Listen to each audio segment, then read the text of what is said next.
Chang Suhu inherited his father's shadow monarch Chang Zhenyusimen's power from the very beginning. He could fly before he could even walk, because the ruler's power he was born with was already at the level cap, crushing S-rank hunters with a mere thought. By the time he grew up a little more, he could mop the floor with Baru and shut him up for good. But to battle the supreme outer gods, the shadow monarch had to seal Suhu's power and leave him behindly. Then could he go protect the earth with peace of mind. The moment Suhu grew up, Zhenyu ordered the little ant Baru to cross dimensions and carry out his training mission. Learning that he was orphaned because of those damn outer gods, he resolves to become the strongest to surpass them all. And enough with the exposition dump, let's get this show on the road.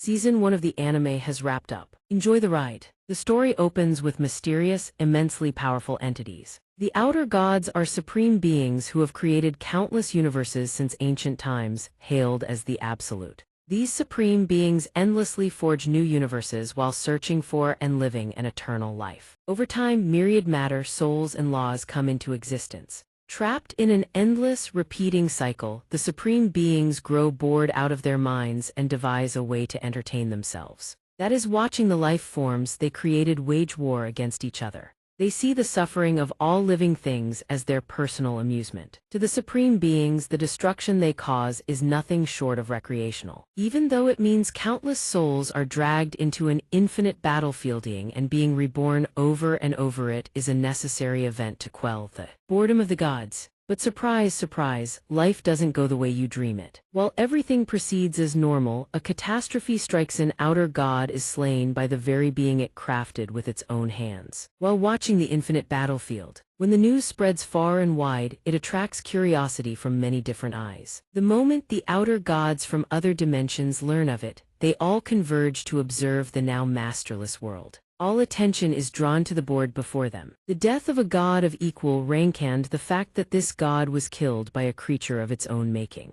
Who would have thought they were all cut from the same cloth? The gods gave none of it a second thought. They all share the exact same thought. And so, the struggle for power between the supreme forces officially begins. The first to claim the power left behind becomes its new master. On a bright, sunny morning at a high school, a student named Suho is bragging to his classmates. "I got into Korea National University of Arts." His friends hear this and think it sounds too ridiculous to believe. "You're full of it." Everyone would sooner believe a dragon is flying in the sky than buy Suho's words. "How does a crude blockhead like you even get into an art school? I have to repeat a whole year and you." Suho himself, meanwhile, is over the moon. "I'm finally free from this hellhole." Suddenly, another person walks over. "Yo Suho, congrats. I heard you got into art school." One look and you can tell Enjun isn't here with friendly intentions. "I didn't know you had that kind of talent. Since when were you good at painting?" At his arrival, Suho's mood takes a nosedive. "Changzhen, you again." Seeing that Suho forgot his name, the guy's face twitches with barely contained rage. "I'm not Kim Changzhen, I'm Li Enjun."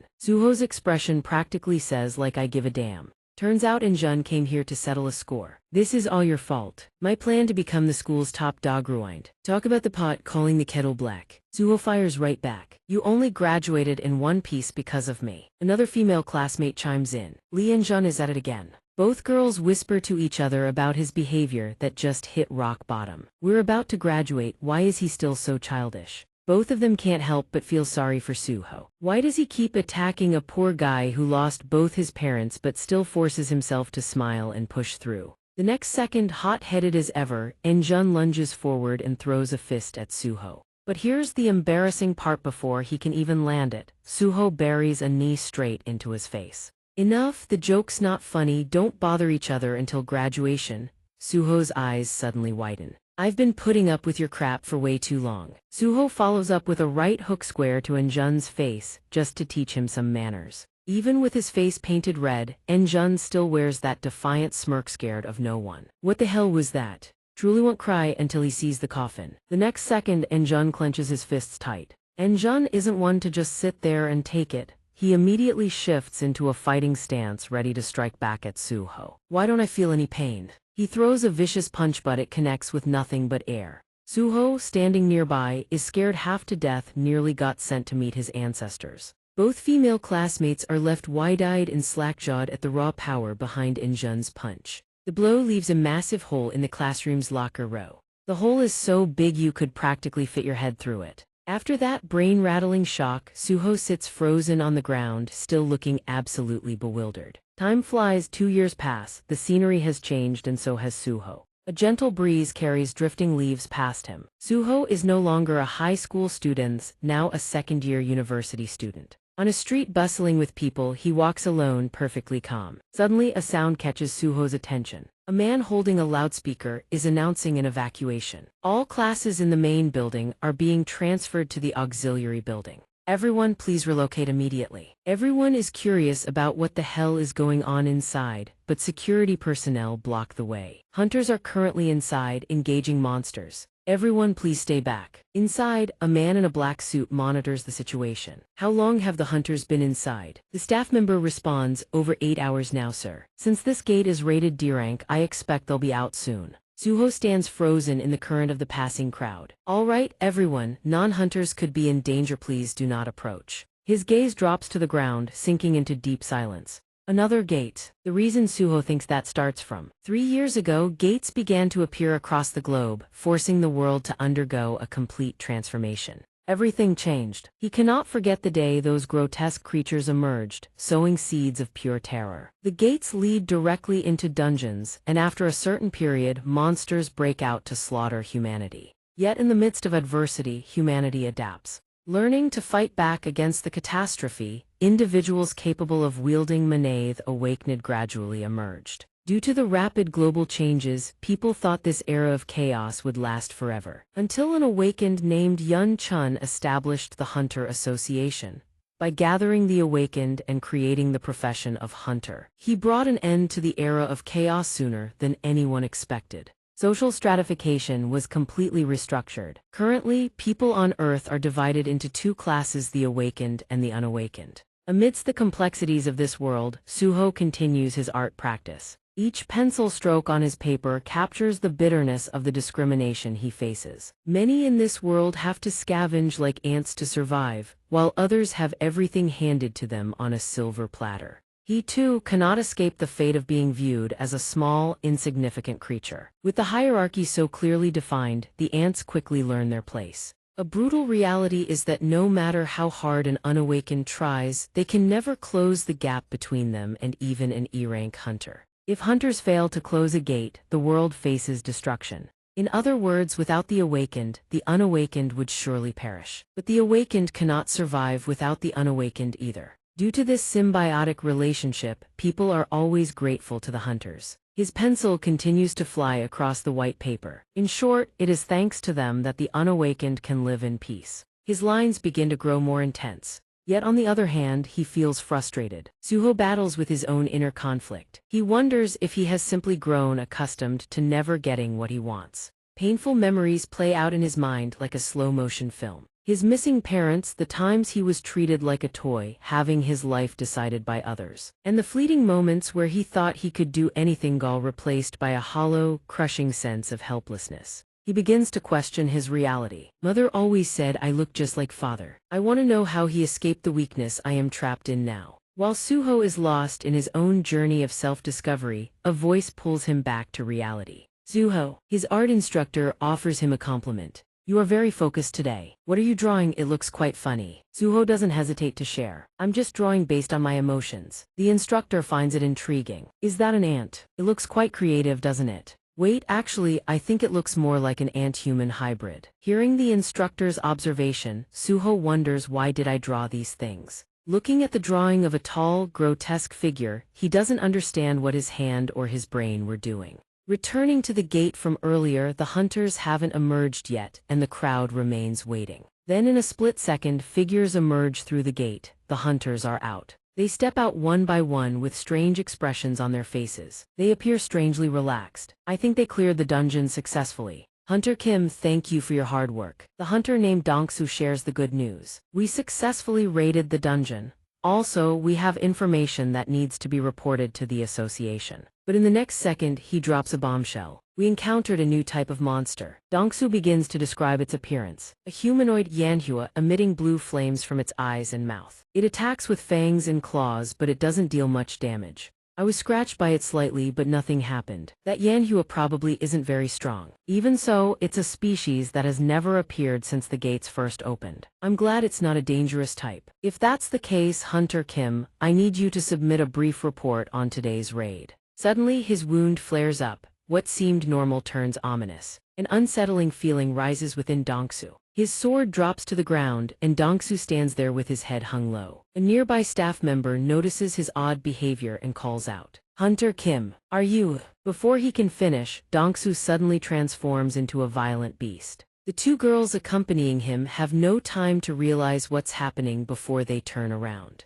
Now there is only a pool of blood on the ground. The unfortunate staff member was finished off by the transformed Donghua. At a glance she screams in horror, recognizing the familiar sight. That blue flame is exactly the same as the monsters we saw in the dungeon. The female hunter is unlucky as Donghua hurls a massive rock at her, making her the second victim to meet her end.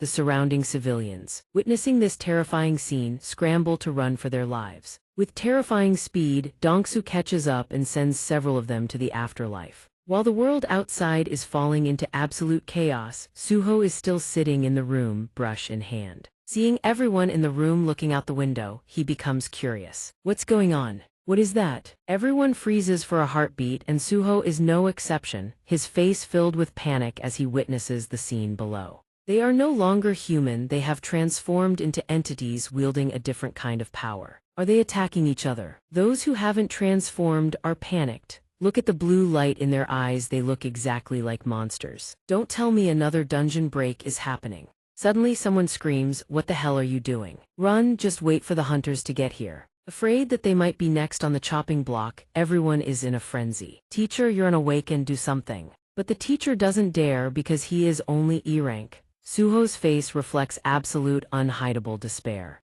The Yanhua approaches from the distance, it seems they are its next target. And as expected, it crouches, preparing for a massive, earth-shaking leap. The fatal moment arrives, Yanhua lunges with blinding speed. Seeing it closing in, Suho shouts, "Run." But where can they run to? It is too late, the Yanhua has entered their area. From its mouth and eyes emanates an eerie blue mist. Everyone is too terrified to move, standing there, mouths agape. Suho tries to channel his inner marathon runner to find an escape route. "Everyone run." But a girl trapped in the corner forces him to stop. "My leg is stuck. Someone please help me." Suho's mind is a tangled mess. Should he listen to reason or follow his heart? Once the decision is made, he squeezes his eyes shut. And before her trembling, outstretched hands, Suho still chooses to walk away. "Let me go find a hunter." A war rages inside him. Damn it, why the hell did I say I'd go find a hunter? It's no different from abandoning her, but what can someone who hasn't even awakened do? Overwhelmed by his own powerlessness, Suho curses under his breath.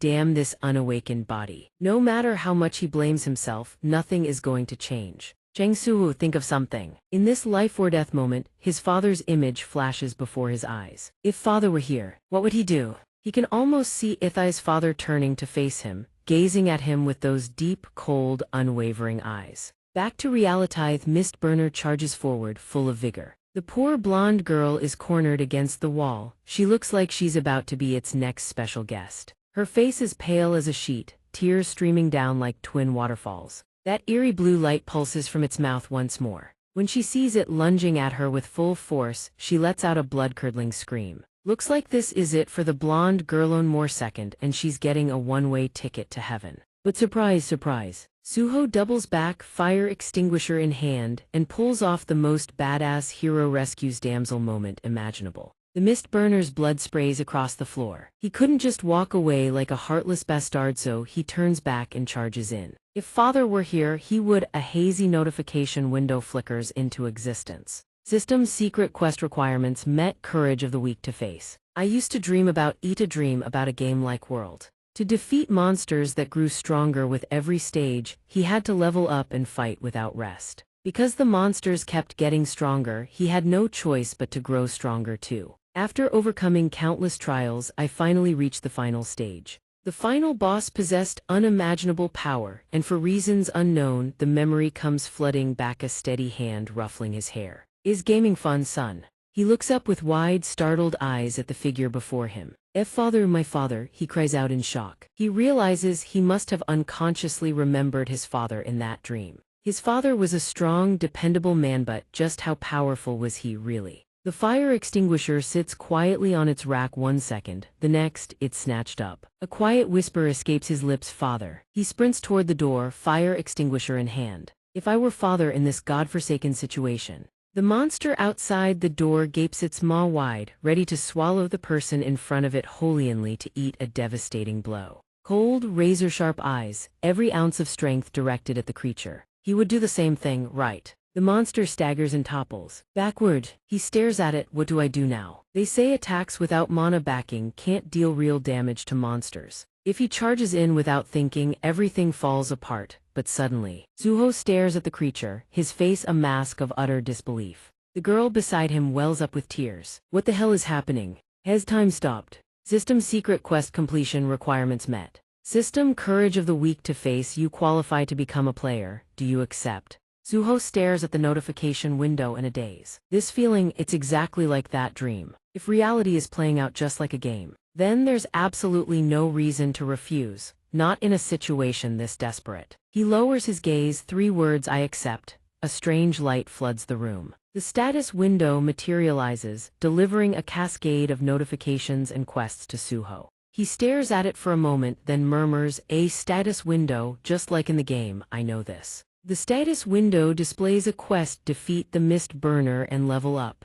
He snaps back to reality. The trembling creature in front of him collapses, then scrambles upright. The mist burner has awakened to D rank. Time rushes forward again. He screams, "Run." The girl behind him goes ghost white. "Okay," she stammers. Titles hover above the creature's heads: Unawakened Mist Burner. Unawakened Mist Burner. D rank Awakened Mist Burner. The opposition consists of 2 unawakened ones and a recently transformed hunter-turned-monster. The others bolt immediately, leaving him alone to face the horde. They charge at him one by one, cold eyes, a smirk. If he's truly awakened, then the fire extinguisher in his hand rockets toward them. The fire extinguisher is torn open before it even makes contact. He stares them down, raises his fists, and braces to charge. "Sorry about this." A direct hit sends them flying. While he stands there still stunned, the status window chimes. "System, you have defeated 1 unawakened mist burner." He stares at the notification, processing it for a moment before muttering, "Just 1 hit."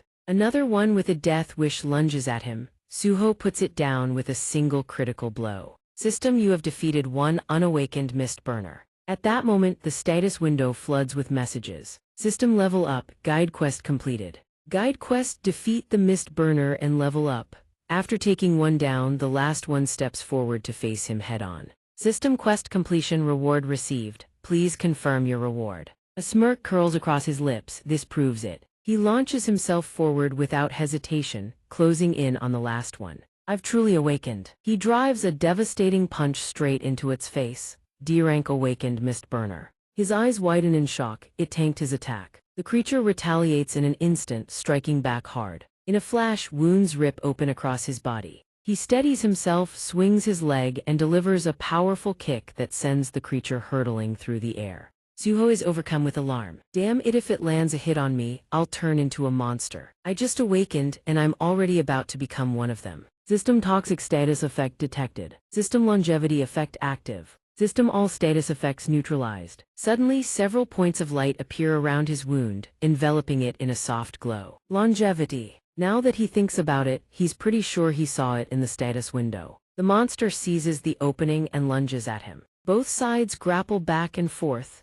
"If I'm weaker than a D rank awakener, then I must be E rank. I just awakened. But thinking about it, I really am the weakest." Its maw stretches wide open, ready to devour him whole. Both sides struggle back and forth. There has to be a way. His eyes suddenly widen. "Confirm reward," the status window chimes. Notification rewards have been prepared. Notification reward 1 5 potential points. Notification reward 2 3 strength. SDR 1114. He throws a devastating critical punch that staggers the monster, then immediately follows up with a kick. It flies backward but still manages to spring up, ready to attack again. Both sides crash into each other, trading blows. Suho's vision starts to blur. "I still can't beat him even after my strength went up. Fine, I'm dumping every last point into strength." Without hesitation, he reallocates the points on the spot. System Strength 1419. I've never heard of an awakener being able to level up. An awakener's rank is determined at the moment of awakening. No one can surpass the level they were assigned.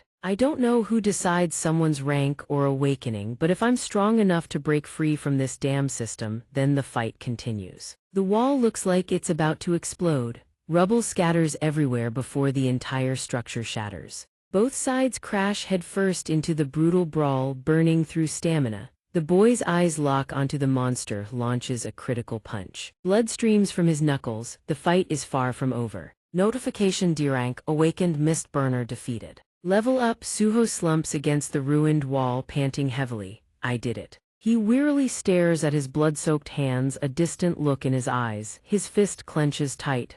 I've finally awakened. He forces himself to his feet, steadying his body. I can do this. I'm an awakener now. I can protect everyone. I can end this catastrophe. From outside, unsteady footsteps approach the window. A tall figure carrying a blade rushes toward him. The figure leaps skyward, sending rocks and debris exploding beneath its feet. Suho scrambles toward the main entrance to assess the situation outside. A bone-chilling sensation creeps up the back of his neck. The blade wielder from before is winding up, about to bring it crashing down on him. He's a C-rank awakened mist burner. A deafening explosion erupts instantly, rubble from the upper floors cascading to the ground. The overhead loudspeaker crackles to life. Alert: dungeon outbreak detected at Hankook University of Arts. All residents in the area must evacuate immediately. Military forces are moving in. A dark-skinned soldier lights a cigarette, his mouth running non-stop. Damn it, all these civilians dying and we're just standing here. When the hell are the association's hunters going to show up? The soldier beside him checks a specialized device. They say they need some time to locate B-rank hunters or higher. He scoffs. B-rank, this is just a D-rank dungeon, isn't it? The other man lowers his voice. Yeah, but the Hunter Association is more worried about the infected hunters right now. They both stare at the device. He points at a profile photo. Don't tell me even a C-rank hunter has been infected. Full details appear on screen. Name: Kim Dongsu, role tank, awakened rank C. Meanwhile, the boy is locked in a desperate battle against the hulking monsters. His body is starting to feel sluggish. That startled even me, he thinks. Did that bastard jump up from the floor below? Over there, the creature bears a savage expression, its gaze fixed on him. He thinks, a C-rank awakened mist burner, and it's even carrying a weapon. This one's different from the others. He springs to his feet, winding up for a strike.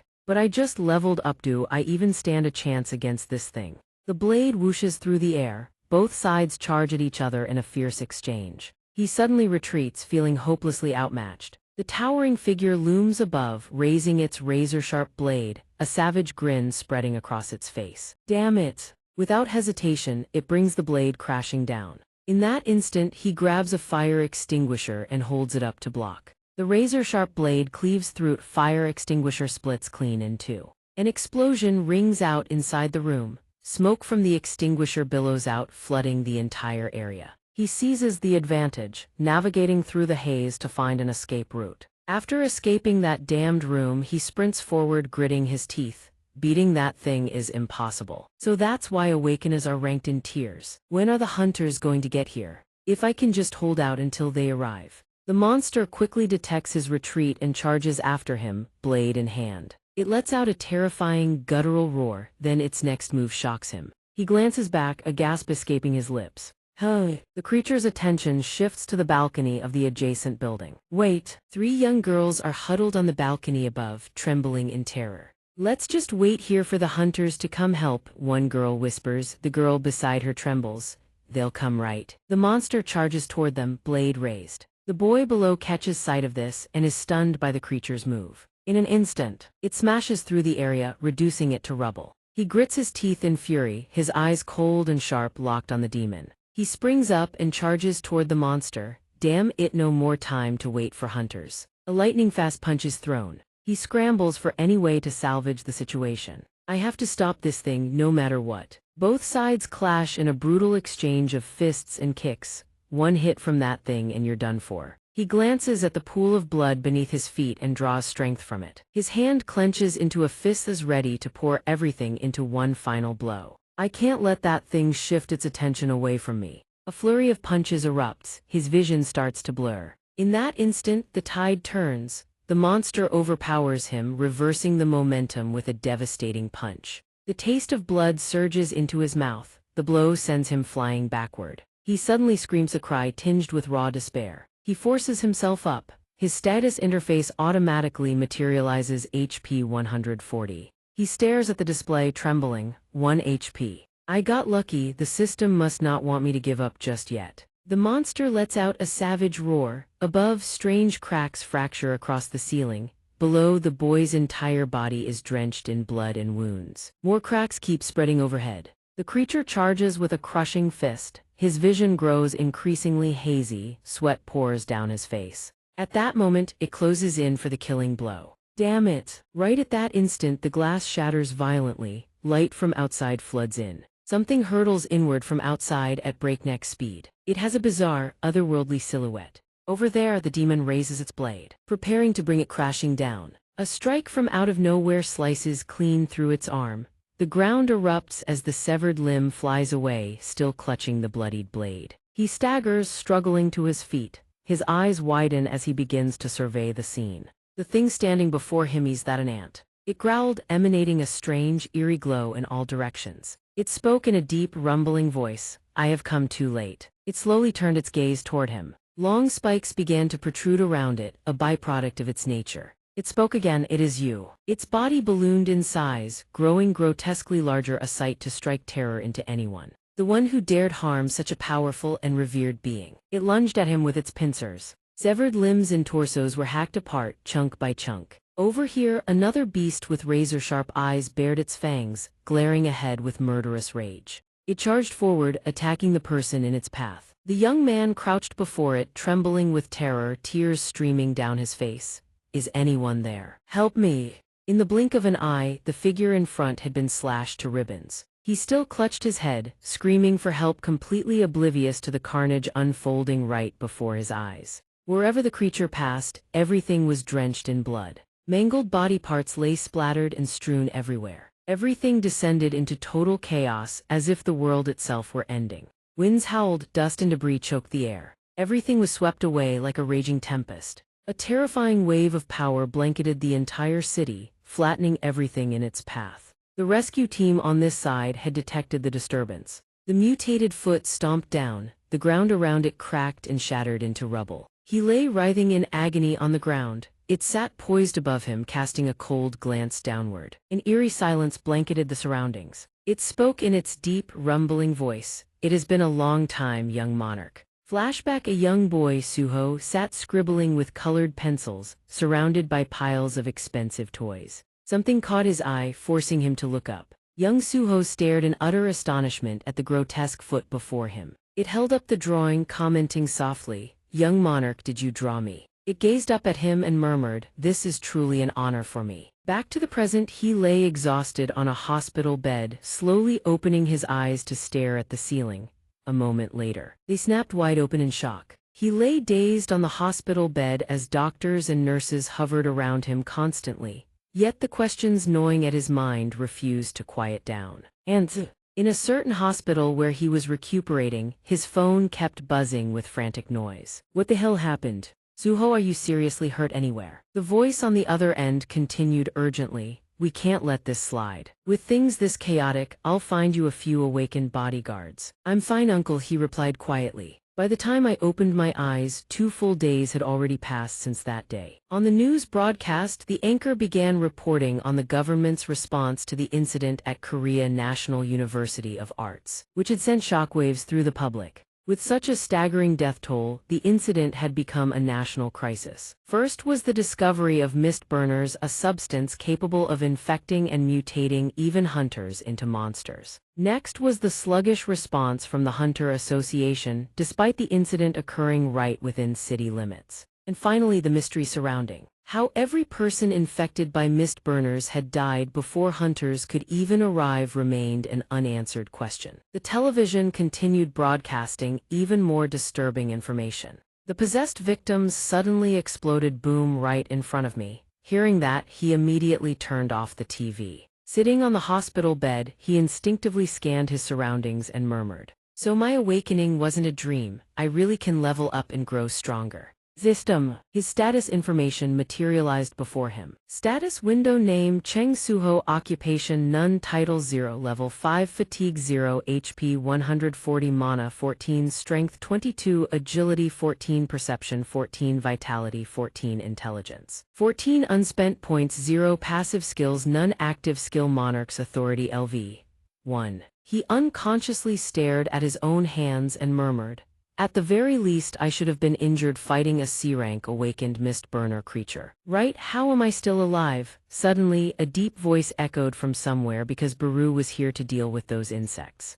It materialized from beneath his hospital bed, startling him beyond words. "It has been far too long, young monarch," Baru said. Its eyes glistened with emotion as it gazed at him. "Oh, young monarch, you've grown so much already." "I am overwhelmed with emotion." In that instant, memories from the past began resurfacing piece by piece. "My memories are coming back, fragment by fragment, they're fitting together. I remember this ant now, it was one of the shadow creatures that accompanied me since childhood. Why didn't I remember it until now?" Below, Baru wiped its tears and spoke, "I had to tear through the void itself just to see you again, young monarch." He regarded it warily with a strange look, thinking to himself, "And why did I live with shadow creatures when I was little? I have way too many questions." He stepped closer and gently reached out to touch it. "More importantly, I don't recall you being this small before." Baru immediately responded to its master. "I expended a massive amount of my power to cross through the void. Normally, I look far more dignified and ferocious." He responded cautiously, "But the status window says you're just a low-rank soldier." A status window materialized above Baru's head: BERU level 1 rank low-rank soldier. Hearing this, Baru flew into a rage and cursed at the system.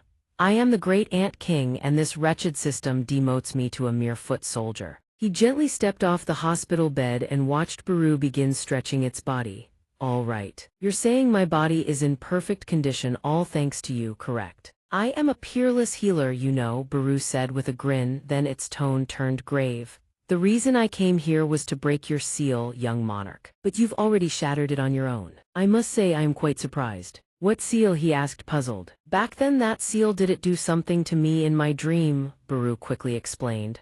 "What you may have dismissed as a dream was, in fact, entirely real. You were far stronger than your current self when you fought me back then." "However," Baru continued, "Lord Cheng Zhenyu, the great shadow monarch, sealed away both your memories and your power, hoping you could live an ordinary life." Hearing this, Suho suddenly seized Baru in fury. "My father? What does the father who abandoned me have to do with you?" "He never abandoned you," Baru hastily explained. "He departed into the dimensional rift." "What do you mean?" Suho demanded. "What dimensional rift?" "Let me put it simply," Baru said. Inside the quiet hospital room, countless illusions began to materialize. Baru conjured a multitude of illusions before him and began to explain. "The great shadow monarch wages an eternal battle against those who seek to invade this world," he asked in disbelief. "My father is protecting the world," Baru continued. "Yes, he defends the world against the outer gods. The Idarim sent their apostles to attack our world. I, Baru, had to tear through countless enemies just to reach you, young monarch.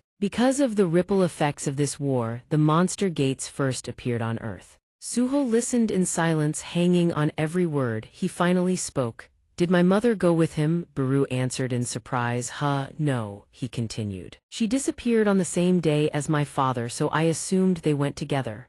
Baru suddenly moved closer. His body jolted. Baru pressed urgently for details. "Are you saying Lady Heian disappeared?" The Idarim's apostles on Earth must have orchestrated this sinister plot." "So it was those Idarim behind everything?" Suho asked, his voice steely. He lowered his head in silence, then spoke coldly. "So that's why my parents never came back." "Do you wish to see them again?" Baru asked. His clenched fists trembled. "Of course I do. I've been alone for so many years now." "Then there is only one way," Baru proposed. Suho's gaze flickered. Baru spoke swiftly. "Due to the war, your father cannot return to Earth for the time being. So the only path forward is for you to grow stronger, young monarch. Then, you will be able to find and protect Lady Heian yourself." It suddenly stepped closer to him and whispered, "Let's level up." A status window appears. Notification: a new quest has been triggered. Quest DTLS. Quest Challenge of the Shadows. You are the son of the great shadow monarch. However, your innate power is currently sealed. To unlock your true potential, you must prove yourself.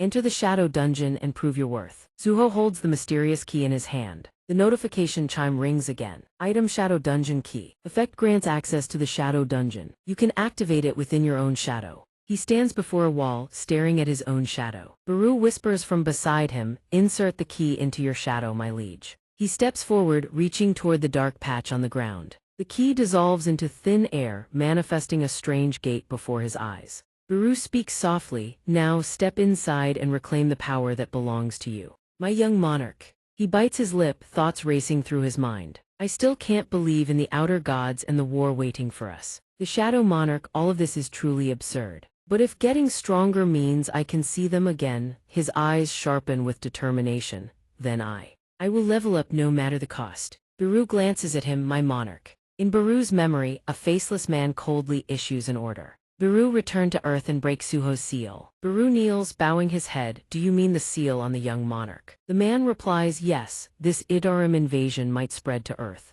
Go, return his memories and power, let him protect Earth on his own. Base your actions on the state of the world, I leave the decision to you." Back in reality, Baru looks at the burden back before him, thinking silently, "If you have entrusted his fate to me." Recalling the painful memories of yesterday, he glances at him, thinking, "Then I, Baru, will stay by your side and watch over your growth." Suho steps into the gate. After he passes through, the gate vanishes instantly, leaving the space silent once more. Inside, they both venture deeper. Baru speaks up, "This place is a death zone. No living creature is allowed here without the monarch's permission." They emerge into a world that looks like a post-apocalyptic wasteland. Location Shadow Dungeon. Suho sinks into the vortex. System initiating entry into Shadow Dungeon. Baru warns him that this place is the realm of the dead. A place only those granted permission by my Shadow Monarch can enter. As the words Shadow Dungeon fade, they arrive at their destination. Before Suho lies a ruined, desolate city. He looks bewildered, wondering, is this really the Shadow Dungeon? It looks more like a ruined city than a dungeon. Suho's eyes drop, deep in thought. Standing on this soil, he feels a strange, familiar sensation. Suddenly, something flickers into view, startling him. It is the system interface, displaying quest information and survival objectives. The inhabitants here do not recognize you, a weakling, as their leader. Survive for the required duration and prove. Prove your qualifications. Time limit 400, remaining 400. Suho points at the screen, "I have to survive for 4 hours." Seeing him distracted, Baru shouts, "Please stay alert, young monarch." He warns him that the trial has already begun. Suho remains confused, repeating the word blankly. A trial, above them a shadow watches their every move.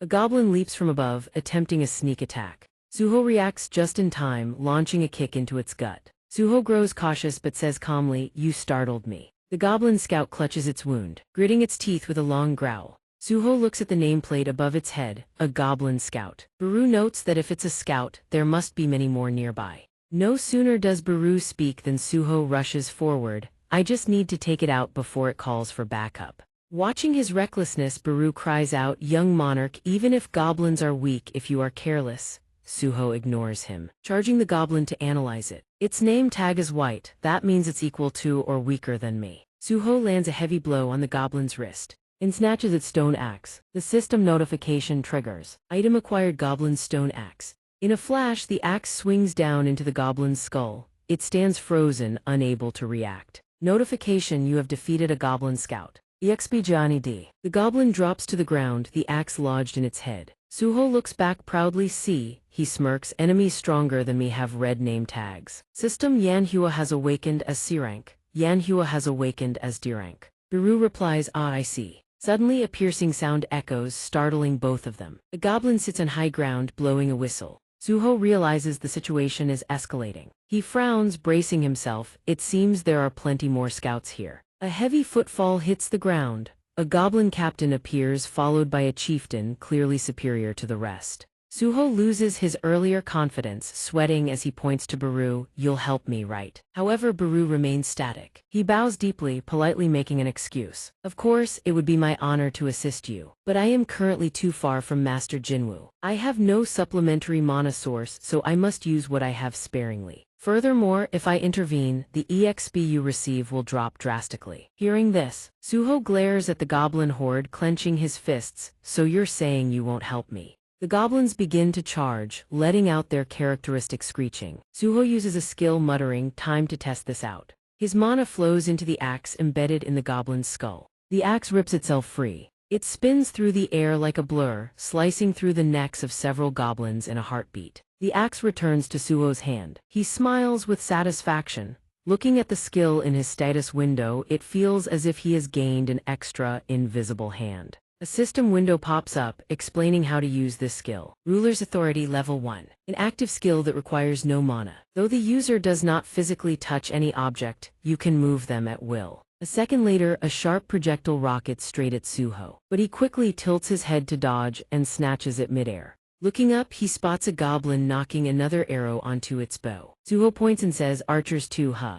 Then he conjures a bowstring with magic, draws the arrow and says, "I'll return this to you." Whoosh, the arrow buries itself straight into the goblin's face. Baru watches the scene unfold, stunned. His adaptability is incredible. It remembers the past, when Suho was still just a child thinking to itself. From the day he took his first steps, it sounds like a myth about the extraordinary birth of a hero. The young sovereign can already freely wield ruler's authority and ability inherited from the current king. But that power was originally created to destroy all things, so naturally it was a hindrance in a peaceful world. But now that the apostles of Itarim are invading Earth, Baru glances down at the snarling goblins baring their fangs and claws below. And seeing Suho's powerful fighting form, it tells itself that the power of the air has finally returned. Right then, a system window pops up with a notification that he has leveled up. Seeing the notification, Suho gets distracted and thinks, "I can lift objects weighing roughly 10 jin using just ruler's authority."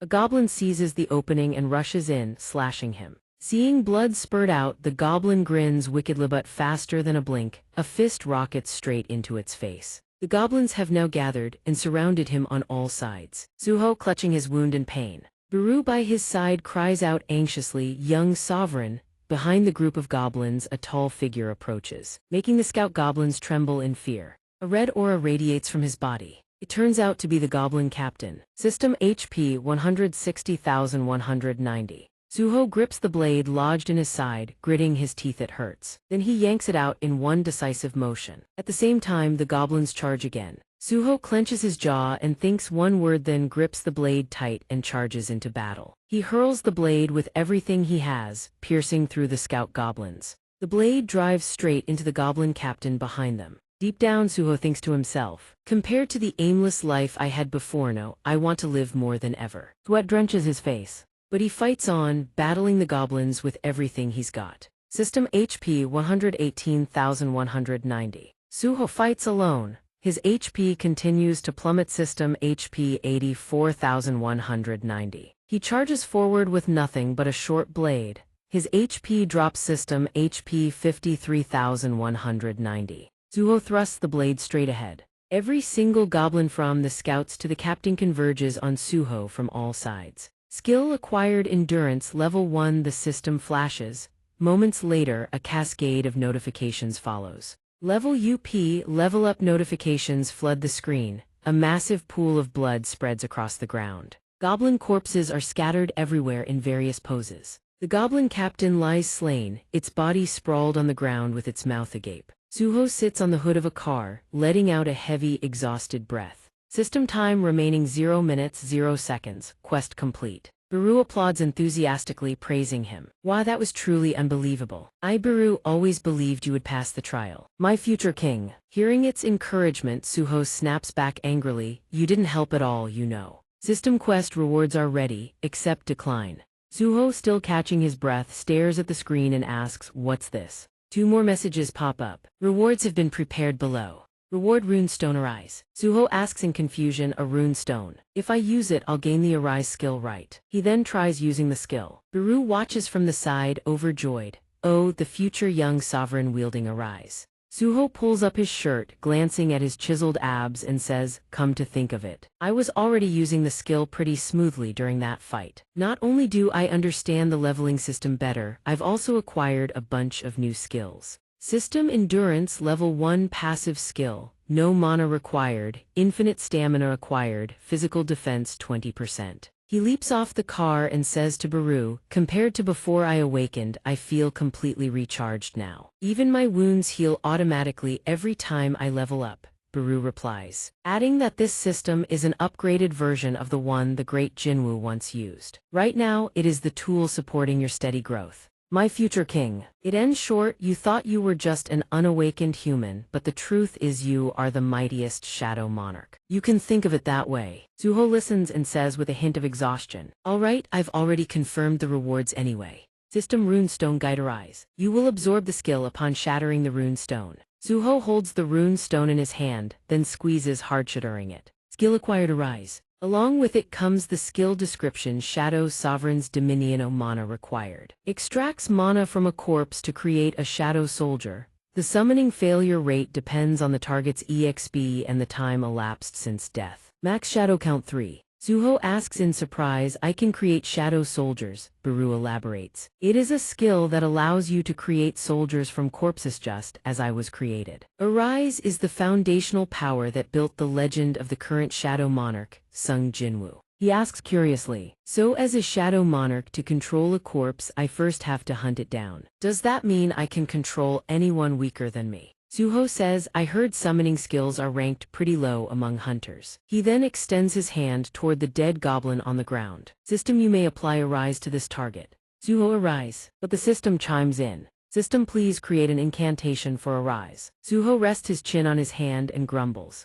I have to make up an incantation for a skill too. What a hassle. He hums, mulling it over. Baru watches him with an extremely serious expression. Then Baru can't hold back and speaks up to advise. The incantation must be easy to remember. Suho swings his hand forward, unleashing a wave of energy. He declares solemnly, Arise means to rise. After Suho calls out the summoning command, Arise, the goblin's corpse lies still on the ground. Then a hand slowly emerges from within. 3 shadow soldiers form from the corpses. The system screen displays their information: Shadow Goblin LVL 1 rank common. Suho and Baru stare wide-eyed at them. He remarks that this is what shadow extraction actually looks like. After a few seconds, Suho adds, it's not as cool as I thought.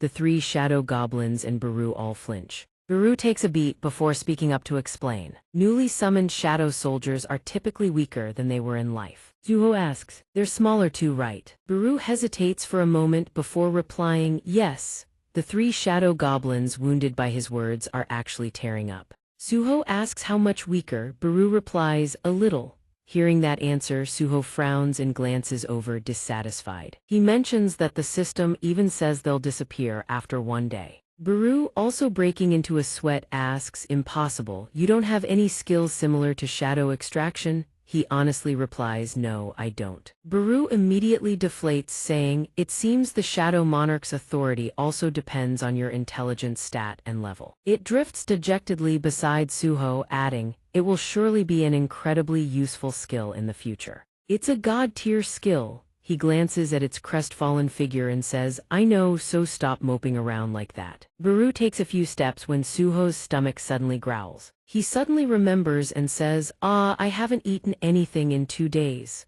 Then Suho turns to call out, Baru, is there a way to get out of here? Baru replies, if you possess the key to the shadow dungeon, you can leave whenever you wish. Suho says, all right, but before we go, I need to find something to eat first. Baru answers with a simple yes. System, do you wish to leave the shadow dungeon? Accept, decline. Suho puts a spoonful of rice into his mouth and lets out a satisfied mmm with an expression of pure bliss. He sits on the hospital bed, eating non-stop, and remarks that, come to think of it, hospital food is pretty good. Baru stares at him, utterly speechless. Then it clenches its fists and speaks solemnly, young monarch. Allow me to explain your duties from this point forward. There are 3 missions entrusted to you and me. First, we must protect the earth from the foreign monsters. Suho asks with his mouth full of food. You mean killing the monsters in the dungeons? Baru replies, precisely. By natural law, you will level up each time you eliminate them. And once you grow stronger, the safety of the earth will naturally be secure, just as His Majesty Zhenyu once did. Then it continues, second, we are tasked with finding the lost lord. Suho asks, is there a way to find out where my mother is? Baru assures him, I'm certain you will find clues if you diligently grind through the monsters. Suho asks, does that mean I have to go back into the dungeon? Baru brushes past the question. Its gaze grows more serious as it says, third. And most importantly, it emphasizes each word, restore my power. Baru's eyes well up with tears as it recalls the image of its former glory. It says helplessly, I'm sick and tired of my current weakness. I want to show you, my future king, my true strength. Suho asks, so how exactly do you plan to regain your power? Baru explains that through absorption, it can siphon a portion of a target's magic and intelligence. Although it was an effective method I employed even before becoming a shadow soldier, since the king has not granted me any mana, there is no other way. It concludes, regardless, all I need is to devour anything that contains mana. Suho, still holding the spoon to his mouth, glances over at it and says, so I still have to go into the dungeon. Before long, several plates of food are wiped clean. Suho steps off the bed. Get ready. Baru floats beside him and says, if you wish to enter a dungeon, you must first be recognized as a hunter. Go to the Hunter's Guild and have your mana level measured. He pauses in thought. Mana level measurement. I'm a freshly awakened awakener. The evening sky is breathtakingly beautiful, Suho fantasizes. I wonder what rank my power is. What if it's S rank? But when he arrives at the Hunter's Guild, the staff member announces that his mana level is 46. Now he's forced to face the brutal reality. The staff member states plainly that he is an E-rank awakener. Suho's heart plunges into darkness. People walk back and forth along the street. Suho is one of them. Noticing he hasn't said a word for a while, Baru hesitates slightly but finally speaks up. I hear that a hunter's rank is determined by their mana capacity. Because you only focused on raising your strength stat. Young king, it is entirely natural that your rank does not reflect your true ability. Suho's mood doesn't improve after hearing that. He simply says, stop trying to comfort me, you're only making it worse. He stares at his own hand and murmurs with a hint of doubt, not just the Shadow Monarch's authority but my rank too. Can someone at E-rank like me really protect the earth? Baru encourages him, as long as you keep leveling up, my future king. Suho looks at the hand he always channels his power through and says anxiously, I've heard that E and F rank hunters have an incredibly hard time even getting selected for attack squads. If nothing changes, getting into a dungeon is going to be nearly impossible. But suddenly, he lets out a surprised "oh" with wide eyes as if he's just thought of something. Suho says, actually, I might have a plan. Even Baru is surprised and curious. He begins explaining what he knows. Dungeon clearing quests are divided into different roles. The attack squad focuses on eliminating monsters. The collection squad follows behind them and gathers monster corpses. And deep into the innermost reaches, the mining squad searches for the dungeon's resources. Among the three squads, E-rank hunters can apply for the collection squad and the mining squad. That way, even E-rank hunters can enter the dungeon. The scene shifts to deep inside the dungeon, where the mining squad is hard at work. A young man lets out a long, relieved sigh. It's Suho. He suddenly turns to the person beside him and strikes up a conversation, startling them. Suho says, thank you for recommending me, sir. I've only just awakened, and the only awakener I know is you, sir. He says it with genuine sincerity. But teacher, I am Duyun's expression is heavy with guilt. Suho continues mining, saying, I'm really glad there's an awakener I know here. Thanks to you, sir, I was able to work inside the dungeon. I am Duyun stays silent without responding. After a pause, he suddenly calls out, Suho. Suho glances over politely and asks, yes. To his shock, I am Duyun bows at a full 90 degrees, catching Suho completely off guard. He says, I'm sorry for what happened at school. I am Duyun recalls the students shouting, teacher, I am. You're an awakener, do something. But I am Duyun had responded in fear back then, but I'm only E-rank, and then he ran. Now he gathers every ounce of courage to face what happened that day. Despite being the only awakener there, I was afraid, and I ran. I am Duyun keeps his bow, saying sincerely, I'm sorry I couldn't do anything to help. Suho scratches his ear awkwardly, then says, please raise your head, sir. As you yourself said, you're only E-rank. The Hunters Guild tells E-rank people like us to run when we encounter monsters, right? And honestly, who wouldn't follow those orders? Hearing this, I am Duyun is taken aback. He straightens up and asks in shock, you're E-rank? Suho answers honestly, yes. My mana level is 46, it's very low. Even compared to E-rank, I am Duyun is even more astonished. Your mana level is lower than mine. He recalls the image from that day, thinking it can't be. The image of Suho fighting the mist burners flashes vividly in his memory. I am Duyun thinks to himself, I thought I saw Suho fighting monsters on the roof while I was running away. Watching Suho break stones now, he questions himself, did I see wrong? I am Doyon adjusts his glasses and says, wow, it's pretty shocking that an E-rank awakened defeated monsters and actually survived. Baru appears out of thin air beside him and agrees, exactly. Our future sovereign is truly magnificent. I am Doyon turns to look at him and he stares back. The next second a piercing scream rings out, followed by I am Doyon's frantic voice. Monster!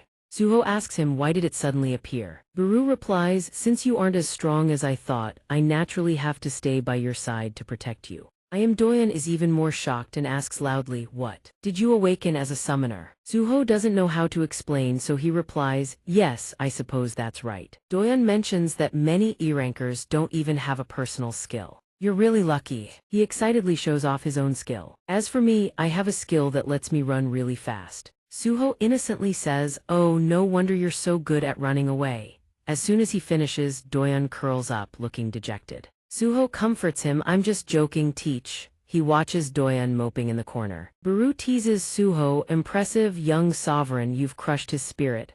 Suddenly, he is distracted by something behind him. Suho. He stands looking at the tunnel ahead and thinks, now that I remember, this is my first time in a dungeon other than the Shadow Dungeon. The tunnel is pitch black. Looking ahead, he wonders, are the raid team members up there fighting monsters right now? Scene transition to a monster carcass. A young man holds a sword and inspects the carcass, drawing a conclusion. This dungeon is completely empty. Kim Changchun replies from the side, I knew it. The moment the wolf pack jumped out, I knew. The entire raid team searches the cave. They talk to each other, some complaining wolf fangs aren't worth much. Others encourage the team. There are often magic stones found inside carcasses, so search everything. Don't look so disappointed, we can't be sure of anything until we reach the end of the dungeon. Just then a member calls out, Captain, I've found something in this side path. The captain happily says, see. The group enters the side path and finds a large area illuminated by a pink glow. The members look around, confused, what is this? Are there ruins in a place like this?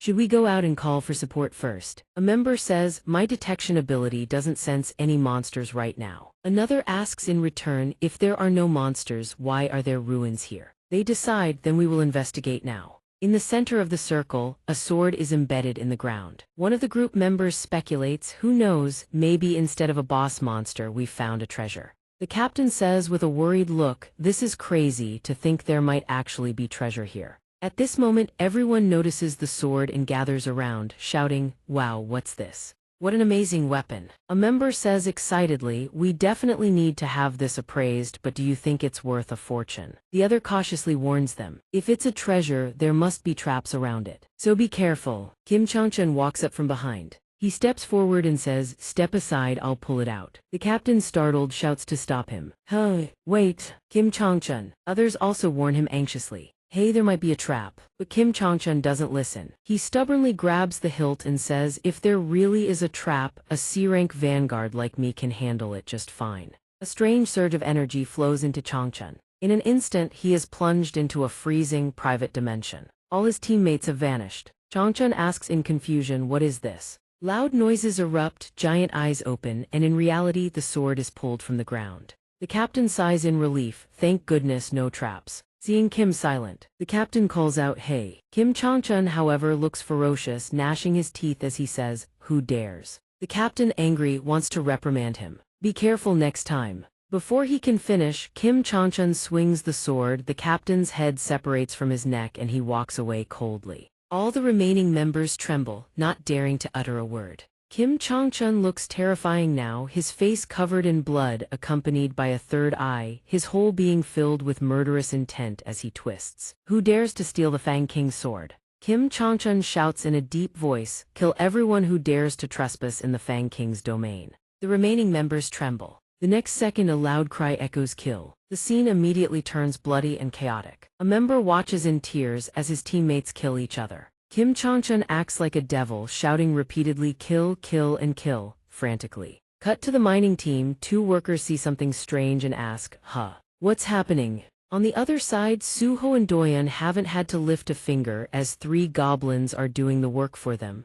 Others ask in confusion. There's a summoner skill like this. I am Doyon looks at him with disbelief and a hint of fear, silently gauging his strength. I heard most summoners can only call out 1 or 2 at a time. But he called out 3 plus that talking bug, isn't that 4 already? He looks at Suho and Baru, thinking to himself that Suho's power seems a bit too much compared to a normal person. Suho watches the minions doing his work and smiles in satisfaction. Even though I can only summon 3 at a time and need carcasses to extract shadows, which is a bit inconvenient. This shadow dungeon has plenty of goblin corpses, so I can put them to good use. They do my chores without a single complaint. That's not bad at all. Suho turns to Baru and says, Baru, just as you said, this shadow extraction skill is truly great. Facing his praise, Baru doesn't look happy at all, replying in disdain, young sovereign. Please don't use us for chores and then compliment us like that. Then he asks, but isn't your main goal here to level up? Suho replies calmly, according to the Hunter Association's rules, an F-rank hunter cannot enter dungeons alone. They've only just started categorizing hunters recently, so there are still many glitches in the ranking measurements. So I think I'll wait until my mana increases to test it again. Nearby, the senior coworkers see the two of them being so relaxed and feel insulted. If we get distracted, the rookies are going to dig up everything.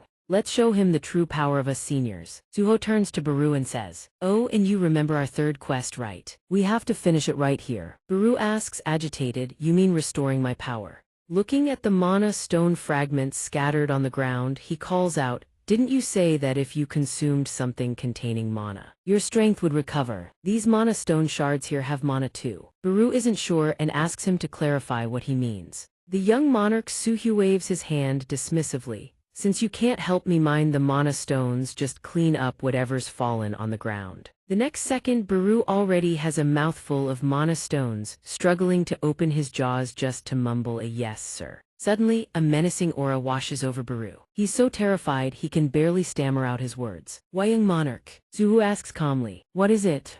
Baru answers, I just sense the aura of a monarch. The moment he hears that, Suhu whips around and shouts, you mean my father? Baru shakes his head no, there are many who carry power similar to a monarch's. If it were our Lord Zhenyu, my strength would already be fully restored by now. Baru narrows his eyes, sensing carefully and mutters. This scent is definitely coming from inside the tunnel. A terrifying, guttural roar echoes from deep within. The senior worker tenses up. What was that sound? The other one says nervously, the direction he peers into the pitch-black depths of the tunnel. It's coming from the assault team's route. The next instant, 3 pairs of glowing red eyes emerge from the darkness of the tunnel, followed by a massive beastly footstep. The mining crew worker stumbles backward in terror, staring at the 3 enormous wolves before them. He stammers out in panic, magic beasts, everyone starts screaming in chaos. How are they here? The senior worker steps forward to block them, swinging his arm wildly as he yells, everyone run, now. He swings his spear in frantic arcs, screaming, stay the hell away.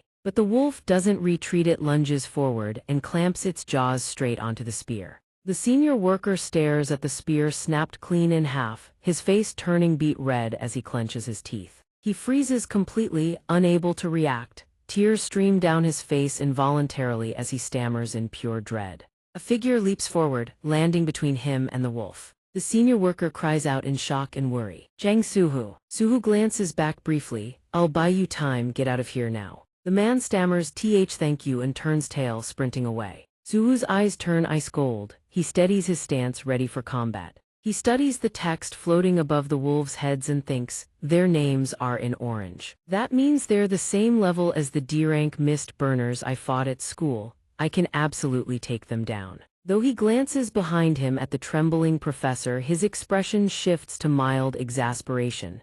If it were just him. No problem, but with the teacher here. Despite his fear, Professor Yun speaks with conviction. Kid, you get out of here too. I'm helping evacuate everyone, there's no way I'm leaving you behind. Suhu replies politely on the surface. Well then, if things get dangerous, I'll be counting on you to help me out. Internally, he silently summons several shadow goblins and issues a command through thought. Goblins protect him, system shadow soldiers summoned. He whispers in his mind, inventory. The system screen flickers to life, displaying an array of weapons. Suhu begins browsing his selection. He draws a sword and thinks, weapons from the goblins I stored away earlier, much better than that broken spear. Professor Yun, watching from behind, sees him pull out a weapon and gapes in disbelief. He can summon weapons too. What kind of summoning skill does this kid have? Suhu pushes off the ground with a light stomp, launching himself toward the steel fang wolves. A wolf lunges, jaws gaping wide, fangs bared.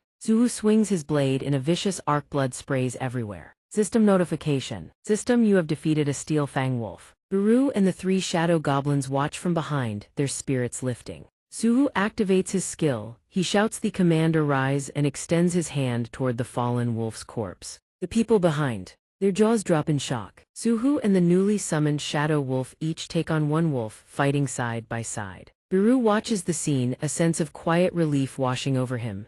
Ah, young monarch, you're already growing accustomed to wielding the power of shadow in battle. Suhu glances at the shadow wolf turning on its former packmate and thinks extraction and summoning barely cost any mana. If I can increase the number of extractions by raising my mana pool, I could build an entire army. An idea sparks in his mind, his blade flashes like lightning. Then let's push it further, Suhu mutters. He drives the sword straight through the steel fang wolf's skull. System notification. System, you have defeated a steel fang wolf. Suhu shouts the command arise. The shadow goblin instantly vanishes. A different dark silhouette slowly materializes, startling both Professor Yun and the remaining goblin soldier. It looks left then right. Realizing all its companions have disappeared, it starts to look utterly heartbroken. System, you have defeated a steel fang wolf. Hearing the notification, the last goblin knows its time is up, tears well in its eyes as it weeps silently. System, you have leveled up.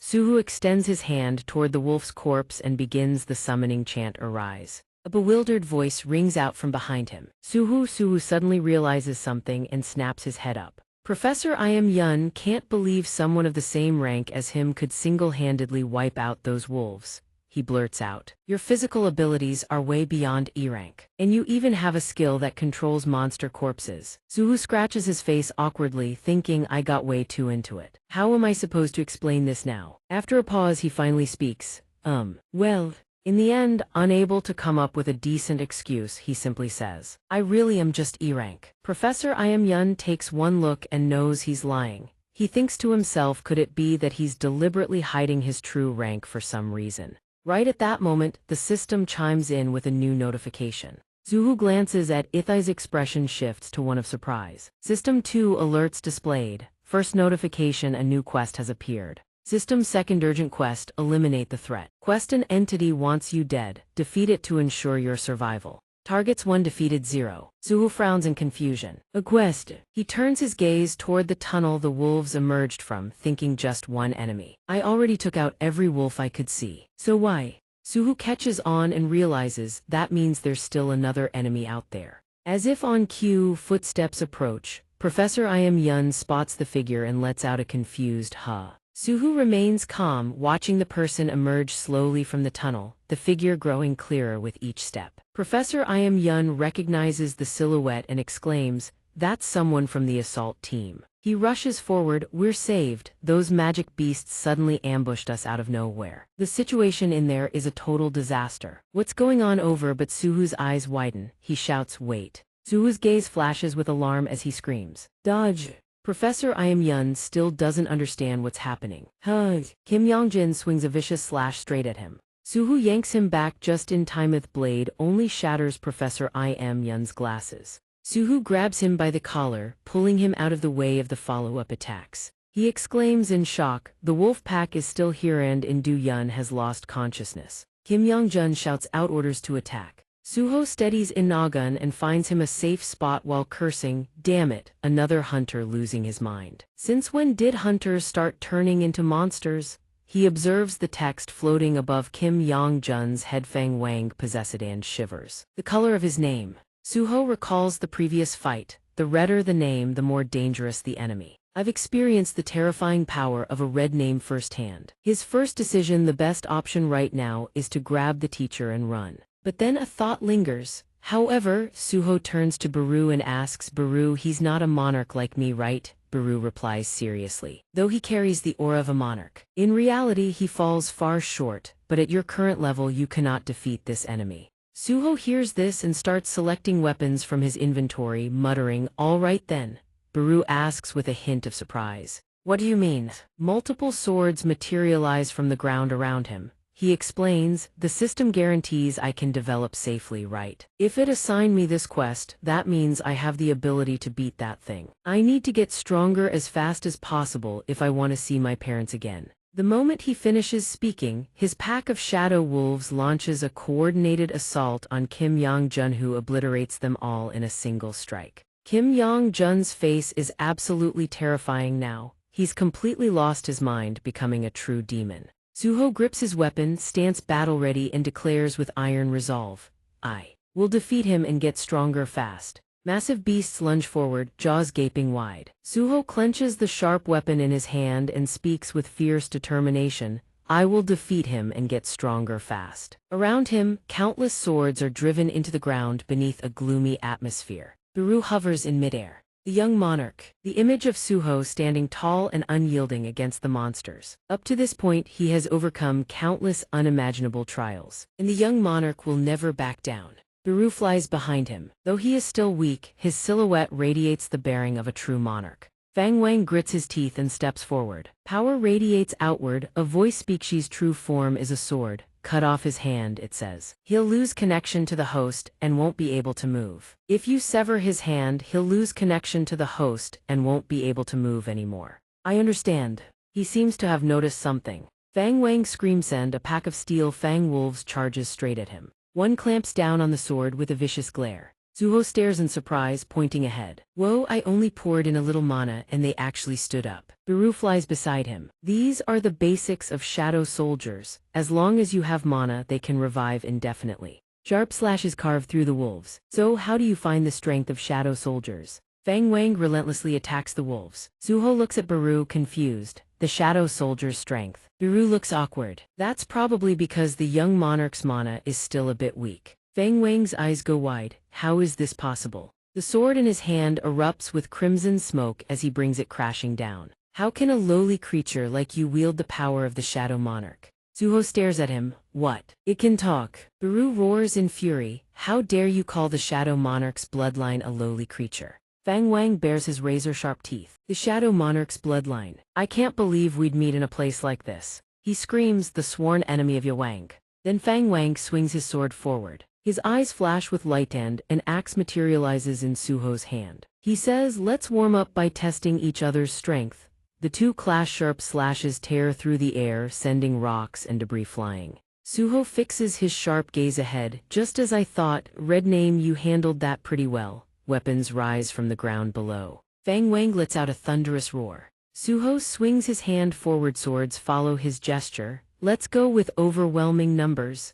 Fang Wang slashes wildly in every direction. Baru watches from behind. Royal authority. He's been using it since he was just a child. The slash cleaves the sword clean in half. But the swords keep getting destroyed one after another. Fang Wang Roshi's power is immense. Suho flinches. The sword in his hand is instantly shattered to pieces. Fang Wang charges forward. Suho is stunned. The goblin's weapon disintegrates in a single blow. Suho quickly dodges the attacks. If he keeps attacking like this, there's no way to counter. He grows anxious. One clean hit and he's done for. The longer this fight drags on, the lower his chances of winning drop. Fang Wang screams, "Are you going to keep running like a coward? A pathetic coward like you probably only hides behind the Shadow Monarch and his shadow soldiers." Suho's anger flares. "Hey, you shouldn't insult other people's parents like that." He keeps dodging the attacks. Despite the taunts, he still doesn't have the confidence to close the distance. "Damn it, if only I had just a little more power," Suho mutters. "Baru, I have a question. If my seal was broken, why hasn't my power returned since I climbed the tower?" Baru explains, "Your power was sealed since childhood. In a sense, you're only regaining the strength you had back then. If all your power were fully released, you'd crush them without breaking a sweat." It continues, "That place was neither illusion nor reality. It was simply a test to evaluate whether you could fully unleash your potential. Your physical power would vanish whether you passed the test or not. Baru raises a finger. In short, it was nothing more than a game. Your experience in the tower wasn't useless either. Remember your fighting spirit and your emotions. Feng Wang's blade comes crashing down at Suho leaps back in the nick of time. I still remember those emotions. In the tower, I fought with nothing but my bare hands. If only I still had those gloves from back then. Suho realizes these are the basics of shadow soldiers. As long as I have mana, I can revive them indefinitely. Baru flies closer. Come to think of it, Baru can change shape at will. If that's the case, Steel Fang shadows rise. Fang Wang continues slashing relentlessly. Same old trick again. Can't you tell that move is useless against me? The wolves lunge, he screams, let me send you off first. The wolf's eyes turn savage, its entire body transforms. Suho flicks his hand. Fang Wang brings his sword crashing down with a satisfied grin, then something confuses him. The sword has been blocked. Steel Fang Wolvestrally living up to the name. System Shadow Soldier Steel Fang Wolf LV1 has morphed into Steel Gauntlet.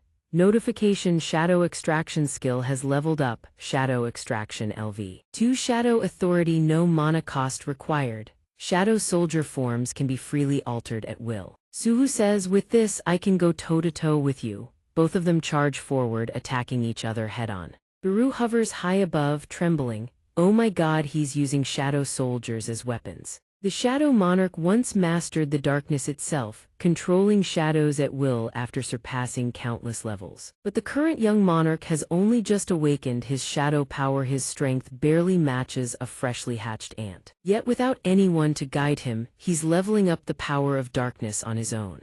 Suho strikes hard, his fighting spirit radiating from the very start of the battle. He possesses the aura of a king. Feng, the devil Rahan takes the hit, sent flying, his sword knocked from his grip. Suho even channels shadow power into the attack. The devil Rahan reels in shock at Suho's overwhelming might. Oh my monarch! Suho's eyes turn razor sharp. The devil Rahan is struck and hurled backward. A massive boom rocks the air, debris scatters everywhere. Rahan screams as shards fly upward and the axe on the ground launches into the sky. The young monarch Suho snatches the axe and rockets toward the devil Rahan. He cleaves straight into him. Suho's gaze is ice cold, truly a genius. Suho speaks, his voice frigid. I'll admit I was concerned about your red name, but I never once worried about whether I could beat you. Baru chimes in from beside him. I never doubted for a second that you would win, my lord. The young monarch hears this and simply replies, that's the most blatant lie I've ever heard. Baru glances down at his newly transformed arm. Suho grins with satisfaction. Still, I learned a new way to fight, not a bad haul. He raises his arm. A notification window appears with selectable options. System quest completion reward available. System confirmed to collect reward. Notification quest reward pending. Reward, the following items are ready for collection. Reward whirlwind/skill stone received. Notification, you have acquired the skill whirlwind/skill whirlwind/LV. 1. Active skill, mana cost 50. Description, the power of a swirling vortex is channeled into your blade. Effect/attack capable of striking multiple enemies simultaneously. Suho plants his feet firmly on the ground. This skill, the one reward I wanted most. I already know how to use it, it feels like pure instinct. He glances behind him. System trial duration has ended. His transformed arm dissolves, reverting to its original state. Suho looks down at the ground. I need a weapon. The sword lying on the ground seems to be thinking. How humiliating. Unbelievable. I lost to a mere descendant of the Shadow Monarch. A surge of dark power envelops the blade. But even so, this isn't over. Human greed is bottomless after all. Suho crouches down and reaches for the sword. Yes, the moment you touch me, I'll devour your body whole. The sword is slowly lifted. Item acquired, Rahan's fang claws. Suho hoists the sword skyward with a powerful swing. This definitely looks cooler than Gonbin's weapon. The soul within the sword is stunned. I inherited the power of Yawanjiat. I can't even possess the body of this brat. Suho smiles. Time to test out my new skill. Notifications continue to flood in. Blessing grace of the Archmage Kandaru. System, the Archmage Kandaru has bestowed a blessing upon you. Effect grants a reinforced body and robust vitality. Passive continuous effect. Immunity grants immunity to all diseases, poisons, and negative status effects. Regeneration, enhanced growth and recovery during sleep. Suho grips the sword tight, angling the blade behind him, then raises it high. His eyes decisive, cold as steel. He launches off the ground. The earth beneath him shatters into pieces. Skill activated, whirlwind/. The ground cracks and splinters apart. Suhu surveys the destruction with a proud look. The mana drain from a single use is going to be a problem. But damn, I love the destructive power behind it. Biru flies over and speaks up. You reacted very differently from when you first witnessed shadow extraction, my lord. The power of darkness is thousands of times greater than this, you know. A man buried in the wreckage suddenly sits upright. Thud. Suhu flinches in surprise. Teacher, you're awake. The man rubs his head and speaks. Suho, what happened? Suhu jolts and blurts out. I think it's going to take a while to explain everything. Let's head outside and talk while we walk. The streets are bustling with people. Suhu turns around and says, I'll go check if there are any survivors left in the dungeon first. The man behind him nods in agreement. All right. Suhu steps forward and stands before a glowing, swirling vortex. He's only rank an awakener with a summoning skill. The man ponders a minor detail, but how did Suho become so powerful? He watches the young men chatting up ahead. Father doesn't matter anymore. What matters is that Suho saved everyone. Their voices rise. Don't worry, he's fine. I can't believe this actually happened. The wolves' howls rip through the air. They lunge, charging straight at Suho. Notifications cascade in rapid succession. System Steel Fang Wolf defeated. Steel Fang Wolf defeated. Level up. Suho rubs his head. There's still a decent number of beasts around here. Biru flies down and gazes at the wolf carcass on the ground. They're loaded with EXP, my lord. You can't afford to miss these. He shivers. Hey. Suhu looks up at the sword floating in midair. Why did your attack power suddenly drop? The sword seems to respond. HMPH, do you really think I would serve the descendant of the Shadow Monarch? Rakan's Fang. Type sword, a blade forged from the fangs of the monster king Rakan. The vengeful spirit of Rahan resides within this blade. If a weakling possesses it, their body can be overtaken. Effect weakling repulsion. You can inflict fear status on the target for 1 minute. Critical wound effect. You have a 15% chance to deal true damage, doubling the damage output. Biru flies toward the sword. A skill that makes you stronger when facing someone weaker. What a magnificent skill. Pathetic. The sword immediately retorts, pathetic. Is there any hunter out there who hunts prey stronger than themselves? Biru fires back. The young monarch defeated Yaoso. He must be quite powerful, wouldn't you say? The sword stammers at that. Suho thinks to himself. First a talking ant, now a talking sword, what a headache. He looks at the gem cart before him, each step echoing on the ground. They stand in the main hall of the dungeon surrounded by rubble and earth. Corpses littering the floor. Suho watches intently as Biru flies toward them. It seems everyone here is already dead. The sword flies over and speaks up. HMPH, I only kill anyone who sets foot in my territory. Protecting Ye Wang's domain is my duty. Suddenly, it gets snatched midair. Suho drives the sword hard, slamming it into the ground. Shut up for a second. A wave of dark energy radiates around him. The shadow extraction skill can be used on this target. Suho asks, can I perform shadow extraction on humans? Biru replies, as long as they are dead, your grace can turn anyone into one of your soldiers. He raises one hand, then slowly extends the other. With a body in each hand, he turns and walks away. Biru speaks up, surprised. Your grace isn't going to perform shadow extraction? No, Suho replies. Forcing the dead to fight on, that's nothing short of punishing them. Biru watches him from behind. Young monarch. That cloth is already soaked in blood. Suho turns to look. Biru, you said this is the sacred ground of the monarch, right? Yes, that's correct. Suho continues, and what about the fact that my father and his predecessor killed that monarch? Does this have anything to do with Itarism? Itarism is the monarch's current enemy, Biru says. All you need to know is that the monarchs were your father's enemies in the past. There are 9 monarchs in total, including you and Jinnu. It continues, Your Grace. The great sovereign your father was also the Shadow Monarch, the King of Death.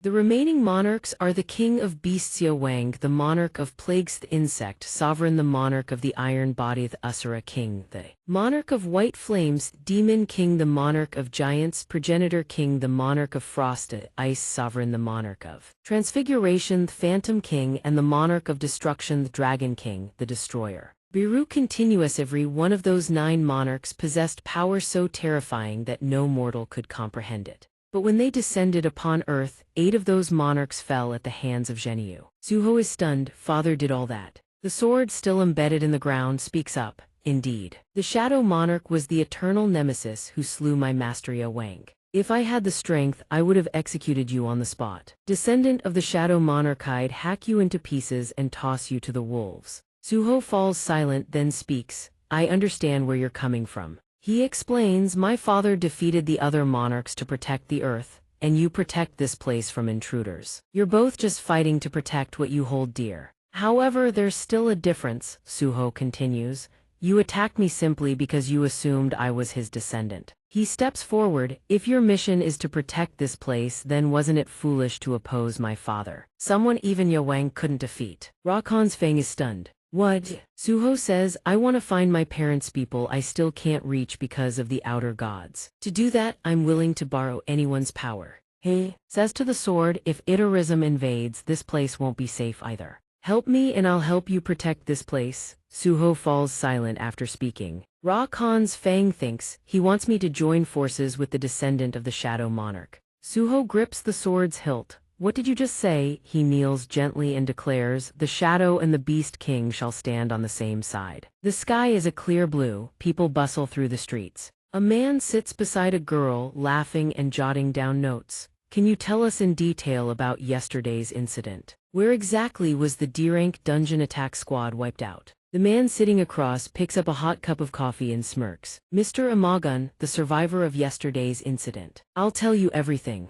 He thinks if people learn of Suho's heroic actions, Suho will be treated better even if he's just an E-rank hunter. This would be a good chance to repay him. That night the article was posted online. An E-rank hunter had charged into the dungeon to save the hunters trapped inside. The article included eyewitness accounts of an E-rank hunter sprinting toward the monsters to rescue everyone. There were also testimonies from the people he had saved. A man scratches his head with a pen. Isn't it about time we hired some guards? The Black Turtle Guild, managed by the second branch office. A man in the room speaks. Yes, they've been furious, demanding more manpower to gather intelligence. I think we should recruit more E-rank hunters. Li Yangho, the manager of the second branch, reads the news and says, I'll send you a candidate. What do you think of him? The other man reads through the information, mulling it over. Let's see, an E-rank hunter who operated alongside a D-rank squad, evacuated the excavation team and carried the injured out of the dungeon.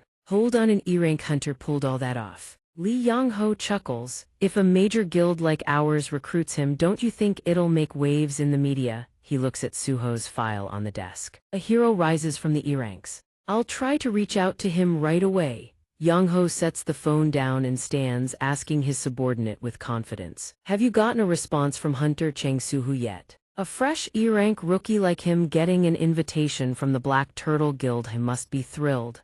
The employee stares at his computer screen. Looking awkward, whilst he declined the offer. Yangho immediately flares up. What did you just say? He can't believe his ears, his voice rises in disbelief. He rejected us. The Black Turtle Guild, some fresh E-rank rookie hunter rejected a major guild like ours. How is that even possible? The employee, calmer than his superior, adds cautiously, apparently he doesn't want to join any guild at all. Upon hearing this, Yangho erupts again, visibly irritated. A hunter who doesn't want to join any guild, does he think he's S-rank or something? The relatively more composed employee says, well, I think he'll reach out soon enough. He'll realize just how hard it is being a hunter with no guild backing him up. He'll understand eventually how brutal it is to be a hunter without a guild. Meanwhile, Suho receives even more guild invitations. He stares at his phone screen and lets out a sigh. Suho looks at the pile of invitations, completely fed up. I've gotten so many guild invitations ever since I came out of that dungeon. Baru, on the other hand, is rather encouraging. Many covet your grace's talent. The young monarch Suhadris his hair puzzled. But they all just want to hire me as a guard or scout. Why are so many people inviting me though? Little does he know this is the handiwork of his esteemed mentor. Suho flops down onto the couch and mutters, joining a guild would interfere with the system's leveling progression. I have no reason to join one. After making his stance clear, he glances at the sword beside him. So shall we pick up where we left off? Rakan's Fang, a few hours earlier. Suho grips the sword's hilt and speaks. What do you think? He declares firmly, the shadow and the fang were made for each other. The sword hears this and can't help but brood, its heart racing. What the hell is this guy saying? How can he say something so absurd so matter-of-factly? But the sword cannot deny one thing, perhaps the shadow could be an ally instead of an enemy. At that moment, it makes a demand in exchange for cooperation with one condition: take me to another of Ye Wang's sacred grounds. Back to the present, Suho asks the sword, do you know where that place is? Rakan's Fang affirms, I know the location of Ye Wang's sacred ground no matter how far it may be. It continues to reveal more. I can sense that the gate leading to it has already vanished. What humans call a dungeon break has occurred there. Based on this information, Suho says calmly, then the sacred ground must be a wild dungeon. A wild dungeon forms when a dungeon break occurs at an unguarded gate and monsters overrun the surrounding land, turning it barren and desolate. Before setting out, he doesn't forget to send a message to his family. Uncle, I'll be stepping out for a bit, don't worry if you don't see me. He mutters to himself, there, I've texted uncle. After that, he gears up and slings the sword over his back, shouting for dramatic effect. Time to hit the road. A moment later, Suho arrives at the foot of a mountain range. Suho stands before the iron gate, staring inside for a long while. His face pales as he asks for confirmation. It's really this place. Fang Wang replies yes. Suho looks at the sign reading, Wanok's Mountain Hina Guild access only, and lets out a groan. This is rough, it's definitely property of a hunter guild. He stands before the towering barbed wire fence and reads the information about the mountain's owner. Trespassing is illegal, and this Hina guild was founded by people who used to run with a gang. They're terrifying. Baru immediately chimes in with his opinion. You should not heed the words of this lowly creature. Young Monarch. Instead, I suggest we focus on leveling, but before he finishes, Suho's eyes light up. Confused, he asks, Sire, what are you doing? A faint blue aura wraps around Suho's hand. He smirks, ready to go in. Baru asks again, what about the Hina Guild? He crushes a surveillance camera with telekinesis as he replies, I have my own way. Suho clenches his fist tight. The surveillance camera crumples instantly. He watches the camera teetering off the pole and grins. There no more evidence. Baru, ever the veteran butler, can't help but comment. The way you handle things reminds me so much of Lord Zhenyu. Once the camera is dealt with, Suho vaults straight over the fence. He strolls into the mountain with his sword slung casually over his shoulder. He notices the strange mist surrounding the area and grows curious. Do all field dungeons have this blue haze? Baru answers patiently. This is mana from the outer universe. It breaches the dimensional walls and causes sickness throughout the world. This haze is what allows the sacred ground to breach the dimensional walls and link with Earth. He conveniently adds some more knowledge while he's at it. Entities in the outer universe are trying to tear open a massive hole in three-dimensional space to send their armies through. More mana means greater vulnerability to cross-dimensional displacement, just like us. After hearing how it all works, Suho flashes a grin and concludes. So it'll still be a while before the strongest ones make it here, right? Seeing Baru's silence, he starts cutting loose. Then I need to move fast and level up. In the blink of an eye, several monsters appear before him. The ones hanging from or perched on tree branches, resembling ugly, cold-eyed monkeys, dagger claw virga. The ones on the ground, snarling with bared fangs, resembling black panthers, break shadow rajan. Fang Wang emerges from its sheath on its own and speaks. Time to show what I can do. Seeing its unexpected eagerness, Suho says with satisfaction, you're actually reliable. But I won't be using you as my primary weapon. Fang Wang is stunned. Suho cracks his knuckles and charges in with his fists. I've figured out my attack method. Suho starts with an uppercut to the jaw of a break shadow rajan. I'll use guided melee combos as my foundation. Next, he beckons with a finger using the skill ruler's hand, while controlling Fang Wang to slash a distant enemy and kicking one away at close range. He explains the strategy using royal authority to support attacks across mid to long range. After Fang Wang finishes off its target, he recalls it to his hand. Then he mows down the rest with the skill gale slash. The unfortunate monsters stand no chance. I'll use multiple weapons so the enemy can never predict my moves. After wiping out the group, Suho activates 2 streams of Energione Black, 1 pale blue. A pair of dark blue-black gauntlets materialize on his arms. He strikes a pose. And that concludes this one-man presentation. Grab extra gear to perform shadow extraction. This is my new fighting style. Baru, acting like a total fanboy, showers him with praise. That was so cool. Oh, young monarch. Meanwhile, Fang Wang falls into deep thought. So this is the power of the Shadow Monarch's bloodline. Watching Suho fight makes it realize many things, and it sighs in admiration. The more enemies there are, the longer the battle drags on, and his power grows by using the fallen.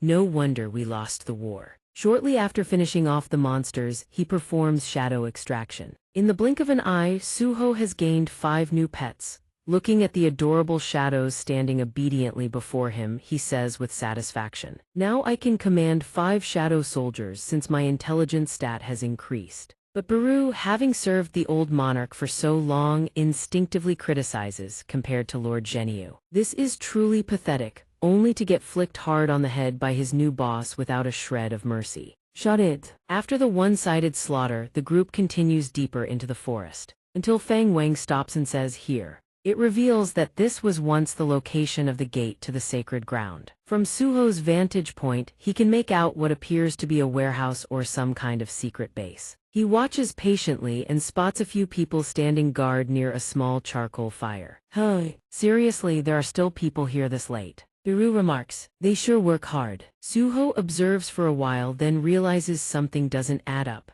But why are they out here this late? Hunting during the day would make more sense. Just as he's wondering, a convoy of vehicles appears. The people at the base open the gate and clear the way for the vehicles to enter. Moments later, an armored vehicle emerged down to the wheel spools to a stop inside the base. The scene below makes Suho's expression darken with fury. Several people, men and women alike, are herded out of the vehicle, each blindfolded with their hands bound. He is speechless. To make matters worse, one of the blindfolded girls catches the attention of a thug who starts toying with her. Suho asks quietly, "Baru, am I witnessing a kidnapping right now?" Baru frowns at the sight. It appears so. He knows the Suho family's temperament all too well. He quickly advises, "Young monarch, we've already trespassed. It would be best not to interfere. If they discover you're trespassing, you're hunting rights." But it's already too late. He turns to look, but where Suho once stood, only a thin wisp of smoke remains. Baru startles and whips his gaze toward the base, only to find his young monarch already gone. He's gone. A father who's a police officer specializing in violent criminals, and a grandfather who's a legendary firefighter. Cheng Suho, age 20, owner, raised under the guidance of those 2 men. Right now, the girl trembles in fear as a corrupt hunter strokes her cheek, tears streaming down her face. The hunter senses Suho's killing intent and whips around with a cold glare, but Suho's foot is already descending toward the crown of his skull. He has long since formed the habit of acting before thinking when it comes to protecting the innocent. Suho descends upon the hunter like a wrathful god. His boot stamps down, caving in the hunter's face. At this sight, every single pet felt a pang of dread for their own futures. Baru pressed a hand to his forehead, powerless to intervene. The other hunters saw their comrade ambushed and froze up in shock. He planted a kick and landed as fast as a bolt of lightning. The hunter hit the ground flat on his back. One down. He shifted his gaze to the rest of them. The other hunters only just managed to react. The one with the buzz cut roared furiously, "Why you?" Meanwhile, another one helped the ponytail guy back to his feet. That was when Suho's rationality finally kicked back in. Panic surged through him. Oh no, he'd already made the first move. Only now did Suho feel the headache hit. Trespassing on another guild's territory was illegal. What now? Then his brain fired up and spat out a solution. Suho grabbed a shadow at random and summoned it. The shadow compressed itself into a mask and covered his face. He straightened up, regained his composure, and launched into a full-blown interrogation. "Given that you've been kidnapping people and putting everyone in danger, what the hell does the Hina Guild think it's doing?" The kidnappers heard that and fired right back, raising their voices in defiance. "That's what we should be asking you. You didn't just trespass on our territory, you even attacked us. Do you have a death wish?" Words exhausted, the buzz-cut leader snarled an order to kill him. The hunters heard the command and charged in without hesitation. The one in front thrust his spear relentlessly. Suho weaved left and right, dodging effortlessly. He evaded on one hand and assessed the overall strength of his opponents on the other. He'd already scanned them. The average level of Hina's members was D rank, should hold back just to be safe. Battle plan locked in. Suho threw a savage uppercut. The unlucky bastard who caught it flew backward like he'd been shot out of a cannon. The guy crashed into another one on the way, and both of them smashed into the wall. The others felt the raw force behind that punch and froze mid-step, only to see Suho already airborne. He split his legs midair, each foot caving in a different enemy's face. Baru watched the scene and felt his heart swell with emotion. The young monarch had served him since he was still in diapers, and he couldn't help but feel proud. He had grown so powerful that what humans called D-rank awakens were no longer a match for him. Baru was deeply moved. Suho, on the other hand, hadn't expected them to be this weak. He scratched his cheek and muttered, "Too easy." System status window updated name Suho level 16 class tireless title none HP 2. 350 MP 235 STR 33 VIT 25 AGI 25 INT 25 WIS 25 available points 0. A few minutes later, Suho had the rogue hunters hogtied into one big bundle. Every single one of them was beaten so badly their own mothers wouldn't recognize them. He dusted off his hands, shaking loose the grime. When Baru's voice chimed in, "You handled them cleanly, young monarch." Young monarch. The people he'd saved finally gathered enough courage to approach. A girl spoke on their behalf. "Thank you for saving us." "Are you from the Hunter Association?" Suho flinched and gave a hasty reply. Sure, something like that." He told them, "I'll handle things here. Get somewhere safe." The civilians. The civilians, still reeling from the shock of the kidnapping, couldn't stop trembling. Fortunately, they still had enough composure left to drive away from this nightmare. Watching the car disappear into the distance, a question nagged at him. But why was the Hina Guild kidnapping people in the first place? The Fang of Rahan cut through Suho's curiosity. Its voice was grave. "I can sense it." Suho frowned. "Sense what?" The Fang of Rahan's gaze drifted toward a building across the way. "The reason I told us to come here, it's over there." Following the Fang's guidance, Suho rolled up a shutter door and peered into the pitch-black room. What he saw inside made his blood run cold. Inside the room were massive iron cages. Scattered around the room were syringes, medicine vials, and traces of habitation inside the cages. He hazarded a guess. They were keeping people locked up in here. Baru sensed a faint, familiar energy and couldn't help but furrow his brow. This energy signature impossible. They looked into one of the cages. Inside was a living creature. Suho squinted at the chained creature in the cage, even more confused now. "They're keeping dogs in here too. What the hell is the Hina Guild trying to pull?" The moment the question left his lips, the cold voice of the blade rang out. "That's not a dog, it's a wolf pup." If you listened closely, there was a tremor in that voice. "A descendant of the monarch of Beastia Wang." Suho blurted out in shock. "What?" The Fang of Rahan fell into a memory upon seeing the scene. After Yo Wang was defeated by the Shadow Monarch in battle, he sent a guardian to escort his remaining descendants to the Holy Land. He believed that one day another Yo Wang could be born as long as his bloodline endured. Then it spoke slowly, honestly. "I didn't even hope for the birth of another Yo Wang."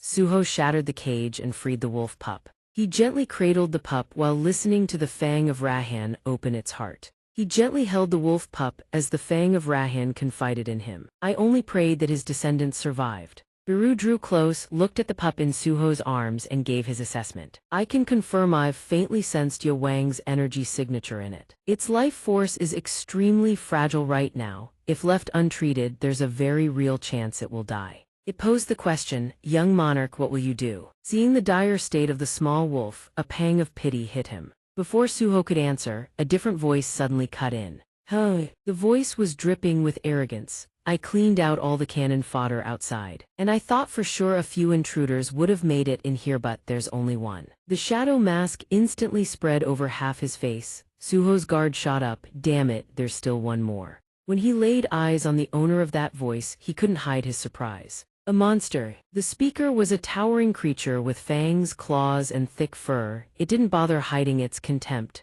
The Hina Guild utterly useless. They had all those people and still couldn't get the job done. Humans really can't be trusted anymore. The Fang of Rahan on Suho's side went rigid the moment it saw the creature. It called out, voice shaking, "Rocky, you're still alive." Suho glanced over, puzzled. "You know him?" The Fang of Rahan gave a slight nod. He was the guardian assigned to protect Yo Wang's descendants. The creature that looked like it crawled straight out of hell recognized the voice and said, "It really has been a long time, Fang of Rahan. So you're still alive too." The Fang of Rahan saw that indifferent expression and erupted in fury. "Rocky, have you forgotten your duty to protect his descendants?" It couldn't hold back its outrage. "What have you done to let them end up like this?" Rocky narrowed his eyes at the Fang of Rahan with a look of utter disdain. "What did you just say?" In the blink of an eye, he was right in front of Suho, demanding, "Human, did you dare lay your hands on what belongs to me?" Rocky snatched the wolf pup back. Suho could barely track Rocky's movement. Too fast, he thought. Before he could even speak, Rocky moved Aganon hand, clutching the wolf pup behind his head. the other swinging at Suho. Suho raised both arms to block on reflex, but this opponent's raw power was on another level entirely. Suho couldn't hold his ground. The force of the blows sent him crashing through the wall, and he still couldn't stop. Baru saw his master getting wrecked and panicked. He shot after him, shouting. Young Monarch Suho slammed into a row of shipping containers before finally coming to a halt. Baru was frantic, seeing his master sitting there dazed. He rushed over. Young Monarch, are you all right? Suho stared at his own hands and muttered, hardest hit I've taken in a while. Seeing Suho's battered state, Baru cried out, your head is bleeding. Suho could no longer maintain the shadow mask. He rubbed the back of his neck and groaned, my head's ringing like a bell, so stop shouting already. System skill endurance has leveled up. Physical resistance increased from 20% to 40%. Seeing that he still seems fine, Baru finally begins his report. Young Monarch, when you arrived here, I faintly sensed the residual trace of a certain type of energy. I just realized what it is. Itarim, I can sense the energy of Itarim coming from him. Hearing those key words, Cheng Suhu suddenly freezes, his eyes widening with deadly seriousness. Inside the warehouse, Rahan's Fang trembles with agitation, screaming its accusation. Brokey, what do you think you just did to the descendant of Yawang? Brokey suddenly speaks to the sword. How do you think I managed to maintain this power after losing my sacred ground? He doesn't wait for an answer and replies himself. Simple survival of the strongest. The fate of the weak depends on the will of the strong. That the weak be devoured by the strong is only natural. Brokey gazes at the wolf pup in its palm with manic eyes, its maw splitting wide open as it speaks. This little runt may be weak, but it's a descendant of Yawang. You could say it's the finest source of nourishment around. As it speaks, drool streams endlessly from its mouth, sounding rather pleased with itself. That's why I ate its flesh. Brokey recounts what it did with a tone of sheer glee. The more Rahan's Fang listens, the more violently the aura around it flares. I used to drink its blood regularly. The bloodline of Yawang. The sword growls through gritted teeth. Brokey grows more and more fired up as it talks, more excited, its expression increasingly manic as it screams its challenge. The last thing I'll do is kill every last one of you. What can a cripple like you possibly do on your own? It's too busy reveling in its insults to notice another enemy silently making its move. The reason he died is simply because he was too weak. Brokey is still fired up. I've survived this long, I'm strong enough to keep growing stronger. Cheng Suhu flicks his wrist lightly, his hand curling into a two-finger stance. Just as it's about to declare its dominance, a slash cuts across its wrist and the wolf pup tumbles free. I am the one most fit to succeed the throne of Yawang. A second later, Brokey drops its mocking demeanor and stares at its wounded wrist with a grim expression. Baru catches the wolf pup just in time, letting out a contemptuous snort of derision. The sword, Rahan's Fang, also responds to his call. It zigzags through the air, dodging Brokey's claws and lands squarely in his hand. The sword is still bewildered and sorrowful. Cheng Suhu. He grips the sword and speaks gently. I know, you seem quite angry at him, but that works in my favor. I have my own important business with him too. You'll see. At this moment, Cheng Suhu is burning with fury so intense he could lose his mind. A blue aura engulfs him, flickering like raging flames. He declares in an icy voice that this will be the first alliance between Shadow and Fang. Yet deep in his heart, excitement surges. Idarim, he's finally found a lead connected to his father. Brokey, its declaration interrupted, erupts in fury as a blazing red aura bursts forth. It mutters in a deep voice, how infuriating, a mere insect like you dares. A seal suddenly flashes in its eyes. Brokey growls darkly, I will kill you. The system times its notification perfectly. A new quest appears. System urgent quest xianxia hunt. Defeat Hina Brokey and ensure your own survival. Quest objective defeat Brokey 1. Baru cradles the wolf pup, standing outside the battlefield with a mournful groan, unable to do anything but watch. The wolf pup regains a sliver of strength, trembling as it forces its eyes open.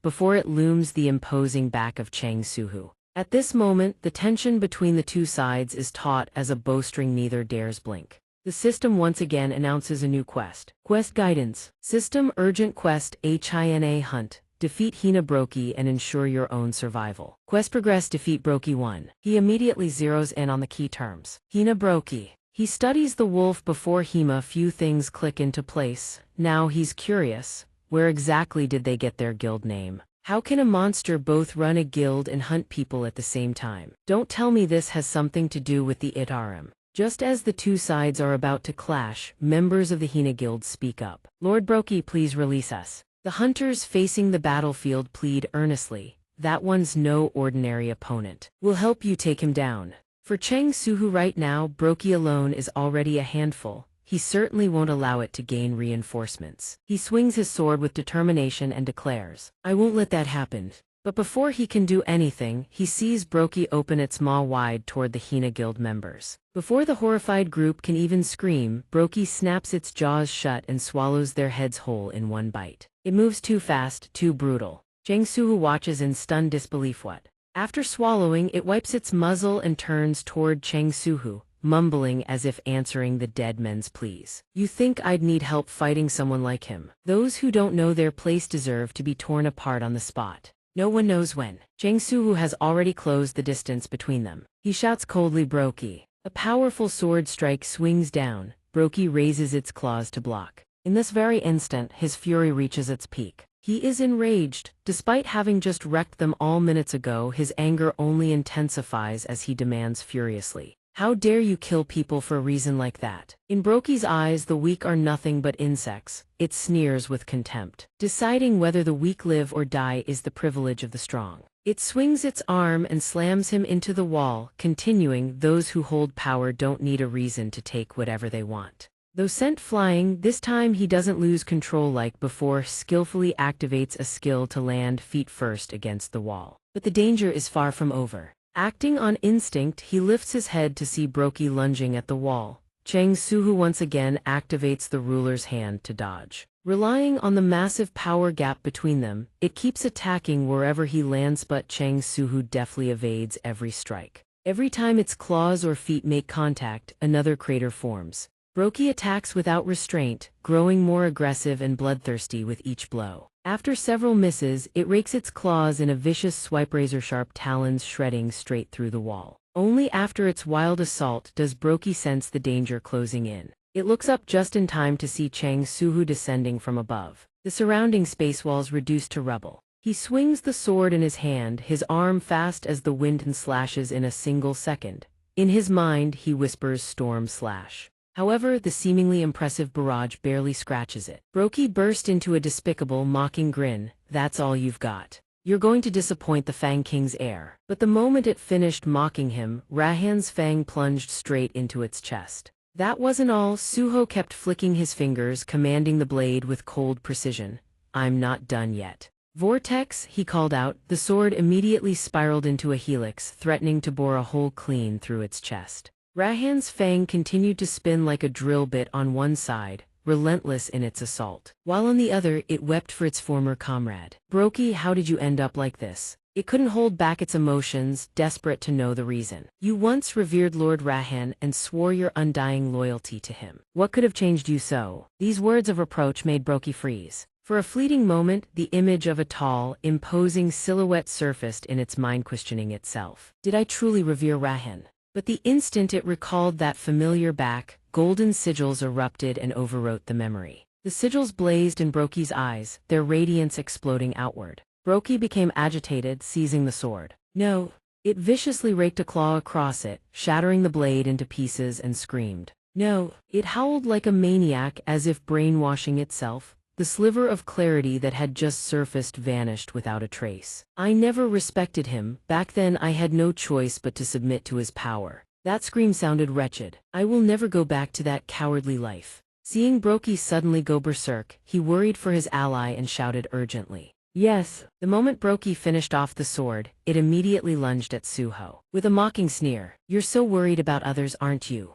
You worm. He couldn't dodge, his body exploded with pain, eyes widening as a thought flashed through his mind. The agony, it felt like his bones were about to shatter. Even so, Suho hadn't given up. The image of Zhenyu flashed through his mind. But when he thought of his father fighting somewhere out there, he dropped to one knee, lowering his center of gravity to keep from falling. At the same time, dark shadows converged toward both his hands. In an instant, gauntlets forged from shadow took shape. Suho didn't hesitate. He charged forward and threw a full power punch, his heart burning with a single resolve: I cannot fall here. What followed was an explosive exchange of fists and kicks. Biru watched, trembling with excitement. My young lord. Rahan's fang sword shattered completely. Even the gemstone embedded in the blade had cracked. The fractures let the enchanting power within leak out continuously. Rahan's fang despaired, yearning, lost in endless thought until it heard a young feral growl. The shattered sword, the fading power falling into slumber. Is this the end? The survival of the Fang King's heir, the future of the Fang tribe? Every burden rested on a single pair of shoulders. The wolf called out, I still want to fight, I want to fight.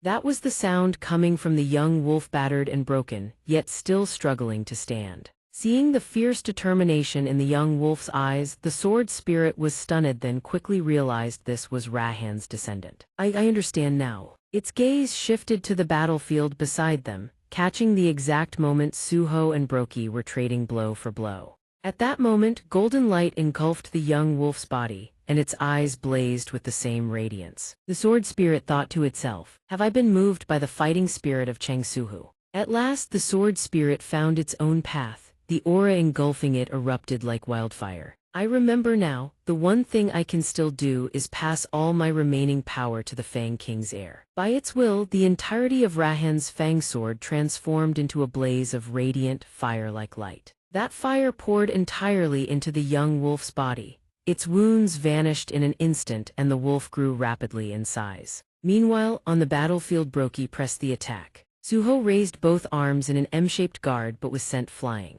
This time he slammed straight into an armored vehicle. The entire front end and chassis crumpled on impact. He slid down from the dent and collapsed to the ground. Suho gasped for air, completely spent. He couldn't get back up to fight. System HP updated, remaining 212,350. Though cornered with his back to the wall, he still refused to give up. His fists clenched tight, and he thought firmly, I believed I had grown stronger. Brokey, holding the dominant advantage, strolled over like a reigning champion. A feral aura exploded around him like a storm as he remarked with contempt. A worm like you lasted longer than I expected. Yet in that very moment, Suho couldn't help but doubt himself. Am I going to lose? Brokey opened its maw wide and lunged, claws slashing like a hyena's roaring die. Suho could no longer move. He could only watch helplessly as those claws reached for him. Damn it! At that critical moment, salvation came from an unexpected player. A wolf with eyes blazing golden radiance leaped in, clamping its jaws onto Brokey's arm and blocking the killing blow just in time.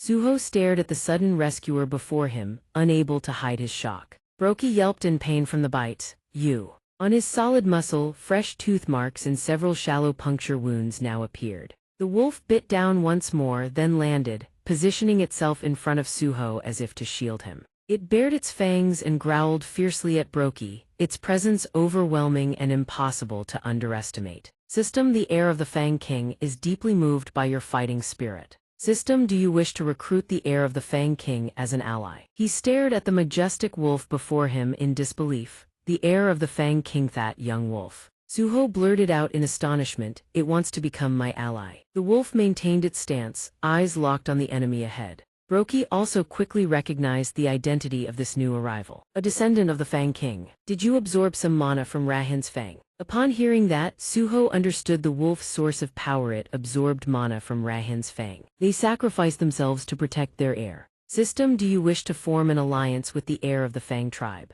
The wolf looked at him at the same time, as if awaiting his answer. He had already made up his mind. His intention had always been to ally with the Fang tribe. He would accept. He raised his finger and selected yes. System alliance formed with the heir of the Fang tribe. The moment the alliance was established, both Suho and the wolf shuddered simultaneously. He faintly sensed something flowing into his mind. Memories flooded in. He saw one large and one small figure sitting together. The larger one spoke, so you'll be succeeding the Fang King. We've already lost to the Shadow Monarch in this war. That was Brokey from the days when he still served the Fang King. Back then its eyes were a clear, almost innocent shade of brown. It laughed gently, softly stroking the wolf pup's head. After all, only the strong surviving, the defeated lose everything. Its eyes burned with fierce conviction as it spoke to the wolf pup. For the future prosperity of the Fang tribe, you must become stronger. The wolf pup savors every gentle stroke, even tilting its head back so Brokey can pet it more easily. But happiness never lasts. One day, the wolf pup's face contorts with terror, its body trembling uncontrollably, whimpering as tears stream down. Brokey kneels before a group of strange figures, bizarre sigils floating above their heads. Brokey pants heavily, its expression twisted with defiance. Why didn't you just kill me? Among them is a woman cradling a baby. The infant, swaddled in cloth, opens its mouth and speaks. This little monster seems useful enough. That's good enough for me, I'll be taking it. One of them pins Brokey down, while another brings a stone radiating golden light before its eyes. As the stone draws closer, Brokey's pupils quiver violently. Seconds later, Brokey lets out an agonized, blood-curdling scream. The wolf pup watches the scene unfold, crying without a sound. After what feels like an eternity of screaming, Brokey finally falls silent. The one who appears to be their leader speaks with cold arrogance. Hyena Braka, from this moment on, your mission is to capture humans alive and bring them to us. With those words, the group departs. The teary-eyed wolf pup rushes to Brokey's side. What I implanted into your consciousness will amplify your strength and save you in your darkest moments. But its power depends on the one who wields it. But as the wolf pup draws near, it notices Brokey has changed in some terrifying way. It trembles on pure instinct. What happens next becomes a memory that haunts the wolf pup forever. Its heart nearly stops, because Brokey has gone completely berserk. A crimson aura erupts around its body exactly like the one known, and its eyes shift to a blazing gold, matching the final words of the one who caused this tragedy. It can twist and amplify whatever desires lurk within you. Back in the present, Suho reels after witnessing those memories. These are the memories of the Fang descendant. He immediately connects the dots with the intel he already has. Those bastards implanted something in Brokey's eyes. Could they be the super psychics colluding with Lidarim? He also realizes what the wolf before him is truly after. The Fang descendant has no intention of seeking revenge against Brokey. Instead, it seems to be protecting the mindless beast. Now that he knows the truth, Suho's hatred for the ones responsible only burns deeper. If this is really connected to those bastards, then he has no choice. He must take Brokey down right here, right now. He sets the goal, but he stays realistic. He knows he isn't strong enough to pull it off alone. Just as despair starts to creep in, another notification arrives. A quest and a newly recruited ally land on him at the same time. It all comes so suddenly his head spins. System: New quest, Heirs of the Monarch. Quest objective: seek out the Monarch's descendants and forge alliances with them. Progress: Monarch's descendant allies 18. Reward: bond skill forged through the link between you and the Fang tribe's heir. The notification barely ends before a blazing aura erupts around the wolf's body. At the same time, Suho's own aura detonates outward. He can barely believe the power coursing through him. The two auras resonate, then violently collide and explode. Their combined light fuses into a blinding radiance that nearly sears Brokey's eyes blind. Even Baru is forced to shield his eyes from the glare. He is utterly astonished. The young monarch is accepting a power source entirely different from Lord Zhenyu's. But the aura is violent, and Brokey is not the type to just stand there and die. It charges at both of them. Suho doesn't even understand what's happening. But Brokey instinctively targets Suho first, lunging with a savage roar. You think I'll just let you do that? This time he doesn't dodge, he meets the blow head-on. It's a devastating punch, enough to obliterate anything in its path. After the impact, dust and debris billow like a bomb just went off. But Brokey's attack is futile. System: bond skill with the Monarch's descendant has been successfully established. As the smoke clears, a hand with razor-sharp claws comes into view. A figure emerges from the haze. Black hair has turned silver-white, and a cross-shaped scar now marks his forehead. Suho and the wolf have fused into one. In this form, he possesses the raw strength of the Fang tribe, so that last attack doesn't faze him at all. Suho hasn't even had time to process what just happened. He stares, dumbfounded. System: Pet Fusion Level 1 activated. MP consumption 1 per second. Skill info: you may fuse with the Fang tribe's heir to amplify your strength. Your senses become beast-like. Now it's Brokey's turn to be shaken. It retracts its claw, its face twisted with shock. What? The Yowang heir absorbed by him. Suho sidesteps it with absurd ease. He looks calm on the outside, but inside he's absolutely floored. His body feels light as a feather, every sense is razor-sharp. The slightest movement lets him weave clear of danger. Brokey swings its claws in a frenzy, but not a single strike lands. He keeps dodging, getting used to this new power until he's ready. Then it's time to counterattack. He snaps a vertical kick that catches Brokey square under the jaw.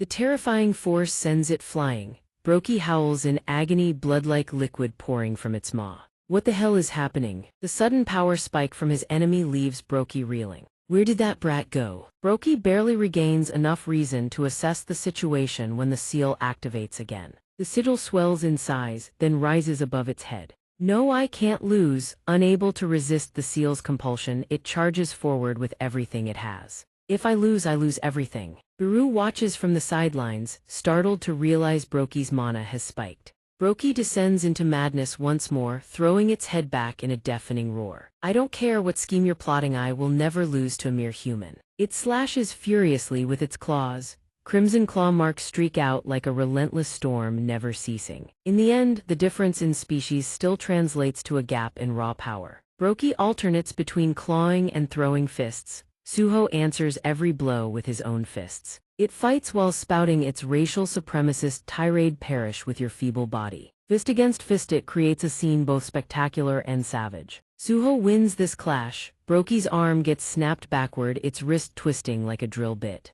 Feeling its arm bones grind and shatter, Brokey's eyes go wide with shock. Notification: you have acquired Skill Martial Arts Level 1.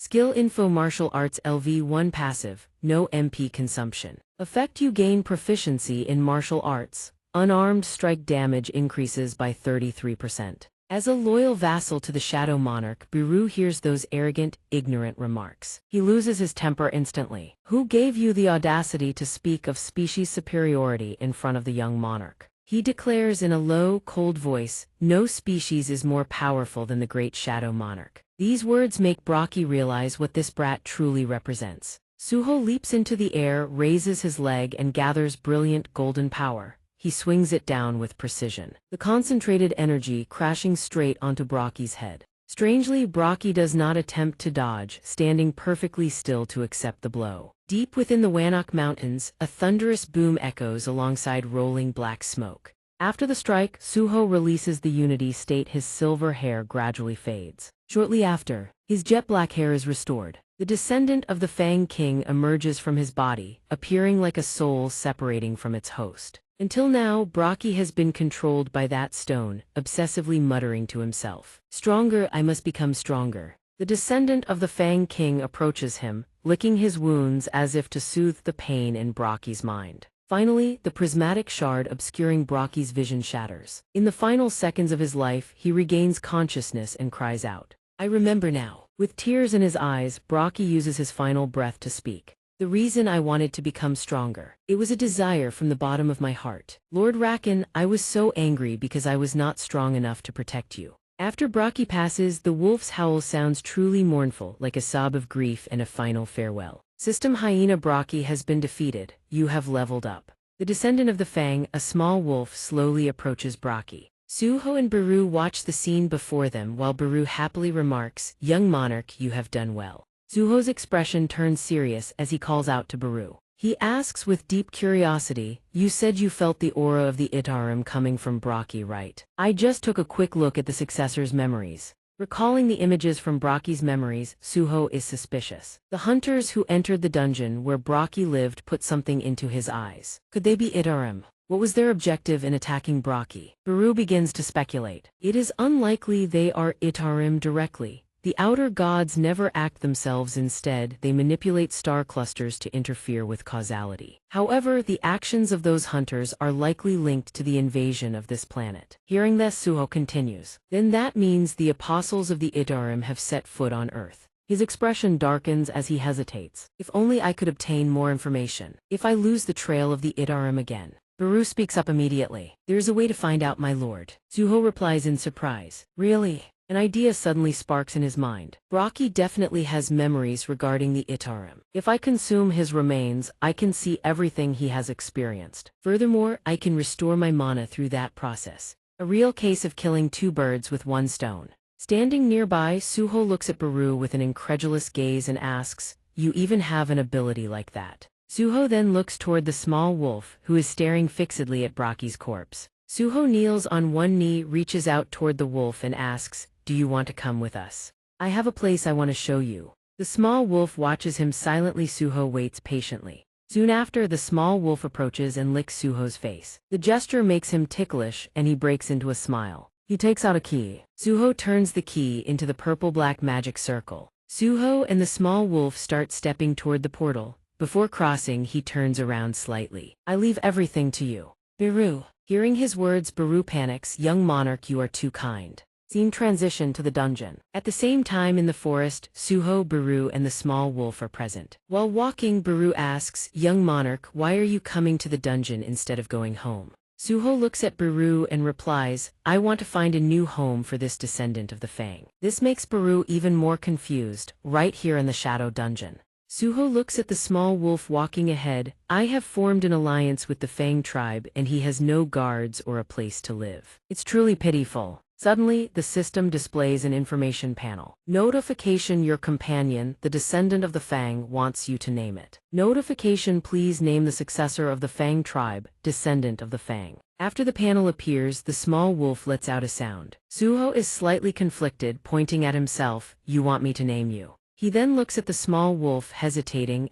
since you have gray fur, let's call you Gray. Baru thinks to himself, his naming sense is no different from Lord Jinwoo's. The small wolf finally has a name, Gray. Ally relationship established, trust and respect level increased. Gray seems very happy. Suho says, Gray, I designate this forest as the territory of the Fang tribe. Make the most of its advantages. A bark from Gray responds to him. Another notification appears. Notification, a portion of the shadow dungeon has been designated as Fang tribe territory. Notification, Gray has been appointed as the lord of the Fang tribe territory. Suddenly, Suho remembers something and asks Baru, what does Gray eat? Baru answers quickly, since he carries the blood of the Fang tribe, I believe he can eat living creatures or monster meat. Hearing Baru's answer, Suho replies with a mocking grin, ah, that's perfect. He glances behind him. Suho's eyes lock onto a tree base as he adds, there are still monsters hiding around here that I haven't wiped out yet. I guess I'll have to have Gray clean them up for me.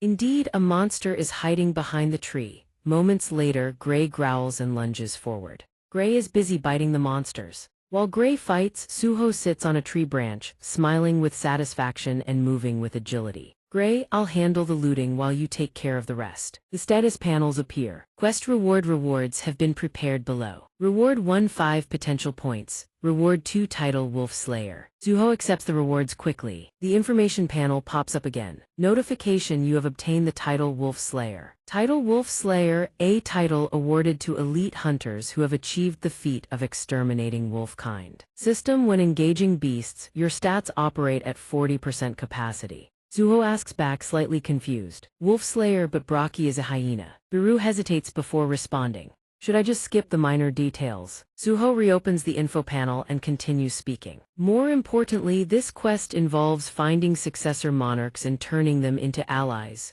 Baru can't answer either. Lord Zhenyu never had a system like this. Baru continues speaking. I've heard the leveling system created specifically for you was modified to a certain degree, stripping away the system's malicious intent. He repeats in confusion, malicious intent. Baru then recounts the old story to him. In the past, the system's purpose was to push the human named Chang Zhenyu to grow stronger. The developer's scheme was to turn him into a vessel for the Shadow Monarch. The moment that purpose was fulfilled, his father's soul would have to dissipate. However, his father overturned the system's entire scheme. An image surfaced a man bearing 2 masks. In the end, he became the Shadow Monarch by his own hand. Back in the present, Baru continues, he ascended to become the supreme being. There's no need for him to level up anymore. Suho asks doubtfully, so is the system trying to make me the next Shadow Monarch? It quickly denies, no, in this world there can only be one Shadow Monarch. Baru speculates, I believe the system will prioritize a development path tailored for you. It will serve as nothing more than a guide. If any new functions appear, they are designed solely to serve your interests. His eyes glaze over as he murmurs, the purpose of my system. Immediately after he calls out, open status window. Status window Chang Suhu level 16. Level 16. Classification none, fatigue none. Title Wolf Slayer, HP 2550, MP 270, SDR 35, VIT 27, Precision 27, INT 27, Perception 27, Available points 5. Passive skills none. Active skills Monarch's Authority LV 1, Shadow Summon LV 2, Endurance LV 2, Storm / LV 1. He stares at his own status window and speaks speaks with bitter self-deprecation. After hearing what you said, I think I roughly understand why my classification is still none. His stats have climbed considerably since the mist burners chased him back when his SDR was only at level 1. Thinking about it, he has also acquired quite a few useful skills along the way. But he's still pathetically weak. During the recent incident, if it weren't for Gray and the Link skill showing up, he would have lost to Brocky long ago. If every quest the system gives me serves what I want, then I will clear every single quest from here on out. After completing all the quests, there's a chance he might meet Father. Suho immediately leaps down from the tree branch. He suddenly asks, "Oh right, earlier, did you find any trace of Larim in Brocky's memories?" Baru answers with difficulty. "I tried sifting through his memories, but the apostles who supposedly brainwashed Brocky didn't show up." Suho says with disappointment, "So there are no clues at all." Baru speaks up right after. There's one thing he quickly recounts. Humans appeared in his memoirist, ones who helped Brocky establish the Hyena Guild and carried out the kidnappings. Baru says hesitantly the name of that guild is. Before he can finish, Suho cuts in, startled. "A guild." Baru emphasizes the Reaper Guild. "If we dig deeper into that guild, I believe we can learn more about Itarim." At the Reaper Guild headquarters inside the vice director's office, a phone won't stop ringing. A finger pokes at the phone screen. The mysterious vice director speaks. "What is it?" "Intig, weren't you supposed to be in Southeast Asia supporting a raid?" Intig on the other end says frantically, "That's no longer important right now. Have you read the latest news report? You're the one behind the hyena incident, aren't you?" The vice director responds with perfect calm, playing dumb. "Which incident? I don't visit the zoo, so how would I have seen any hyenas?" Intig shouts urgently. Li Mingsheng stopped dodging the question. He responds casually, "You sound rather unhappy, don't you?" Intig says angrily, "I've uncovered evidence of your interference with the Hyena Guild. The association will catch on to this soon enough." Mingsheng responds with the same indifferent attitude. "What if they question me about it? I'll just say I did nothing. The moment I bring in lawyers, even the association has to shut up." Intig says with irritation from the other end. "Even so, don't get too cocky. The law alone might not be strong enough. And the association chairman isn't someone you can mess with easily." He speaks in a commanding tone. "You'd better clean this up before I get back." Mingsheng's eyes turn blood red as he lets out a mocking laugh. Says everything he wants and then hangs up on me just like that. That man used to be nothing but Mingsheng's lowly driver, but now that he's reached S rank, he's become insufferably arrogant. Right after, Mingsheng slams his fist down and smashes the table to pieces. Mingsheng murmurs to himself, baffled, "Who the hell defeated Brocky and destroyed the Hyena Guild?" Even though surviving witnesses provided information, all they could say was that he was a young hunter wearing a black mask. He reaches into his jacket and mutters, "Well, I don't have time for people I have zero information on." A translucent orb appears in his hand as he continues, "There are more important things to attend to." And he is Li Mingsheng, Reaper Guild, A-rank hunter, executive vice director. The orb in his hand reflects his image back at him. With utterly crazed eyes, Mingsheng murmurs, "An awakening stimulant for Stardust hunters. If this goes smoothly, no one will dare look down on me ever again." After roaming freely through his new territory for a while, Gray plants its foot on its freshly caught prey. Baru is thoroughly impressed with the new recruit and praises him. "You fought well. If you want to protect the young monarch, keep it up." He says cheerfully, "Gray, go ahead, eat to your heart's content."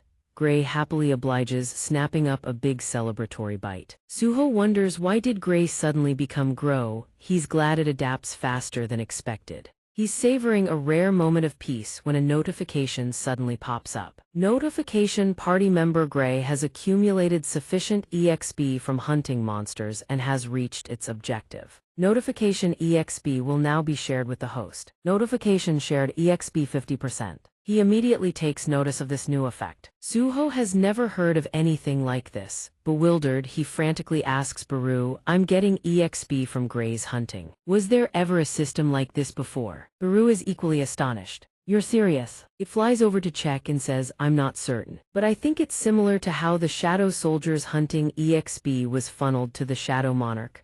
Suho shifts into gamer mode. This EXP sharing feels just like a party system in games. He marvels, "Even though I only get 50%. Having it accumulate automatically like this is already fantastic." Baru chimes in with a suggestion. In that case, just let Gray hunt freely around here. The suggestion startles him. Right after, yet another notification appears. He murmurs with a hint of excitement, another status window. Notification: a series of alerts have triggered for eliminating a certain number of monsters within the Shadow Dungeon. Notification: a quest requirement has been completed. Notification: daily quest: clear the Shadow Dungeon. System: daily quest: cleanse the Shadow Dungeon, kill 100 goblins. Progress 100. System: kill 10 goblin commanders. Progress 10. System: kill 1 goblin centurion. Progress 1. Looking at the flood of tasks that suddenly appeared, he narrowed his eyes and muttered, "The daily quest wants me to go kill goblins." Though he didn't understand the purpose of these new quests, Suho still decided to carry them out. If it's a quest, there have to be rewards attached.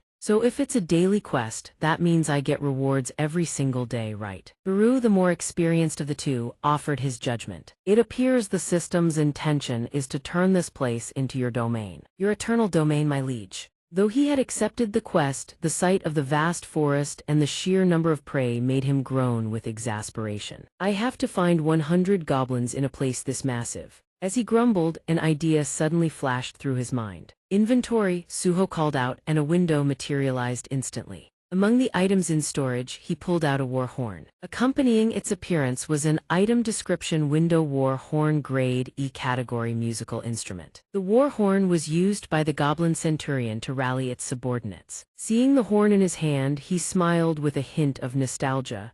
I took this after killing those goblins. Without a moment's hesitation, he tilted his head back and blew a long, resonant blast. The sound wave rippled across the entire forest. System item: war horn used, rallying goblins in the surrounding area. Suho blew once, then stopped and waited. Before long, the first goblins appeared. They shrieked with excitement, charging straight towards Suho's group, completely unaware they were rushing headlong into the jaws of death. Seeing prey deliver itself right to his doorstep, his spirit soared. His fingers curled as he readied himself. Just as I expected, Baru, of course, became an enthusiastic cheerleader, singing his master's praises. Oh, luring the goblins here with the horn, how brilliantly clever of you, my liege. Suho's hand clenched into a fist, his arm drawing back behind him. His sharp eyes locked dead onto the target ahead. He settled into his stanza, then launched his fist with devastating force. Thud, the punch blew clean through a chunk of the nearest goblin's body.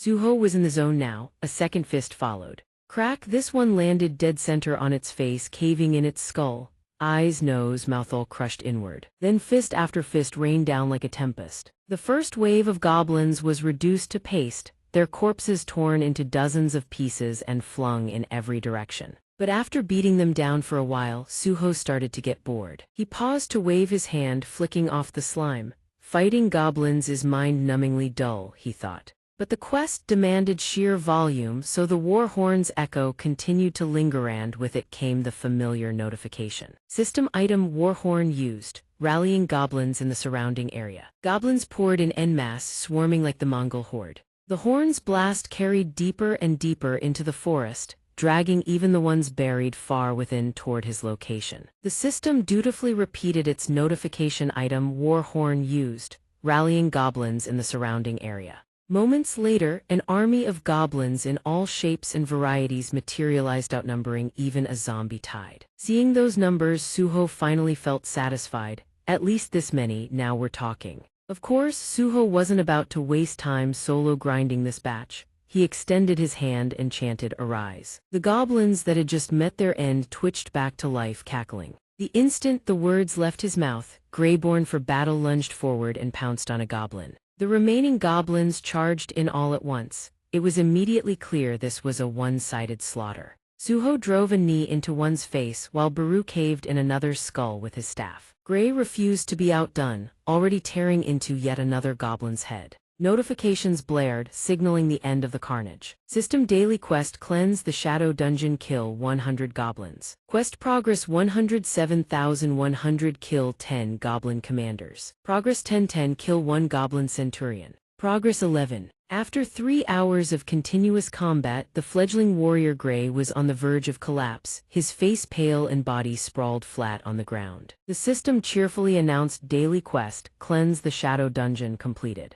Notification: quest completion, rewards have arrived. Would you like to review the rewards? Seeing Suho staring at the quest window with a contemplative expression, Baru approached and asked, "Is there a problem?" Suho calmly voiced the suspicion in his heart. The numbers displayed in the quest looked strange. The quest was already marked complete, but the total count kept climbing. After a few seconds of thought, Suho's lips curled into a smirk. Could it be? The more he thought about it, the more excited he became about his theory. Unable to contain his delight, he turned to his two companions. "If the numbers keep going up, there's definitely something hidden here. I'm going to push this and see when the system stops counting." Gray's jaw dropped in sheer horror. Suho hunted like a madman until the quest counter finally stopped ticking. Daily quest: cleanse the shadow dungeon, kill 100 goblins, progress 200,100, kill 10 goblin commanders, progress 2010, kill 1 goblin centurion, progress 21. Gray was practically ascending to nirvana by now, his shadow dog's life squeezed dry of all color. Another string of notifications appeared, declaring the daily quest, cleanse the shadow dungeon, completed once more. Notification: quest completion rewards have arrived. Would you like to review the rewards? Baru, seeing Gray lying stiff as a board with his soul practically leaving his body, couldn't help but be alarmed. But the ruthless capitalist Suho was grinning ear to ear at the quest board. There's definitely a hidden mechanic here. He could barely contain himself. Review rewards. The system updated the window, displaying the quest rewards with the prepared content listed below. Reward 1: full status recovery. Reward 2: 3 potential points. Reward 3: random fortune box. Reward 4: random destiny box. Would you like to claim all? Suho exclaimed with excitement. Claim Reward 1. Reward 1: full status recovery activated. Immediately after using it, he realized the best way to utilize this reward going forward. My condition has been restored completely, just like leveling up. If I save this reward for emergencies, I'll never need to worry about recovery mid-battle again. After evaluating the first reward, he immediately moved on to claim the second. His status window materialized, displaying his updated information. Title: Wolfslayer, HP 2. 550, MP 270, Stamina 35, Endurance 27, Agility 27, Intelligence 27, Perception 27, Available points 8, Passive skills none, Active skills: Authority LV 1, Tenacity LV 2. Suho instantly recognized the value of this reward. The higher the level, the harder it is to earn points.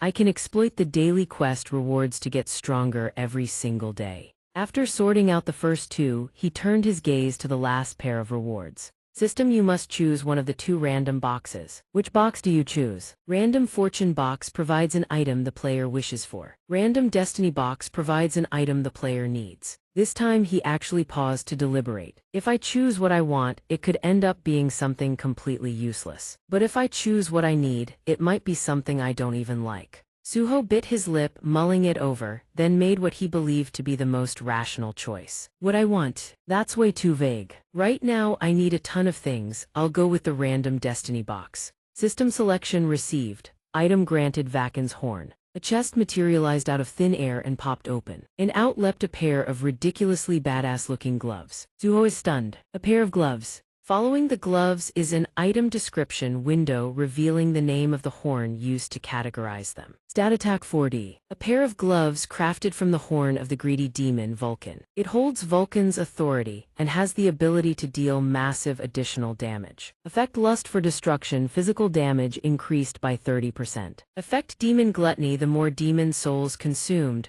the more powerful Vulcan's authority becomes. Consume the demon souls. He reads the instructions, then gazes at his hands, murmuring, I can't always rely on the shadow army as my only weapon. I need a weapon of my own. This reward is truly useful. With that, he equips the blood-red gloves immediately. As soon as they're on, Suho throws a few light punches to test them. Each strike carries a menacing whistle. He says with satisfaction, and the 30% physical damage increase means the more monsters I hunt, the higher that percentage goes, right? They're a bit heavy, so I should dump all my potential points into vitality. System vitality increased from 35 to 43. Having received new gear, his fighting spirit is ignited and he chirps happily, now my only job is to hunt monsters and power up this weapon. No sooner does he finish speaking than a notification pops up. Alert: a change has occurred in your ally's status. A somewhat ominous notification. Gray's trust level has shifted from respect to fear. The wolf pup is so terrified it's whimpering like a stray dog. Its furry frame is trembling uncontrollably, silent tears flowing. Biru can't help but chime in with a reminder. My liege, Gray is not a shadow soldier with infinite stamina. Only then does Suho realize, his voice filled with apology, oh, I'm sorry. Get some good rest for today. I have things to find out there as well. System, you have exited the shadow dungeon. Suho steps out from the portal that looks like a black hole and asks in a low voice. They said the guild involved with the spirit orbs is called the Reapers, right? Biru confirms. That is correct. By the time he leaves the shadow dungeon, it is already broad daylight. Just as he feels lost, his phone rings incessantly. Where should I even start investigating? He unlocks his phone to see a message from Doyan. He looks suspiciously at the screen. Suho, please help me. Half an hour later, at a ruinous construction site at Seun Station, classified as a danger zone. Doyan is overjoyed to see him and waves enthusiastically. Suho, over here, thank you so much for coming. He complains dramatically. I had a dungeon expedition scheduled today, but none of the support staff showed up. Suho scratches his head and asks, no one showed up for work. Doyan becomes even more agitated hearing the question. That's right, not a single one. He clenches his fists as if wanting to beat someone, gritting his teeth while accusing them. Those bastards, I'm sure they just wandered off somewhere to get drunk. Seeing his usually gentle mentor so enraged, Suho smiles to calm him down. I'll help you, please stay calm. Hearing that, Doyan's expression shifts immediately to a grin as he pulls out a protective suit and says, only you are the best, Suho, take this. Suho looks at it puzzled. Protective gear. Seeing him confused, Doyan explains, being in the support team is much more dangerous than mining. You have to wear protective gear. The mining team only enters to excavate after the hunt is complete. Conversely, the support team's mission is to harvest materials from monsters killed by the attack team, so we have to tail them closely.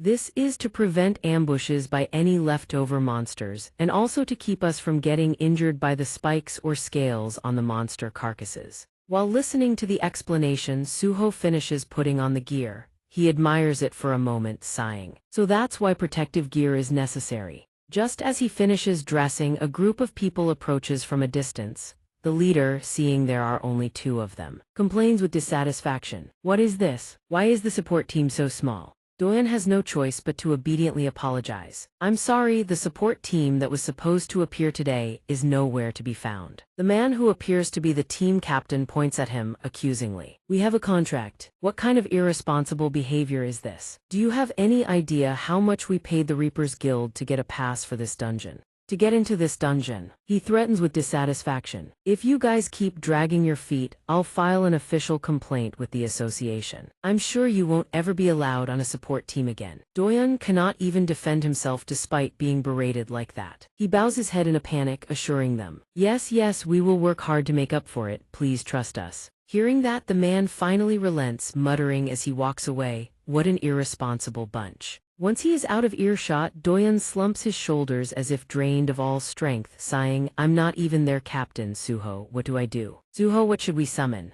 Help us out. Although the man acted quite arrogantly, Suho remains silent, merely observing quietly. He stares at each member of the party, evaluating their combat strength: 4 D-rank magic-type hunters, 5 D-rank tank-type hunters, and 1 C-rank healer. The loudmouth from earlier looks like the assistant to the attack team's leader. Then he thinks about it. His brand new gear as he starts to follow them. The random cursed box that was said to give him exactly what he needed. The weapon that can even absorb demons. Vulcan's horn. Doyan sees him stepping forward and hurriedly cautions him. Suho, be careful, it's very slippery. He doesn't forget to note the timely coincidence of Master IM's arrival. Suho stands still, looking at the dungeon ahead, unable to hide his skepticism. Could this dungeon, which simulates a battlefield and is owned by the Reapers Guild, simply be a random coincidence? At that same moment, deep within this dungeon, accidentally or intentionally, someone is suffering, being burned alive, screaming in agony. Eerie blue flames. Surrounding this human torch are 3 monsters. They stand silently, watching as if they were making a sacrifice. The largest one looks like a person wearing a reptile costume. The tall one has a sharp snout protruding like a witch's nose. The shortest one has a muzzle resembling a dog with its head partially bandaged. Zuho's sixth sense is working at full capacity. I get the feeling that something dangerous is very close. The party enters the dungeon with high spirits. The member with fire abilities actively lights the way. Someone shouts, "Now we can see clearly." The captain at the rear commands them to get into battle positions, and the other members expertly move into place according to orders. In this dungeon, they face monsters that look like salamanders scaled up 10,000 times. After directing the team, the captain turns and warns, "Support team, since there are only 2 of you, I want you to follow us closely to collect materials quickly."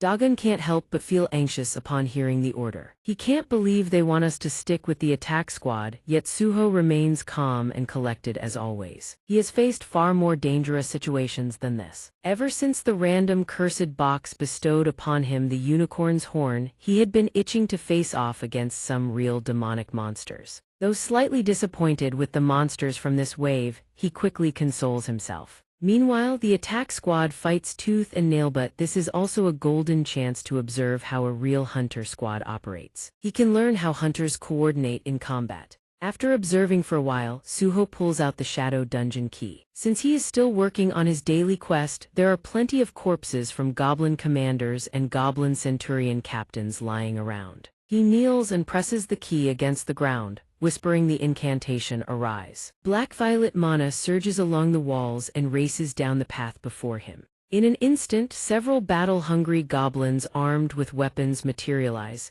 He silently counts his new minions. Based on his increased intelligence stat, the maximum number of shadow soldiers he can command is now 7. Over on their end, the combat squad has already finished clearing the first monster wave of the day. Slain beasts lie strewn across the ground. The squad leader wipes the sweat from his cheek and barks orders to his members. "That wraps things up here, everyone take 5. The other members blurt out in surprise, "Rest." Seriously. Facing his confused squad, the leader glances at a message and mutters, "Even if we wanted to keep hunting, the collection squad only has 2 people. It's pointless. Funny how the collection squad meant to support us is the one holding us back," he says, then glances over his shoulder and freezes. Seeing Suho's minions working like clockwork, the leader gasps, "What the hell are those things?" Dagon stares at the goblins, green with envy. He can't help but sing their praises. With Suho around, everything becomes so much easier. Suho casually raises a finger to praise the goblin in front of him while rambling on. "The attack squad is slower than I expected," Suho remarks.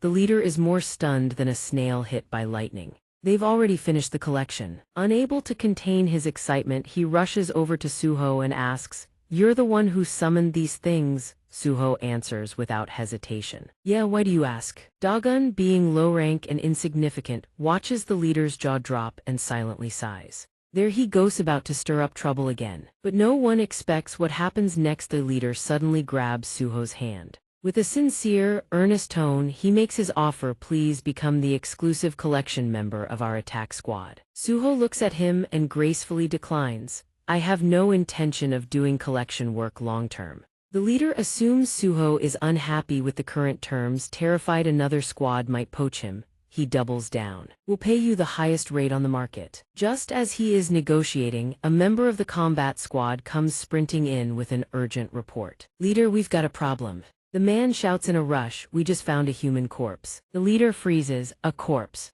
Minutes later, the member leads them to the site where the body was discovered. The corpse is charred black with faint white light flickering from certain parts of the body. The leader moves closer to inspect it and exclaims, "This is a real human body." The team's mage conjures a light and examines the remains. Judging by the accessories this person was wearing, they were most likely just an ordinary civilian. Another member, seemingly a local, adds, "But I've never heard of any fire-using monsters in Gun." Dagon stares at the vaguely familiar corpse and can't help but speculate. "Suho, could this be? When did this happen to them?" Before he can finish, Suho cuts in, "Yeah, I think the same thing, teacher."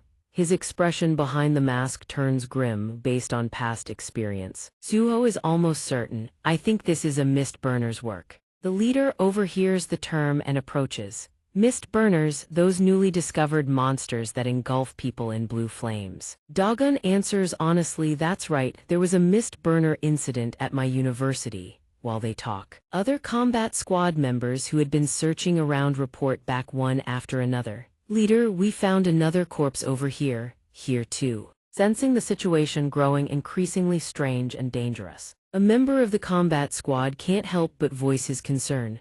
Attack squad leader, shouldn't we call off this hunt and report the situation to the association? This unexpected situation forces the leader to waver between the squad's best interests and following protocol. This is certainly an abnormal phenomenon, but judging by what they're wearing, they look more like ordinary civilians than hunters. Our squad is entirely composed of C-rank and D-rank awakeners. We can handle this situation without any trouble. After a few seconds of deliberation, he finally reaches a decision. We push forward. One member of the attack squad lights up with excitement. Yes, I was waiting for you to say that. But for Suho, this decision is hard to believe. We're just going to ignore all of this and keep going. He steps forward to warn them. Mist burners are far more dangerous than you think. But the leader doesn't listen. Instead, he snaps back fiercely. I'm the attack squad leader. What I say goes. The collection squad's only job is to clean up and follow our lead. Facing this dangerous turn of events, Dagon lets out a weary sigh. Are we really going to run into mist burners again? Suho hears this and asks, Teacher, you have a speed ability, right? Dagon answers bewildered. Yeah, why do you ask? Suho doesn't explain directly, he just gives a vague warning. If anything happens, run immediately. He adds solemnly. We can never know what dangers are lurking ahead. Led by the squad leader, the attack squad pushes deeper into the dungeon. This time they are clearing out an underground railway tunnel. Meanwhile, somewhere in the deepest depths of the dungeon, blue flames blaze as piercing screams echo through the darkness. Several people hang suspended, burning like living torches, their eyes rolled white in agony. They are strung up in a circle, roasted like pigs on a spit. 3 monsters stand at a distance, overseeing the spectacle. The one wearing a reptilian mask senses the ambient heat in the room and opens its mouth to criticize. The flames aren't strong enough. What's the status on our fuel supply? The witch-costumed demon speaks up in answer. We've been notified of an incident along the supply line. If new sources aren't delivered on schedule, we may need to have the big guy figure out a new route. The demon, resembling a wounded soldier, quietly mutters, emergency replenishment needed.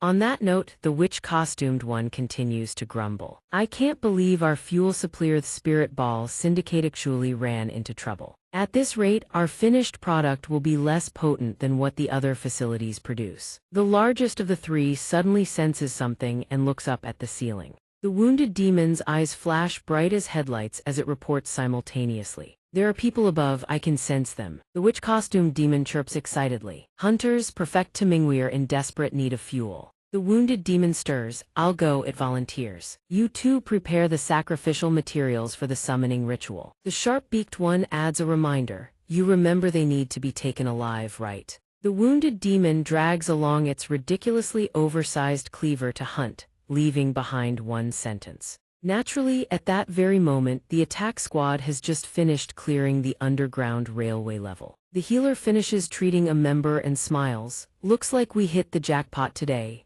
Another member chimes in happily. Continuing the hunt was the right call after all. Seeing the hunt going smoothly, the leader announces, Today we've got such a wonderful collection squad too. I've been saving this for just the right moment, might as well use it now. He pulls out a small orb filled with blue powder. This is stardust. Have you guys heard of it? The burliest member of the group spots it and immediately perks up. He exclaims, Whoa, that's the mana-amplifying stimulant every hunter's been scrambling for lately. The dual sword wielder is equally stunned. I heard it's nearly impossible to get. I can't believe you've been hoarding this stuff. The leader continues, grinning. It only lasts a week. But they say it can gradually push low-rank awakeners up an entire grade. He giggles to himself, lost in fantasy, completely oblivious to the danger closing in. If I take this, my mana will match a C-ranker, maybe even higher. The wounded demon moves through the dungeon until it spots the attack squad.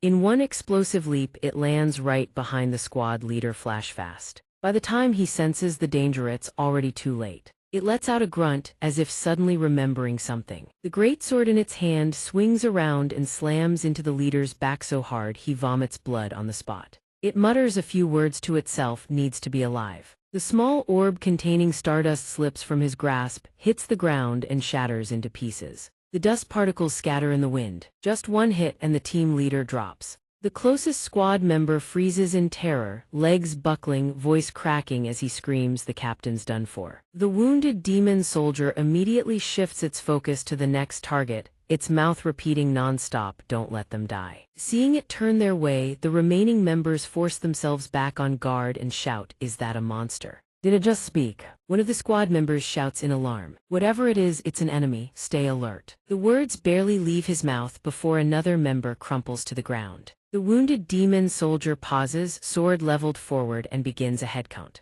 1, 2, 3. By the time it finishes counting, the entire squad has huddled together. The wounded demon soldier speaks again, assessing the situation. 10 strong opponents in total. Then it pulls a stardust orb from its sleeve. It instantly changes its plan. "O need for all 10, kill the strong ones." The orb looks identical to the one the captain pulled out earlier. Seeing the object on the wounded demon soldier's claw, the hunters gape in shock. Stardust monsters can consume stardust too. The wounded demon soldier shoves its hand deep into its own throat, its gaping maw wide as a hippo's. That's right. Seeing this, the group wastes no time charging in, everyone shouting, "We have to kill it before the stardust takes effective. Rion, rush it." The wounded demon soldier doesn't flinch. No panic, no rush. Its sword cleaves through the air at the speed of sound. The first strike splits an attacker clean in two, making even the mage standing right behind freeze in his tracks. The mage was mid-incantation for a fire spell when the killing blade swung toward him.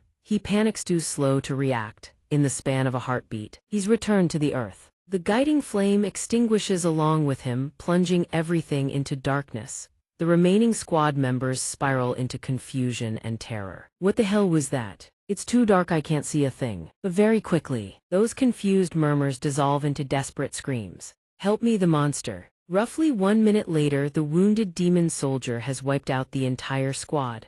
Not a single survivor. It begins picking out the ones who aren't dead yet, dragging them away, leaving the unfortunate remains scattered on the ground. Furwood collection complete. Suho is hard at work when an unexpected notification appears: a new quest has been issued. The status window updates its contents, indicating the quest: rescue the survivors. Nearby, captured survivors are being held by monsters. Rescue as many as possible. Rewards are granted based on the number of survivors rescued. Current survivors 7, survivors rescued 0. He gazes toward the direction the attack squad headed. "Monsters," he murmurs, voice tight with worry. Noticing his unusually tense demeanor, Baru asks with concern, "Is something wrong, Lieutenant?" Suho doesn't hide a thing. "A new quest just popped up. Chances are there's a pack of demons nearby that specializes in abducting humans." He reads further into the quest details and deduces: the more people I save, the more rewards I receive. Soon enough, everyone here will be in serious danger. Having assessed the threat, Suho immediately turns to Dogon. "Teacher, I think something's happened to the attack squad. You need to get out of this dungeon right now." Dogon, who had been working, hears the grim news and freezes. "What? How do you know?" Suho gives a hasty reply, "Just a gut feeling." With no time to waste, Suho urgently orders the shadow bears to escort his teacher to the gate. The moment he finishes, the two bears cooperate and push Dogon forward.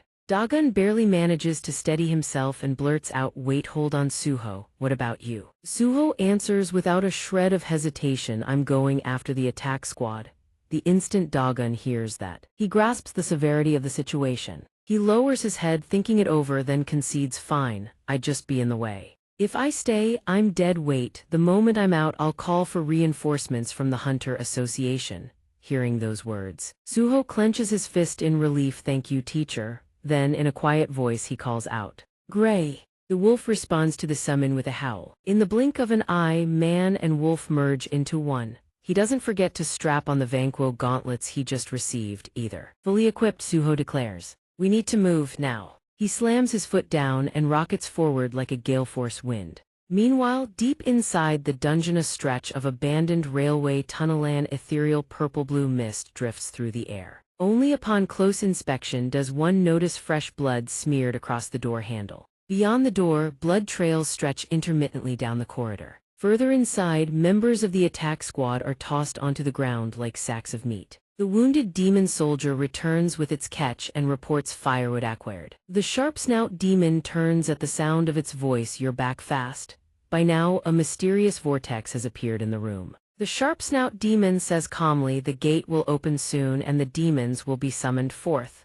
The wounded demon soldier chimes in, eager to claim credit. I won, instant kill, knowing exactly what it wants. The sharp-snout demon softens its tone, coaxing it like a child. Fine, to acknowledge that blitz victory of Yorsko stack the firewood. The wounded demon soldier complies despite its reluctance, grumbling under its breath, not fair. While waiting, the sharp-snout demon turns to chat with the reptile mask demon. I'm pleased we've secured more firewood. With this amount we can produce an entire fleet of stardust without any trouble, can't we? It pulls out a stardust orb. Golden sigils flickering in its eyes as it speaks excitedly. The poison we've been instructed to create requires a demonic forbidden technique, combined with an awakening stimulant made from the berserker's draft and stardust. The sharp-snout demon, bored enough to start rambling, begins reciting the stardust manufacturing process. The berserker's draft currently enhances the user's mana, but it has a side effect: it drains their life force. However, the side effects of the flame ignited by burning crystals can be mitigated simply by switching to the flames of the mist burners from hell. The reptile mask demon also joins in, chiming all thanks to the apostle's guidance. It glances at the pile of firewood being burned and continues unloading everything. Even the monsters born from corrupting a human soul into an abomination, the apostles brought those into this world. It concludes in a tone of gratitude: because of them, low-level monsters like us finally have a chance to grow stronger. The wounded demon soldier, busy grinding its KPI, speaks up, I concur. While the group is chatting away, the reptile masked demon picks up the sound of Suho's approaching footsteps. It immediately alerts its companions: a presence is approaching at high speed. The sharp-snout demon questions a surviving hunter. The wounded demon soldier blurts out in a flash, comrade,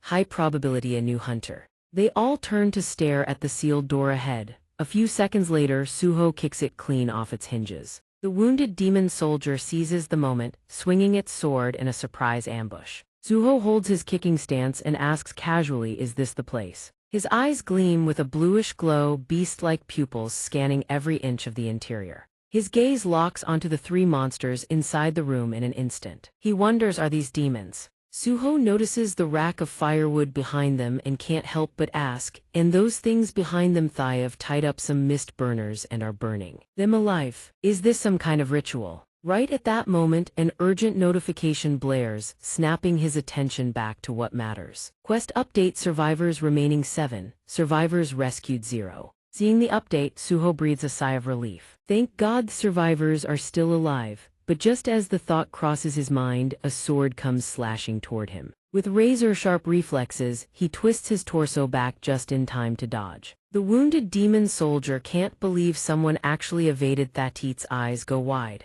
Suho straightens up, pulling his arm back into a fighting stance, and asks, you're the ones who killed those hunters I found on the way here, aren't you? He doesn't bother waiting for an answer. One punch. The wounded demon soldier raises its sword in a desperate guard but still gets shoved back several meters. Seeing their comrade pushed back so easily, the sharp-snout demon drops its arrogance, along with the reptile mask demon. Each one clutches a stardust orb. He dodged the attack even after the kid used stardust to power up. Looks like we'll have to step in. They pop the pills. The wounded demon soldier, knocked back once more, charges in again. It unleashes a flurry of slashes. He sees the opening and launches several counterattacks. While the two are still fired up, they hear the sharp-beaked demon's voice. Stand aside. The youngest one senses trouble brewing. His expression shifts, realizes the wounded soldier demon has slipped away, leaving him alone with the two monsters. First to strike is the reptile mask demon, its frame enormous. A single punch from it easily tears a crater in the ground. Fortunately, his speed lets him dodge just in time. But that's not the end of it. The instant he dodges one side, the sharp-beaked demon is already behind him, claws charged with a spine-chilling burst of energy. Two hands face each other, each finger connected by a thread of purple energy. The moment it closes in, it drives its claws straight into his back. Suho's entire body turns purple from the electric shock. At this point, he looks like he's made entirely of lightning. Seeing the shock wasn't enough, the wounded soldier demon leaps in to land another hit. Suho is in so much pain he feels like he's dying and coming back to life. Even gritting his teeth can't suppress the groans, it hurts that badly. In this critical moment, he shouts the incantation at the top of his lungs, arise. shadows immediately materialize and shield him. The shadows, barely formed, charge at the wounded soldier demon with fierce aggression. The sharp-beaked demon freezes at this familiar sight, stiff as a board. Suho seizes the moment while it's stunned, bends down, grabs his ally and bolts. The sharp-beaked demon backflips to regain its balance, hesitantly turning to its boss, but the reptile-masked demon cuts it off and confirms. That's right. Memories long buried deep in its consciousness are revived by this scene. The reptile-masked demon speaks in a grave voice. It's what we saw on the day all the demons were annihilated. The exact same authority as the Shadow Monarch. However, while those two are debating strategy, the wounded soldier demon keeps slashing relentlessly. The reptile-masked demon assesses confidently he's far weaker than the Shadow Monarch. By the time it finishes speaking, the wounded soldier demon has already torn through several shadow soldiers. Even though the goblins have reverted to shadows, Suho stands perfectly still, not moving a muscle. After those reliable assessments, it evaluates coldly. So if he's not the Shadow Monarch, there's no reason to fear him. For that reason, the trio of monsters gather together, united in their resolve to confront him. Looking at the enemies lined up opposite him, he can't help but exhale at how difficult they are. One-on-one, each of them is far weaker than Rocky. But all three are coordinating their attacks, making them incredibly hard to beat. Even if he keeps reviving the goblins, he'd just be wasting mana for nothing. Should he resort to that method? While hesitating, he unconsciously recalls the moment he defeated Rocky not long ago. Back then, Baru had asked, "My liege, you should know that I only ate enough of this corpse to read its memories. The rest of the body I didn't touch." The longer the time since death, the weaker the shadow soldier becomes. "Then why did you choose to preserve this corpse?" Suho looks at the hyena and speaks gently. "I just thought of something when I recalled Rocky's final moments." He calmly analyzes. Suppose his final battle was filled with rage and resentment at being controlled. Perhaps he'll be useful to me. If I impose the shadow authority over him, he'll become as fierce as a berserker warrior. He then looks toward his newly sprouted ally at his feet. "But if I'm going to do that, I need Gray's permission." He asks sincerely, "Gray, do you approve?" The wolf grins like an idiot and nods in agreement. The key unlocks, and the shadow dungeon quietly materializes in his hand. He drops to both knees, presses the key to the ground, and calls upon a new soldier to arise unlike any previous extraction. This time, his heart carries many words he wants to say. "Rocky, if you still harbor hatred toward them, I will give you a chance for revenge. If you want the same, answer my call." Several seconds pass. Rocky's corpse lies completely still, not moving an inch. Just when it seems the extraction has failed, a torrent of shadow surges out like a geyser. Moments later, the shadows coalesce into a new monster, razor-sharp claws, powerful legs that crack the floor beneath with ease. A new shadow soldier in the form of a hyena appears.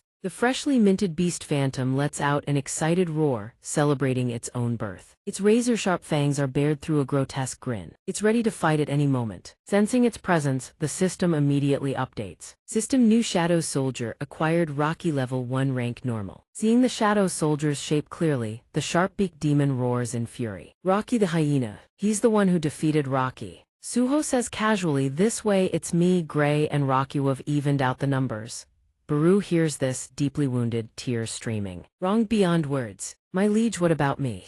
At this moment, Suho's eyes flash. He shouts with steel resolve, "Then let's fight." Those words are the starting gun. Both sides charge at each other. At the same time, the summoning gate undergoes a transformation. Its blue aura suddenly shifts to blazing red. The gate grows fiercer. Blood-red lightning crackles and lashes around its vicinity. Moments later, someone steps out of the gate. A slender figure with pointed ears like an elf. She carries a weapon, staring blankly at the chaotic brawl before her. The more she watches, the more bewildered she becomes. "Who summoned me? Could it be some demon trying to hunt me down?" Her eyes lock onto the battlefield, stunned for a long while. The first thing that catches her eye is a shadow soldier, both unfamiliar and strangely familiar. She wonders, why is there a shadow soldier here? On Suho's end, he's locked in fierce combat with the wounded soldier demon, evenly matched. The blade swings again, his gloves thrust toward the enemy. Their clash sends sparks flying. Just as they're at a standstill, Suho suddenly leans back and drives a kick straight into his opponent's gut. The wounded soldier demon takes the hit and roars furiously, mouth gaping wide. Seeing it's lost the ability to counter, he seizes the moment, fist raised. He lunges forward with burning determination.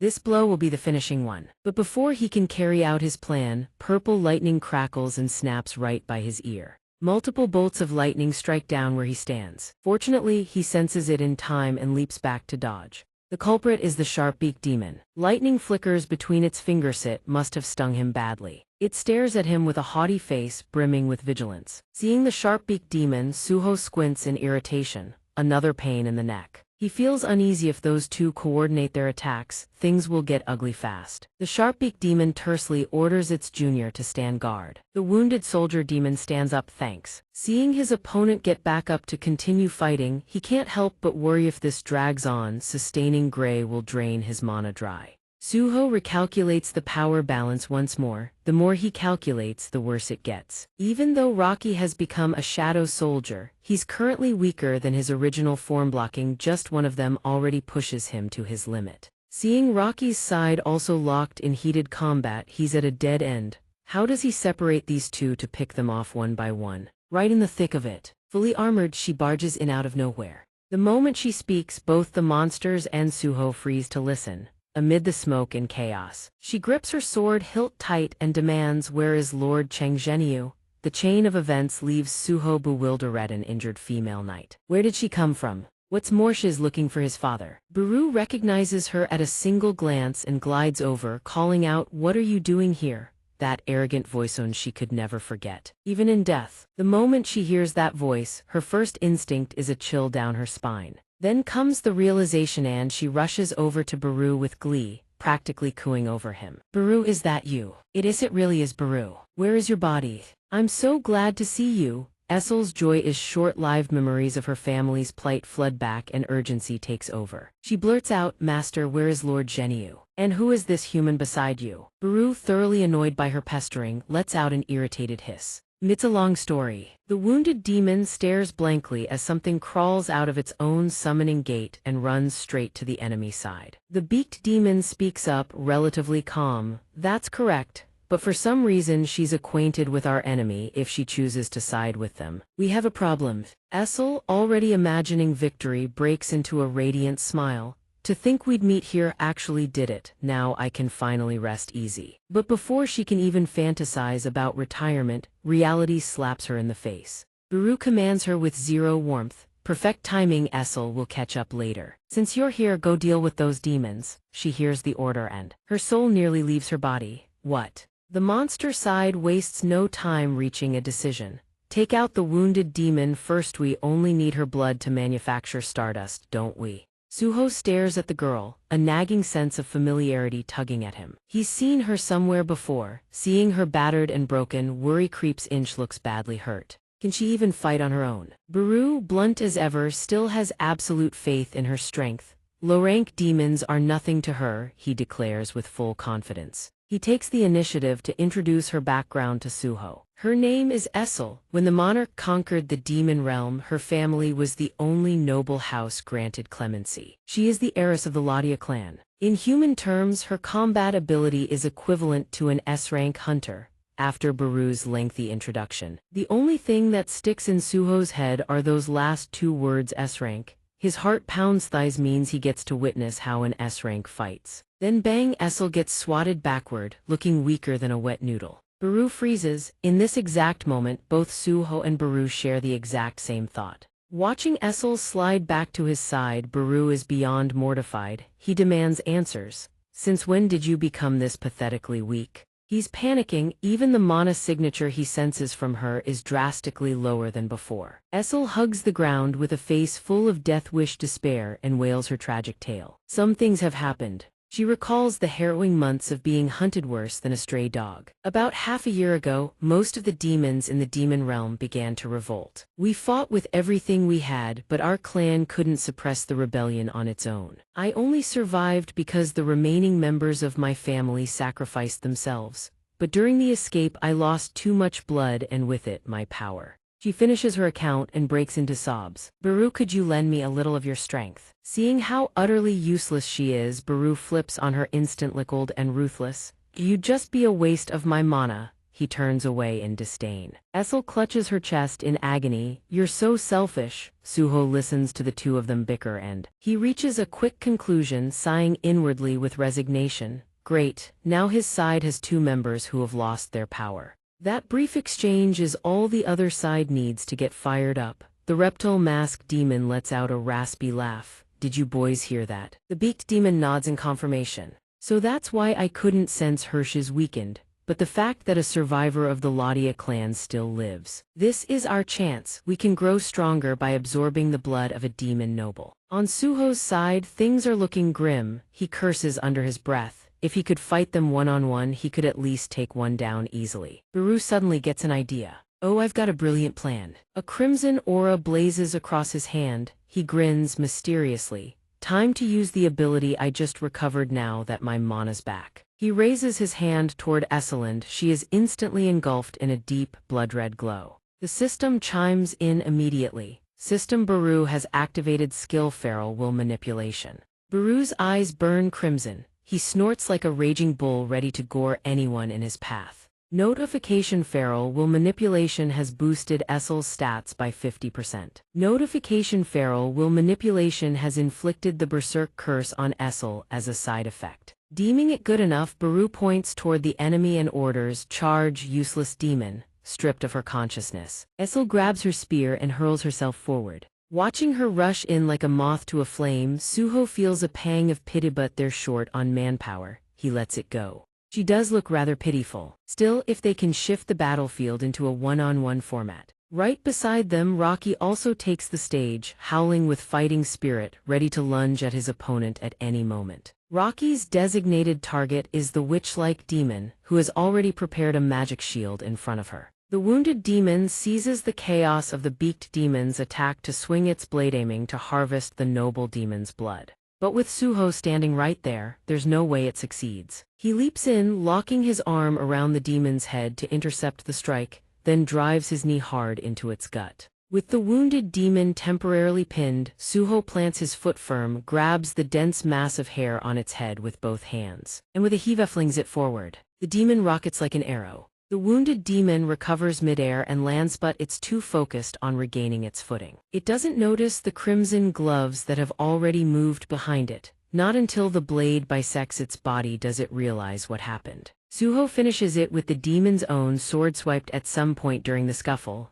Flawless. The instant the demon falls, a blue flame erupts. The system chimes in. "System, you have eliminated a low-rank demon. You have leveled up. After all that effort, one down." Suho exhales softly. One down. The Vulcan gloves draw in several streams of crimson light. At the same time, a notification sounds. System, Vulcan's fangs have devoured the demon's soul. Notification, demon's soul absorbed. Effect, desire for destruction. Physical damage increased by 31%. Over on the beaked demon's side, the pressure is immense. It glances at where the wounded demon was, gnashing its teeth in fury. "The little one's dead. Damn it. I need to find a way to deal with this lunatic." Essel is going berserk, but even frenzy has its limits. Her battery runs dry. A notification rings out, indifferent as ever. System, Essel, the target of Feral Will Manipulation, has exhausted all energy. System effect has ended. Her eyes squeeze shut. She looks like she's in agony. From the beaked demon's perspective, it had been locked onto her, formulating a counter-strategy when she suddenly drops flat on her face.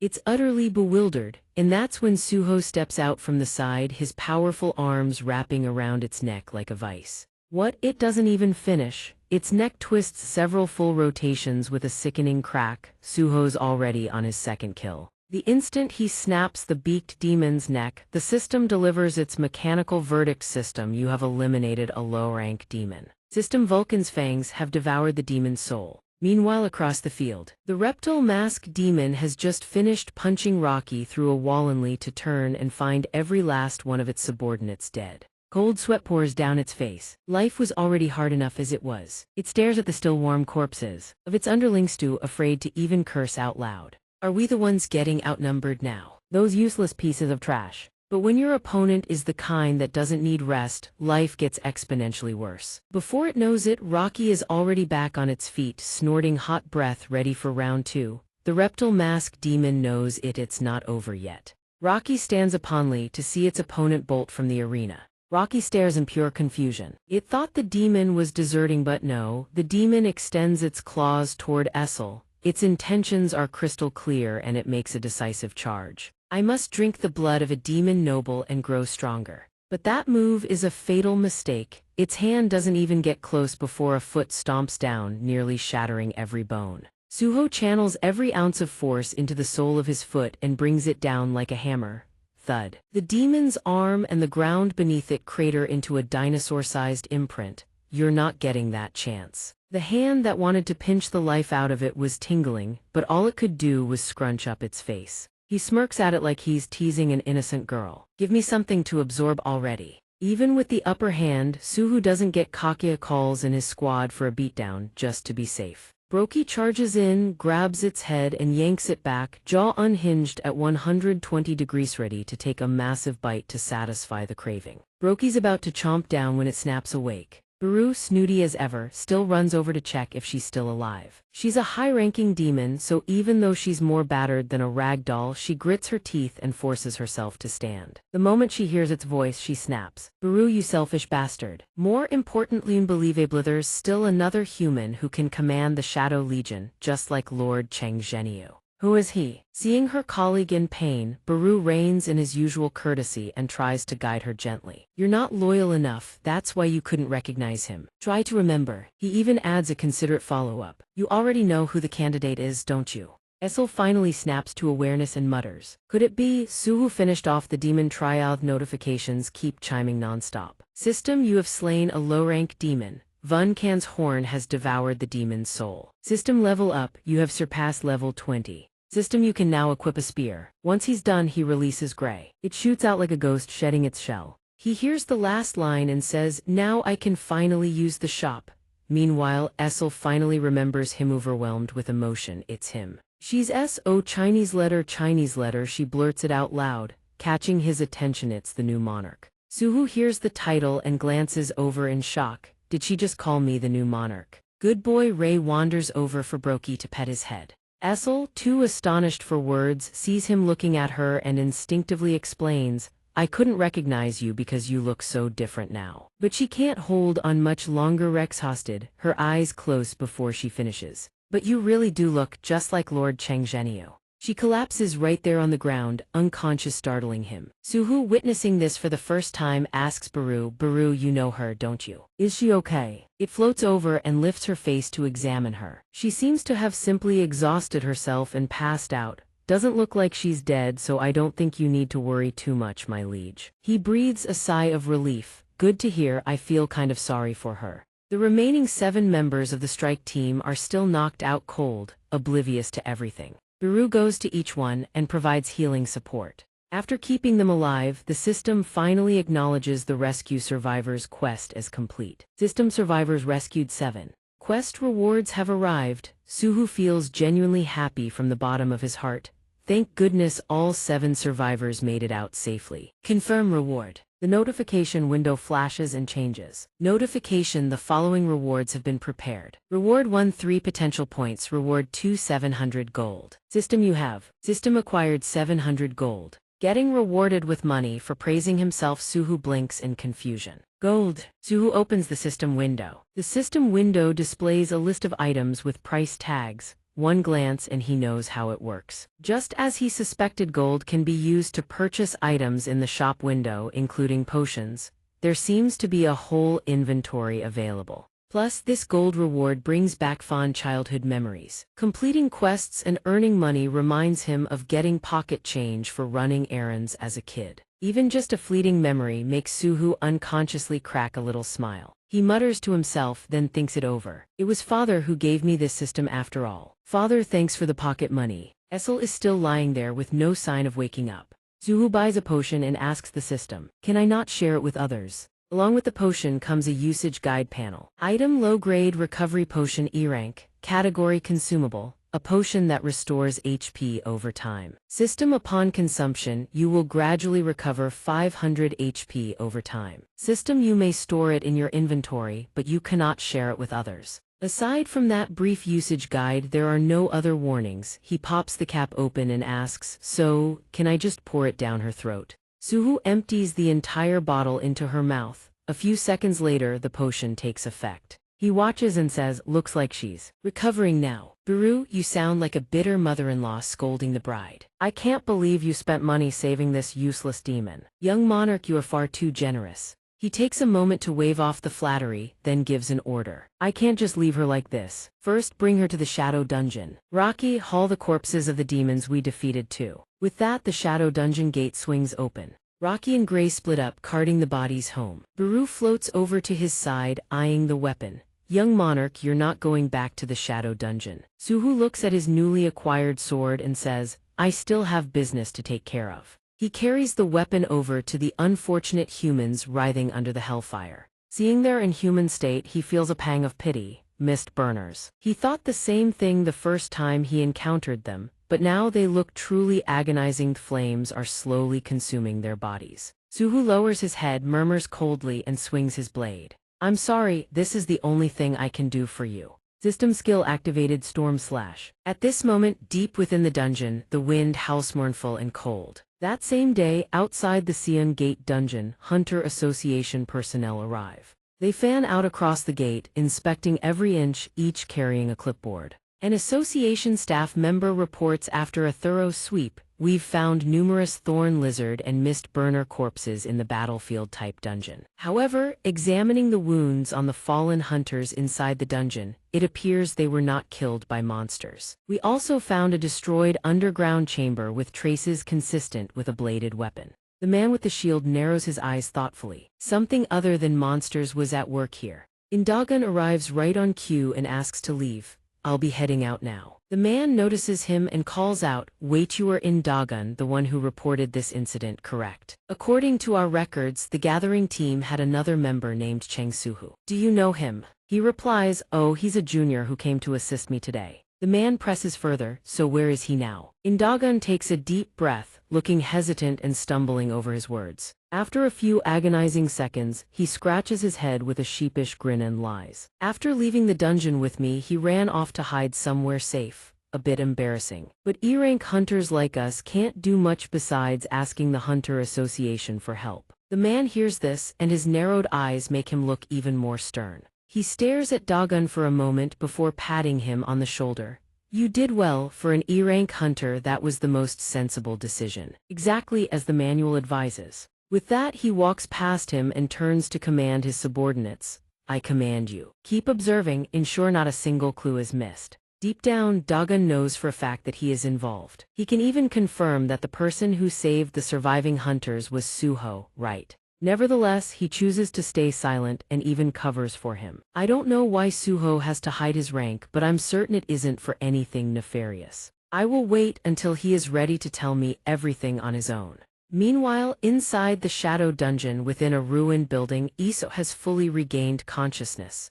Upon hearing the news about Jinwoo, she bows her head looking disheartened. So such a thing has come to pass. The Shadow Monarch has left Earth to intercept the invasion of the Outer Gods' armies. Baru interrupts her, adding with boundless pride, "Our monarch sent me down to Earth to unseal the young monarch. However, the young monarch is a genius who broke his own seal." Suho looks on, confused. She recognizes him but can't quite place him. "Iso, right? Have we met before?" Iso, being addressed by the boss, smiles thinly. "That is correct. We crossed paths during the tutorial phase you underwent. You said you would remember me. Have you forgotten?" Despite her words, his memories remain quite hazy. Suho ponders for some reason. His memories from before are quite blurred. He racks his brain, his face twisting, but still finds no trace of recognition. Just as he is about to give up, fragments of memories suddenly surface. As soon as he recalls, he shares it immediately. "The person who surrendered the moment they saw me." Baru hears another feat and steps in, brow furrowed with criticism. "Your task was to test his abilities. Is that how lazily you performed your duties? Well, that's in the past anyway." He waves it off, moving past the subject. "Why are you so weak now? What happened in the demon realm?" Hearing of her home, Issa loses her vigor and wilts. After a hesitant moment, she honestly reports, "I think it is only right that I explain this to the new monarch as well. You have heard Baru mention that the Shadow Monarch completely annihilated the Demon King and the other high-ranking demon nobles, correct? After that, the Radia clan became the premier demon clan of the demon realm. We awaited the Shadow Monarch's summons to the demon city. Her voice is monotonous, yet one can hear the deep shame she feels. Decades passed and the Shadow Monarch never once summoned us. We lived a life of peace, but trouble began brewing about half a year ago. A mana-amplifying stimulant called Stardust began leaking into the demon realm. Hearing those two words, Suho's eyes widen in surprise. Stardust. Suho digs deep into his memories again and realizes there is a serious issue. Now that I think about it, I remember the demons I fought earlier mentioning it. According to her, while Stardust doesn't have much effect on high-level demons with abundant mana for low-level demons, it significantly enhances their power without any price. To them, Stardust is a golden opportunity. Coupled with the fact that the Shadow Monarch has been absent for a long time, the demons started to band together with a single goal in mind. They wanted to rebel against us, the Radia clan, protected by the Shadow Monarch. The rebellion eventually escalated into a war. The Radia clan fought against everyone to protect the demon city that the monarch had entrusted to us. But my clan was too weak to repel a rebellion with so many demons. We were defeated after half a year of warfare. As she speaks, her hands tremble, unable to contain her agitation. But the demons involved in this battle didn't stop there. They even drained the blood of my clan members captured as prisoners, drinking it. The blood of pure-blooded demon nobles helped them gain more power. My father and the rest of my kin met their end that way. I also lost much of my strength because they drained too much of my blood. She loses more spirit as she recounts, eventually concluding, I am truly pathetic. Everyone sacrificed themselves and only I survived. Now even the demon realm has been stolen. I don't know how I can face the Shadow Monarch again. Tortured between feelings of helplessness and absolute despair, it is easy to see she is on the brink of collapse. Yet just one sentence from Suho is enough to reignite a spark of hope in those dim eyes. You did very well. Seeing Iso look at him with such fervor, Suho feels a bit shy, scratching his head. Whenever I've had time, I've always thought about what my father would do if he were in my position. You and your clan fought in a desperate situation in his stead while he was away. So if it were my father, he would surely say the same to you. He then playfully winks at her to ease the tense atmosphere. I am also very grateful to you for fighting in my father's place until the very last moment. He then sincerely offers, I will help you as much as I possibly can. Iso, let's rebuild the Radia clan together. Iso opens her mouth to reply, but finds herself at a loss for words. She instinctively remembers that tall back and the words she heard back then. Didn't you say the struggle for status among the demon clans was always ruthless? I will help the Radia clan reclaim the top position. Recalling that moment, she calms herself down. Tears roll down her cheeks, but they are accompanied by a smile. Iso speaks calmly. System, a notification window appears. Notification, the last survivor of the pure-blooded demon nobles, Iso, has expressed her gratitude to you. She wipes her tears, smiling brightly. The name of my clan is Radia. Notification, do you wish to recruit the descendant of the White Flame as a party member? System, new notification. Notification, the last survivor of the pure-blooded demon nobles, Iso, has expressed her gratitude to you. Do you wish to recruit the descendant of the White Flame as a party member? YN. Inside the room, Suho and Iso sit across from each other. His eyes widen in surprise as he stares at Iso, wondering internally. Could she be the second person with the status of a monarch's descendant? Seeing him focus on her, she freezes while wiping her tears and looks at him.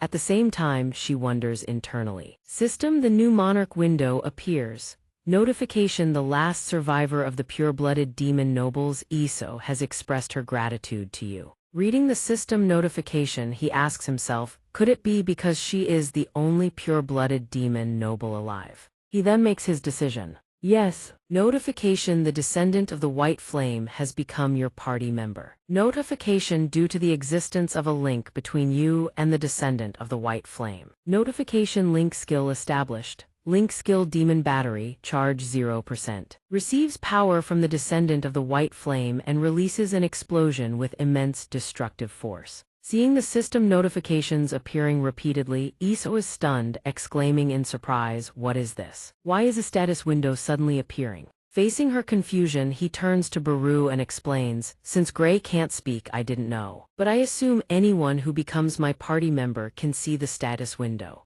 Seeing this, he exclaims in surprise, "Young monarch, could it be?" Suho smiles and replies, "That's right. She has become my party member as the descendant of the white flame." As he finishes his sentence, Iso is struck dumb with astonishment, thinking to herself, "I am the descendant of the white flame." Outside the building, Suho and Iso look up to observe, with his two creatures standing by his side. He turns to look at her and says, "Now, let's test the new link skill immediately. Are you ready, Iso?" She responds hesitantly, "Yes, my lord." The system display appears immediately with a notification. Notification: you have activated the link skill Demon Possession. She quickly executes her skill. An orb of energy materializes, surrounded by a massive surge of power as bolts of lightning crackle outward. Suho reaches out to draw in the energy, sensing it flowing through his body, and exclaims as he realizes the nature of the skill. After the link completes, she is instantly drained, slowly collapsing to the ground. Seeing this, Suho says anxiously as he looks at her face.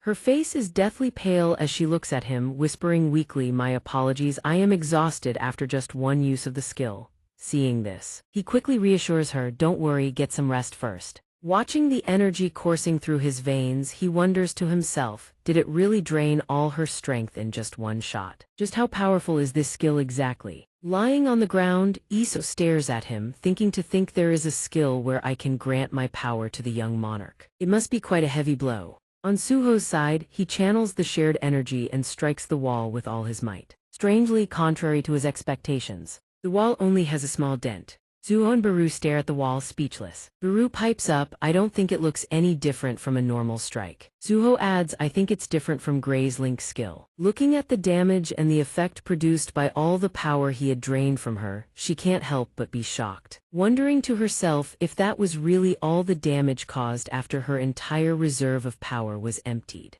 System link skill Demon Possession, charge 0%. Receives power from the descendant of the white fire to release an explosive attack. Reading the notification, he remarks, "Is it because the charge is 0%? It didn't show me how to charge the energy, so I have no idea how to use it." At this moment, Baru speaks up from the side, "Young monarch, I have a request." He turns his head to look and asks, "Go ahead and state your request. May I consume the corpses of the demons you brought into the shadow dungeon?" He refuses immediately, "No. I kept them here because I want to try shadow extraction on them." Seeing this, Baru persists, "Oh, you haven't tried shadow extraction on demons before, have you? Can we try it now?" Immediately, he holds his hand toward the demon corpses and commands, "Arise." System impure mana detected. Cannot perform shadow extraction. After reading the notification, he sighs, "I just got a notification that I can't use shadow extraction on them because their mana is corrupted." Baru explains, even the shadow monarch could not extract shadows from demons because their souls are all corrupted. That is why he used contracts to summon them, much like someone from the Lada clan. Seeing that he couldn't make any more use of the demon corpses, he allows Baru to feast on them. "In that case, there is nothing else we can do with these corrupted souls. Baru, you can eat them all." He replies quickly, Thank you, my lord." Iso, leaning against the wall behind them, can't help but feel saddened and thinks to herself, "I can't believe they just called me corrupted, that's so mean." Suddenly, Suho approaches holding a potion bottle and hands it to Iso. "Here, drink this potion and you'll feel better." His gesture leaves her feeling grateful as she says, "Thank you, I feel like I am just holding you back." Suho continues, "Come to think of it, you probably don't have anywhere else to go, right? Feel free to use this city." As he finishes, her eyes widen in surprise as she asks, "Young monarch, you're going to help me to this extent?" A system message appears. Notification: a portion of the Shadow Dungeon has been designated as White Fire Territory. Notification: Ladia has been appointed as the Lord of the White Fire Territory. Facing her gratitude, he smiles and says, "Yurei, my teammate, don't worry about the small details." Suddenly, a strange noise echoes from far away. Suho asks immediately Baru what's going on. Baru, still eating the demons, explains, "Young monarch, in the memories of the demons, I found clues about the apostles of Idarim." As he says this, Suho is stunned. Outside the building, Baru looks at Suho and the others sitting before him and begins to speak. "Now I will tell you what I saw in their memories. Before I begin, there are some things you need to understand. Stardust is being distributed across the world, and the monsters are entities from outer space. Hearing this, Suho and the others are completely astonished. They ask in succession, "You mean hell isn't the only place where stardust is being spread? The monsters are from outer space." Baru continues, "Whether by fate or mere coincidence, the demons I consumed were all connected to Broki and the Hyena Guild of the Plains. Those demons received their human supplies from the Hyena Guild. The humans were sacrificed to become perfect monster fodder to be used as ingredients for refining stardust. There are many other places producing stardust, and they call such places stardust factories. In short, the Hyena Guild is responsible for kidnapping humans. The Reaper Guild is responsible for transporting the kidnapped humans to the factories, and the factories use humans to create stardust. I am certain that Itarim is the power pulling the strings behind these three organizations." Suho crosses his arms, lost in thought. Everything is linked to the invasion of Harry. Breaking his train of thought, Baru drops a bombshell. Furthermore, the person who created this stardust production line is a human. As he finishes, Suho is stunned and thinks to himself, a human. Baru continues, "I discovered there is a human helping the apostles of Itarim. That person is hiding somewhere on Earth. That person is the executive vice president of the Reaper Guild, Li Mingxing. If we investigate him, we might be able to find the apostle of Itarim." In the late afternoon, in front of a building, countless reporters surround the area. All of them have their cameras and recording equipment ready. One of them shouts, "Look, he's coming out." A man slowly walks out from the building. He is none other than Li Mingxing. Mingxing stands in the center, flanked by large, powerful bodyguards. The reporters swarm him, shouting questions. "Mr. Li, please, may I have an interview? What are the results of the Hunter Association's investigation?" Addressing the reporter's question, Mingxing says gloomily, "The investigation has concluded that I am completely innocent.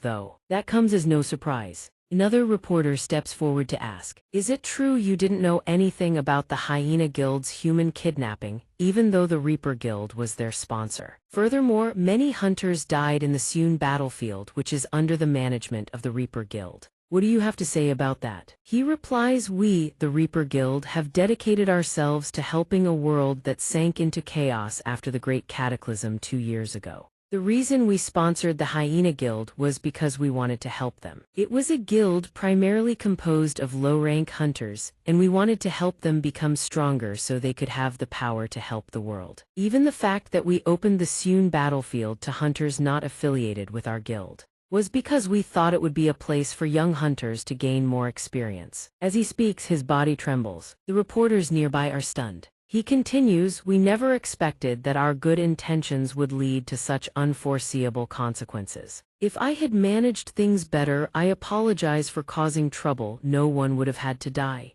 Mingxing then buried his face in his hands, tears streaming down his cheeks. After speaking, he silently bowed his head and left. Faced with his pleas, the reporters exchanged looks, their expressions filled with confusion as they murmured among themselves. "If what he said is true, then isn't the Death Guild just a victim as well?" "I think so too. Even the Hunter Association already declared them innocent. The Death Guild has always stood for noble causes, hasn't it? Then doesn't that make them heroes?" After moving away, Mingxing glanced at the confused reporters. He wore a smug smile, feeling incredibly satisfied. He tilted his head slightly, thinking to himself, "Playing that role is easy as pie for me. As a former top Asian star, my acting skills are as peak as ever. Besides, I didn't expect that old fox at the Hunter Association to let me go without much interrogation." At the same time, he recalled what the man had said to him. "You may go now." He walked while rubbing his chin, lost in thought. "Well, no problem there. It seems the Hunter Association still doesn't know I'm the one behind the stardust floating on the market." Nearby, a stranger carefully hid behind a wall to watch them. It was Suho. He leaned over and muttered, "So that guy is Li Mingxing." Looking at Baru, he asked, "Baru, what do you think? Can you feel any Itarim energy radiating from him?" It replied, "Not even a trace." He asked again, "That means he isn't being controlled by Itarim, right?" Baru nodded, "That is correct." His eyes filled with resolve, Suho declared, "All right, we're going to verify that now." Baru quickly tried to stop him. "My liege, you must not do this. I know you have defeated powerful enemies, but this time I will risk my life to stop you." The mana I feel from Mingxing. Sensing something abnormal, Mingxing immediately turned his head, glancing toward where Suho and Baru were hiding. Noticing his strange reaction, the bodyguard standing nearby asked, "Is something wrong?" He replied, "No, nothing." Baru warned, "You are not yet skilled enough to defeat him.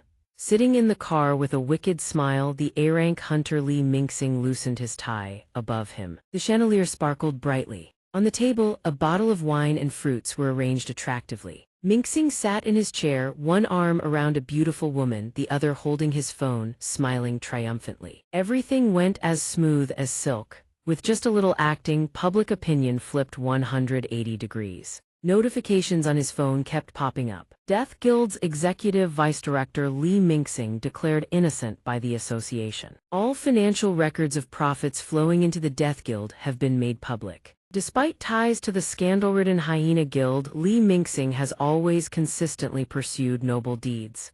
Just then, a woman entered, looked at him, and exclaimed, "Oh my, look who we have here. Isn't it the hero of the hunter world?" He replied, "Oh, hello, my lady." Dressed in a beautiful outfit, she leaned against the wall watching Mingxing. "You should have let me know you were coming." She stepped closer and dismissed the other girls in the room. "All of you get out." Hearing her, Mingxing looked at his phone and asked, "Do I have an obligation to report everything I do to you?" Seeing this, she quickly denied it. "No. You know I didn't mean that." On the surface she was calm, but internally she thought, what an unpleasant personality. He was born with a silver spoon, and since his youth he'd been a top Korean star. No wonder his pride is so sky-high. However, that pride was completely trampled after the Great Cataclysm. After the cataclysm, while it was shocking for a celebrity to reach A-rank, Li Mingxing's own driver had awakened as one of the rare S-rank hunters in Korea. The story made headlines, and public attention shifted entirely to his driver. That was the first time people witnessed the hierarchy flipped, with Li Mingxing, who was always at the top, being pushed aside. Somehow that driver joined the Death Guild founded by Intergeo.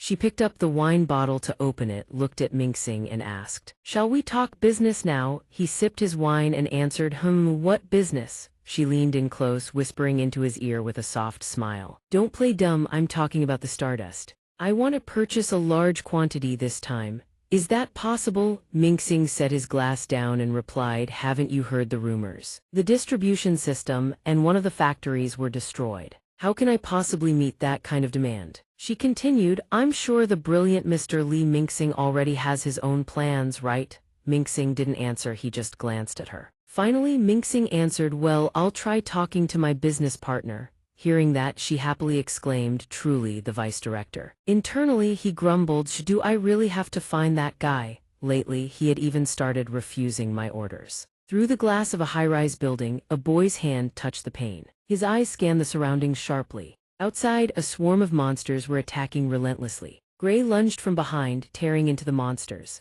Iso also charged forward, swinging her sword at the horde. Gales carrying a terrifying aura rippled through the space. A slash flew forward, cutting through a monster's maw. More strikes followed, hacking them into pieces before they could take another step. Suho descended slowly after successfully wiping out the monsters. He sighed, wiping the blood from his face with his hand. Then looking at Baru, he said, "All right, I'll summon the goblin now." Baru didn't reply, thinking to itself, "My liege must be growing impatient because of what we said earlier." In a dark room, a shadowy figure holding a scythe spoke to Baru, "Our goal is to extract information about the Itarim apostle from Li Mingxing, who currently heads the distribution chain. We must accept that combat will inevitably occur once we approach him." As Baru approached, Suho's eyes widened in surprise. "Then how are we supposed to get information out of him?" It replied, "If he refuses to talk, I will devour him to seize the information. The Shadow Monarch has permitted me to consume humans, provided they are confirmed as evil. However, that is only if we can defeat Li Mingxing. While touring the Hunter Association, I saw countless hunters of various ranks, based on my ability to discern strength. My liege, you are currently at C rank. Gray is at D rank, close to C." She pinched her cheeks, thinking, "If only I hadn't lost my power." When you merge with Gray, you just barely surpass B rank. Even within the same rank, there are differences in power. Usually, 10 D ranks are needed to defeat 1 C rank. Our current team is too weak to defeat the Death Guild and the A rank hunter Li Mingxing. Faced with Baru's assessment of everyone, she couldn't help but feel curious. She looked at Baru and asked, "Baru, then what rank are you?" It looked at her and answered, "I am a general." She asked again, "Are you sure you aren't just infantry?" Hearing this, it growled furiously, "I'll tear you to shreds." Nearby, Suho stood silent, his head bowed, his eyes filled with sorrow. System alert: daily quest: clear the shadow dungeon. kill 100 goblins. 100,100 goblins killed, 10 goblin commanders killed, 11 goblin captain killed. Notification quest rewards ready. Notification: do you wish to check rewards? Rewards are prepared below. Reward 1 status recovery, reward 2 3 stat points, reward 3 1 random box. Suho carried his spear and slowly walked toward Gray. As Suho read the system notification, he thought to himself, the stats aren't increasing anymore even after killing more than the quota. Does the secret reward only appear once?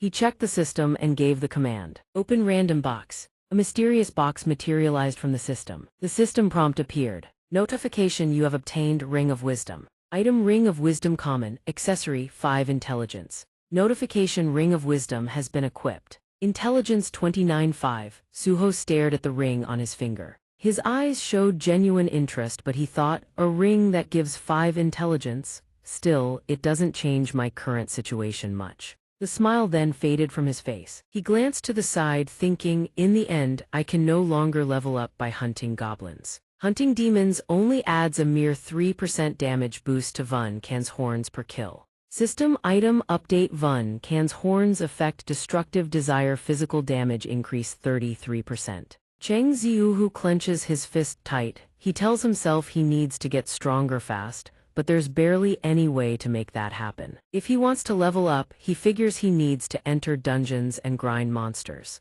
Inside his room, he holds a newspaper with his own face on the front page. He reads through it, then lets out a frustrated sigh.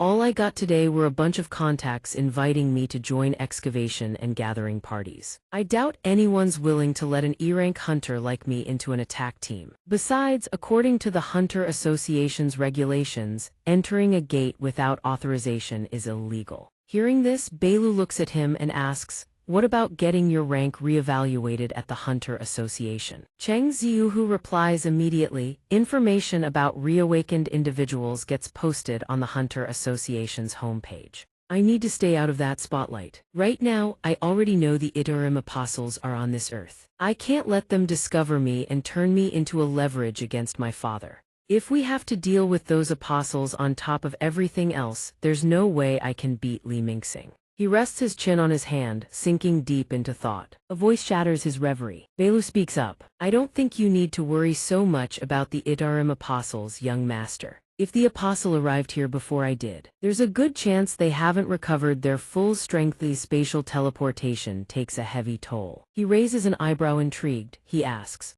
spatial teleportation. Belu explains the extraterrestrial races that wish to use spatial teleportation must possess a dimensional rift. The outer wall of a dimensional rift is incredibly narrow, making it extremely difficult for mana to leak outward, which in turn generates massive resistance from within. Even if an individual forces the outer wall open with everything they have, it recovers almost instantly. That's why deploying spatial teleportation drains enormous power and time, depending on the user's mana reserves. That's exactly why Itarim's vast armies fight across the cosmos and why the Shadow Monarch couldn't reach this universe quickly. Cheng Ziuhu raises a hand to his chin, visibly surprised. He murmurs. So in short, the Apostle still hasn't recovered its full power after crossing through spatial teleportation. Considering it never showed itself directly and only manipulated Braki and the demons instead. That actually makes perfect sense. If the Itarim invasion is inevitable, then isn't right now the best opportunity to power up?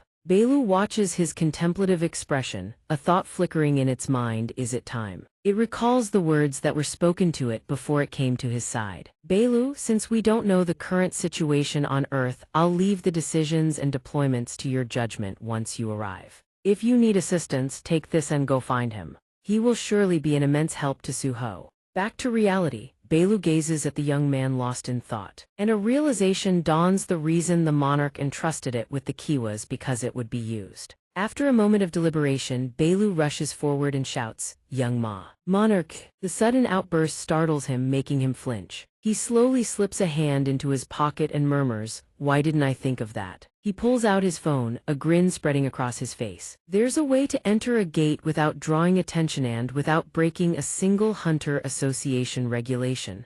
One I know all too well. Scene shift: a towering skyscraper. Cheng Ziuhu sits casually in a chair. Beside him, a man's voice rings out. Long time no see, Cheng Ziuhu. This is our first meeting since your awakening. I was wondering why you suddenly wanted to see me. I never expected you to bring a full-blown business proposal. You've really grown up. He looks at the man and smiles. I've brought you a proposal where you lose nothing at all. Belu hides beneath his collar, eavesdropping on their conversation. A thought flashes through its mind as expected of the young monarch. He already found him first. The one the monarch spoke of. A man holds up a tablet, glances at the screen and speaks. So what you're saying is you want me to help you enter the gates, correct? With a maximum concurrent login count of 12,417,718 users. A virtual reality game so massively popular that it has held the #1 spot ever since its launch 4 years ago. Beautiful world, no one could have ever guessed who created it. The greatest game in the entire gaming industry turned out to be the work of the youngest, barely grown child of some chaebol dynasty. The game studio is called ASIN Soft and its CEO is suddenly, a voice cuts in, "Are you Mr. Cheng Ziuhu?"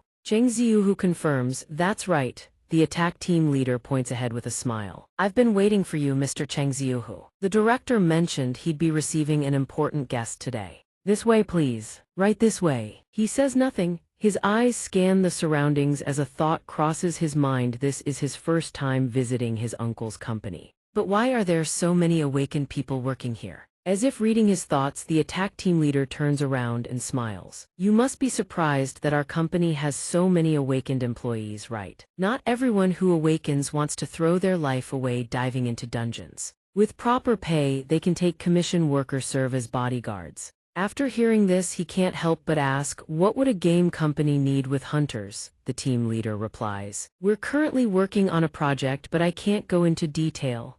As the words leave his mouth, Suho glances sideways. A question forming in his mind, could they be developing a game related to the hunter world? The two of them enter a room together. The moment he spots them, Liu Zhenhao breaks into a smile and raises his hand in welcome. Well, look who we have here." He rushes over to Cheng Ziuhu, grabs his shoulders and beams. "Long time no see, kid. How long has it been, Cheng Ziuhu?" Then he jabs a finger at him and gently scolds. "Last I heard about you was when you awakened at Korea National University of Arts. Do you have any idea how worried I was about you?" Cheng Ziuhu scratches the back of his head awkwardly. "I've been really busy lately, so I couldn't keep in touch with everyone. I'm sorry." Liu Zhenhao suddenly leans down and chuckles. Looks like you've grown taller since we last met." Before the question, the young man smiles and replies, "Probably just hitting my growth spurt." Then Cheng Ziuhu sits down, opens his backpack and rifles through it. "Uncle, could you take a look at this?" Seeing the laptop, Liu Zhenhao furrows his brow. It's been ages since we last talked. And you're already pulling out work." But the moment he sees the contents on Cheng Ziuhu's screen, his eyes widen in shock. A business proposal. He picks up the proposal, skims through it, and can't help but exclaim, "I'd been wondering why you suddenly wanted to see me. I never expected you to bring a full business proposal. You've really grown up." Cheng Ziuhu smiles and makes his pitch. "I've brought you a proposal where you lose absolutely nothing." Liu Zhenhao looks at him and speaks. "So what you're saying is you want me to help you enter the gates, correct?" Cheng Ziuhu smiles in confirmation, then lays out his true objective. "Yes, if you agree to help me acquire gates and assemble the necessary attack team members to enter them, I'll hand over every magic crystal that drops inside the gates to ASIN Soft. I have the ability to conquer D-rank to C-rank dungeons with ease." Before the offer, Liu Zhenhao narrows his eyes skeptically. "You can really do that as an E-rank hunter?" Undeterred by the doubt, Cheng Ziuhu responds quickly, "Actually, I have a way to conquer dungeons solo." His uncle sets the tablet on the table and says, "Cheng Ziuhu, you know I'm an awakened too, don't you?" "Right. Even at D-rank higher than yours, I'm not strong enough to hunt inside the gates."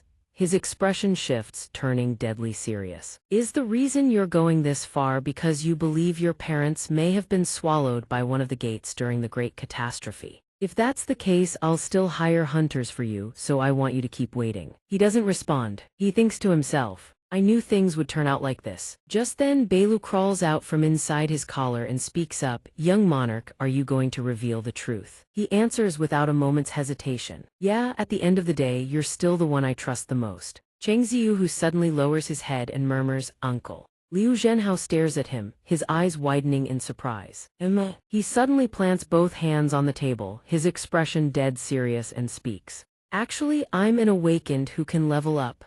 Liu Zhenhao, sitting across from him, is visibly shaken by the words. "Level up? Did you just say level up?" Cheng Ziyu responds, "Right now, there are invaders from outer space hiding on this planet. To stop them, I need to kill monsters and level up. To halt the invasion from beyond the stars, I have to enter dungeons and grow stronger." His uncle exclaims in shock. "What the hell are you even talking about?" After hearing what he said, the uncle can't help but ask in utter disbelief. Liu Zhenhao asks, "Kid, have you heard about the solo leveling project?" But the young man sitting across from him immediately goes blank, his eyes frozen in bewilderment as he stares at his uncle. He mutters in confusion. "Solo leveling?" In the face of his nephew's stunned expression, the uncle places a hand on his face and chuckles. "Ah, now I get it. This is some kind of hidden camera prank, right? You're about to make some ridiculous request just to see your old uncle's flustered reaction. What you just described is literally the plot of a single-player game our company is currently developing. It's about an awakened who can level up on his own. He starts at the weakest rank, but eventually he conquers S rank in the end. He becomes the strongest awakened in existence and goes on to save the world. If someone already leaked all this to you, then what the hell was the point of me keeping the project a secret to this degree?" Before his uncle's words, Cheng Ziyu, who stays silent, he only furrows his brow slightly, thinking to himself, that story. Could it possibly be about? The uncle continues speaking. "Anyway, if you're trying to mess with me and my employees, you've already failed. You're nowhere near slick enough to fool me, kid." Beilu looks at the uncle with a puzzled expression and asks, "Failed? Impossible. This human uncle of ours must still retain faint memories of the old world, or something along those lines." The uncle immediately freezes upon hearing that, turning to stare at the creature in utter disbelief. After snapping out of his daze, he exclaims in shock, "Cheng Ziyu, what the hell is this bug face?" Beilu, utterly unconcerned about the uncle's feelings, turns to Cheng Ziyu and asks, "Young Monarch, shall I assist?" Looking at Beilu before him, Cheng Ziyu can barely believe his eyes.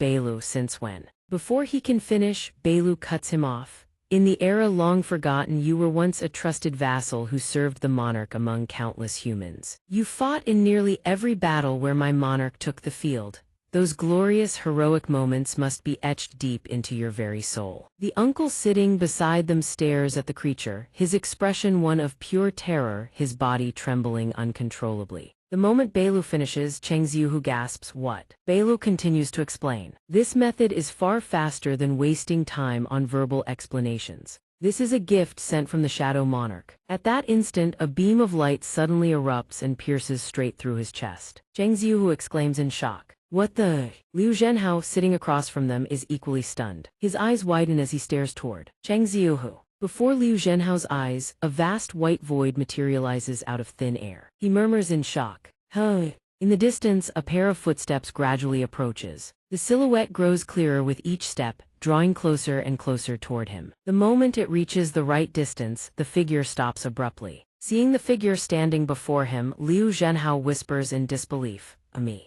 Then fragments of old memories with Sung Jinwoo come flooding back. "You said you were E rank, right? I'll protect you." Watching Sung Jinwoo shoulder a massive, heavy load of luggage, Liu Zhenhao asks with concern, "Isn't that luggage way too heavy? You okay?" Sung Jinwoo replies, "Oh, it's nothing, I can still carry it." "Are you always this quiet?" Liu Zhenhao continues looking at him and asks again, "Are you always this quiet?" Sung Jinwoo replies, "Are you always this talkative?" Liu Zhenhao speaks up once more, "So you're siding with him and going against us." In another memory, he stares at his boss, desperately trying to negotiate. "Boss, just 20 times, come with me 19 more times, that's all I'm asking. Please just listen to me." Yet another memory, after acquiring a brand new set of armor, he quickly equips it and proudly shows it off. A full set of armor with all the trimmings, crafted by the finest artisan in TE. "It'll boost my power significantly. If the two of us are going to conquer these dungeons, I should at least prepare properly, right? Don't you think?" Sung Jinwoo, utterly unimpressed, simply raises a hand and gives him a light flick. The uncle immediately goes tumbling to the ground. Sung Jinwoo, visibly displeased, glances down at him and speaks, "Take it off while I'm still calm." Liu Zhenhao, dejected, quickly complies with a meek yes, sir. In yet another memory, he and Sung Jinwoo sit together at a restaurant. And with that, the raid was a complete success. You didn't just save my life, you carried me through the entire raid. You feel more like a real brother to me than my actual brother ever did. As he finishes speaking, he lowers his head slightly, a trace of sadness flickering in his eyes. Seeing the sadness in his eyes, Sung Jinwoo speaks. If you see me as a brother, then I'll see you the same way. He raises his glass toward him in a quiet toast. When the memories finally fade, Liu Zhenhao's face is already streaked with tears. To steady his emotions, he quickly raises a hand and wipes the tears from his face. If that's the case, to think I'd get to meet Jinwoo's son in this world. Seeing the sudden shift in Liu Zhenhao's expression, Cheng Ziuhu covers his face and turns to Beilu, whispering, Beilu, what did you do to my uncle? Beilu immediately reassures him, there is no need to worry, young monarch. He has simply recovered his memories from the previous world. After a long moment, Liu Zhenhao speaks, I understand now the power that Jinwoo possessed, it was limitless. Yaohai-san possess it too, don't you? Upon hearing this, Cheng Ziuhu's eyes widen as he stammers. Yes, but it's a little different. The moment he finishes, Liu Zhenhao's gaze sharpens, his expression turning deadly serious. Then he continues. The extraterrestrial being was protecting this world from those things called the Idarim. He really is in a completely different dimension. Yes, to stop the Idarim invasion from reaching Earth, I need to grow stronger as fast as possible. Honestly, even with the situation this dire, you still brought me a full business proposal. You're just as stubbornly formal as your father. Now that I understand the situation, I shouldn't treat you like a child to be sheltered anymore. I accept the proposal. The moment he heard Liu Zhenhao agree, Cheng Ziuhu leaped up in sheer elation. Watching Cheng Ziuhu's joyful expression, Liu Zhenhao's eyes grew sad. He thought to himself, Jinwoo's going to shoulder this burden alone again. But the reason he allowed my memories to be restored was because he wanted to give me a chance to support him, right? This time, trust me. I'll do everything I can to help Cheng Ziuhu. On the other side, Cheng Ziuhu stood fully geared from head to toe. He looked at the group of wounded people sitting nearby. Cheng Ziuhu observed them, thinking to himself, so that's the assault squad I hired. Uncle did an incredible job putting the team together. The moment he appeared, a man sitting nearby called out, you're really paying us 400 just to join this assault squad without even entering a real gate. Cheng Ziuhu answered without a moment's hesitation, yes, exactly. The man continued to press. But you're going in alone. Cheng Ziuhu paid it no mind and walked away. The man watched him leave, shooting a contemptuous glance before muttering under his breath. I don't know how confident you are in your own abilities, but underestimating the gate is reckless beyond belief. Well, if you feel like you can't handle it, feel free to call on us. Even though my body's in this state, I might still be able to back you up a little. When the man finished speaking, Cheng Ziuhu slightly turned his head to glance back. He looked at the man and smiled. Thanks. If I need help, I'll call you. After that, he stepped forward on his own, walking into the city beyond. Father had shouldered countless burdens and kept on living until now. That is why in this party system I received. I can feel Father's warmth hidden within it, but I don't want him to carry everything alone anymore. Time to start leveling up. Outside the building, a car pulled up and parked. Li Mingxing stepped out of the vehicle, then issued his order. Stand watch around here. Yes, sir, came the reply from inside the car. He furrowed his brow and glanced to the side, thinking 3 months since we last met, huh? Li Mingxing slowly walked into the building. The guard, upon seeing him, couldn't help but exclaim in surprise. Oh, I saw you on the news. You're Li Mingxing, the executive vice chairman of the Death Guild, right? He paid the guard's greeting no mind, thinking arrogantly, a shining gem can never stay hidden. Well, maintaining a public image is just as important. But a few minutes later he suddenly turned around, pulled down his mask and flashed a brilliant smile. Thank you for recognizing me, sir. The guard raised his hand in a salute toward Li Mingxing. He spoke words of encouragement. Have a great day, sir. Heh, the hero of the hunter world. I'll always be cheering for you. That's right, those envious gazes. Everyone should look at me that way. I am the cream of the crop, born to the executive vice chairman of Yujin Construction. I became a star and king of the advertising world at a young age. I soared through the world of celebrities and was dubbed the Prince of Asia. After the cataclysm, I awakened as an A rank. I thought I'd continue to be one of the apex predators at the top of the food chain just like before. Lin Taeju sat up front, he spoke up. Oh, I awakened as an S rank.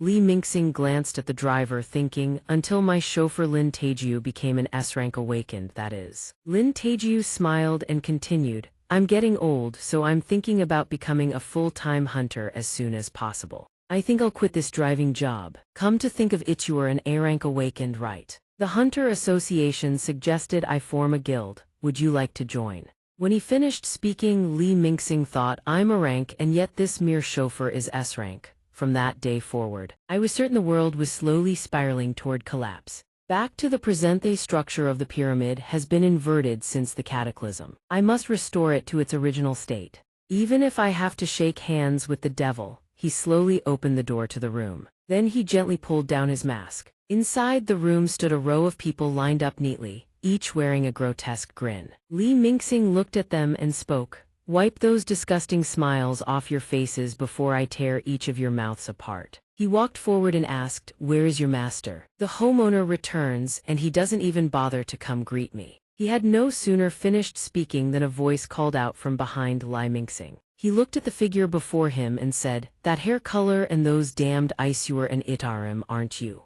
The figure held a book in hand, glancing over at him. Li Mingxing walked over and gently placed his hand on the figure's head. Last time I saw you, you were just an infant. You've grown quite a bit, haven't you? Even your mana has increased, growing according to plan, are you? When he finished speaking, the Itarim frowned in irritation and said, I've told you before, Ethis isn't growth, I'm restoring my power. To overcome the problem of traversing the spacetime between universes, I split my original body, dividing my power and personality into multiple fragments and sent them to this world. Among those fragments, the first one to arrive here was the weakest. That was my newborn state. You could say the current me is a version that has merged with the second fragment. Li Mingxing flopped down into a chair with an exasperated expression. Sounds complicated. The Itarim glanced at his book and continued. Though my memories remain unchanged, my personality will be different from the one you knew before. In simple terms, I require you not to treat me with excessive familiarity. Li Mingxing frowned and looked toward him, asking, I couldn't care less about your personalities. You still remember our deal, right? The Itarim lowered his head slightly and replied, fame, wealth, and the annihilation of S-rank hunter Lin Taeju. When he finished, Li Mingxing grinned with satisfaction and said, good, at least you remember. The Itarim paid no attention to his expression, still absorbed in his book, and asked, so what brings you here today? He replied, am I not allowed inside my own house? Hearing his answer, the Itarim said with irritation, I believe I told you not to come here unless you had a special reason. Li Mingxing paid no mind to his words. He frowned, pointed upward, and explained. There's a problem with the Stardust production line. Recently, the supplier guild that provided raw materials and the factories in Seoul have all been destroyed. So I came here to request additional Stardust supplies, if any are available. The Itarim spoke up, asking, they were attacked. Have you found the mastermind? He replied, I heard the one who wiped out the Linkyu guild was a masked hunter who uses a sword. As soon as he finished speaking, the boy flipped the page of his book and asked, Mingxing, you're the one who adopted our Stardust production method, and you're the one who built the entire distribution system. Didn't you guarantee the system would never have any problems? Mingxing replied, kid, if you keep sweating every little problem, you'll never get anything done. The outsider cast a murderous glance at him and sneered, pathetic. Was my previous incarnation wrong to choose a pawn like you? Mingxing slowly pulled a dagger from his leg. Hey, outsider. In the next instant, like a gust of wind, he lunged forward and pressed the blade against the outsider's throat. His eyes widened with a terrifying intensity as he stared down at the boy and threatened. I'm not some brainwashed dragon vessel like you. I'm an A-rank hunter. If I lose my temper, I can take your life before you even regain your power. The pawn here isn't mates you. Before the blade, the outsider showed not a shred of fear. Then he spoke slowly. The hunters of your little human world decided to rank each other by mana capacity and called it a symbol of power. The moment the outsider finished speaking, Mingxing snarled. How utterly pathetic. From the guard's direction, his body suddenly rose as if controlled by an unseen force. His eyes began to glow, and a surge of mana energy erupted forth. Witnessing the spectacle, Mingxing couldn't suppress his shock. What? Mana is pouring out from every direction. Could it be? A group seated at a dining table suddenly froze mid-motion, their golden glowing eyes turning downward in unison. On the other side, every single person had a surge of mana energy radiating above their heads. Not just them, every person in the entire building was emanating mana, even those inside elevators. They all turned their gazes in one direction. Seeing the mana energy manifesting all around, he muttered in horror. He brainwashed every single person in this building. Back where they stood, the outsider spoke calmly amidst the surrounding spectacle. The reason my previous incarnation found you useful was because you were needed for survival. But now I possess the power to survive on my own. Our relationship depends entirely on what you're capable of. Before them, the building's occupants advanced, each carrying a different weapon, closing in on the two of them. Their expressions were twisted and vicious, their eyes radiating an eerie golden glow. They raised their weapons, assuming combat stances. At the sight, Mingxing's anxiety spiked. Cold sweat beaded across his forehead. Then he quickly shifted the situation. Mingxing tossed the dagger to the ground, stepped away from the outsider, and forced a grin. I was just messing around, why so serious? I just wanted to see if you actually have what it takes to kill that S-rank. The outsider calmly closed the book in his hands and said, fine, since you still have some use, I'll spare your life this time. Immediately, everyone returned to normal. Downstairs, the guard clutched his neck, groaning in agony. A white-haired man presented a briefcase filled with stardust before Mingxing. The outsider spoke. This is a stimulant created by condensing stardust 100-fold. He picked up a stardust crystal and examined it. Wait, you actually have something like this? The outsider turned his head slightly and replied, dissolve it, and you can mass-produce stardust. Then the boy looked at him with a detached gaze and continued, it's completely different from the stardust that only low-rank hunters can use. If you take it, it will be effective even for an A-rank hunter like you. Wanna try? He stared at the glittering stardust crystal in his hand and replied, I'll pass. Meanwhile, in his head, who in their right mind would use some mystery substance like this? I may have just unleashed an unimaginable monster upon the earth. But he grabbed the briefcase before leaving. He didn't forget to turn back and remind the outsider. All right, don't forget your promise. A voice echoed from behind, that's none of my concern. Once Mingxing had truly left, the boy immediately tossed the book to the ground. Then he held his hand before his face, gazing at it intently and murmured, I can sense that another fragment is approaching. Once I merge with that fragment of power, I won't need to hide anymore. Then, the scene of a serpent-shaped monster opening its massive jaws with savage ferocity flashed through his mind. It whipped its tail, sending Gray flying. She crashed to the ground, then turned her gaze back toward the monster. Iso planted her feet and launched herself into the air, hurtling toward the monster at full speed. On the other side, Su-ho charged in, extending his hand to activate his ability. No exception, he was also quickly sent flying by the monster's tail. Witnessing the scene, she shouted in alarm. The new monarch Su-ho gritted his teeth and clung desperately to the monster's tail. Then he poured every ounce of his ability into his hand, squeezing the monster's body with everything he had. Its eyes widened in shock. Immediately after, its body was torn clean in two by his grip, unleashing a blood-curdling shriek of agony. After a few seconds, the monster collapsed. Su-ho leaped back, landing safely on the ground. From the outsider's direction, the boy smiled eerily and said, when that time comes, the invasion will officially begin. A man with long, unkempt hair looked at them with a deeply weary expression and asked, this job really isn't dangerous, right? All we have to do is sit here until that person passes through the gate and each of us gets 5 million won. The only condition is that we don't reveal anything we've seen or heard here. I still don't understand why he's so willing to pay us this much. A man seated nearby replied, this is already the 4th time. And they've never broken a single promise to us. As hunters who guard the gate, we're serving the community. This doesn't hurt anyone. She continued. But something just doesn't feel right. Someone else spoke up to shut her down. Then just stop working for them. Hearing that, she scratched the back of her head with an awkward expression. Well, that's a bit. A man nearby glanced at her suspiciously, thinking, yeah, extremely suspicious. He never brings any collection or excavation team. He just goes in and clears the gate, but if you don't collect or excavate, there's no profit to be made from a gate whatsoever. At first, he only entered D-rank gates, but recently he started going into C-rank ones. What the hell is he doing in there? On Su-ho's side, rocks blasted into the air from the sheer force of impact. From behind, Bailu urged the goblins relentlessly, faster, faster, move it. Iso gathered materials from the ground and glanced at Gray. collection work genuinely requires real skill, wouldn't you say? Gray looked toward Suho with a deeply worried expression. The new monarch is fighting a C-rank boss monster all on his own. I hope he's all right. On Suho's end, he was leaping desperately to evade the monster's onslaught. The colossal beast, consumed by rage, slammed its legs down at him in a relentless barrage. The moment he spotted an opening, Suho immediately drew his sword. He unleashed his technique Gale's strike and slashed at the monster with everything he had.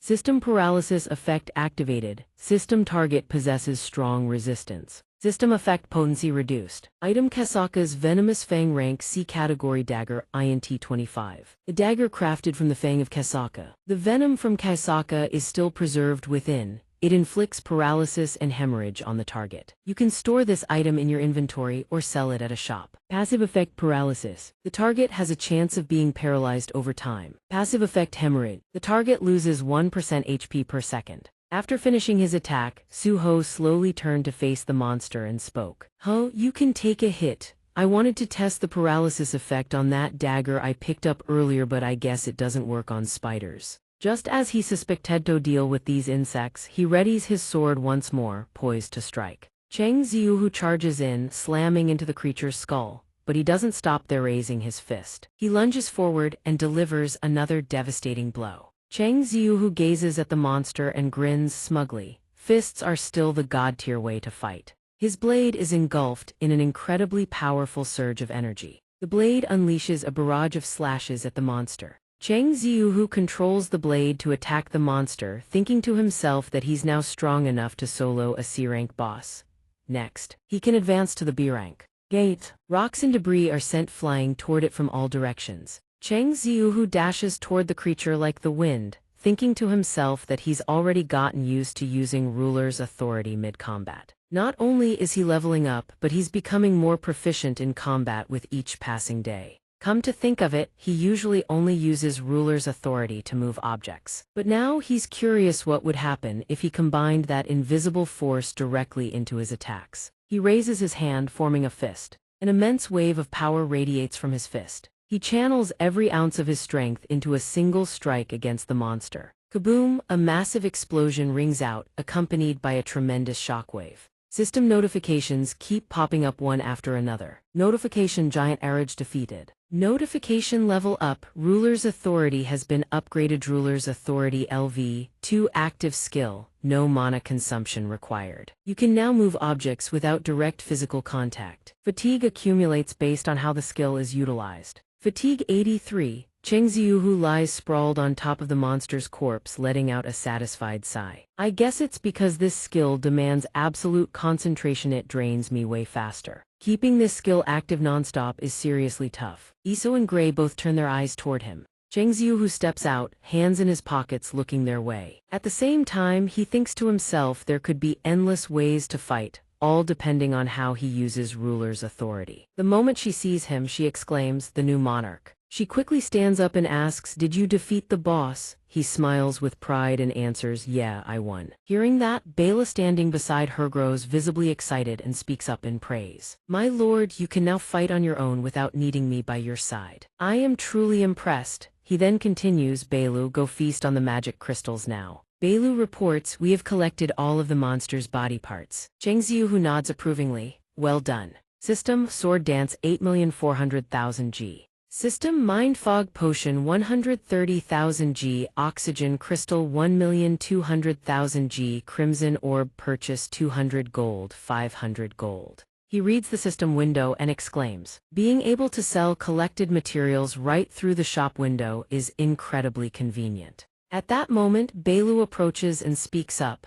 "Compared to human hunters, I believe you're on the verge of reaching B rank." Hearing that, his eyes widen in surprise. "Really? Well, it's not that surprising. I level up 8 times faster than them after all." Status window: Name: Sung Suho. Classification: None. Title: Wolf Slayer. Fatigue 83, HP 53,505, 350, MP 564,564, Vitality 63, Endurance 48, Agility 37, Intelligence 37, Perception 42, 5, Level 28, Remaining points 0, Passive Endurance LV 2 martial arts LV, 1 active ruler's authority LV, 2 shadow extraction LV, 2 storm SL. Ash Storm / Belu continues, also I sense that perhaps because you've grown stronger they have too. Iso stretches nearby, chiming in, it's true the more we fight the faster my strength seems to recover. How is my stamina recovering without having to drain blood? He asks, looking toward them. Hold on, there's one more thing. You two are now showing levels. Iso LV 19, Gray LV 17. Hearing that, she can hardly believe his words and voices her doubt. So we really do have levels now, huh? But we're not players like you or Sung Jinwoo, are we? Chang Ziyu who looks at her and asks, can you see the system window too? She answers, I don't think so. Her answer makes Chang Ziyu who furrow his brow slightly. He rests his chin on his hand, lost in deep thought. Even if they can't access their stats, I wonder though their stats still increase with each level. While it's good news that they can grow stronger from here on out, the heirs and the party system still hold too many mysterious pieces of the puzzle that need solving. He then speaks up, all right then, let's go test whether you two can really level up. Hearing that, she stares at him in shock. What? How? Chang Ziyu who crosses his arms and grins at them. What other way is there? Obviously raid another gate. She recoils in horror, we've already done 2 raids. Why go again? Ignoring her protest, Chang Ziyu who continues, fine, let's save it for later. First, let's knock out the daily quests. Belu chimes in from the side. Young Monarch, you should be careful not to become addicted to anything. System, you have entered the shadow dungeon. The moment he steps inside, his eyes go wide with sheer disbelief. Before his ice flames engulf and consume an entire city. Iso stands behind, shielding her face with one hand while turning to him. There's a gate inside the shadow dungeon. Chang Ziyu who doesn't answer. He raises a hand in front of his face, thinking this heat is insane. Is it coming from inside the gate? He immediately turns to Belu. Belu, can gates even appear inside the shadow dungeon? It answers, I am not sure either. System emergency quest triggered. A dimensional rift has been detected. Enter the connected gate and eliminate the source of the dimensional rift. Staring at the system notification, he's momentarily stunned. An emergency quest, then a grin creeps across his face. He tosses 2 garment-like items toward them. Here, Gray, catch this. Iso catches what he tosses her, puzzled. Item, heat-resistant cloak E-rank, usable. Uncategorized mixed, blocks heat up to a certain degree when equipped, price 10 gold. He turns to them and declares, perfect. I was planning to raid again anyway, this couldn't have come at a better time. Let's head into the gate. In the Deserta replica Egyptian dungeon, the Pyramid Zonia man with a vicious expression roars. He is Liu Sheng of the Ala Guild, a B-rank hunter. Liu Sheng points his blade at the group before him and bellows, this is an abuse of power. Who gave you the right to kick us out of the dungeon? With Ala Guild we're here first. The other man sneers, who cares who got here first? This is my final warning. This dungeon belongs to our guild now. If you keep resisting, I'll take it as a declaration of war. Liu Sheng's brow furrows at the response, unease flickering in his eyes. He thinks to himself, damn it, I can't believe we ran into the Shihuang Guild. The man glares at Liu Sheng with a murderous expression, his voice dripping with menace. Before overwhelming, absolute power, everything else is nothing but dust. He is Raidon of the Shihuang Gildan A-rank hunter. Liu Sheng glances back at the people behind him. He shouts the order, everyone battle positions. Raidon stands with arms crossed, scoffing with contempt, right in the middle of this tense standoff. Chang Ziyu who steps forward, raising a hand. He waves at both groups and says, hello. They both turn to glare at him, none too pleased. Chang Ziyu who looks at them awkwardly and asks, excuse me, who exactly are we? 30 minutes earlier, Chang Ziyu who surveys his surroundings. He furrows his brow and mutters, I wonder why sand is blowing out of the gate. Iso gasped, covering her mouth with her hand. Right, tell us about it. So this dungeon leads to a desert. Belu exclaimed, I can feel a powerful wave of magical energy coming from that pyramid. Hearing this, Chang Ziyu who asked curiously, but why are there things that seem completely out of place in a dungeon? There are cars and even barbed wire fences. All 3 of them slid down from a massive sand dune. Chang Ziyu who looked around and asked, I've heard that machines don't work in dungeons, so why are these here? She surveyed their surroundings and exclaimed, don't tell me this isn't a dungeon but some gate that crossed into another world's boundary. Belu continued, that's impossible. Hearing their takes, Chang Ziyu who turned and offered his own. Even so, as long as the gate back in the shadow dungeon is still intact, there won't be a problem. I'll go check everything. Iso nodded in agreement. Yes, I think that's a great idea. Instantly, a swirl of black smoke enveloped Cheng Ziuhu, and he gradually vanished. A moment later he returned. Iso immediately asked, "Young monarch, how did it go?" His eyes locked onto her, filled with shock, and he said, "The gate is no longer there." Outside, the crowd watched as the gate gradually faded away. They rushed toward the gate, shouting frantically, "The gate has disappeared. Does that mean the beast boss has been killed? But that person still hasn't returned. We need to contact emergency dispatch immediately." Back to the present inside the Egyptian pyramid, two groups of people are locked in an extremely tense standoff. Cheng Ziuhu glanced around, thinking to himself, we've made it inside the pyramid. Thank God there are people here. They must be the ones with the cars outside, right? Judging by the way they speak English, they're from another country. Then he flashed a friendly smile, shyly rubbed the back of his head and asked softly, "Where am I?" He thought to himself, thank God I studied English to get into college. Liu Sheng glanced at him and spoke, "A hunter from some no-name guildos. This Asian intend to claim ownership of this dungeon." Randon chimed in from beside him, "What a pain, didn't expect so many insects to swarm here." His eyes widened. He looked up at him. He muttered, "It was mentioned in the old woman's prophecy." Then he recalled the words a man once told him. "A creature born from death has broken the seal. The one who wields the power to raise the dead shall appear in the tomb." Shortly after the prophecy was spoken, a pyramid necropolis-type dungeon appeared in Egypt. Pyramid, tomb, Egypt, and death. This fits the prophecy perfectly. Once my scheduled affairs are concluded, secure me dungeon entry rights so I can raid it. As soon as the man finished speaking, Randon asked, "If other guilds interfere, how would you like us to handle them?" Driven by curiosity, the mysterious man slid his glasses down slightly and asked, "Why do you bother asking?" Vanon thought to himself, just use the Shihuang Guild's methods to deal with them. He raised his hand toward Cheng Ziuhu and issued his demand. "You there, if you're a hunter pursuing this dungeon, this is your final warning. If you comply, I'll let you leave." As soon as the man finished, Cheng Ziuhu thought to himself, so this really is a dungeon. What a brutal crowd. If this is a dungeon, then I have no choice but to clear it and complete the emergency quest. He squinted cautiously at the man and asked, "And what if I refuse?" The man replied, "Simple enough." He drew his weapon, charged at Cheng Ziuhu and roared, "Then we'll have to kill you." Seeing Randon's sudden attack, O and Gray were left stunned. Liu Sheng standing nearby was equally shocked. From Cheng Ziuhu's position, Randon lunged at him with full force.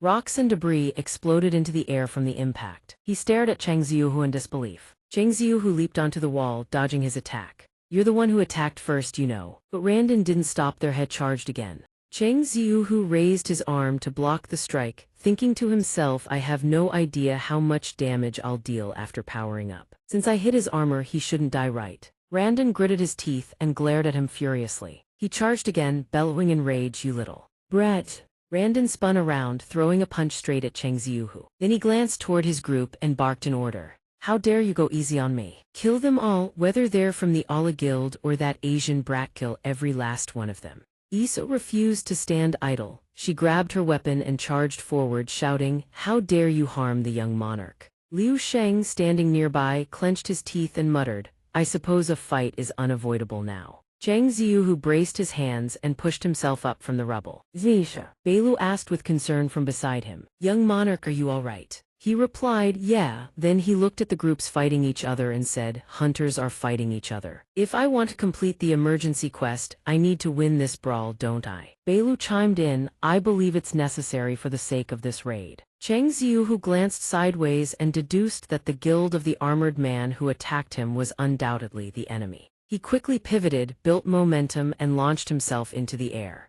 Step by step, he rapidly scaled up to the ceiling. Then Cheng Ziuhu dove down from above. He threw a devastating punch straight into Taken's face. The man glanced at him, smiled, and said, "Impressive. Never thought a weakling hunter would dare stand against the Shihuang Guild. You should listen to your better unless you want to get yourself killed." Taken immediately drew his weapon to block the attack. Cheng Ziuhu relentlessly unleashed strikes at him. He frowned slightly, thinking to himself, I've been trying to bring him down, but he's still tanking my hits. How tough are these bastards? Maybe I should try a new fighting method with ruler's authority. The one I just learned. Can I even use it on a person? But what if I accidentally kill him? Cheng Ziuhu raised his hand, focusing every ounce of power, preparing for a final blow. Suddenly, an unfamiliar blade appeared out of nowhere. It was Liu Sheng. He swung his sword hard, cracking it against Taken's head, leaving Cheng Ziyu stunned. Taken stared at the blood streaking down his face, eyes wide with shock, but mere seconds later he collapsed. Cheng Ziyu glanced at Liu Sheng and spoke gratefully, "Thank you." Liu Sheng rested his sword on his shoulder and replied, "I saw your skills when you dodged Randon's attack." Then he turned to him and asked, "But that hesitation earlier, are you afraid of killing people? Monsters aren't the only danger hunters face. You need the resolve to protect yourself from dangerous people like rogue hunters." His eyes widened, completely stunned. Cheng Ziyu caught his breath and glanced at him. "Resolve? I thought fighting with everything I had would be enough, but it still isn't, is it? Up until now, I never had to kill anyone. Even when I fought the Hyena Guild, I could hold back because the power gap between us was too vast. But I won't always be in a position where I hold the upper hand. Situations where I refuse to kill could lead to my own death or leave me unable to protect what I want to protect. Perhaps the catastrophes that have already happened in this world will continue to occur. I missed that because I was only focused on leveling up. I forgot that I have to discard the emotions I carried from before the cataclysm. Only then can I fight Li Mingxing." Back to reality, Liu Sheng rests his sword on his shoulder, looks at him with a grin, and introduces himself. "I'm a hunter from the Ala Guild. Name's Liu Sheng. We've run into a bit of trouble because of the Shihuang Guild. Why not form an alliance with us?" From behind, while Liu Sheng's guard is down, Taken charges in with his weapon drawn. Ziyu reacts in an instant, throwing a punch straight at him. Liu Sheng watches the trajectory of Ziyu's fist, his eyes widening in shock. Ziyu dashes past Liu Sheng, lunges at Taken, and drives a devastating punch into his face. Taken is sent flying backward on impact. System skill ruler's authority has reached level 2. Skill info active skill no mana cost. Enables telekinetic manipulation of objects without direct physical contact. Fatigue accumulates based on usage frequency. He glances toward Taken, a single thought echoing in his mind, "I won't hesitate anymore." A foot steps toward him. Taken lifts his head, his face is barely recognizable anymore. He lets out a pained whimper. Randon glances down, thinking to himself he took out Wang Xiangbi with a single strike. Randon looks up, a grin of genuine amusement spreading across his face. He murmurs, "Interesting." Ziyu looks at him and introduces himself. "I'm Ziyu from South Korea, let's form an alliance." The chaotic battle between both sides erupts. Suddenly, a soldier rushes in to report the Ala Guild is cooperating with another hunter party. The commander sneers in contempt. "Shrimp will always be shrimp no matter how many you gather. We're not only stronger, we outnumber them." At that moment, Ziyu holds a key pulsing with mana. He says, "Who said we've shown our full strength?" His action catches Liu Sheng's attention. Then he gives the command, "Rise." The enemy commander's face twists in shock and horror. What Ziyu summons is none other than common-rank giant arachnids. More and more giant arachnids materialize, their eyes fixed on the enemy, awaiting only his command to attack. Witnessing this spectacle, Liu Sheng stares in utter disbelief. He thinks with physical combat ability like that, he's also a summoner. And he can summon this many at once, no less. Ziyu cuts that thought short. He says, "All right, I'm going in." The giant arachnids relentlessly assault the enemy forces with their overwhelming strength. Right at that moment, a hulking figure appears. He takes a running start, seemingly preparing to charge. He leaps a massive distance, landing on a giant arachnid and tearing it apart. Randon laughs, "So you haven't shown everything after all. Kid, you're interesting." Seeing this, Ziyu immediately recognizes him. Randon knew that creatures become weaker once extracted as shadow soldiers, but he never expected someone to one-shot a magical beast that even the Shadow Monarch himself had struggled to defeat. It seems that man is the strongest one here. Right then, Gray arrives just in time. She calls out to him, "Young Monarch." Ziyu speaks up quickly. Perfect timing lets use the linked skill. Gray lets out a bark as if answering his command. Iso speaks cheerfully, "Just for a moment, my liege."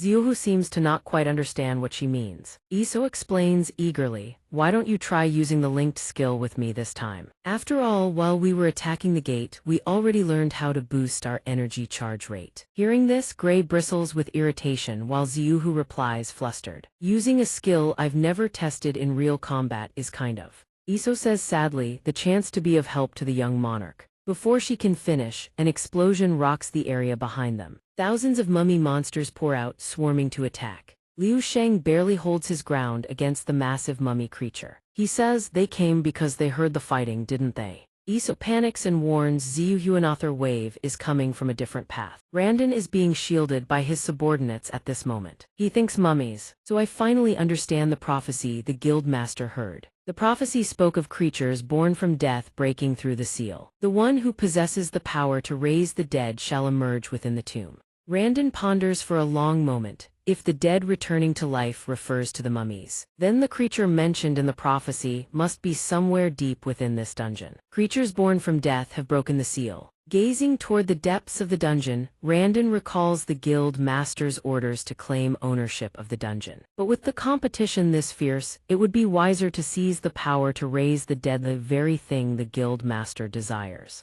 His eyes gleam as he shifts his gaze upward toward something. Watching Ziyu fight the mummies, Randon thinks, but if I pull back now, Cheng Ziyu. He closes his eyes, seemingly weighing his options. This leaves even Liu Sheng, still mid-battle, gawking in astonishment. Randon makes his decision. Shihuang Guild, all of you follow me, leave those hunters behind and head to the boss room now. Seeing this, Liu Sheng shouts, the Shihuang Guild is pushing into the dungeon, stop them. But it's impossibly, a wall of countless mummies blocks his path. He can't stop the Shihuang Guild from advancing into the dungeon. Liu Sheng grits his teeth in fury. They're using these monsters to pin us down. And it's the only entrance too. Ziyu responds, if that's the case, they'll steal the reward right out from under us. He calls out to Gray, who seems to understand his intent. Before the colossal mummy, Ziyu and Gray truly merge as one. The instant the mummy swings its arm to attack, he dodges with perfect timing. Ziyu leaps into the air, gains momentum, and tears through every mummy blocking his path.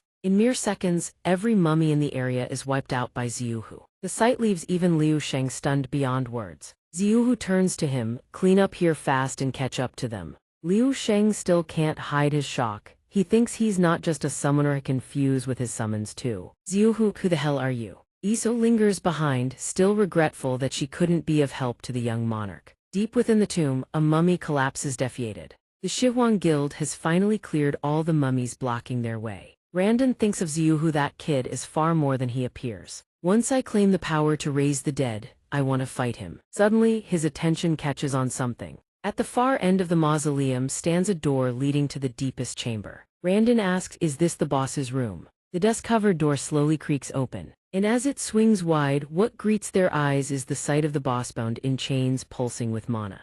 The soldiers see it and say, that must be the boss. Another one asks, is it asleep? Hearing this, Randon says nothing. He seems to be calculating something. Randon thinks, why is it chained up? The prophecy said a creature born from death would appear after the seal is broken. But then, a sound emits from the boss speaking in a language they cannot comprehend. One soldier says, demon tongue, is it talking to us? The boss falls silent for a moment, then speaks again in the dark tongue. Its limbs begin to stir. Crack Kit shatters the chains binding it. Seeing this, Randon panics and barks an order, every own battle positions. The instant the chains snap, the boss lashes them out toward the soldiers. The chain whip tears through a swath of soldiers in a single strike. When the chain falls to the ground, only one person is left standing from the boss's attack. Watching his subordinates fall in a single blow, Randon thinks in a panic, what the hell? Our tanks are famous for their durability, and they got taken out by a single chain swing. The boss towers several times his height. It extends both arms to the sides, making no move to attack.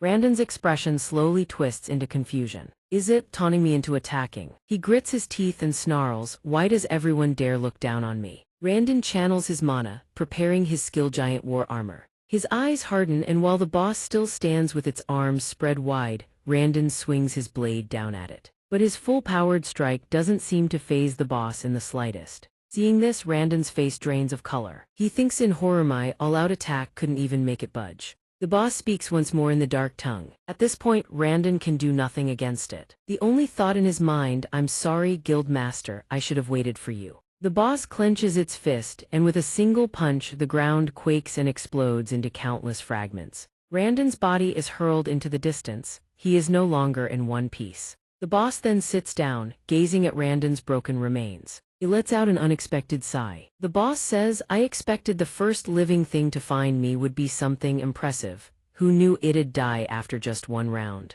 It stands back up, whatever. It rises and says, seems like there are a few more, let's keep playing. The scene opens with a mummy being taken down. A single kick from Su-ho drops it instantly, but with the endless swarm of mummies he thinks they are too numerous. If this keeps up, they'll just keep rising and he can't extract their shadows. They seem capable of self-resurrection. He stares at his hand, confused. I can't extract them. And I can't use it either, so there are more limitations than I thought. Seeing this, Belu beside him also feels dejected, unable to help his master. Suddenly, a massive explosion erupts from behind, shaking the ground. Su-ho leaps up just in time. The spot where he stood a moment ago shatters into 100 pieces. Everyone else freezes in shock as the ground cracks apart beneath them. Chunks of debris shoot upward from deep underground, and rising from the depths is an enormous monster. Before them stands a centipede monstrosity. Damn it, as if the mummies weren't enough, now this thing shows up.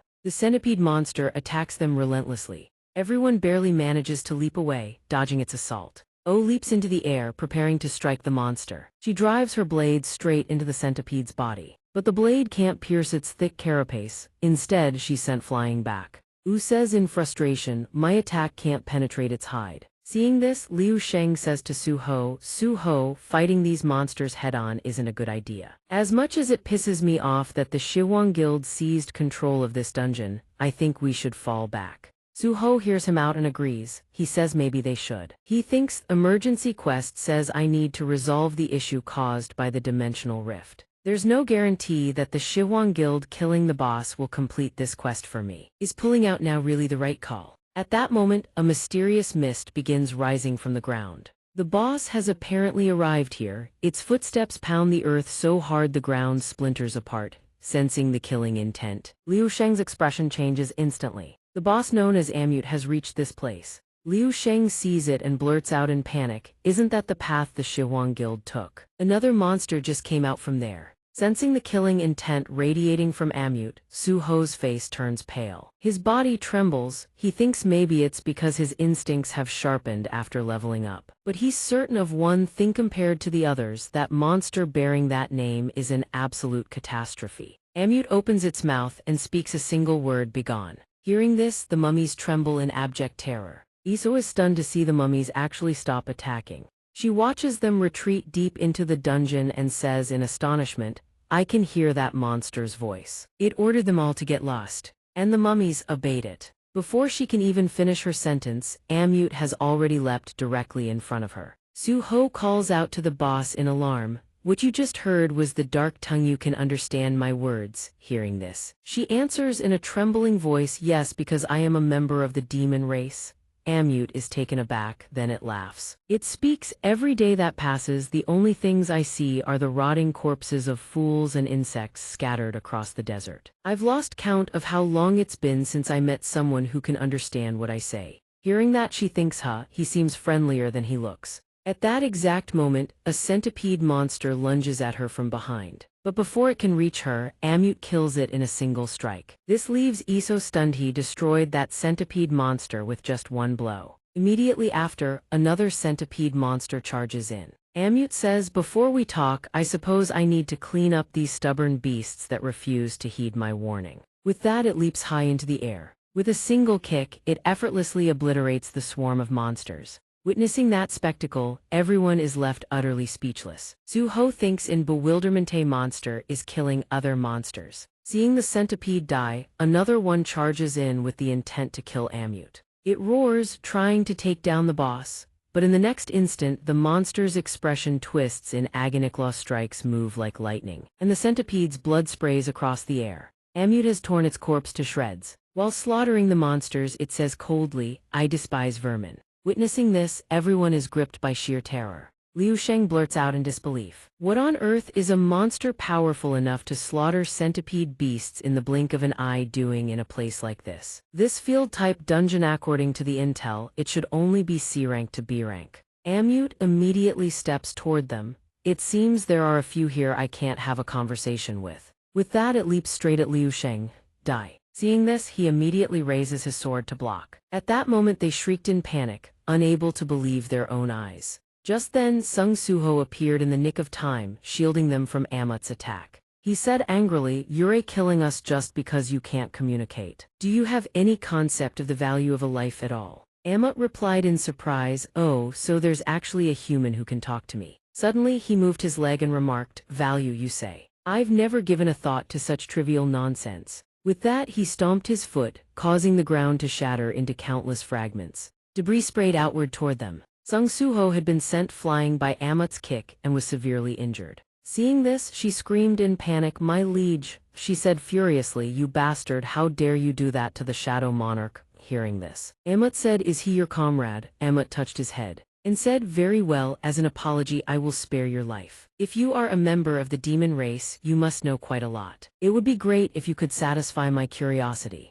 Then it asked her, "Has the war between the Shadow Monarch and the other monarchs ended yet? If it has ended, who was the victor?" She thought in confusion, who the hell is this guy? How does he know about the war between the monarchs? Seeing that her comrades had been taken down by Amut, it said, "Are you not going to answer me?" Even Gray was already sprawled on the ground. It continued, "If that's the case, I have no choice." At this moment, Suho was also lying motionless while Baru stood beside him calling out, "My liege, my liege." Amut's threats made her so indignant that she shed tears. It said that whether it was the stupid magic beasts that couldn't understand the witch or a demon that refused to answer, "If we cannot converse, then you are nothing more than vermin." Just as it raised its leg to kill Iso and said, "Die," Suho seemed to twitch. He tried to say something, but couldn't, blood constantly spilling from his mouth. At that exact moment, he received the reward status restored. A light flared up behind Amut. Suho had recovered. He said, "Saving the daily quest reward was the right call.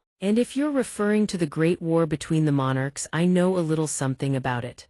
His eyes glowing, Suho continued, "All the monarchs are dead and they all fell at the hands of the Shadow Monarch." Hearing this, Amut was extremely surprised and asked back, "Is that true?" Seeing Suho recover, she cried, "My liege, help me." Amut said, "You mean while I was imprisoned here? The great war between the monarchs already ended." Suho confirmed, "That's right." He thought that if he was asking about that war, there was a high chance he was a descendant of another monarch. He thought, "That crocodile beast is at least rank 5. If I provoke him even slightly, I'll be dead for sure."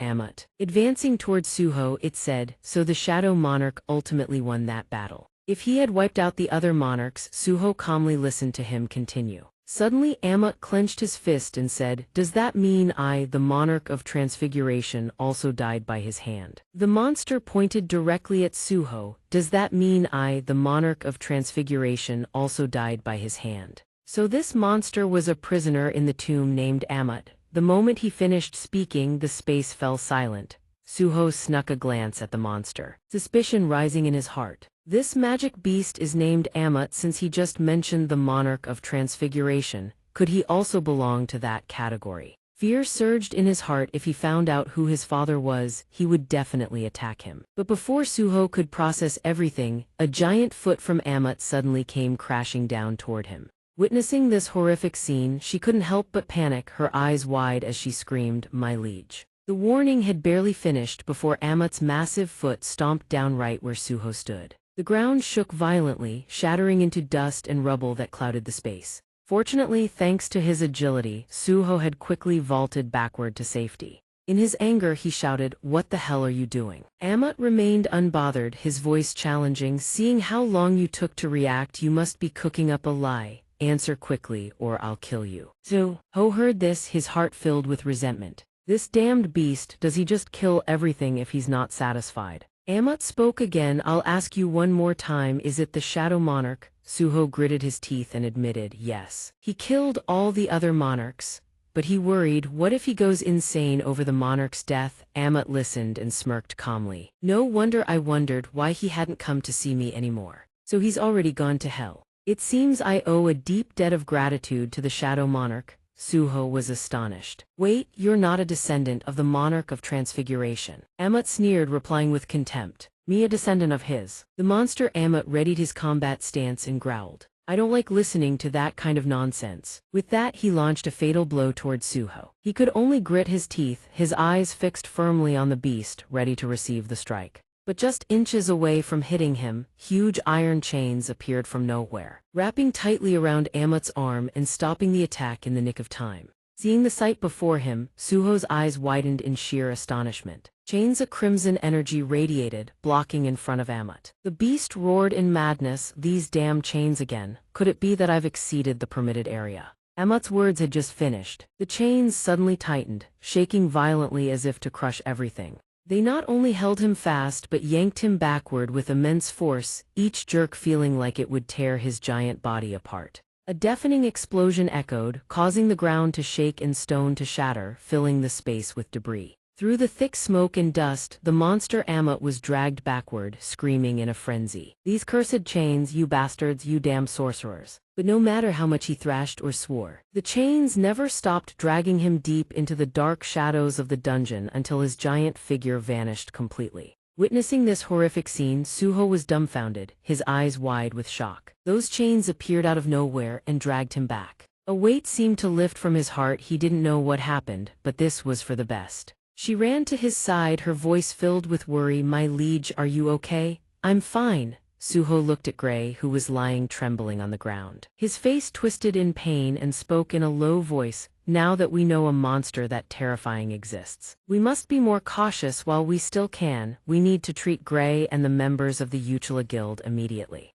As he finished, he prepared to signal for support when he suddenly discovered something. The system sound rang out. An emergency quest appeared on the screen. Spatial rift. A spatial rift has just been detected. Enter the connection gate and eliminate the source of the spatial rift. Suho was momentarily confused, wondering if something happened to the quest. While he was lost in thought, she walked up anxiously and asked softly, "My liege, is everything okay?" Suho turned around, his trembling hand pointing at the system interface. "The emergency quest just changed. The system is now requesting that we enter the gate and free the descendant of the Transfiguration Monarch." "Amut from the pyramid?" she asked in surprise. "Does it say here that the magic beast is the descendant of the Transfiguration Monarch?" After discussing carefully, Suho's group decided to venture deeper into the dungeon. As they entered, they faced a horrific scene: broken weapons scattered everywhere and the corpses of hunters lying all over the ground. Seeing this, Suho couldn't help but frown in deep thought. These people came from the Scavenger Guild, so they were all wiped out by Amut. His thought finished, and Suho's eyes turned cold as he spotted something. There in front of him was Amut, the giant monster tied up by magic chains. Amut growled defiantly. "I can't believe you actually dared to come here to find me. You've got guts. Human." Suho remained calm and replied, "I came here because I wanted to talk to you." Amut smirked. "Didn't we already talk earlier?" Suho quickly retorted. "How can you call that talking when you kept trying to kill me?" Amut shrugs, utterly indifferent. "Those are just things I learned from Tanakh. Wanna complain? Go find his corpse and take it up with him." Hearing this, Cheng Ziyu thinks to himself, sure, the guy's violent, but why does it feel like he's talking to a blunt, honest-to-God child? He can't believe he has to recruit someone like this. "Come to think of it," he continues, "you don't really like the sovereign, do you? Mind telling me why?" Amut's voice drops low. "Did you come all this way just to satisfy your curiosity about that?" "Well, it's not like I've got anything better to do while chained up like this, I'll tell you. My name is Amut. I was created by Sovereign Tanakh and another sorcerer before they abandoned me in this tomb."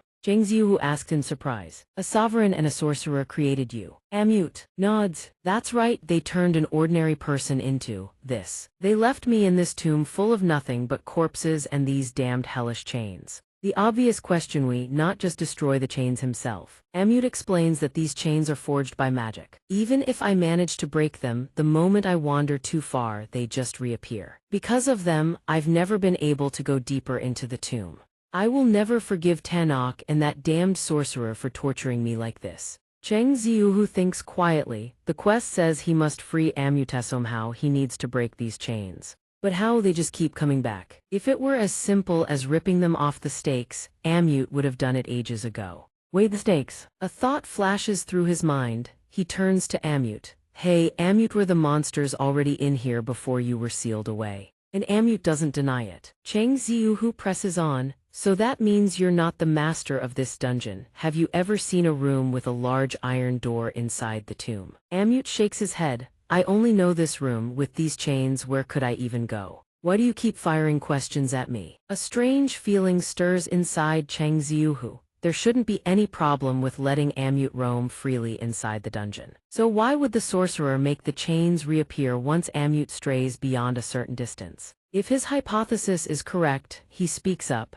"Amut, if I set you free, would you be willing to hear me out on a proposal?" Amut can barely believe his ears. "Are you saying you'll free me?" I don't care what you have in mind, but if you can actually get me out of here, I'll do whatever you say. You planning to kill that sorcerer, even though you don't know where he is? Or are you gonna try to dispel this magic? But if you dare make a fool out of me, you already know what happens, right? With that, Amute unleashes a thunderous roar that shakes the entire surrounding space. His roar sends Iso trembling with anxiety. The young sovereign Cheng Ziuhu remains calm, staring him down. Just hear me out first, it's not too late to decide after that. Then he declares slowly, I'm going to bring this dungeon crashing down. Amute's eyes widen in sheer shock. Cheng Ziuhu lays out his reasoning. Didn't you say you can't go deeper into the dungeon because of those chains? If that was the sorcerer's intention, isn't he afraid you'll kill the master of this dungeon? If the dungeon collapses after its master dies, what do you think happens to those chain stakes once they lose their purpose? If the stakes can no longer serve their purpose, wouldn't the chains become meaningless too?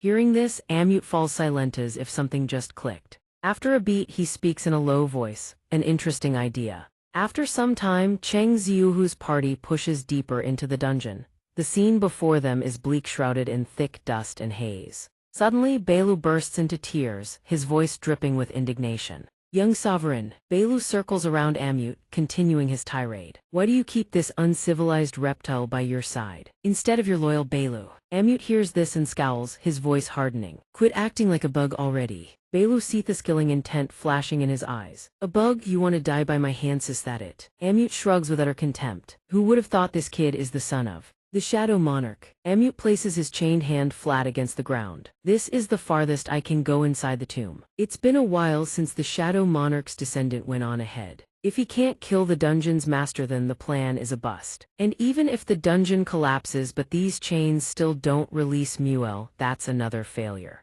And yet, for some reason, I found his words convincing. He doesn't want to admit it, but a strange faith stirs within Amutine Cheng Ziuhu. The image of Sovereign Tanakh suddenly surfaces in his mind. You claimed that raw physical power was the only true strength, and then you created darkness. But look, heaven, beings far weaker than us can become something so magnificent. If it's that kid, maybe he really can free me from this place. While Amute sinks deep into thought, deep within the dungeon, Cheng Ziuhu keeps fighting monster after monster. Big or small, they all fall before him in rapid succession. Each strike tears through the darkness like a bolt of lightning, felling any enemy that stands in his way. Cheng Ziuhu lets out a long breath. Sweat beads on his forehead, but his gaze only sharpens like a predator locked onto its prey. Beside him, Iso fights with everything she's gathered, skills crashing into monsters like a storm, easing the pressure on Cheng Ziuhu. As they reach the end of the path, Cheng Ziuhu gazes into the dungeon's depths.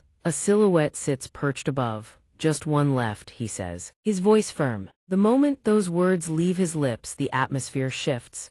The entire space plunges into an eerie, unnatural silence. Before Cheng Ziuhu unfolds a terrifying sight, the final boss of the dungeon, Shika the Tomb Guardian, lounges upon his throne. His eyes are cold, radiating absolute authority. A colossal arm lies pinned to the ground, bound tight by iron chains. Cheng Ziuhu recalls his conversation with Amute. Just as he suspected, Evan pushing deeper into the dungeon. Those chains keep materializing to hold you back. Amute's expression turns ice gold as he clenches his fist. The moment I even think about leaving this place, they appear and bind me all over again. Cheng Ziuhu shakes his head in frustration. Truly an annoying piece of magic. Honestly, I already figured this approach would work. I just wanted to double check. There are two parts to the plan we need to accomplish first. First, Iso and I take down the boss and bring this dungeon crashing down. The moment that's done, we move to objective 2, disable the chains by destroying the stakes. After that, Amute breaks free and reunites with Belu and the rest of us. Finally, we push into the dark dungeon and escape this collapsing ruin. Amute furrows his brow, his tone grave. If we fail even one of those two objectives, the whole plan falls apart. Right, Cheng Ziuhu answers without hesitation. I've already got a contingency plan for that scenario. Amute lets out a dry laugh. Forget it, whatever happens, it's still better than being stuck here. Back to the fierce battle raging deep within the dungeon. Cheng Ziuhu and Shika the Tomb Guardian have already clashed in a blazing confrontation. Shika Mage Stick and Brutal raises his hand, summoning a torrent of dark power. A colossal orb of energy begins to form in his hand. A thunderous boom erupts from beneath the ground. Massive waves of sand surge upward, violent and uncontrollable. It transforms into giant hands that lunge straight toward Sung Suho. But Sung Suho does not flinch. He grips his dagger, feeling the raw energy radiating from it, then launches himself toward Shika at lightning speed. As he nears the swirling wall of sand, Sung Suho activates Skill Blade Storm, his blade carving a sharp arc directly into the sand as if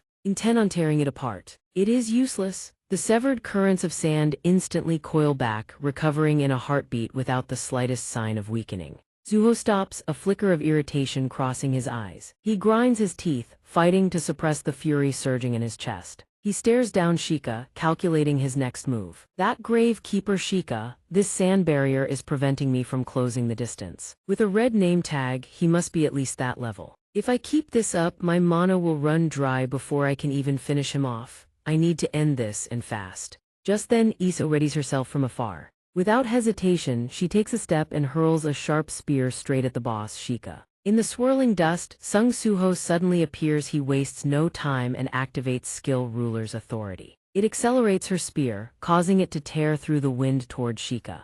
However, with a single, arrogant flick of his hand, Shika easily swats the spear away. Seeing this, Suho cannot hide his anxiety. He shouts, "Iso, use the link skill now." Iso is momentarily caught off guard, but joy and excitement immediately flood her eyes. Understood, young monarch. Pride swells within her, and immediately a dark energy orb condenses in front of her, radiating an eerie power. In that moment, she recalls the energy charging condition of the link skill she learned while going through gates with the young monarch when she kills magic beasts. She absorbs their souls, which boosts the charging speed of the link skill. Finally, I have a chance to show the results of all those hunts against the goblins in the Shadow Dungeon. The dense black energy surges from the orb, shooting straight towards Suho and merging completely with his body. In the blink of an eye, Suho's entire body glows, enveloped by a massive surge of power. Without hesitation, he charges at Shika like a storm, ready to deliver a finishing blow. Having exhausted herself using the link skill, Iso collapses to the ground, her eyes hazy but still tracking Suho with unwavering faith. I've only shown my worst side to the young monarch.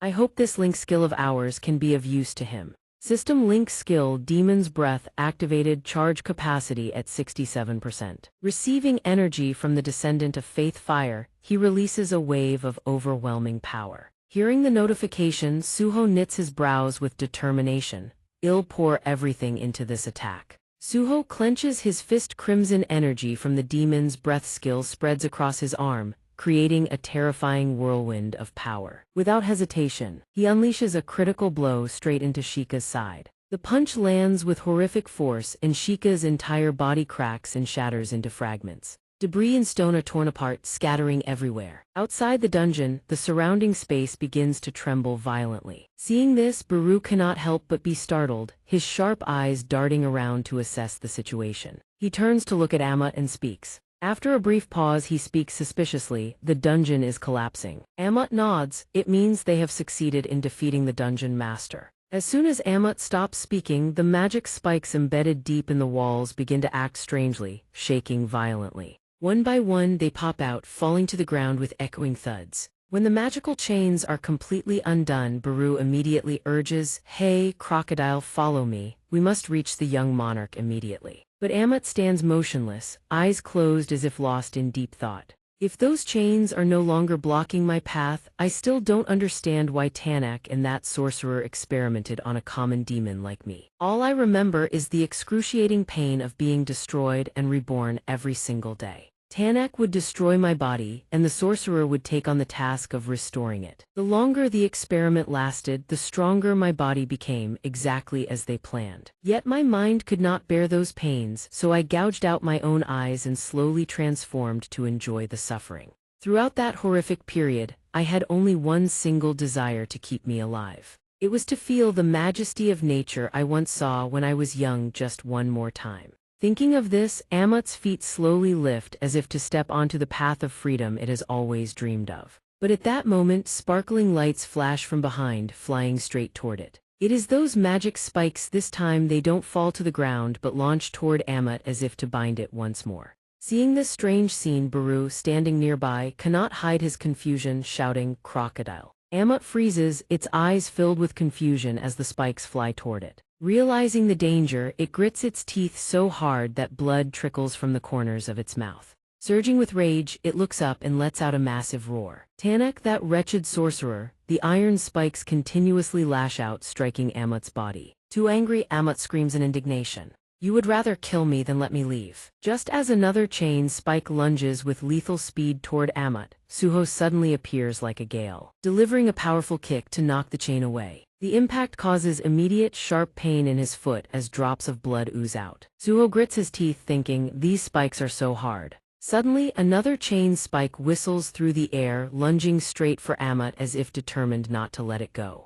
Witnessing this, Suho grits his teeth, a bold idea flashing through his mind. They are attacking again. If these chains won't let Amut go, then I'll just move these spikes myself. Without wasting another second, Suho lunges into the middle of the oncoming spikes, delivering powerful blows. Every spike is swatted toward the shadow gate. His actions create a scene that is both chaotic and magnificent. Standing there, watching Suho face danger alone to protect it, Amut is stunned. Sung Suho, why are you trying so hard? How much do you want me that you would hurt yourself like this? At the same time, Suho is struggling to endure the pain radiating throughout his body, thinking, my bones can't take much more of this. Suddenly, another chain spike lunges out, nearly hitting him. But Amut's massive hand appears, batting the chain spike away. Now I understand why. All the other monarchs lost to the Shadow Monarch. Hearing those words, Suho's eyes widen in surprise. Amut continues, we just need to put these spikes inside the gate, right? Then let's fight together until the very last second.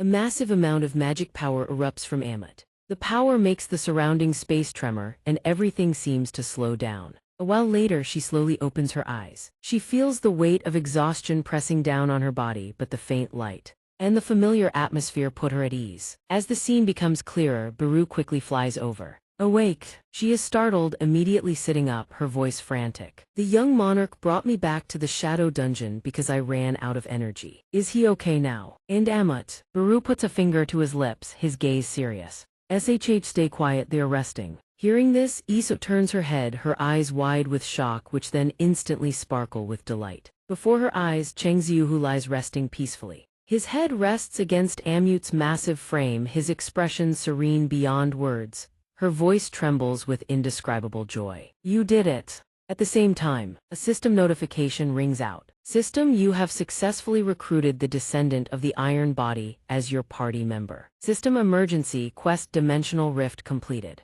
System level up, quest rewards have been received. System, would you like to review your rewards? Scene change, somewhere a steaming cup of tea sits on a desk. In a spacious office, a man with a cold, impassive face stares intently at a tablet screen. The information displayed sends him into deep contemplation. After Hunter Sung Jingu's disappearance, something changed. Hunters and gates have begun to reappear. Thanks to the memories from the old world that Hunter Sung Jingu left behind, I was able to quickly establish the Hunter Association and quell the chaos of the Great Catastrophe. And then there's Stardust, a substance that never existed in the old world, yet now appears as an unprecedented stimulant capable of boosting the mana of low-rank hunters without any side effects whatsoever. All we know so far is that it's being distributed by Li Mingxing, the Vice Guildmaster of the Death Guild. Since he's done all this while Guildmaster Lin Taijiu is on an overseas business trip, it's highly likely he's been acting alone. But I don't think Li Mingxing is someone capable of orchestrating distribution on this massive scale, not in the old world. It feels like there's a mastermind pulling the strings behind all of this. The sudden ring of a phone shatters the silence. The man picks up the phone, his voice calm and measured. It's been a while since you last called me. A voice comes through from the other end. Association chairman, I'm sorry for calling so suddenly. The man smiles faintly. You can call me anytime. After all, you helped the Hunter Association tremendously during its founding years. The man on the other end sounds anxious. Actually, I'm calling because I need the Hunter Association's help. It's about my grandson. Liu Zhenhao's voice breaks with tears. The boy has awakened as an A-rank hunter, and I think he's trapped inside a gate. Liu Zhenhao pleads desperately, please help the boy. Mr. Jin Chan. Jin Chan can't hide his surprise. Mr. Liu Zhenhao, your grandson, could he be? Jin Chan's expression shifts, shock written across every line of his face. He utters two words, Ziuhu. Outside the dungeon, the setting sun casts a crimson glow across the vast desert. Silence hangs heavy in the air. Only the Ala Guild members whom Xiuhu had carried to the vehicle remain unconscious inside. Suddenly, a voice calls out Ryo-Sin's name over and over. In a haze, Ryo-Sin's consciousness flickers, his brows furrow slightly. The voice belongs to none other than Xiuhu, standing outside the car door. He shouts, "Wake up."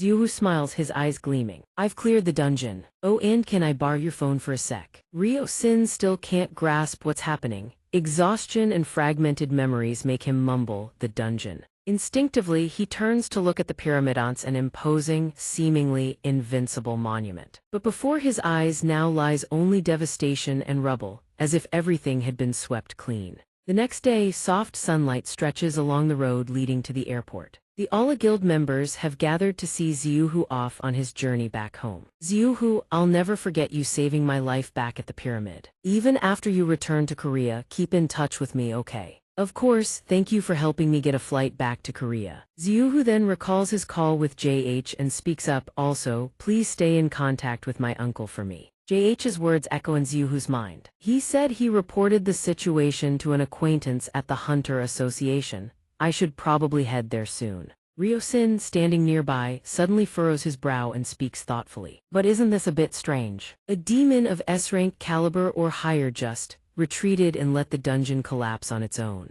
Hearing this, Xiuhu forces a smile. "Guess I just got lucky," but in his heart he thinks otherwise. I can't tell him what really happened with Amute. Memories flood his mind. His final conversation with Amute surfaces. "In the end, I still couldn't break those chains for you. Because of them, you're now trapped in this shadow dungeon, so you don't need to keep your promise, right?" Amute responds quietly, "Don't worry about that. After all, our original promise was that you would free me from the tomb. Maybe because those pillars are scattered everywhere now, I actually have more room to move around. It's much more comfortable than that cramped little tomb." Xiuhu looks momentarily surprised, a flicker of astonishment crossing his eyes. Seems like Amute has changed quite a bit. Amute reaches out and grabs Xiuhu by the collar. Sudden action startles him. Amute launches himself skyward without warning, leaving a powerful gust in his wake.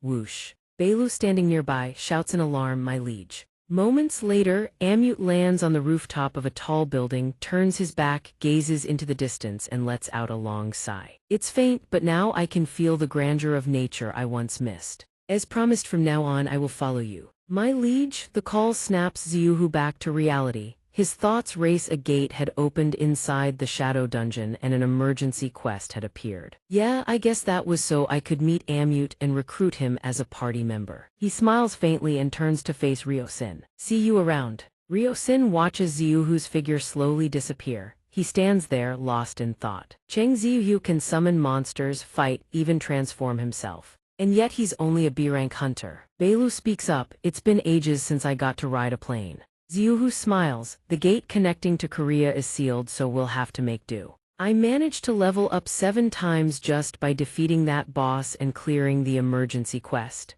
He turns to Belu. "Belu, with my current abilities, what rank do you think I'd be classified as?" Belu, brimming with confidence, answers immediately. "I believe you would be rated A rank." A rank? Is he really an A rank hunter now? Xiuhu's eyes turn sharp and cold. "Looks like my preparations are nearly complete. It's time we strike back at Li Mingxing and the Idarim Apostles." Night has fallen outside. City lights illuminate the towering buildings. Scene change. Inside the meeting room of the Chivalry Guild, a voice rings out, "Our guild has grown significantly as of late." The man seated at the head of the table declares confidently, "We started as a C-rank hunter guild, but now we control the B-rank gate in Incheon." The person beside him nods in agreement. "That's right, we can even move into a bigger office now." The man holds a small crystal in his hand, his expression brimming with excitement. "It's all thanks to this stardust. Thanks to it, we were able to enter a B-rank gate even though most of our members are only C-rank." Another voice chimes in, "Even buying it on the black market has gotten easier. Not to mention the price has dropped recently too. We don't know who created it, but we really owe them one. But is it really as good as it seems? I can't shake the feeling something's off about it." Hearing Sang-Soo say this, one of them snaps back. "Hey, you were a B-rank hunter from the start. How could you possibly understand what it's like for the rest of us?" Sang-Soo remains calm and replies, "I heard the Hunter Association is considering passing a law to ban the use of stardust. The man widened his eyes in anger and shouted, "What? Why would they do that when it doesn't even work? Wouldn't it be better if hunters could use this stuff to close more gates? That's seriously frustrating. What have they ever done for low-rank guilds like ours?" Kim Sang-soo just sighed helplessly, complaining to me isn't going to change anything. Just as his words fell, the large doors of the meeting room suddenly swung open, forcing him to turn around. A group of people walked in, led by a white-haired youth who spoke up with an air of authority. "This is the Chivalry Guild, isn't it? You're the guild that controls the gates appearing in Incheon, correct?" Kim Sang-soo frowned and stepped forward to face him. "Just some kid. Yeah, this is the Chivalry Guild. What are you doing here?" The white-haired youth bluntly demanded they hand over the gates. But before Kim Sang-soo could even process what was happening, the white-haired youth's voice thundered, "I said hand over the gates."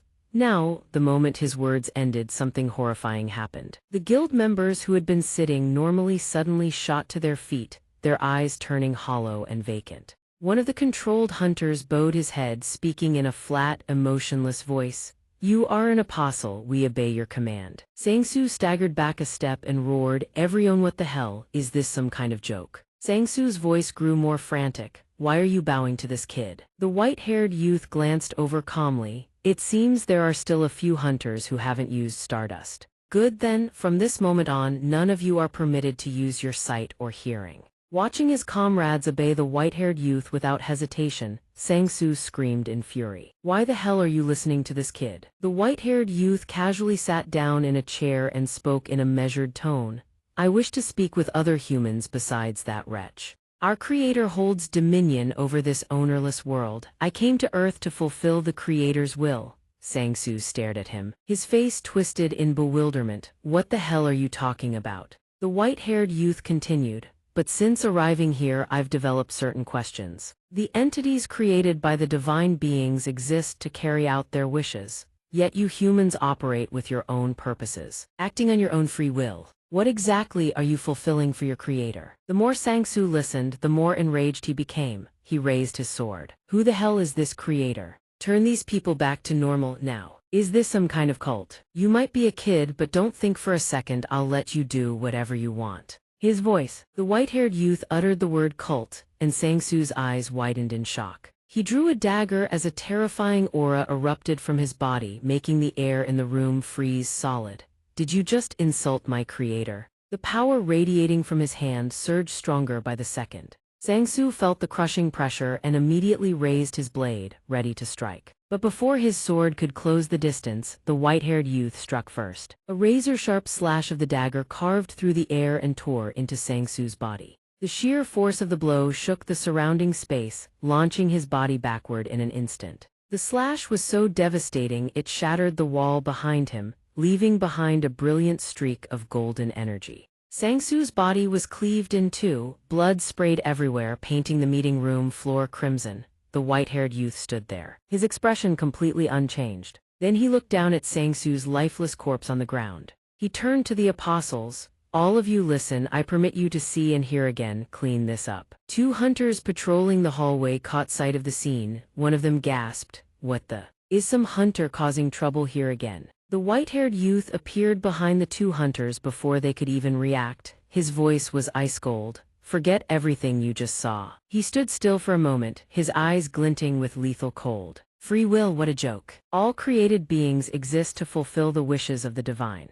And yet the creatures of this world dare to make their own decision to destroy their own Creator." A colossal magical beast was surrounded and suppressed by a group of apostles. Despite its massive frame and raw power, it seemed utterly helpless against their overwhelming might. The white-haired youth approached calmly, his gaze settling on the beast. He spoke in a low voice. "Or rather, I should call you refugees wandering within the dimensional rift. You must have suffered greatly, drifting without a home after losing everything. I'll give you a chance to vent your rage. Go out there and do as you please. I need to study this world more carefully. All of this is to fulfill the will of the Creator." In a desolate parking lot bathed in the fading light of dusk, the silence was so heavy that tension seemed to seep through the air itself. Inside, a group of men in black suits stood clustered in a shadowed corner, their eyes sharp and alert as if guarding something. Suddenly a low voice spoke up. This looks dangerous. Based on the mana output from this gate, if we don't take down the boss fast, a dungeon break is inevitable. When that happens, I'm afraid the damage to the airport will be catastrophic.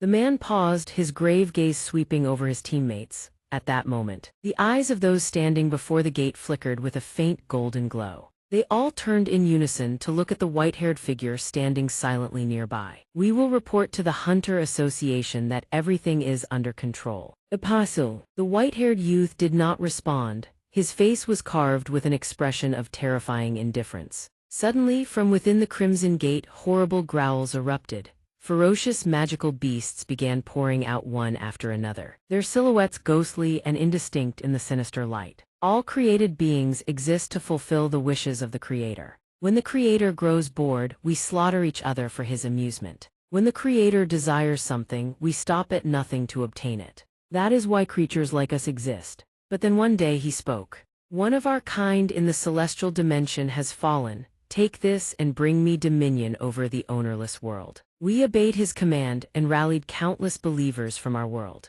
Then our army set forth toward the ownerless world. Transporting an army of that magnitude demanded an unimaginable amount of energy. Yet the passage between dimensions was far too narrow to accommodate such numbers. Thus, the divine soldiers were forced to cross through the passage over an extended period of time. And after what felt like an eternity, the divine soldiers, those who never relentlessly arrived in the ownerless world. The moment we set foot in the ownerless world, we came face to face with the Shadow Prince, the one known by a truly terrifying title, Shadow Monarch. He was not merely human, he was the embodiment of all things dark and unfathomable. With a single command, he summoned hundreds of thousands of shadow soldiers to clash against the divine army. The Shadow Monarch and his army wielded a power beyond comprehension. His darkness was not just strength, it was fear itself, manifesting in countless forms. Worse still, he possessed a merciless ability. Any divine soldier who fell in battle was instantly raised as one of his own. The darkness and his army, all of them, held unimaginable power. That darkness was terrifying in ways beyond measure. If the divine soldiers fought against the darkness and perished, he would seize their corpses and turn them against us. As the battle dragged on, the more divine soldiers that fell, the stronger he grew. The divine soldiers were driven back by the sheer force of the darkness. And so the first battle in the ownerless world transcended the boundaries of dimension itself. The divine soldiers fell into despair, unable to overcome the darkness for what felt like an eternity. That was when the emissary of the god Tile spoke. "This is our opportunity. Just as it took us an age to arrive here. Those who escaped the darkness in the ownerless world will not return easily, burdened by the colossal mana they carry within them. I can no longer sense the ownerless world. Therefore, if we ignite the beacon flame, we can weaken their world from within." Hellfire, the lowliest of believers, these creatures were consumed and scorched by the flames of faith. Yet they always carry out the will of their god. Though weak, their ability to spread faith is a fearsome weapon against those who possess no mana. The divine soldiers believed that once faith spread throughout the godless world and the number of believers grew, they could establish holy lands of miracles. And so, every last one of them unanimously agreed to Tile's battle strategy. Tile swiftly used his ability to divide his power and capacity into 5 shards. He then sent the weakest shard, carrying the flame of the hellfire, into the godless world. Just as planned, the weakest shard evaded the darkness's detection and successfully entered the godless world. A tiny shard streaked across the sky like a flash of light. However, when the shard arrived at this world, an unexpected anomaly occurred. A group of hunters wielding mana appeared out of nowhere. And creatures that were never supposed to possess mana in the godless world now had mana. It then discovered that mana had appeared in this world at the exact moment the great catastrophe struck. So the first shard decided to wait for the others and successfully merged with the second shard. It's unbelievable that they could undergo such a drastic transformation during their battle with Asomion must have orchestrated this. No further obstacles must be allowed to appear in our plan. Among these humans, I must identify the most formidable and tittest hunters, those who possess mana so that I can fulfill my mission as a fragment. The peaceful atmosphere of the airport is suddenly torn apart by a thunderous boom so powerful it freezes everyone in place. Every face in the airport instantly twists with terror. Their eyes lock onto the scene ahead, as if they can't believe what they just witnessed. From a blazing red gate, ferocious and savage monsters come pouring in. Screams erupt everywhere. Monsters! It's a dungeon break. Notify the Hunter Association immediately. In a shadowed corner, a white-haired figure stands silently, watching. If these monsters possess such enormous amounts of mana, high-ranking hunters will surely show up. If possible, he also wants to see just how strong A-rank hunters really are. Seeing the situation unfold, someone shouts, "Wasn't there a guild that had registered for this gate?" Hearing that, the white-haired figure narrows his eyes, his gaze sharp. There are hunters at the gate. All of them are Stardust users. Stardust is a stimulant created by melting down the Hellfire's faith. Although the faint traces of faith that accumulate in their bodies are usually insignificant. If we use T's amplification ability to magnify that faith, at that moment the figure's eyes blaze with light. In a flash, the hunters who just appeared freeze in place as if their bodies have been seized. And apostle marks materialize above their heads. The white-haired one commands, "You're in our way, leave at once." Meanwhile, the monsters grow even more savage, roar and charge at anyone in their path. The figure stands there, his expression unchanged. A girl's feeble cries for help echo through the air, but he shows no reaction whatsoever. He tells himself, all creatures exist to fulfill the will of their creator. That is why I believed the sole purpose of my existence was to carry out his wishes. But then we do humans possess desire? Can these creatures truly harbor desires that only creators should wield? Do these feeble humans believe they are superior to us? As the airport descends into a massacre, a golden-haired young man sprints desperately through the panicking crowd, his eyes wide with fear. A deep voice suddenly sounds from behind him. A dungeon break, unbelievable, I just got back to Korea and already ran into something like this. Meanwhile, a middle-aged man collapses to the ground, his eyes gazing upward in despair. Before him stands a colossal monster with blazing red eyes, its enormous mace raised high. Just as the mace is about to come crashing down, a figure blurs past in an instant, driving a devastating knee strike straight into the monster's face. It topples backward. Cheng Ziuhu lands lightly and turns to the man, his voice steady with reassurance. "I'll hold it off, Renu." The scene catches the white-haired figure's attention, his gaze following intently. Cheng Ziuhu delivers precise, powerful kicks straight into the monster's faces, one after another. And with the razor-sharp blade in his hand, a single slash cleaves them clean in two. His eyes brim with killing intent as he faces the monsters before him. A suspicion rises in the white-haired figure's heart, a hunter wearing a black mask. Could this be the meddler Li Mingxing spoke of? The airport is now engulfed in chaos. Screams ring out without end.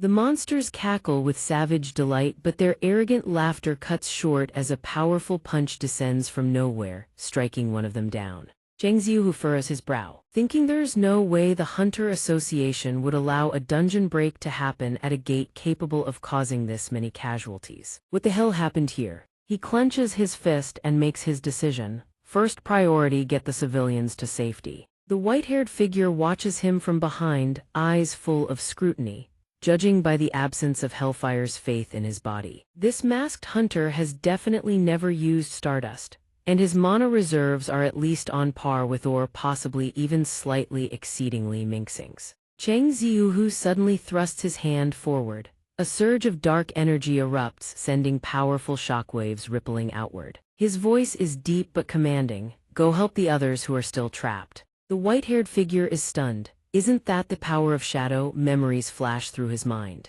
Incredible, a human capable of wielding that power. If he has a connection to the shadows, then him attacking the Hyena Guild and the Stardust Factory to sabotage our plan is entirely plausible. The instant that thought crosses his mind, Cheng Ziuhu's gaze suddenly shifts toward him. Seeing this, the white-haired figure hastily suppresses his presence. He thinks to himself, for now I need to conceal my existence. He must not discover our presence in this world. At that very moment, outside the glass windows, an unbelievable sight unfolds. A massive truck comes hurtling straight toward them. Kaboom! The deafening explosion rocks the entire space. Without a second's hesitation, Cheng Ziuhu rushes forward to shield the white-haired figure, unable to comprehend how the hell a truck just flew in here. As the smoke and flames begin to clear, Cheng Ziuhu's cold eyes fix on the truck he just blasted away. "Hey kid, you okay?" Right at that moment, Cheng Ziuhu's attention is immediately drawn to something approaching.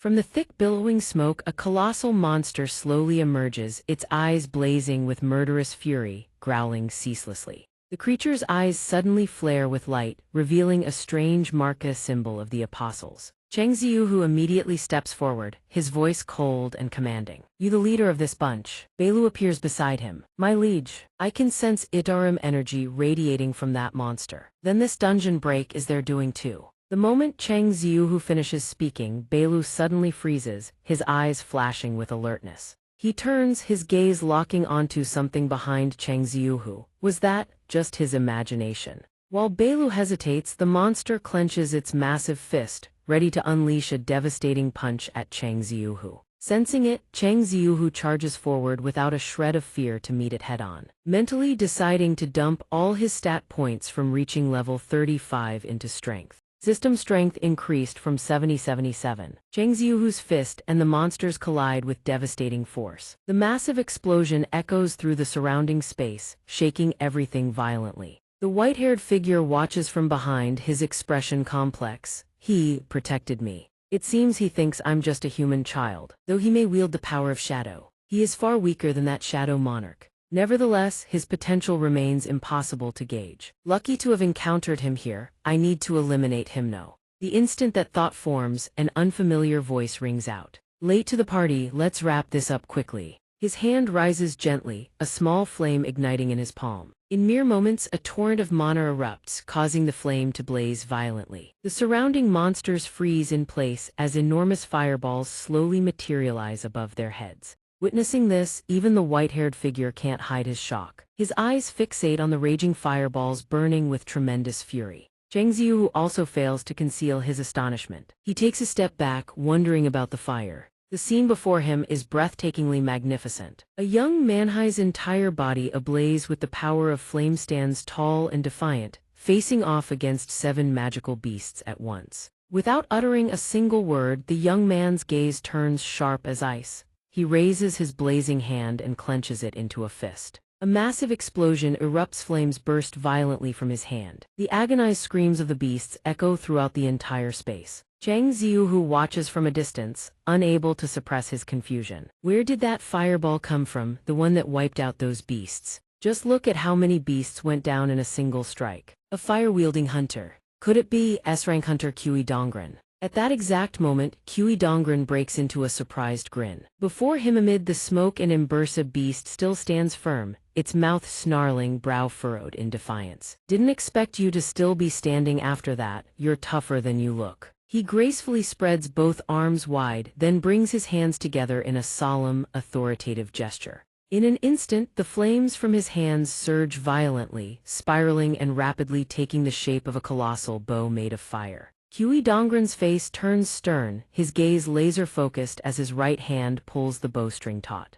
Without a moment's hesitation, he launches a blazing arrow straight at the beast. Another massive explosion rips through the air, shaking the entire space. The flaming arrow pierces straight through the beast's massive body, sending it screaming in agony. The atmosphere falls into an eerie, unnatural silence. All the screams and shattering sounds have vanished, suddenly the soft crackling of dying embers remains. The beast's colossal body has completely disintegrated, leaving not a single trace behind. Kui Dongren smirks confidently. "How about that? Can you handle this?" The moment his words fade, cheers and exclamations erupt from all around. "Truly worthy of being called humanity's weapon." "Thank you." Kui Dongren's sharp eyes sweep across the scene. "Wasn't there a young man here just a moment ago? Did the hunter who fought before I arrived just leave without claiming any credit? Why would he do that?" Far behind a stone wall, Cheng Ziuhu silently observes. "Thank God he showed up. I need to slip away. I can't let my identity be exposed right now."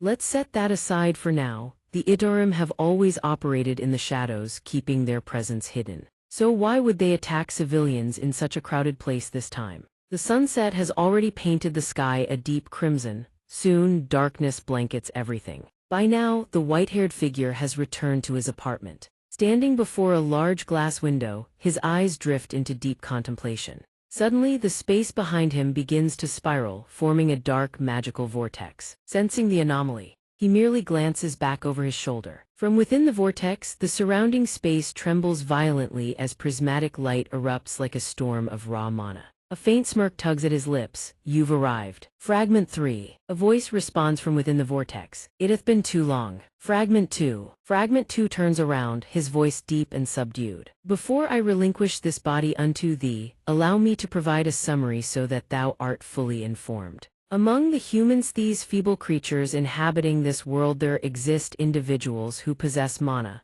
They are called hunters. Among these hunters, some are classified as S-rank, possessing an enormous reservoir of mana. We must remain ever vigilant against them. Fragment 3 ponders for a moment before responding. Very well, to grasp the finer details, I shall sift through thy memories once I inhabit this body. Thou hast fulfilled thy duty, now I shall absorb thee as was foreordained. Fragment 2 furrows his brow slightly but says nothing more. Noticing his demeanor, Fragment 3 speaks up, probing. What ails thee? Is something amiss? Fragment 2. Fragment 2 shakes his head. Nay. Then I leave everything unto thee. With those words, Fragment 2 falls silent, lost in thought. Am I feeling sorrow because I'm about to vanish from this world once the new persona takes control? But there is no helping it. After all, fulfilling the creators will always comes first. Everything is for the benefit of the creator. That thought settles into silence as the space quiets down. The two fragments begin to merge. From that body, an enormous surge of mana erupts in blinding light, spreading and devouring the entire room.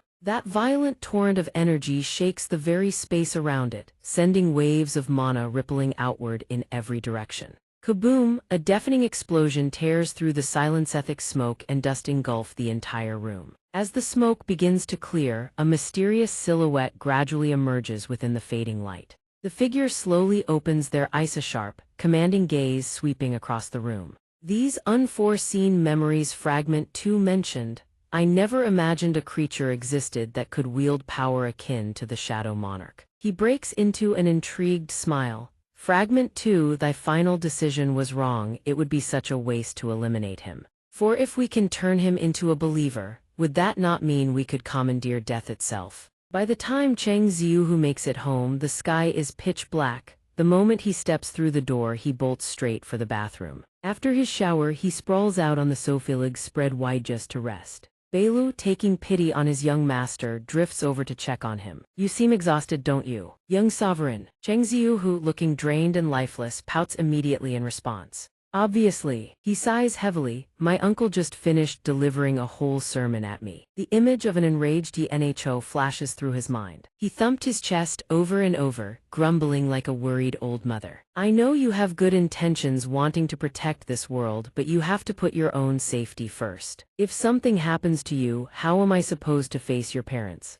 Every time he recalls that tearful, worried expression, Cheng Ziuhu can't help but think Mom and Dad would probably worry about me the same way. Wouldn't they? Fueled by renewed motivation, he pushes himself forward. Time to head to the Shadow Dungeon. Beilu, caught between joy and worry, says, I believe you should rest, my liege. He chuckles lightly. I rushed back so quickly that I haven't done my daily quests yet and I can't afford to miss out on any rewards. Sensing Cheng Ziuhu's excessive enthusiasm, Beilu can't help but feel concerned. It seems like he's become obsessed with getting stronger. Cheng Ziuhu charges into the shadow domain, riding a wave of excitement, only to receive a shocking notification. His face goes completely blank as he blurts out in disbelief. In a dazed, bewildered tone, he asks, the daily quests are gone. System, all external entities residing within the Shadow Dungeon have been eliminated.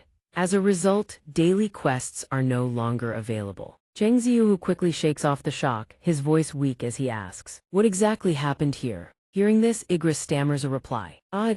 She takes a deep breath, gathering her courage before recounting the events. The image of chains piercing through a horde of goblins flashes through her mind. Amut defeated every goblin in the Shadow Dungeon in a single night.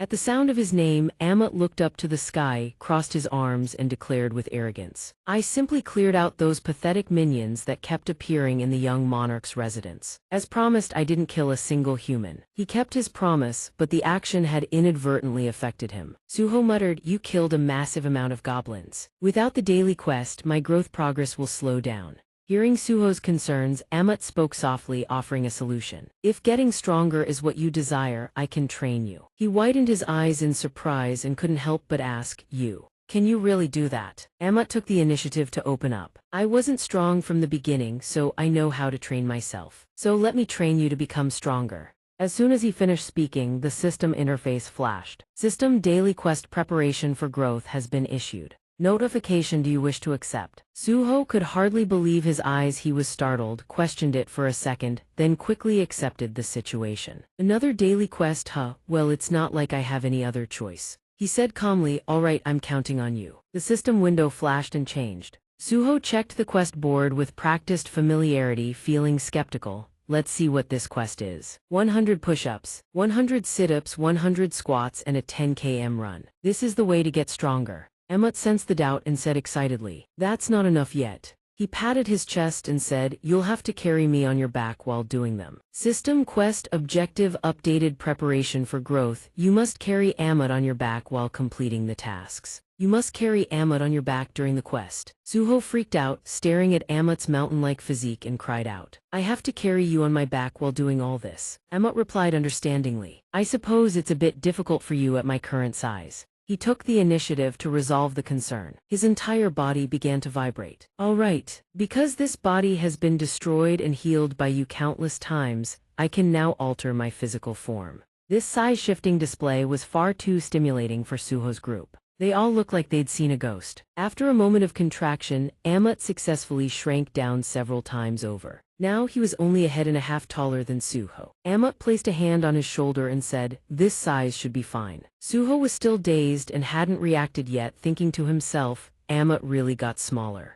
But looking down, Ammit still felt as towering as a mountain. He said in a deep voice, let's begin the training. The young monarch Suho responded, all right, let's do this. He thought to himself, perhaps because the power gap between us is so vast, that's why conditions appeared to unlock our link skill. A teammate that can help me complete quests. Doesn't sound too bad. He had only just thought about slacking off for a moment when the system chimed in to set him straight. Alert, the combat capability gap between the player and the shadow descendant is too large. The link skill remains locked. Notification level up to unlock the link skill. Requirement level 80. The notification arrived just as Ammit sat on his back. Suho almost gagged up his dinner. Ammit said nonchalantly, I think I forgot to mention, even though my size is smaller, my weight remains the same. Suho felt like he was being crushed to the point of breaking, shouting in panic, young monarch, at this very moment. Suho is facing more weight than ever before. He can't help but be shocked. I have to do 100 push-ups in this state.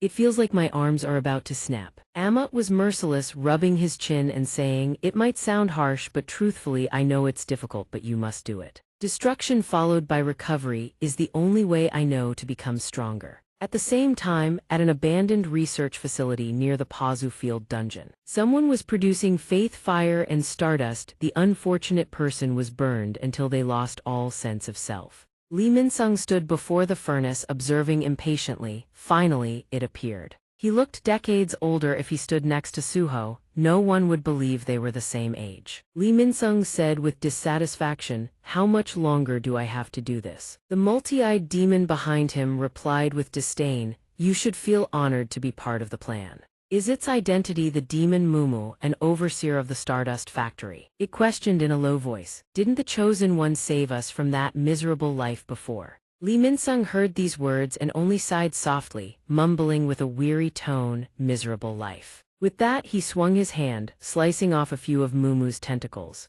Veins popped on his face as his eyes turned blood red. He threatened in a low growl, a magic beast like you dares to judge my life. Do you want to go looking for death so soon? Contrary to the reader's expectations, Mumu did not strike back. That was not the typical nature of demons. Lee Min-sung sheathed his blade into his pocket and, as if nothing had happened, asked, by the way, where's that kid? Meanwhile, Mumu's tentacles had already regenerated. It replied dismissively, the apostle is busy. He reminded it that if Lee Min-sung returns to Korea soon, remember to tell him to keep his promise. Following that, Mumu suddenly held out a piece of stardust, puzzled. Hey human, you must have received this already, right? Why haven't you used it yet? It spoke like a fanatical believer. The Chosen One is the savior who emerged after the Shadow Monarch destroyed the demon realm. And I was cast out through a spatial rift. Mumu recalled the moment of attacking Isiwu's family and exclaimed, because he refined the madness drug. Stardust was able to spread throughout the demon realm. That's how we destroyed those who betrayed the Radia clan. It held the fragment before his face, sincerely advising, if you follow him you will gain power far beyond what you have now. You could even defeat that guy Lim Tegu you mentioned. But Mumu had made a bad move. It had accidentally touched Li Minsung's pride. He flicked his cigarette away and yelled, "Stop acting like you know anything about S-rank hunters." Li Minsung said and walked away, his tone resolute, "And don't you try to recruit me again, I will never use that thing." Mumu watched his retreating back, its face cold as it judged. "Truly foolish, that's why you will always be a loser." A few minutes later, Li Minsung stepped out of the Stardust production area. A car was waiting outside. His face was cold as stone. His dark eyes void of light, murmuring, "I just need to endure this until that kid destroys Lim Tegu. After that, I will report it to the Hunter Association so they can handle them." Images from when he first started his career flashed in his mind, giving him a glimmer of hope. Then everything will return to its proper course, and I'll be able to go back to my wonderful life before. Li Minsung was too preoccupied with the perfect plan in his head, not knowing he was being watched. A mysterious girl seemed to blend into the night, quietly observing the car carrying Li Minsung drive away.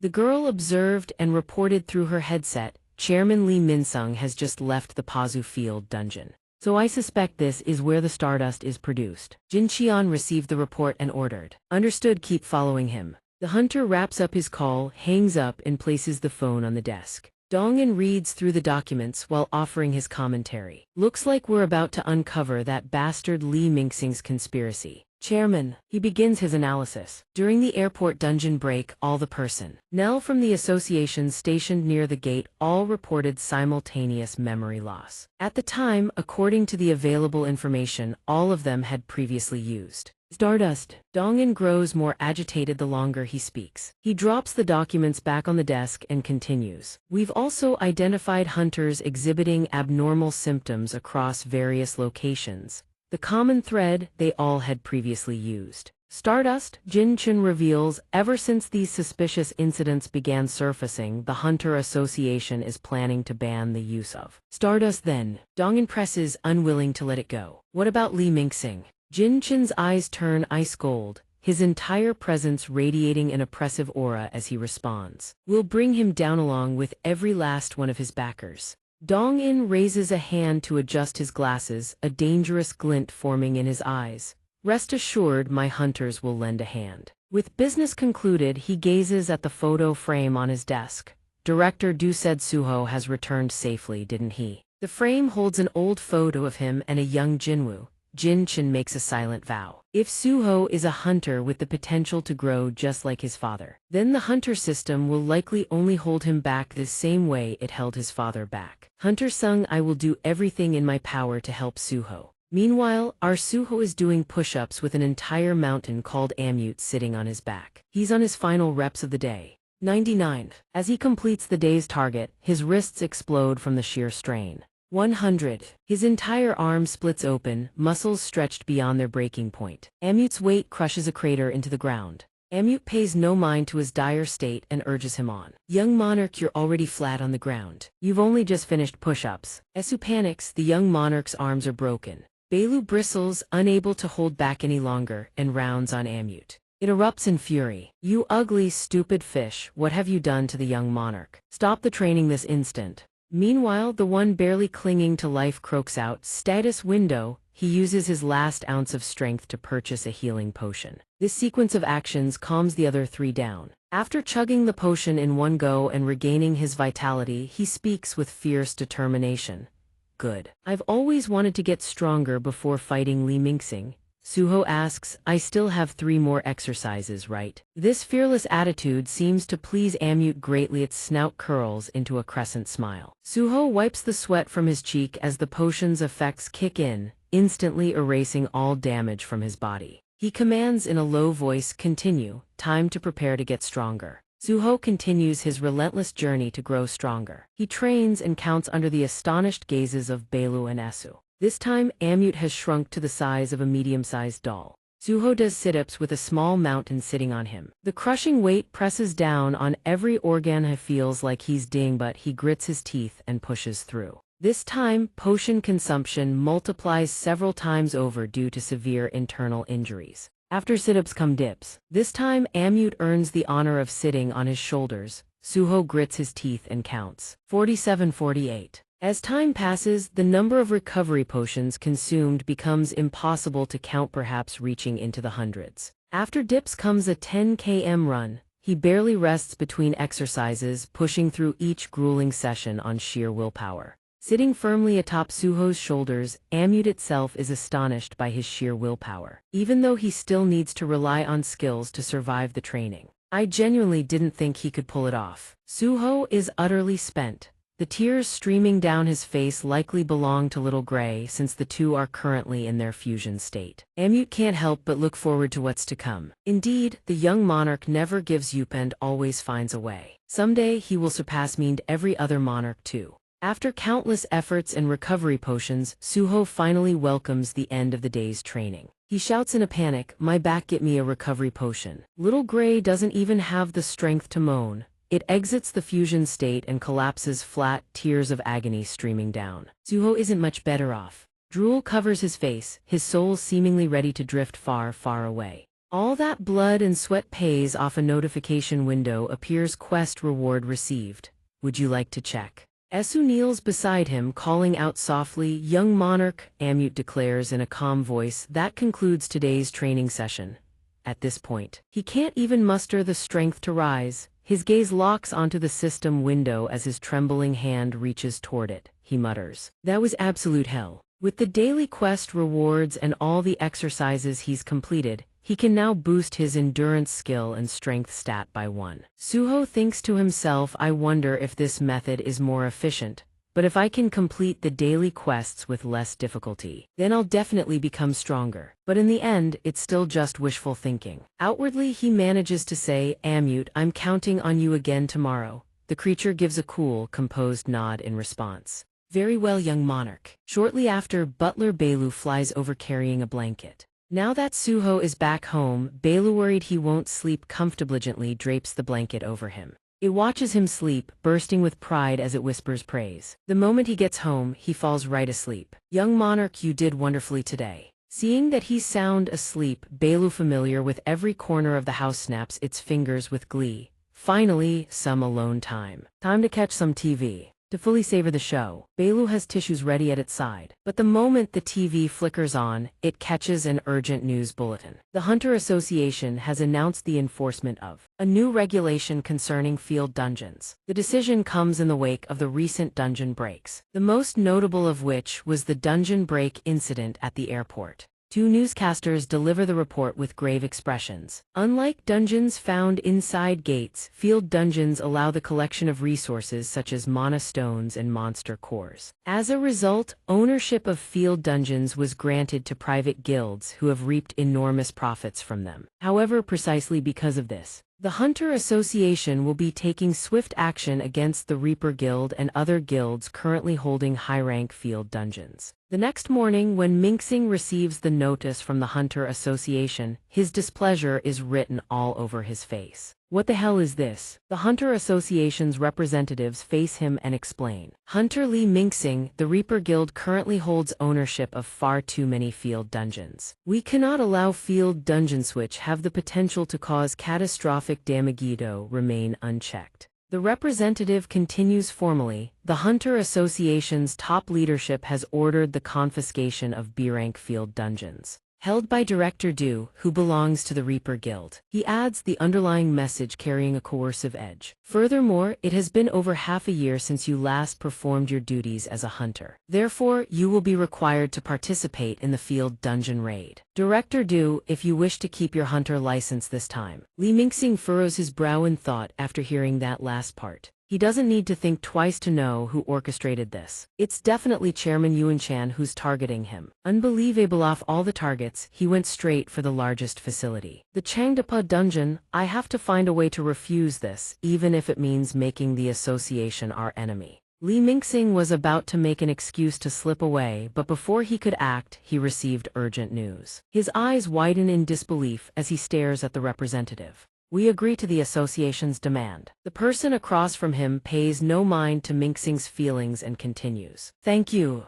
Guild Master. Hunter Lim Taeju seems to have anticipated this. The Death Guild Master must have caught wind of something, that's why he did this. He says coldly, of course, we must obey the Hunter Association's orders. Before he could even rebel, he was already sold out. Mingxing seethes with both hatred and dread. Lim Taeju only now does Li Mingxing realize the intent behind every single move the man made. No wonder he returned so quickly from his overseas mission. He was clearly trying to block his path all along. The representatives from the Hunter Association finish their assigned business and leave one after another. Before leaving, they deliver a message. Association will dispatch several hunters to the Changdepa dungeon raid. Please register to participate. Kai and his people close the door, leaving the two senior members of the Death Guild to talk in private. Li Mingxing buries his face in his hands and demands answers. Lim Taeju, what the hell are you doing? Have you lost your damn mind? Do you have any idea how important the Changdepa dungeon is? Taeju hears this and throws a question right back at him. You think the association's only goal is to clear the Changdepa dungeon? He says bluntly, there's a very real chance they've already found out about your little scheme. The more Li Mingxing hears, the paler his face becomes. Taeju grits his teeth, his tone dripping with frustrated exasperation. Didn't I tell you not to underestimate them? And yet not only did you ignore me, you dared to use guild members for your own personal agenda while I was away. At this, Taeju unleashes the aura of an S-rank hunter. Hidden killing intent flickers behind his silent, lethal threat. Mingxing, do you still think I'm some chauffeur who'll clean up your messes? He's completely overwhelmed, unable to fight back. His entire body trembles violently, can't even make an excuse. In this critical moment, the phone in Taeju's pocket suddenly vibrates. He has no choice but to set Mingxing aside and check the message. It's news no guildmaster can afford to ignore. He sets the phone down on the desk and issues an order. Have the HR department contact me immediately. They say a new S-rank hunter has just appeared in Korea. I'm heading to the Hunter Association now. You prepare a contract. With that, Taeju turns to leave. Before walking out, he calls out to Mingxing, you still have a chance to turn things around, so do your best and clean up this mess. Let's go. He leaves those parting words and slams the door shut. But by now, Mingxing can't absorb a single word anymore. His face twists grotesquely with envy. Another S-rank. Why do those lucky bastards who hit S-rank always have to show off? He seethes with dissatisfaction at everything happening around him. The more he thinks about it, the hotter his blood boils. When is that alien brat going to grow up already? What happened to those next puzzle pieces or whatever? His mind holds no grand strategy anymore. Personal desire fills his brain. His bloodshot eyes twist with a deranged thought, kill Lim Taeju for me already. He has to die so I can. Before his fantasy even finishes, he accidentally glances at his phone and freezes solid. The information on his phone pulls back a sliver of reason, snapping him out of his deranged spiral. One corner of his mouth curls into a despicable smirk, which slowly warps into a truly hideous grin. Now he looks even more unhinged than before. That familiar face ignites a spark of hope within him. Li Mingxing murmurs with twisted delight, look at that annoying expression of Heesh must have pulled off something interesting. Moments later, at the Hunter Awakening Registration Center, tens of thousands of people crowd together, all eyes fixed on what's happening inside. The young man from the phone screen strolls out of the registration room at a leisurely pace. Behind him walk two Hunter Association staff members. Those lucky enough to be present instantly recognize that viral face. And they're all stunned in unison. That guy is Korea's new S-rank hunter. Their shock is justified. Who would have guessed he was Korean just by looking at him? The crowd burns with curiosity. What's his name? Noticing someone approaching, the young man lifts his gaze. His face is completely devoid of emotion. Donghua approaches with good intentions, greeting him casually.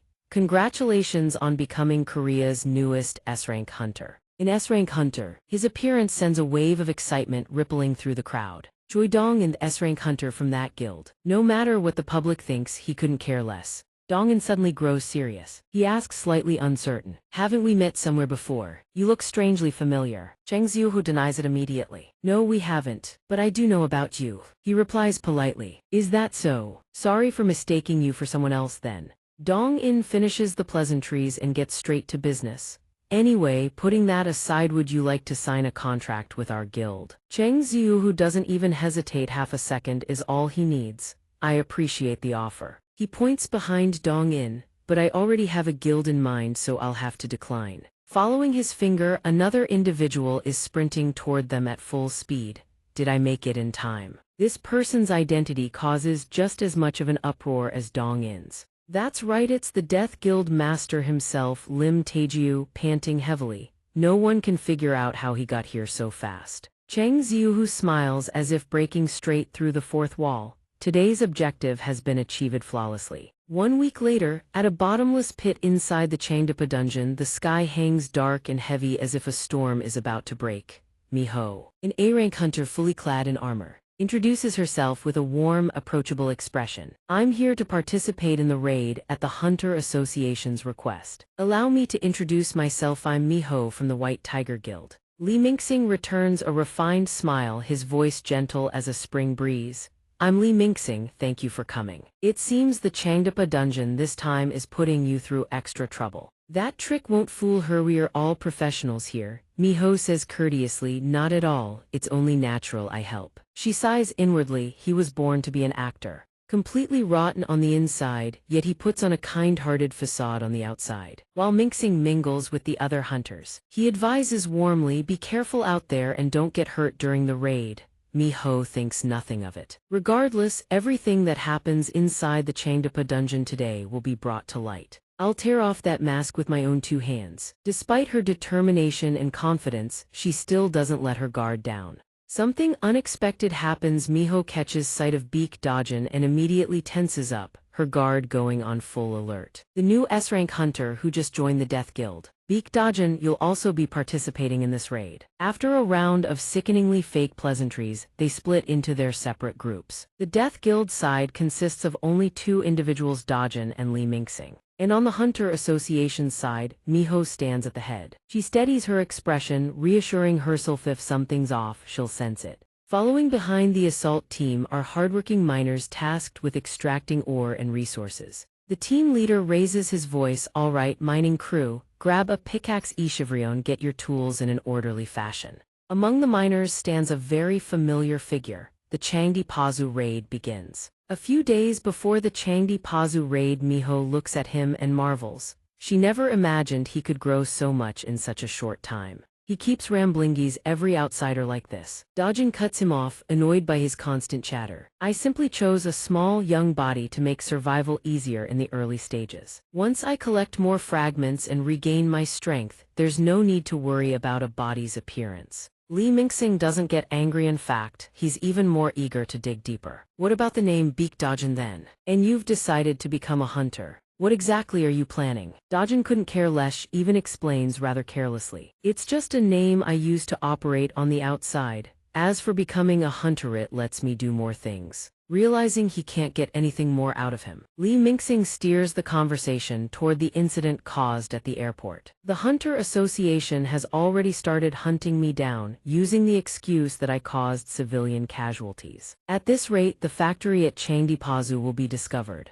When that happens, we're finished." Hearing those blame-filled words, Dajin remains completely unfazed. He calmly sets down his teacup to reassure him. "Don't worry, Li Mingxing, that's exactly why I and the Death Guild existo prevent that from happening." He makes no effort to hide his intentions. "I'll turn every hunter participating in this raid into believers, and then they won't find a thing." Li Mingxing lets out a cold laugh, unable to hold back a reminder. "A bold move right from the start. But do you really think you can handle the S-rank hunter Lin Taejiu?" Hearing this, Dajin furrows his brows and looks down. "You're referring to my promise to help you eliminate him. Now I'm certain, after having met him in person. If I fought an S-rank hunter right now, just the opening exchange alone would tell you it'd drag our entire operation to a crawl." Minsung nearly chokes hearing that casual declaration. Li Mingxing doesn't buy a single word of it. He bares his teeth and says, "I don't care who DS as long as you keep your promise." Meanwhile, inside the Hunter Association's high-rise, soft sunlight filters through the glass.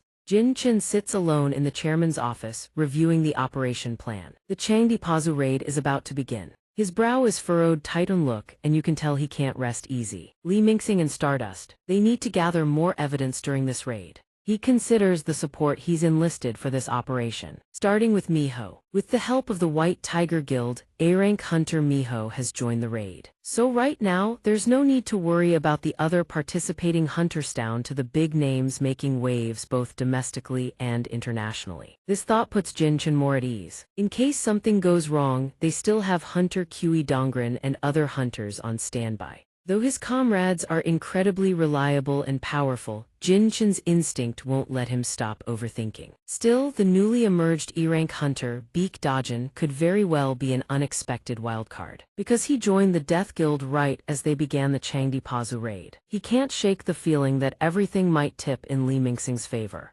Those are elements worth noting, but they aren't his primary concern. There's something else weighing on his mind. What truly worries Jin Chen is the fact that Cheng Ziuhu is also participating as a member of the mining crew. Looking over the resume of his old friend's son, he just can't stop deliberating. Is this coincidence or is it fate? Although he approved the boy's participation in the mining crew, he's not sure if it was the right decision. Jin Chen leans back in his chair, deciding to stop thinking about it. If all of this is part of Cheng Ziuhu's plan, then he'll support him with everything he has. Back to the day of the raid. Deep inside the dungeon, a dragon opens its gaping maw as a massive fireball rapidly takes shape. It unleashes a devastating breath. The tank in the team absorbs the full brunt of the dragon's heat. He holds on for a while, but with no one backing him up, he shouts in frustration, "I can't take much more of this." The words barely leave his mouth before Miho appears behind him, tapping lightly on his armor. It's the signal they're about to swap. The tank stares at her in shock. The dragon continues breathing fire with savage fury, seemingly oblivious to its surroundings. Miho charges in, blazing with fighting spirit, and punches it square in the jaw. But that's only the beginning. She presses the advantage, unleashing a relentless barrage. After dozens of punches, just as she lands a picture-perfect uppercut, the monster's foreleg comes sweeping in. Miho, of course, sees it coming. Her sharp eyes catch the movement in an instant. Miho moves a step ahead, making it swipe nothing but air. She uses its back as a springboard, executing a flawlessly slick backflip. The beast swipes at her again and again, but can't land a single hit. Miho toys with it for a moment, then casually leaps off its back. She lands not far away, completely unscathed. Her feet barely touch the ground before she launches herself at the monster again. Its massive eye reflects her powerful silhouette. Miho drives her fist into the beast's skull, blood erupting across its entire face. That single punch might have turned its brain into a rice cake. Its entire head is practically flattened into a disc. When one falls, another appears and a new battle begins. Miho single-handedly takes down two beasts. Every last one of them is left with caved-in heads or crushed torsos. After dealing with the monsters, Miho glances over at her teammates. She completely ignores her allies and looks straight at Li Mingxing, safe at the far end of the line. Annoyed, she thinks Li Mingxing isn't even fighting. It's disgraceful that he was awakened as an A-rank hunter. Does he think being a hunter is some kind of game? Miho is so fixated on him that she fails to notice another monster appearing. By the time she senses its presence, it's far too late. A flash of panic crosses her face. She let her guard down, but before the creature can get close, Dajin flattens it with a single strike, simple as grabbing lunch. No one knows what he was thinking. His expression remains utterly impassive. Dajin finishes off the monster and turns away. His tone is casual as he offers a reminder, "Hunter Miho, please be more careful." Miho witnesses Dajin's combat power up close and she's absolutely stunned. He can effortlessly take down a salamander in a single blow. Hunter Beak Dajin. Since he was wearing ordinary clothes during the raid, she dismissed him as just a Kaidvan if he was an S-rank hunter. Dajin pulls up his collar as the aura of an S-rank hunter radiates from his body. His eyes gleam like distant stars. He casually flicks his blade a few times. Swish, swish, Swai's hand effortlessly reaps the heads of every dragon in sight. A single person, wiping out an entire pack with ease. Miho can't help but let out an admiring sigh. S-rank hunters really do exist on a completely different level. No one knows how long they fight, but monster blood splatters across every rock surface. They wait a while, and when nothing else crawls out, they declare the sweep done faster than expected. Everything's going too smoothly, and that's exactly what worries Miho. But this dungeon shouldn't have so few monsters. Minjiang, who hasn't lifted a finger this whole time, turns to her without a shred of shame. Hunter Miho, you noticed, he boasts. Our guild regularly cleans out the monsters in every dungeon we own. That's why this place poses no threat to the outside world. Miho narrows her eyes at that. Regular monster cleanup. Since no one needs to enter a dungeon every day, most guilds never bother with routine maintenance. She doesn't believe a single word he says, but something is definitely off here. Meanwhile, Li Mingxing casually leads the way ahead. Alright, the insect chamber is just up ahead. Of course, everything's going exactly as he planned. Li Mingxing, brimming with confidence, silently challenges her to try. No matter how hard you look, you'll never find anything to pin on me. According to what Li Mingxing discussed with the demon supervisor, the demons have already dismantled the factory and scattered somewhere deep within this dungeon. It's not just Li Mingxing Tade, Miho also has to contend with an entire operation lurking in the shadows, and on their home turf no less. She shouldn't even dream of finding the factory's remains, let alone escaping this place. Baku Jin smirks, silently in agreement with Li Mingxing's plan. Business as usual. The demon supervisor obediently leads its forces into the hidden chamber to lie low and twiddle its thumbs. It's bored stiff and more than a little disappointed. What a waste, what a missed opportunity. Before it sit rows of refined demon fire crystals, the supervisor sighs wistfully. I can't believe we won't get to meet the apostle, even though he's right here. Such a workaholic demon rarely granted a day off by its superiors. The supervisor grumbles with nothing better to do. We could have produced mountains of stardust with all this free time. Letting all these materials just sit here, what a waste. It barely finishes grumbling when Suho arrives on his own. He stands before the sealed door and confirms once more. Bailu, you said you sensed a demon's presence in here. Bailu responds faithfully, yes, my liege. With that confirmation, Suho doesn't hesitate, kicks the door wide open and peers into the dusty storage room.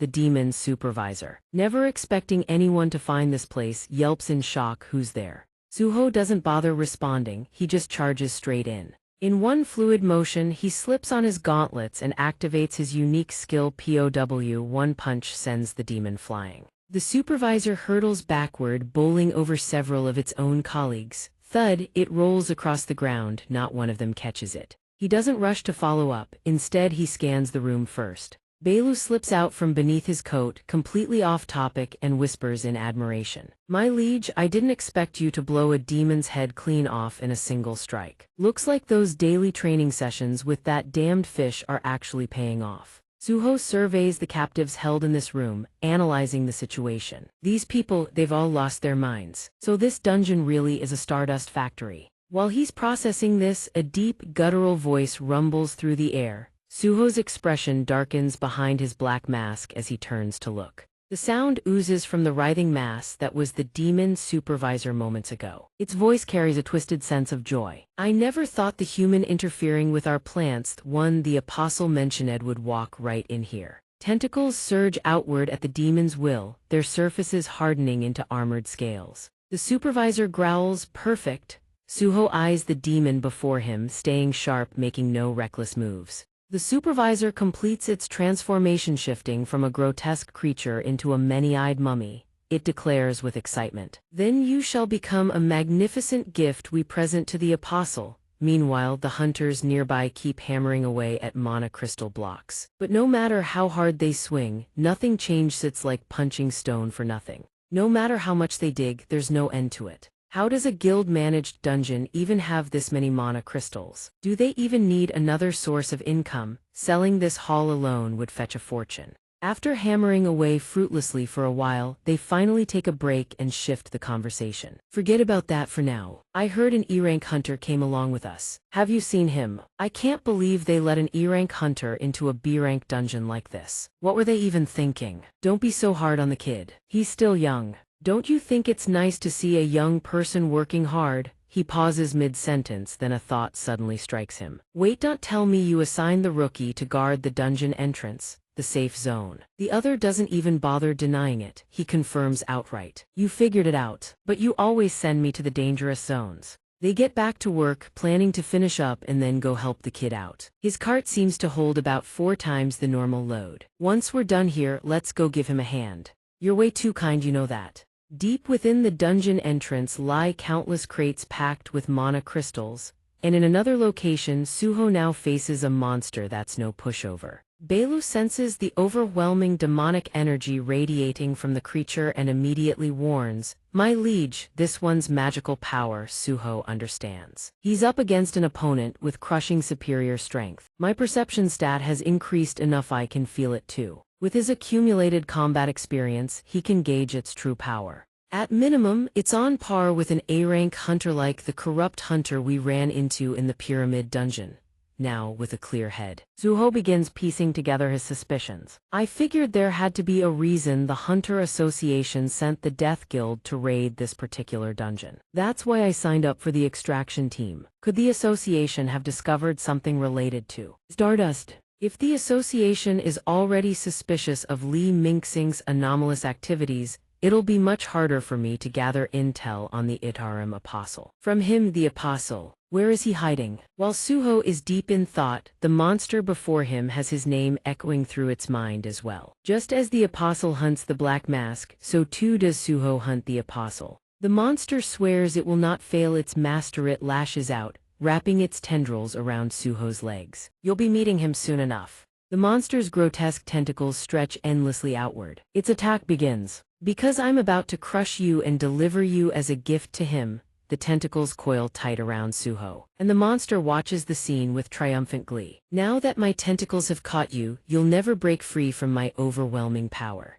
But instead of fear, Suho simply wonders. Overwhelming power. Suddenly, old memories flash through his mind. Amute, witnessing Suho's extraordinary display and phenomenal physical prowess, can't help but praise him. Impressive. I didn't think you'd complete my training regimen in just 5 days. Looking at Suho's physique, Amute can't help but acknowledge. My liege, your body has become far more powerful than before. Suho hears this and asks, is that so? Suddenly his face drains, exhaustion written all over it. Suho sprawls flat on the ground, arms and legs spread wide. The moment he gazes up at the vast sky above, Suho realizes his convictions have been spot on all along. Dumping every last point from daily quests into strength was absolutely the right call. On top of that, he even scored a skill that cranks up his power even further. Skill power enhancement increases strength by 20%. It leans down and utters a sentence he could never forget. I assure you, my lord, right here, right now, you are the strongest human I have ever laid eyes on. It is Amute's words that truly snap Suho back to his senses. Fast and lethal, instantly obliterates every tentacle of the monster and breaks free. Seeing its tentacles completely annihilated, the creature is utterly stunned by his sudden reversal. What? You thought playing dead would save you? Now in Suho's hands are the very tentacles it cherished reduced to nothing. Until now, he was just warming up. Now is the real moment for Suho to shine and explode. Status Strength 120. Before dealing with that purple monstrosity, he takes out the 2 grunts first so they don't get in the way. Each one gets a one-way ticket straight to the afterlife, no delays. After clearing out the trash, Suho advances toward the monster. I'll ask you one more time. Without a shred of fear, he keeps his icy expression and presses his face right up against the monster. Where is the apostle I'm looking for? But with its damned stubborn nature, it would rather die and drag its secrets to the grave than tell him a thing. Like hell, I'd tell you anything. Seeing its ironclad loyalty, Suho places a hand on its head and shows it what real power tastes like. Oh, is that so? Surprised old man. You want to act tough? In the blink of an eye, Suho parts the monster from its beloved head. But that alone isn't enough to scratch his itch, so he keeps his blade moving toward the creature. Not content with just sending its head flying, Suho gifts the monster a devastating barrage of slashes across its body. Before his terrifying, unyielding strength, it can't help but wonder who the hell is this guy. Only now does the monster understand what true fear feels like. But it's far too late. The horrifying aura radiating from him is so overwhelming that he'll rip every piece of information out without anyone's cooperation. And to pull that off, he can't do without the help of his precious little companion. Skill-activated Belu command. Who would have thought that the one surrogate monster would become a gourmet feast for Belu to devour? Oh, Apostle, what a pity I won't get to witness the grand vision you're building. Even on the brink of death, it can't stop cursing its own fate. But thanks to you, we managed to annihilate the Radia clan. Those despicable traitors of the demon race. That alone is enough for me to die satisfied. And then what must come comes. Purple blood sprays into the air as the monster lands squarely in Beilu's belly. The commotion is so immense that the news even reaches Yu's ears. She doesn't know what just happened, but a strange feeling wells up inside her. What's going on? Why do I suddenly feel so relieved? After Suho rewards it with a lavish seafood banquet, Beilu is absolutely ecstatic. The meat on this octopus is so damn chewy. But very quickly, Suho doesn't forget his main objective. He asks, Beilu, did you find any intel on the Apostle Zim? Upon hearing this question, the creature hesitates. Then, based on everything it had gathered, Beilu relays every last word to him. This one only knew Apostle Taj Zim as a holy light, sir. I couldn't dig up any more information about him. Realizing the monster's intel is practically worthless, Suho starts to feel helpless once agging back to square one. The only option left is to squeeze information out of Li Mingxing, the one managing the entire Stardust plant. But if it's too tough, skip it for now. He prioritizes what's right in front of him. I need to evacuate everyone here first. At another location, the outsider stands alone. The silence and utter lack of any trace in the surrounding space, that is exactly what makes him suspicious. I can no longer sense the presence of those demons. Could the Hunter Association have already done something? They now stand before a colossal gate, exquisitely carved. They have reached the boss room of the dungeon. Even me can't help but feel a sense of doubt about this place. On the way here, I found nothing. Wasn't this supposed to be the Stardust production facility? Miho suddenly flashes a cunning smile. It seems she's troubled by the lack of findings. Let's scrap the plan to brainwash the hunters. It'll be better for us if everything ends without incident. The outsider merely keeps an ice-cold expression and says nothing more. After a moment of contemplation, he voices his opinion. No, Miho still can't completely shake off her suspicions. Maybe it's somewhere else. Can't be helped. First we take out that parasite, then we do whatever we want. Not wanting to waste any more time dawdling here, she orders everyone to head inside. But suddenly Li Mingxing's face turns pale as a sheet. It seems he sensed something amiss. Silently praying under his breath, he asks, what the hell are you doing? The outsider responds with a dangerous glint in his eyes. Didn't I already tell you? Then the outsider extends a hand forward and activates his ability. A massive stone juts out from behind Li Mingxing's back. I will turn every single hunter in this raid party into our followers. The stone grows larger and larger. Those we choose for our side must possess certain value. From the very beginning, I never intended to cooperate with you to eliminate an S-rank hunter like Lin Taijio. Then he presses his ice-gold face close to Li Mingxing's ear and whispers something. I will use you to get to Lin Taijio. Just hearing that alone, Li Mingxing is utterly shell-shocked, fear gripping every fiber of his being. Under the outsider's threat, he clenches his teeth in anguish. Those damn E-rank hunters again. The beast inside Li Mingxing truly awakens. His eyes blaze crimson as he screams straight into the outsider's face. You think I'd be brainwashed by the likes of you?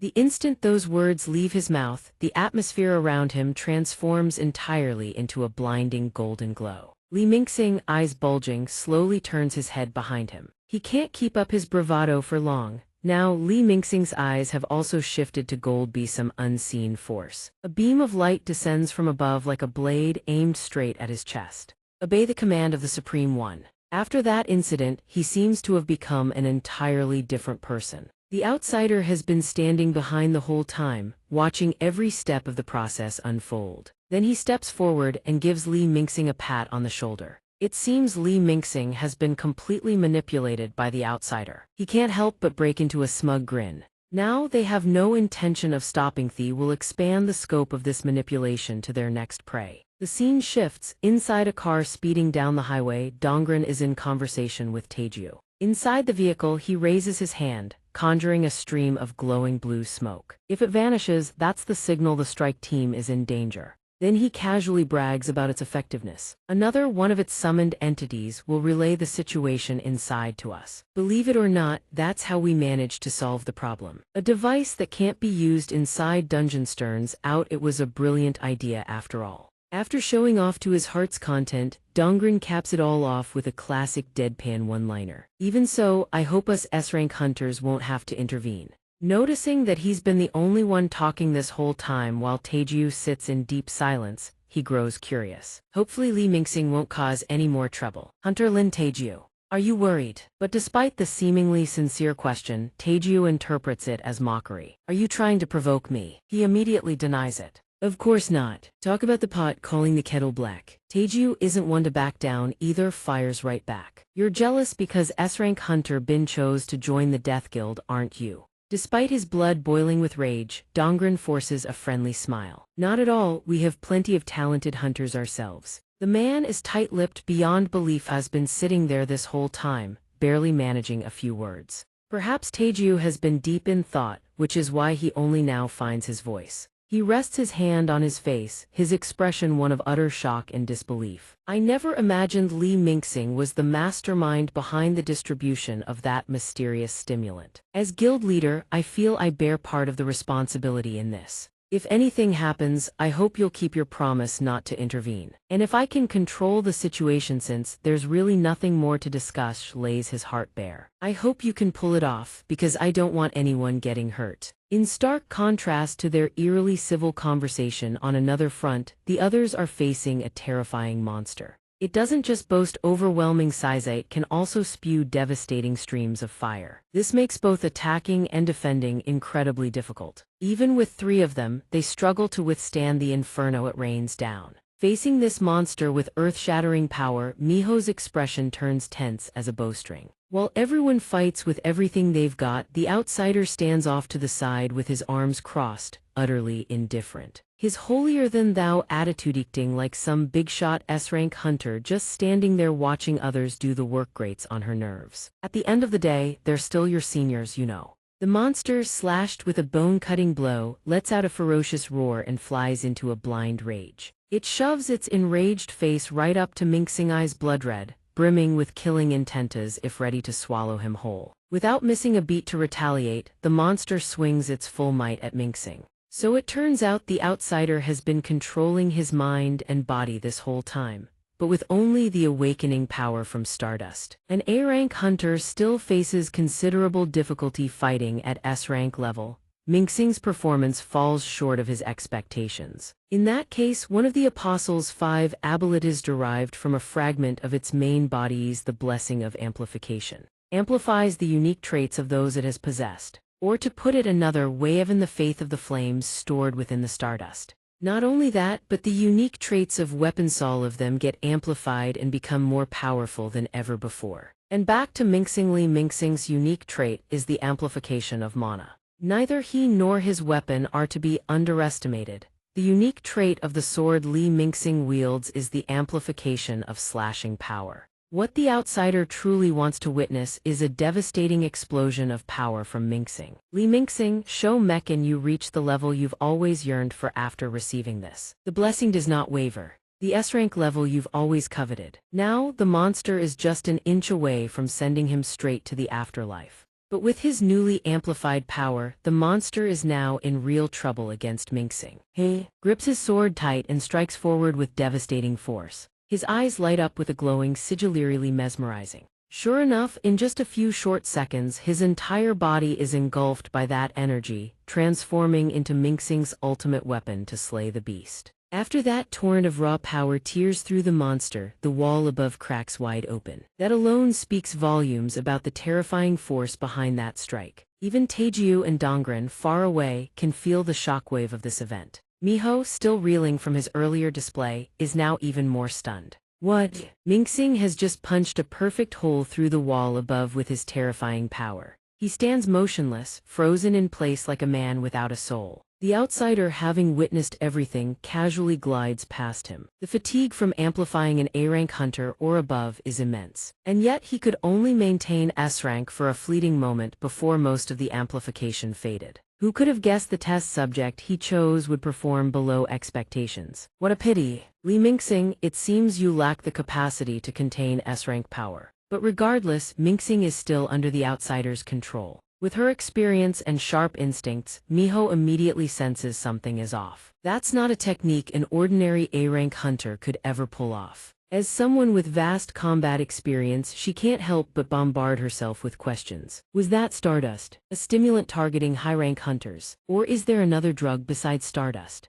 But while Miho is still lost in thought, something happens behind her. Before anyone realizes what's going on, the outsider is impaled. Mingxing's sword has pierced clean through his body. Mingxing seems to have partially regained control of his mind. Didn't I tell you? His eyes have turned pitch black as cold testament to the sheer effort it took to break free from the outsider's control. I will never be brainwashed by a creature like you. Now Mingxing has flipped the board, is the one who stands victorious in the end. I will put this cursed power you gave me to good use. Who could have guessed, who lives by the sword dies by the sword. The outsider now lies sprawled on the ground, felled by the very weapon he created. Stunned by Mingxing's last-second reversal, Miho furiously demands answers. Mingxing, why did you attack an allied hunter? Have you lost your mind from an overdose? Mingxing coldly dismisses them, then clutches his face. Damn it, so this is how it all ends. It seems even after wrecking the outsider, he's still struggling to regain clarity. I'm hearing countless other voices. There are S-rank hunters waiting outside on the Hunters Association's orders.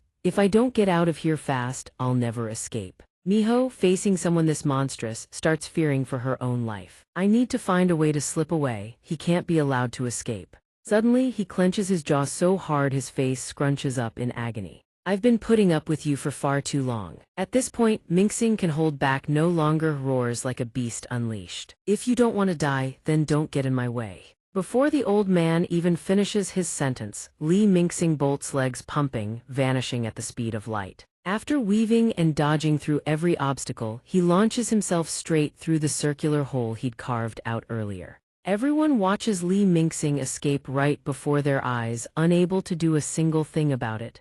Their frustration is absolutely suffocating. Damn it, Miho can't afford to let any more victims fall into his hands. She immediately orders the nearby hunter to contact S-rank hunters outside and send the signal. Yes, ma'am. The alien Dizini's still alive after Mingxing drove a strike straight through his chest. Some higher power must be watching over him. Despite being in terrible shape, his mind still churns with thoughts about Mingxing's condition. So as long as a person possesses an iron will, they can resist Yern H letter 1 ECF a S divine abilitino matter how much mana it carries. Now that's useful information. Miho walks over to check on him, her brow furrowed with disbelief. Hunter Dawson, how the hell are you still alive? That attack clearly pierced straight through your heart. The alien keeps his expression ice cold, casually sweeps his hair back and flashes a sly, cunning grin. Outside, after narrowly escaping, Mingxing sprints forward at breakneck speed. Mingxing can't help but feel the bitter irony of his own situation. I've got the power of an S-rank now and I still have to run. What a joke. Backed into a corner with nowhere to turn, he has no choice but to carve out his own escape route. Those damn aliens, the Hunter Association. The Death Guild, he can't rely on anyone anymore. He has to disappear into the neighboring city and fast. But out of the frying pan and into the fire, just as he thinks he's clear. A sword comes whooshing through the air and slams into the ground right in front of him, forcing him to skid to a halt. Mingxing, still not fully sober, stares at the blade with a dazed expression. What Thuhat is this? From the shadowy depths of the forest, a silhouette emerges. A mysterious voice rings out. I was wondering what caused that explosion back there, but I never expected you'd come crawling out yourself. The figure steps slowly into the light. Now tell me everything you know about Stardust and the Itarim Apostles. And that person is none other than Suho. He calls out Mingxing's name. Now tell me everything you know about Stardust and the Itarim Apostles. Mingxing is far from pleased, Suho standing in his way, the tension spikes instantly. Suho stares at him with eyes sharp as bullets like he's ready to devour him whole. Mingxing never expected Suho's intelligence network to be this tight. He doesn't just know about Stardust, knows about the existence of the Itarim Apostles, those extraterrestrial invaders. Looking Suho over more carefully, Mingxing feels a flicker of recognition. Wait, wasn't this the guy who took down Diki and sabotaged the Stardust supply chain? The one in the black mask, could it be him? But regardless, there's no time to waste. Doesn't matter, if I linger here any longer, those hunters will catch up. To end this fast, he grips his sword and charges straight at Suhoblade first, no hesitation. Based on the mana I'm sensing from him, he doesn't stand a chance. Die. But facing Li Mingxing's attack head-on, Suho remains utterly calm. Because he knows full well Thai's amateur is nothing to him. Before the blade even gets close, Suho snatches it out of the air with one hand. Faced with something this absurd, Li Mingxing's brain short-circuits. He blocked it and I can't even pull my sword back. Just how strong is he? Not so easy to push around, is it? With his trademark fiery temper, Suho drives a vicious kick straight into Li Mingxing's face. The blow connects and blood sprays from Li Mingxing's mouth. Seeing the overwhelming power radiating from Suho, Li Mingxing simply cannot comprehend it. He clearly has less mana than Miso. How the hell is this possible?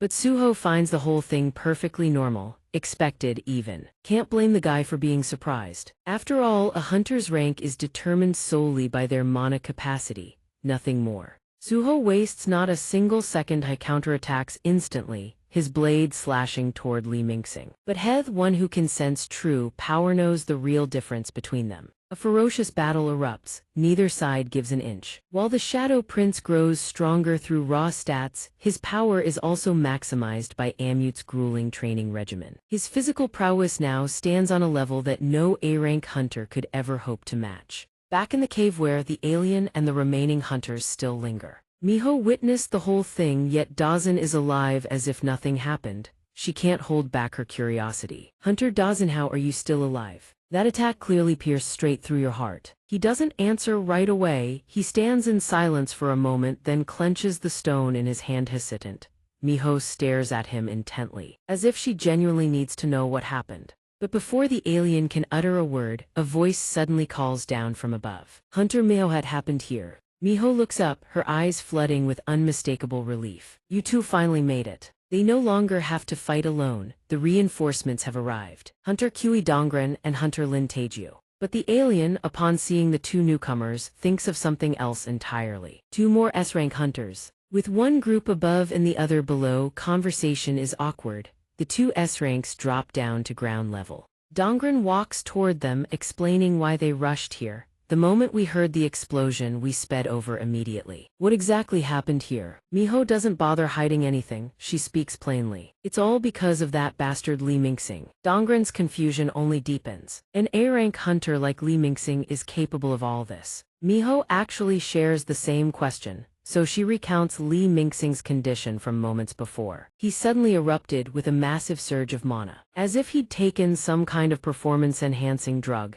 It's likely the effect of whatever substance he used. And on top of that, he attacked Hunter Dazan directly. But after glancing over at the alien, Dongren becomes even more puzzled. But Hunter Dazan looks perfectly fine. To prevent further confusion and endless speculation, Dazan explains immediately. I have a regeneration skill. Dongren is visibly impressed by the alien's near-divine recovery speed. Impressive. Your recovery skill level must be quite high. Miho immediately snaps them back to the pressing issue. Forget about that for now. We need to chase down Li Mingxing immediately. At this rate, he'll reach the city and vanish without a trace. Her words snap Dongren back to the critical matter at hand. Right. Hunter Linyu heard that. But judging by Dongren's gut feeling, something bad has likely already happened. It seems that Li Mingxing has caused quite the trouble, as promised up until this very moment. A terrifying scenario suddenly flashes through his mind. Don't even mention it. The most unstable one right now is the apostle himself. He might be in real trouble. Damn it, the link between me and Li Mingxing hasn't been severed yet. I can't believe he can resist faith to this degree. Indeed, the desires of a human are truly fascinating. And his fear of being exposed begins to surge violently, even though those people don't seem to believe a single word Li Mingxing says. Hunter, just rest here for now, just in case you're still unstable, but if I don't do something, I'll raise suspicion. Yet since things have come to this point, the apostle has no other choice. There's nothing he can do. Even though he invested a tremendous amount of effort and power into Mingxing, the apostle can only accept his fate now. I'll just have to discard him. Even though it'll cost a massive amount of sacred power, I must seize his body and force him to take his own life. After all, he's just an A-rank hunter. I can always find another one to replace him. But just as he was on the verge of giving up, a scene of a fierce battle flashes through his mind. What is this? Is he fighting someone? And at that moment, Suho's image appears, leaving the apostle utterly stunned. Don't tell me he's already run into an S-rank hunter. After observing everything unfolding with Mingxing, an enormous question mark forms in his mind. The apostle's suspicion begins to zero in on Suho's presence. What is that masked man doing here? Is he hunting Li Mingxing too, just like the Hunter Association? Indeed, man proposes but heaven disposes. Even he never expected things to turn out this way. I can't believe I'm running into him again so soon. The existence of E-rank hunters in this world, and Li Mingxing, a man capable of resisting the faith of Yinhuo. Ever since we arrived here, nothing has gone according to plan. If that's the case, the apostle is already in too deep, has no choice but to see this through. It seems everything has changed. It's no longer like the era when everything bent to the creator's will. Yet a being as psychologically twisted as him finds himself asking a very peculiar question. But why am I smiling? On the battlefield, Suho and Mingxing are still going at it, boom after boom, no sign of slowing down. As the fight drags on, Mingxing grows increasingly desperate. He can't afford to let Suho pin him down any longer. In the brief instant his opponent loses focus, Suho leaps into the air, ready to deliver the finishing blow. Wait, at that moment Li Mingxing suddenly comes up with a plan that benefits both sides. If I answer your questions, will you let me go? Before such a sudden change of heart, Suho is left confused. Why are you suddenly saying that? Aren't you working with that apostle Yim? He doesn't bother hiding it anymore. Mingxing comes clean. That bastard stabbed me in the back. Hearing that, Suho immediately understands. Something has definitely happened between them. He stabbed you in the back. Then why did you help him distribute the harmful stardust? Even though the reason sounds pathetic, he still speaks it. That's because he said he'd help me kill someone I wanted dead. Hearing such a depraved deal, Suho can't help but ask, you worked with Yim just to kill one person. The reason behind Mingxing's savage desire is then laid bare. After the great catastrophe, everything I built was destroyed. A nobody before the catastrophe suddenly became an E-rank hunter and started looking down on me. So he extends his hand forward. If I'm to live as my true self, there's someone I have to kill. Hearing that, Suho is somewhat taken aback. Aren't you also trying to kill the aliened one I sought help from? But to everyone's surprise, Suho denies it. No, I have no intention of killing him so long as we can talk. Before Suho's answer, Mingxing finds it laughable. You don't intend to kill him, even though he came here to invade this world. You have the exact same personality as that type of person. I used to feel absolutely disgusted when I was still an actor. While the conversation had been perfectly civil, he suddenly turns hostile. The type who always acts full of hope but has absolutely zero personality of their own. Pot calling the kettle black, Suho refuses to back down and fires right back. Kindness and morality. Those are nothing more than choices that society and others forced upon you. You don't even know what you truly want. But with a man who has already lost his mind, no words can reach him. Mingxing's entire body erupts with a torrent of demonic red energy. If you hadn't been lucky enough to possess that power, you'd have spent your whole life as nothing but an extra. And there will come a moment when you're forced to face a situation that demands you make your own choice. The monster within him truly awakens, flashes a wide, savage grin. Let me create that situation for you. The identity of the one you must kill is, but plot twist. Mingxing doesn't even get to finish his sentence before someone restrains him. And that someone is none other than the apostle. Li Mingxing, I will not allow you to utter another word. Where do you think you're running, my son? Even if he tries to escape, the apostle will always find him in the end. I am truly grateful to you. Thanks to you I've achieved so much. Now Mingxing is once again being manipulated by the apostle. I take back what I said about you being worthless. I'll use that body of yours one final time. With his pitch-black, crazed eyes, Mingxing asks what? Fast, lethal, with zero wasted movement. The apostle immediately crushes Mingxing. I will not allow you to do that. That blinding light overwhelms Suho's vision completely. Before this terrifying energy, Suho quickly realizes it's the power of Yim, and far more potent than when he fought Dicky. It appears the apostle and Mingxing have fully merged into a single entity. The very next second, the transformations begin.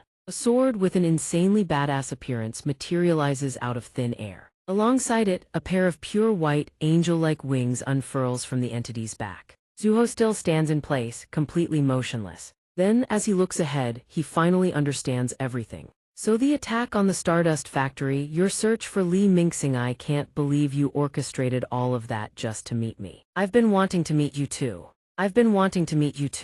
The masked troublemaker. At this moment, Suho still doesn't realize that the person before him is no longer Li Mingxing but someone entirely different. Why has Li Mingxing suddenly become a completely different person? From the way he speaks, no beating around the bush, no pleasantries, jumps straight to the point. You're the apostle sent by the external god, aren't you? So you are aware of our existence after all. Li Mingxing made no attempt to hide his despicable tactics and openly owned up to them. Indeed, we have come to claim this world. Cheng Ziyu now realizes he is facing his greatest enemy. They are the very reason his father has yet to return. And naturally, with the enemy standing right before his eyes, there is no way he lets this slide. He immediately readies himself to settle the score. Running into you here, perfect timing. But what is supposed to be a clash between just the two of them is suddenly interrupted by a third party. Just as both sides are about to make their move, the newcomer bellowed at the top of his lungs for everyone to freeze. Nobody knows who this person is, yet they are barking orders like they own the place. No one moves without my permission. No one can gauge the true extent of his power, but his mouth is fearlessly anything stupid, and you'll find out soon enough. And guess who it is? Lin Taejiu, who has finally caught up, bow in hand. Seeing Li Mingxing's current state, Lin Taejiu can't help but question it. Li Mingxing, why do you look like that? What the hell have you done? His eyes blaze with killing intent, sharp enough to devour them whole. At a single glance, Cheng Ziyu recognizes the person before him, rank hunter Lin Taejiu. Seeing an uninvited guest barge in, Li Mingxing speaks up. It seems we won't be having a proper conversation here. To ensure both sides can settle their grudge cleanly, he puts forward a proposal. Let's meet at the highest point in this area. Lantern Mask. Seeing him about to flee, Lin Taejiu can't just stand by. Li Mingxing, where do you think you're going? Determined not to lose Li Mingxing's trail again, he immediately nocks an arrow and fires. I said nobody moves, not without my permission. The arrow rockets toward him at a terrifying breakneck speed. But with his agile, nimble body, Li Mingxing dodges it effortlessly, as easy as breathing. Seeing a single arrow isn't nearly enough to handle Li Mingxing, Lin Taejiu goes all out, pulling 3 arrows at once. Without wasting another second, he looses all 3 arrows simultaneously. They rocket toward Li Mingxing at near light speed. But life isn't a dream. No matter how hard Lin Taejiu tries, he can't land a single hit. Li Mingxing's evasion is simply too masterful. Suddenly, what started as a duel between two has drawn in a third party, and Cheng Ziyu can no longer sit still. Damn itis, Hunter Lin also here to capture Li Mingxing. Beilu, sensing the dangerous situation, asks, young monarch, are you not planning to counterattack? He replies, judging by his reactions, I don't think Hunter Lin has any connection to that apostle. Besides, he hasn't even gone all out yet. Watching Li Mingxing's god-tier evasion, Lin Taejiu offers a rare compliment, you sure know how to dodge, I'll give you that. But that alone isn't enough to discourage Lin Taejiu. He pulls out his trump card specifically to deal with him. My top priority is subduing Li Mingxing, everything else is irrelevant. From his bow, a beam of light radiating terrifying power surges toward Li Mingxing. This is no joke, Lin Taejiu is dead serious. Things are about to get real. Seems I was too greedy, thinking I could bring you back in one piece. Facing that monstrous, horrifying power, even Li Mingxing can feel things are about to go south. That mana output is too dangerous. But while waiting for the result, something else catches Lin Taejiu's attention. Without a word, he draws another arrow and aims it toward a nearby thicket. His instincts prove right, a goblin is hiding inside. Seeing the arrow aimed at it, the creature wears the most innocent, wide-eyed expression imaginable. Squeak! Seeing it is just a harmless creature of no consequence, Lin Taejiu can't help but wonder what is a goblin doing here. But in the span of a heartbeat, Lin Taejiu realizes he has been played. Damn it! By the time he spins around, it is already too late.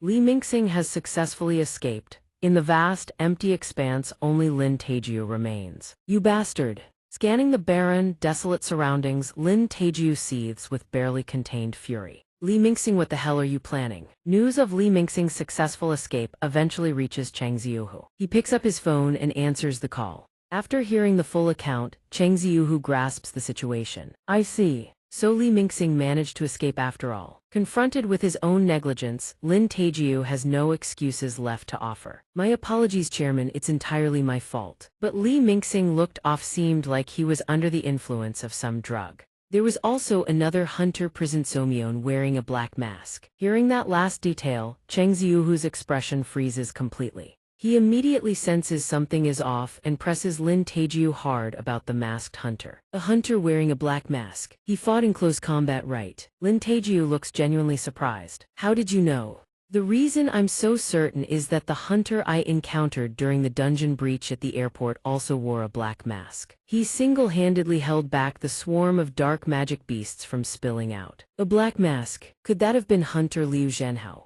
Under the fading afternoon light, Cheng Ziyu sits alone in his office, lost in thought. Could he have returned after all this time? No, if it were him, this would have been settled already. He makes a deduction. If that is the case, the masked hunter must have had unresolved matters with Li Mingxing, which is why he went to their location. His eyes sharpen to a razor's edge. Seeing that Cheng Ziyu has finally arrived, he breaks into a satisfied smile. The two now stand facing each other in a tense, electric atmosphere. Before the battle begins, Li Mingxing asks, surprising, "Really, are you helping me?" As someone with a keen eye, Cheng Ziyu can't help but notice this. Weren't you planning to abandon Li Mingxing's body if things turned against you? He makes no attempt to hide it and casually spills the beans. I've heard about you from the demons. They call you the Shadow Monarch from the darkness. What exactly is your relationship with the Shadow Monarch? But after being bombarded with a barrage of questions, Cheng Ziyu has no idea how to respond. Seems like you have quite the collection of questions, but I have no reason to answer any of them right now. I'll just crush you and rip the information straight from your mind. Beilu senses something ominous and immediately warns him. Young monarch, please, be careful. Ever since that apostle seized Li Mingxing's body, I can no longer measure his power. Not wanting to worry Beilu, Cheng Ziyu reassures him. Don't worry Beilu, I've been preparing for this moment. Now no longer in the mood for games, he rolls his shoulders and begins to rise. A cunning smile spreads across Li Mingxing's face. Now I can be certain. After exchanging blows with him for a while, Su Ho has no more doubts. This power, it's the same type as the Shadow Monarch's authority he witnessed in that battle. Using his dark energy, Su Ho conjures a Bluefang Wolf Alpha normal rank pack leader beast. And of course, one isn't enough to make a statement, so he creates another. A venomous giant centipede, normal rank, and right behind it another equally formidable beast emerges, high tier, normal class. Seeing this, Su Ho decides to summon something even more terrifying. A Pyramid Guardian high rank, elite class. It seems Su Ho has finally stepped into a truly serious battle. These are all the beast corpses I've been saving just for today. He's decided today he's going all out against this opponent, no matter what. I will fight you with everything I have. Li Mingxing's face tightens like a taut bowstring as he locks eyes with Su Ho. He too seems to be eagerly anticipating this once-in-a-millennium clash. Now Su Ho and his Beast Legion have taken formation ready for a battle to the death. Just as they prepare to clash, a notification screen materializes before them. Alert, emergency quest has appeared. Quest that they may very well pay for with their lives to complete a begin to scroll into view, one by one. Quest emergency: defeat Li Mingxing, Apostle of Itarim. Defeat Li Mingxing, whose body has been seized by the Itarim Apostle, and reclaim his memories. Sub-objective: defeat Li Mingxing, Apostle of Itarim Phase 1. The quest is to defeat Li Mingxing. Has the moment finally arrived? The moment I have to kill another person. Now Li Mingxing and Su Ho stand face to face on the verge of a devastating battle. He can't help but sink into deep contemplation, clasping his hands together. After finally understanding what emotions are, the changes occurring within him feel utterly strange. A dark, unfamiliar sensation engulfs him. Memories of his own body, trapped within a fragment of that shattered world. I think I now understand what it felt like to encounter the Shadow Monarch.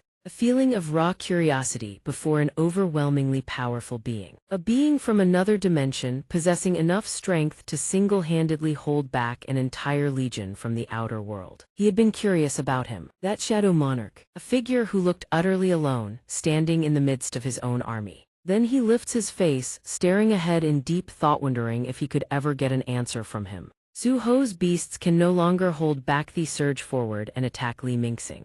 No one knows what's going through his head, but he remains rooted in place, utterly motionless. Of course, Li Mingxing still values his own life, so he draws his blade and strikes back. Sure enough, he's got real skill, daring to take on Su Ho's entire formation alone. Li Mingxing's gaze drifts forward with a blank, hollow stare as if he doesn't know what he'll do next. But with his razor-sharp survival instincts, Li Mingxing refuses to let himself stop. The next second, Su-ho abandons defense entirely and rockets forward to strike. In that same breath, he launches a devastating punch straight at Li Mingxing. But Li Mingxing blocks it just in time. Su-ho's fighting style gives him pause. He uses his minions to draw my attention while he charges in to fight head-on. He's that confident in close-quarters combat. But no matter how many combat strategies Su-ho throws at him, none of it phases Li Mingxing. Throughout the entire fight, Su-ho keeps a cool head, not daring to let his guard down for even a single second. The battle rages on fiercely, neither side gaining the upper hand. Mi-ho, despite being a woman, shows no fear before Li Mingxing grips her spear and charges in. Her eyes burn with fierce determination. She will send him to the underworld, no matter the cost. However, with her current skill level, Mi-ho still isn't on Li Mingxing's tier. He dodges her attack with terrifying speed. Then Li Mingxing seizes the spear and grips it tight. Even at a disadvantage, Mi-ho refuses to let go of her weapon. "You're not one of the Shadow Monarch's soldiers, are you?" Mi-ho's body trembles uncontrollably. She is utterly terrified, tears streaming down her face without end. But the very next moment, a hero rescues the maiden. Su-ho arrives just in time, kicking Li Mingxing away and saving her life. After taking Su-ho's surprise ambush, traces of injury appear on Li Mingxing's face. But the attack doesn't frighten him, it only ignites his fury. Li Mingxing has a question: "Why aren't you using shadow soldiers in battle?" Su-ho replies, "Shadow soldiers? Fine, let me show you then." Su-ho has no reason to hold back anymore. "If you want to see it that badly, then behold." With nothing left to lose, Su-ho goes all in, generating a massive sandstorm that engulfs Li Mingxing. His entire body is completely restrained, and on top of that, he now faces yet another beast. But Li Mingxing's eyes remain eerily calm, as if he knows there's still a way out. Seizing the moment while Li Mingxing is still pinned down, Su-ho channels every ounce of strength into his arm. A few seconds later, Su-ho throws a decisive punch straight forward. Li Mingxing merely stares at Su-ho with cold, expressionless eyes. Before Su-ho can even touch a hair on his head, the sand encasing Li Mingxing explodes violently, sending Su-ho flying. The sand threatens to crush him entirely, but Su-ho quickly regains his composure and leaps into the air, putting distance between them. Before this impossible phenomenon, Su-ho is left momentarily stunned. The sand, it just exploded. From within the dissipating haze, Li Mingxing emerges once more. This fight just got a whole lot harder for Su-ho. Nobody saw that brutal reversal coming. In mere seconds, Li Mingxing blitzes through and cuts down every single one of them. It seems I can never recapture the excitement I felt back then. Even Mi-ho couldn't dodge in time. Takes a vicious slash across the shoulder. Su-ho's beasts can no longer hold on, showing signs of collapse. And worse still, Su-ho himself has sustained significant injuries. He may very well be the one to lose today. Seeing Su-ho and his legion beginning to falter, Li Mingxing opens his mouth to mock them. How disappointing. Though no one asked, he speaks up to evaluate Su-ho's strength. The Shadow Monarch soldiers. They were all seasoned warriors, each possessing a will of their own. Like a properly trained army through and through. Your power may resemble his, but your ability, worlds apart. Knowing he holds the upper hand, Li Mingxing begins to openly belittle Su-ho. I truly cannot believe it's Somyeon who possesses such power yet still cannot achieve victory. You are pathetically weak, damned wretch. Su-ho himself knows full well that his chances of winning are slim. The Itarim apostle has already claimed Li Mingxing's body. Things have become far more difficult. While Su-ho is still at a loss, unsure of what to do, Li Mingxing dashes forward without a word. His speed nearly on par with an E-rank hunter. Once again, though no one asked, he begins to spout his own philosophy. The reason the Shadow Monarch looked so lonely was because no existence in this world could stand as his equal. At this moment, he unleashes a relentless barrage of slashes toward Su-ho. After all, who could ever hope to understand a being who possesses absolute power? While blocking his attack, Su-ho wonders, was father truly that lonely? Under the terrifying intensity of Min-sung's assault, his gloves begin to crack and shatter. And then what was bound to happen happens. Su-ho's legendary gloves finally abandon him. Notification item destroyed. Antler has been shattered. The very next second, Li Mingxing seizes the moment of Su-ho's greatest vulnerability and drives his blade straight into his heart. Mi-ho, standing far away and witnessing this scene, cannot help but feel her heart shatter. The self-proclaimed young sovereign, Li Mingxing, always considered himself the smart one while Su Ho was nothing but a dim-witted boy in his eyes. You know nothing about the power you possess. That is precisely why I will rip away the shadow authority he holds. And then his twisted thoughts begin to surge once more. I will turn him into a devotee, and then I will do whatever it takes to claim that power. Once that is done, perhaps I will finally understand the loneliness of the Shadow Monarch. Although blood pours freely down the blade, Su Ho still refuses to give up. His entire body trembles uncontrollably, shaking like a leaf in a storm. I don't know anything about the power I possess. Those moments teetering on the brink of death cause Su Ho to recall a few things. Come to think of it, Li Mingxing had said the very same thing before. You are the type who pretends to be full of hope but has absolutely no personality, kindness, and morality. Those are merely choices that society and others have imposed upon you. You don't even know what you truly want. That moment once again surfaces in his mind. If you hadn't been lucky enough to possess that power, you would have lived your entire life as nothing more than a background extra. There will come a time when you face a situation that forces you to make your own decision. In that hazy, half-conscious state, Su Ho asked himself about his own stats and skills. Do I really need something beyond all of this to become stronger? Suddenly, Beilu's voice rings out. Young Monarch. That moment replays in his mind like slow-motion footage. Why don't you use weapon shadow manifestation, my lord? That's because the antler has higher attack power.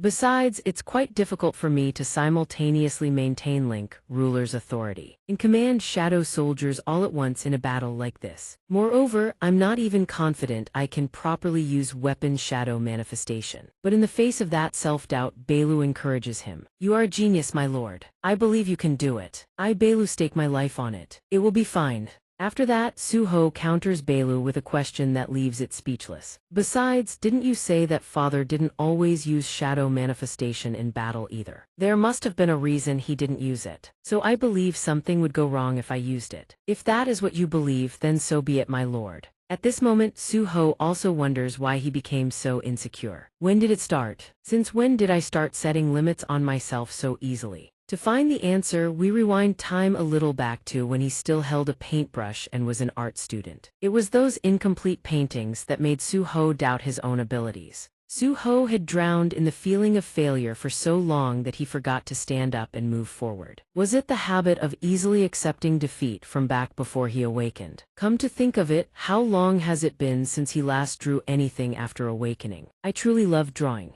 Although Li Mingxing is a demon, every single word he spoke struck straight at the deepest truths within Su Ho's heart. You don't even know what you truly want. If you hadn't been lucky enough to possess that power, you would have lived your entire life as nothing more than a background extra. He was right.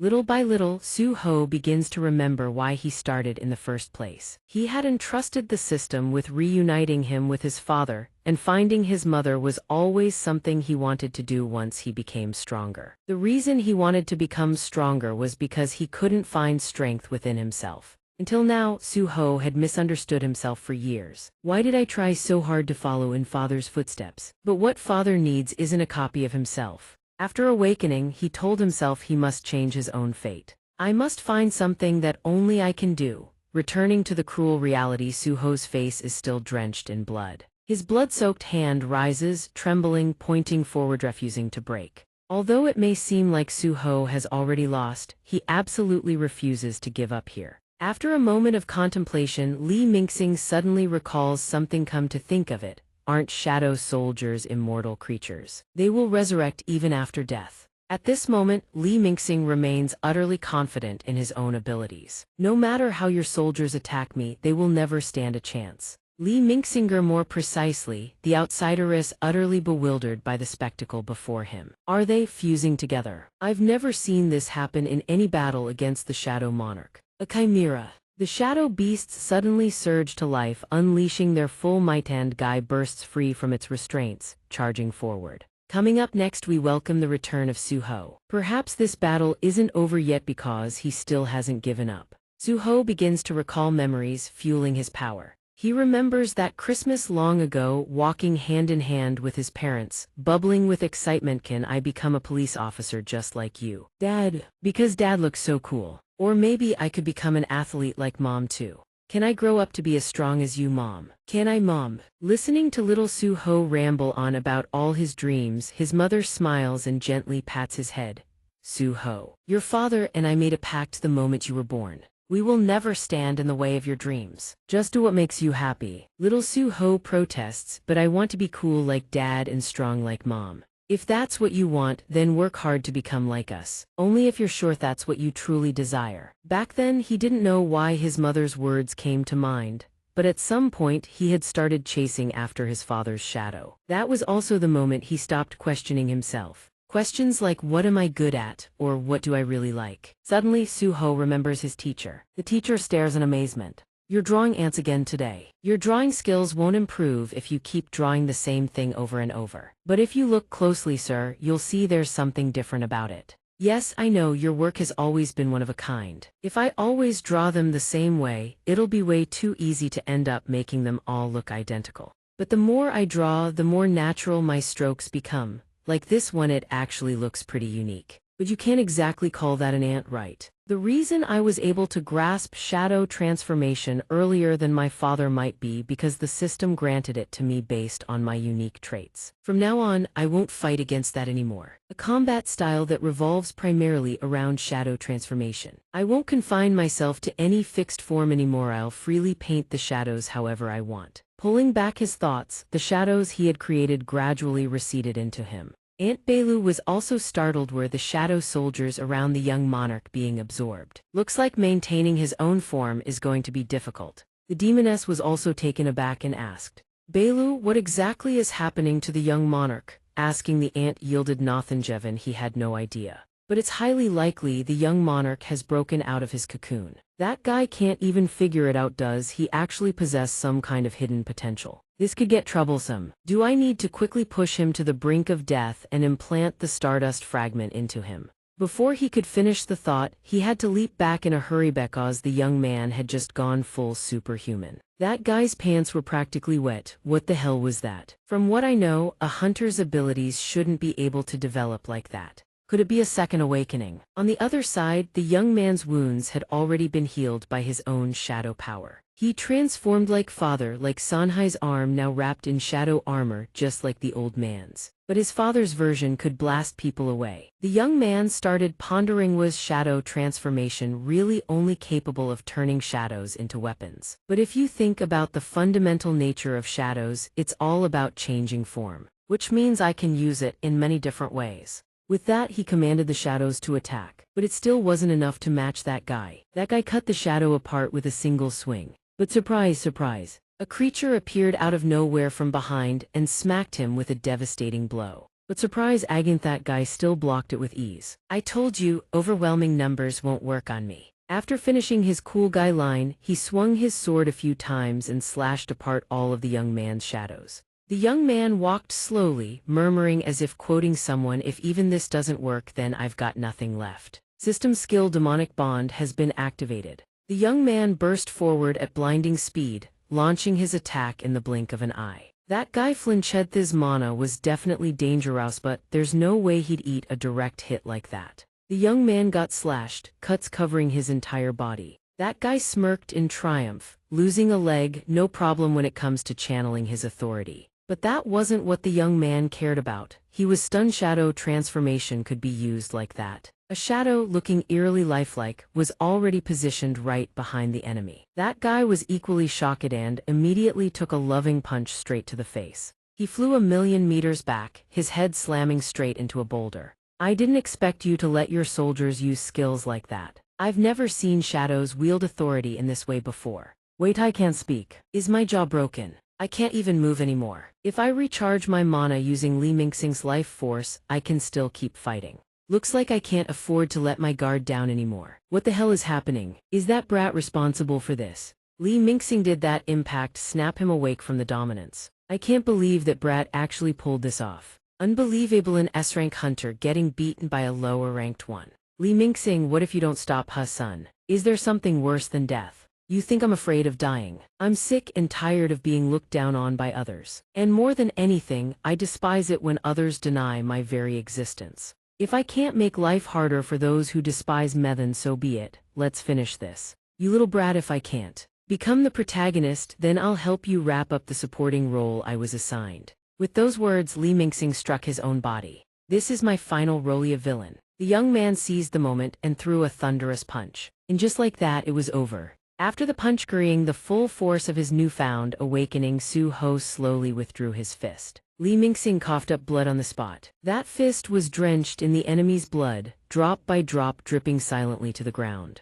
His body, which had long surpassed its limit, began to crack and gradually crumble apart like a statue. One would think this was it time to meet his ancestors, but the cracks across his body suddenly began to glow, and the shattered pieces flew back into place on their own. Until every wound across his body fully healed, all he could manage were a few incoherent groans. He could feel it himself, his condition was critical. He realized in horror that it was so bad he now had a hole straight through his gut. And now my jaw is shattered too, can't I even protest? Though the cracks had been filled in thanks to his incredible self-regeneration, it couldn't patch the holes Su Ho had punched through. Blood and organs were spilling onto the ground at an alarming rate. He thought with defiance, Yuhan, that alien bastard appeared before me. I thought the chance to change this wretched world had finally arrived. And this is how it ends. Ever since the cataclysm struck, my life has been worse than a dog's. Ironically, the first person he thought of in his final moments was the very one he'd hated and resented the most all along. Lin Taijiu stood against the light, extending his hand in invitation. Mingxing, want to work with me? He cursed in his heart. Damn it, why is it that idiot Lin Taijiu I'm thinking of in my final moments? Li Mingxing used the last of his strength to move his arm. Whatever he intended to do next, his prideful mind screamed, I am a goddamn superstar. He grabbed his own jaw, trying to realign it, but his body couldn't hold out much longer, blood streaming from his eyes and nose. The memories faded, returning him to reality. His blood-red eyes locked onto the enemy across from him. In his heart, confusion. Was that brat looking at him like he pitied him? Su Ho stared at him without blinking even once, silver pupils glinting coldly, impossible to read what he was feeling. Those were his final thoughts before death. His arm dropped, devoid of all life, and that was when the system notifications thundered in. System, you have received EXP. System, your quest has been upgraded. Urgent quest, defeat Li Mingxing, Idarim Apostle. Defeat Li Mingxing, who has been possessed by the Idarim Apostle and had his memories seized. Defeat Li Mingxing, Idarim Apostle number 1 in single combat. System quest complete, perhaps out of respect for the fallen. Cheng Xiu, who gently laid him on his back, jaw gaping wide, that gaping hole in the center of his chest. The attendants only then rushed over, tears streaming as they called out. Young Monarch Bailu chimed in, his voice dripping with pride. You did it, my liege. I knew you would defeat the Itarim Apostle. But despite all the praise and encouragement, there wasn't a trace of joy on his face. His eyes remained fixed on the fallen Li Mingxing. It seems Sung Hun had picked up on the conflict between him and that outsider, muttering absently under his breath. The one laughing in the end would be Li Mingxing, not the Itarim Apostle, right? He feels a slight sympathy for Mingxing, murmuring with mixed feelings though unable to speak. Even so, the man gave him the impression of someone who had poured his entire being into his desire. But Bailu, on the other hand, misunderstood in an entirely different direction. This must be the first time the young monarch has killed one of his own kind. Is he in shock? Before it could even organize its words to comfort or console him, it heard him continue. Thanks to Li Mingxing, I've come to realize something. The silhouettes of the two people he respected and loved the most surface in his heart, his voice murmuring evenly. After becoming a player, my only purpose in life was to find my mother and become someone who could help my father. Thanks to this battle, Su Ho has once again gained many new realizations. But thinking back now, I never had a goal that was truly my own. That must be why Li Mingxing told me I'm someone who doesn't even know what they want. Memories of his former master surface in his mind, along with a gnawing sense of helplessness. He continues his epiphany. Suddenly, I recall the battle with my father at the end of my training. That was when I truly felt the magnitude of my father's greatness. Especially those words seared deep into my heart. Even though you are an enemy, I still respect you. If only I could be as strong as you. Suho slowly stands up, softly sharing the secret, naive thoughts from his younger days. Back then, I truly yearned for victory, which is why I also felt incredibly disheartened. He gazes toward the setting sun as if toward a brand new beginning, his tone steadier and more serious than ever before. I don't know when my father became so impossibly distant and grand. A person I couldn't even imagine reaching. I think I need to say this. Then he turns to face his 3 loyal subordinates, paving the way with a single rhetorical question. Having big ambitions. That's a good thing, isn't it? Suho points a finger to the sky, the solemn expression behind his mask hardening even further as he lays bare his ambition. I crave to become the strongest of them all. In the blazing sunset he declares with full conviction, I will surpass the Idarim apostles, the monarchs, and even my own father. At last, our young monarch has found his own path, a path entirely uninfluenced by anyone else. That is the ideal he aspires to become. The most shocked right now are definitely those 2 diehard fans of the old Shadow Monarch standing nearby. Every single face is frozen solid. Super's jaw drops, about to give his 2 cents. The young monarch. But Bailu, quick on the draw, blurts it out first. It doesn't hold back one bit with its critique. Even though I believe that is impossible to achieve, I will still support you, my liege. Super is gentler than Bailu, but the core message is the same. I think surpassing the Shadow Monarch is simply far too difficult. Suho deflates. Deadpan, thanks for ruining the moment, you two. But since these 2 have served since his father's era, he can only sigh and accept his fate. Well, it's easy enough to understand why they'd think that. Let me check the rewards first. The system window pops up like a barrage of notifications. System reward received. System EXP received. System level UP, level UP.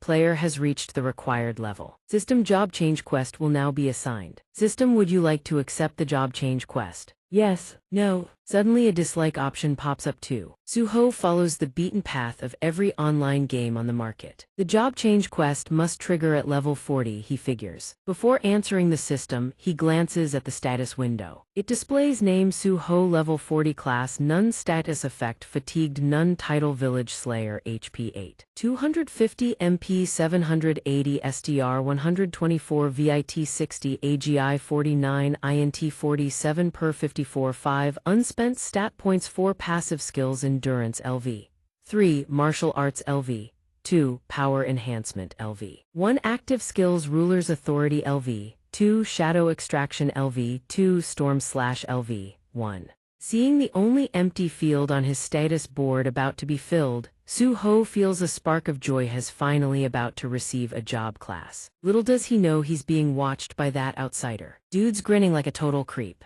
His 2 hands form a makeshift screen, tracking Suho from the moment he stood beside Mingxing's corpse until the moment he walked away. To avoid being detected by Suho, the outsider observes from thousands upon thousands of miles away, not even bothering to hide his wings as he hovers in midair, indifferent to the howling wind. The outsider strokes his forehead, looking thoroughly pleased, a wide grin on his face as he mutters, seems I let my guard slip. I didn't expect that masked one to hold such potential, but this only makes me want him even more. The outsider cements his resolve, I must make him mine. To achieve that, the outsider reviews the cards in his hand. The first thing that comes to mind is one of the powers he gained from collecting his fragments, the equivalent exchange scale. It allows him to trade something of his own for something else of equal value. At this moment, those who went on the conquest with Mingxing have safely exited the dungeon. The young man in powered armor carrying a greatsword suddenly widens his eyes, his pupils blazing with a brilliant golden hue. The life force of him and the hunter serving as the tank beside him is suddenly ripped away. Both freeze in place. This is the outsider's doing. I will convert the life force of the faithful around me into mana.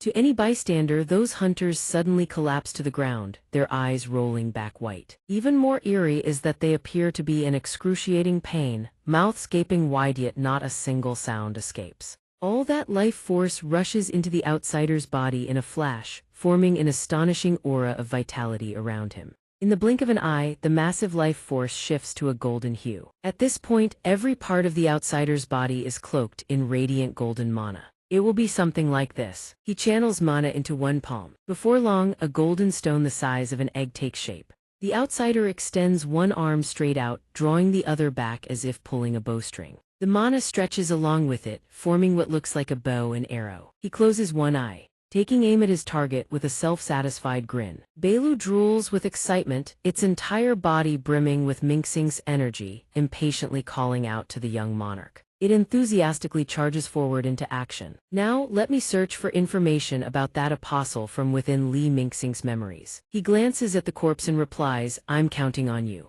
Belu calls out to Su Ho, then lets its consciousness drift and ponder. Could it be that Li Mingxing hated the world after the Great Cataclysm? What if I hadn't become a player? While he is lost in thought, an indescribable pain suddenly tears through Himhai's pupil's contract in shock. Su Ho, caught off guard, is struck by an arrow of pure mana fired by the outsider. 3/4 of his abdomen are instantly blown away. Everything happens far too suddenly. Blood and flesh scatter everywhere, horrifying his loyal subordinates. Su Ho traces the direction of the attack, straining to find the assailant. He knows all too well he has little strength left. Thighs is desperate. Where the hell did that attack come from? But he could search until next year and still find nothing. The attacker is far beyond the range of his current detection abilities. Having hit his mark, the smug grin on the outsider's face deepens even further, clearly believing this round is as good as won. That pure golden mana core shreds his abdomen, spinning violently and flooding the area with raw magic. The more it rampages, the more agony surges through Sung Suho. The surrounding shadows surge toward the point where the mana core is wreaking havoc. His entire body discharges intermittent arcs of mana like bolts of lightning. Sung Suho hasn't lost his composure yet, struggling to realize that something is invading his mind. System initiating emergency protocol to protect the host. Skill activated. Longevity. Effect grants immunity to all diseases, poisons, and status ailments. Significant regenerative properties activated during sleep. System 321 abnormality removal failed. System longevity is analyzing the abnormality. System 321 longevity confirms this abnormality is similar to xianxia infection. System longevity will attempt to purge the abnormality using xianxia infection data. System 321 purge failed. Alert presence of foreign matter detected. System stability compromised. System longevity will attempt to treat the host using xianxia infection data. System 321 treatment failed. System 321 treatment failed. System 321 treatment failed. From afar, the otherworlder watches him writhe in agony, satisfied.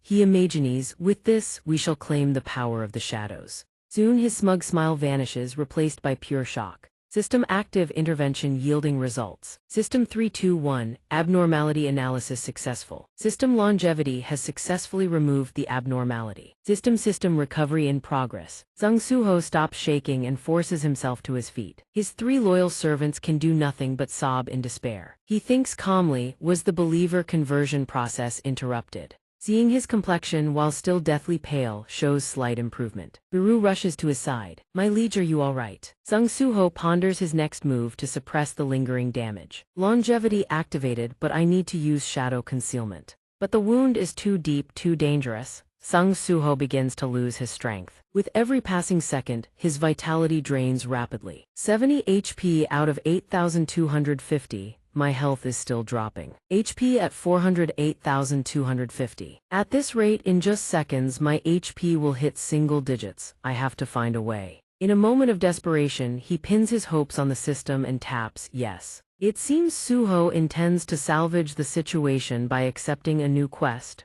Notification: do you wish to accept the upgrade quest? Yes, no. As he taps yes, a dungeon gate tears through the void before them. System initializing upgrade quest. System: only the player may enter the upgrade quest. System: to ensure continuity, your allies, the descendants of the monarchs, will be transported to the shadow dungeon. The sudden shift leaves everyone dazed, not yet recovered from the previous trauma. The otherworlder racks his brain, failing to comprehend the bizarre system left behind by Sung Jinwoo. He is completely baffled. Suho is at his weakest. Anyone could kill him now. He is drifting into unconsciousness from blood loss. The suddenly appearing gate emits a powerful radiance that shakes the earth and sky. In a delirium, Suho thinks, it's too dark, I can't see anything, am I dead? It hurts, I can feel fire nearby, but if my abdomen hurts like this, does that mean I'm still alive? Just then whoosh, a magical torch ignites with blue flame. Waking in an unfamiliar space, his first reaction is to assume a defensive stance, his senses dialed to 120%.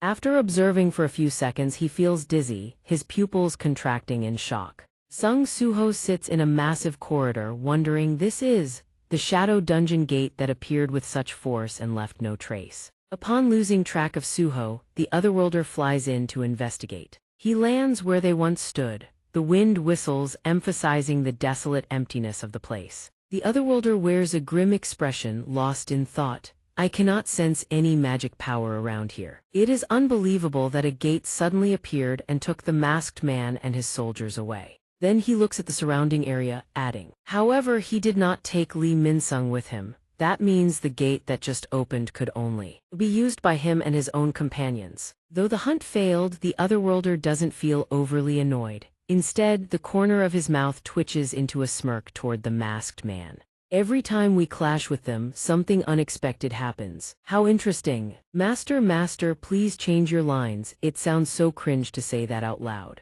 And what of Sung Suho at this moment? He is busy training, specifically one-handed push-ups. He uses a single hand as a pivot to lift his body with ease, almost as if he's enjoying it. Suho mutters while training in his inverted position. Since I arrived here, the hole in my abdomen has completely healed. I think my body is fine now. After stretching, Suho flips back to his feet and self-diagnoses. If there is a problem, it's with these system notifications. System: other descendants of the monarchs cannot participate in the upgrade quest. System: you cannot use the dungeon key. System: for the shadow dungeon. He swipes his hand several times but nothing happens. He is deeply confused.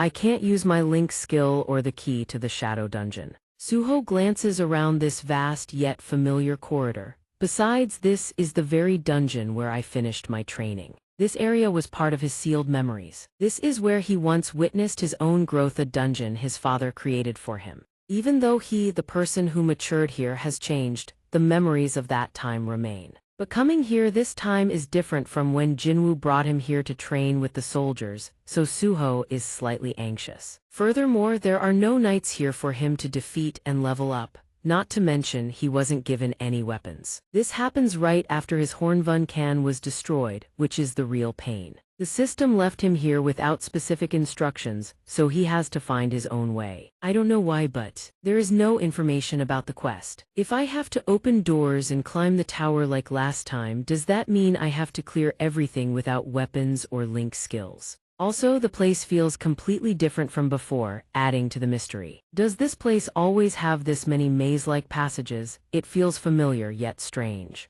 To make matters worse, there are strange sounds echoing from every direction. Just as Suho is losing his sense of direction, he makes a new discovery. He notices a luxuriously decorated, eye-catching door. Drawing from his youth spent training here, Suho stands before the door, feeling skeptical. The passage is clearly still there, but why is the insect's room here? Is this upgrade quest just sloppily put together? But he's already here, what other choice does he have? Standing here doubting everything isn't going to help. He reaches out, pushes the door open, and prepares to step into a new adventure. Still, I'm kind of looking forward to what's behind this door. With the system quest active on his body, he feels even more intrigued. When this upgrade quest ends, will I be able to become as strong as I was before? In the past, the moment Suho opened the door, he would be greeted by a tall, jet-black shadow knight with sharp, piercing eyes. It had a small scar on its right eye. A knight was the first thing he ever encountered in the dungeon. Yet this time, no knight awaited him, only a pitch-black room.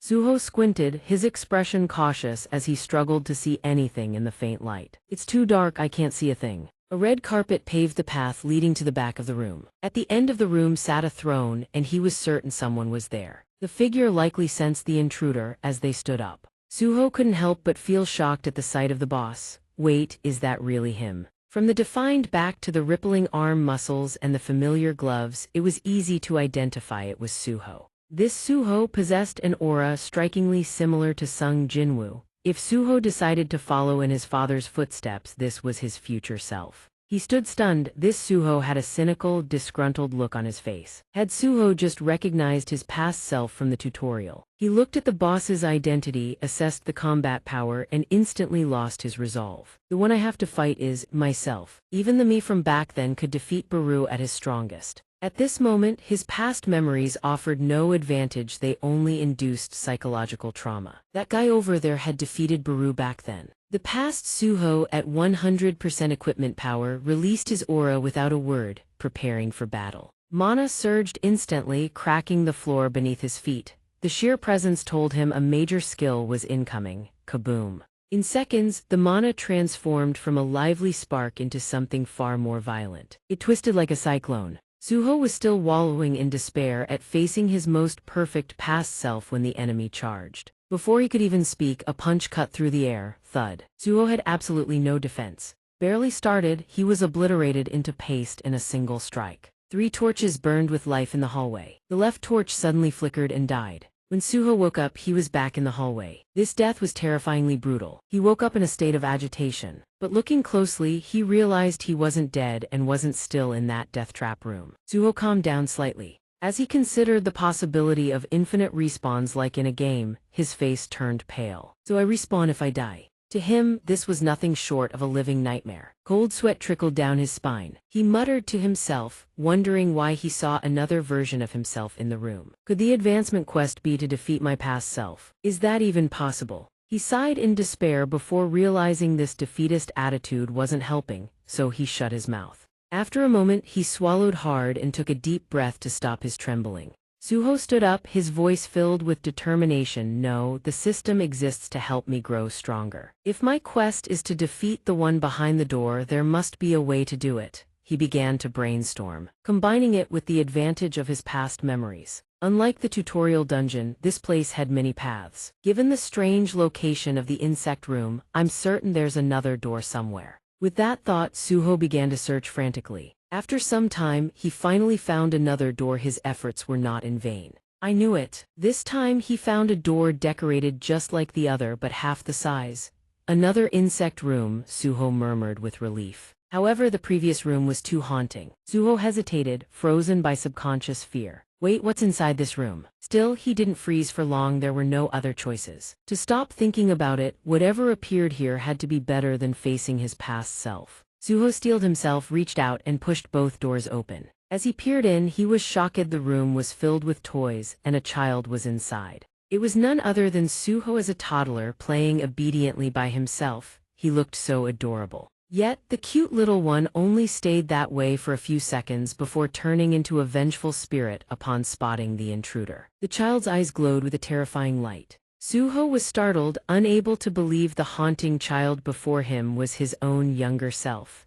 Is that really me? What the hell is going on in this dungeon? He was stunned. The more he thought about it, the weirder this place became. Do I have to fight myself as a child? Even if it is me, fighting a child is just wrong. In that moment, the toys suddenly floated into the air. Before he knew it, every toy in the room was being controlled by the Minasuho. The toddler himself was hovering in midair. One might think Suho was standing still because he was confused or couldn't bring himself to strike a child. But that wasn't it. Suho was terrified. He couldn't move his body. Is this Dominator's touch? The child Suho, now in Super Saiyan mode, pointed at the adult Suho and flicked his finger. The toys launched themselves at the target. Suho was held in place by his younger self, standing like a statue while the kid pummeled him. He knew these toys were no joke. After taking a few hits, his vision blurred and he felt his strength failing. A moment later, unable to take any more, Suho closed his eyes. This time the right torch went out, leaving only the center one burning. He woke up in the main hall again after being wrecked by his mini-self. With head injuries piling up, his first reflex was to shield his forehead. He had only done 2 rounds, and his face was already as pale as a ghost. A few more times, and he would probably develop permanent trauma. Now he felt both confused and terrified. Did my younger self just snap my neck in a heartbeat? Neither of them were opponents he could defeat right now. How on earth am I supposed to complete this quest? Suddenly, Suho remembered another rule. Wait. Based on the rules he knew, the situation might be even worse. He looked around. If he had been granted 3 lives like in the tutorial and he had already died twice. He saw the trio of green torches and realized with horror. That means I only have 1 life left. But the wall was covered in torches, all burning with equal intensity. Some were already extinguished, forming a literal tower of torches. Who knows how many lives are in here? Suho trembled, horrified by the grand display. The fire on the torches looked like a booga glitch. Suho was deeply confused. What is this anyway? As soon as he spoke, the system delivered more bad news. Due to the presence of foreign substances, the dungeon has become unstable. Alert: defeat the creature behind the door with your remaining life. Notification: if you fail to complete the advancement quest, you cannot leave the dungeon.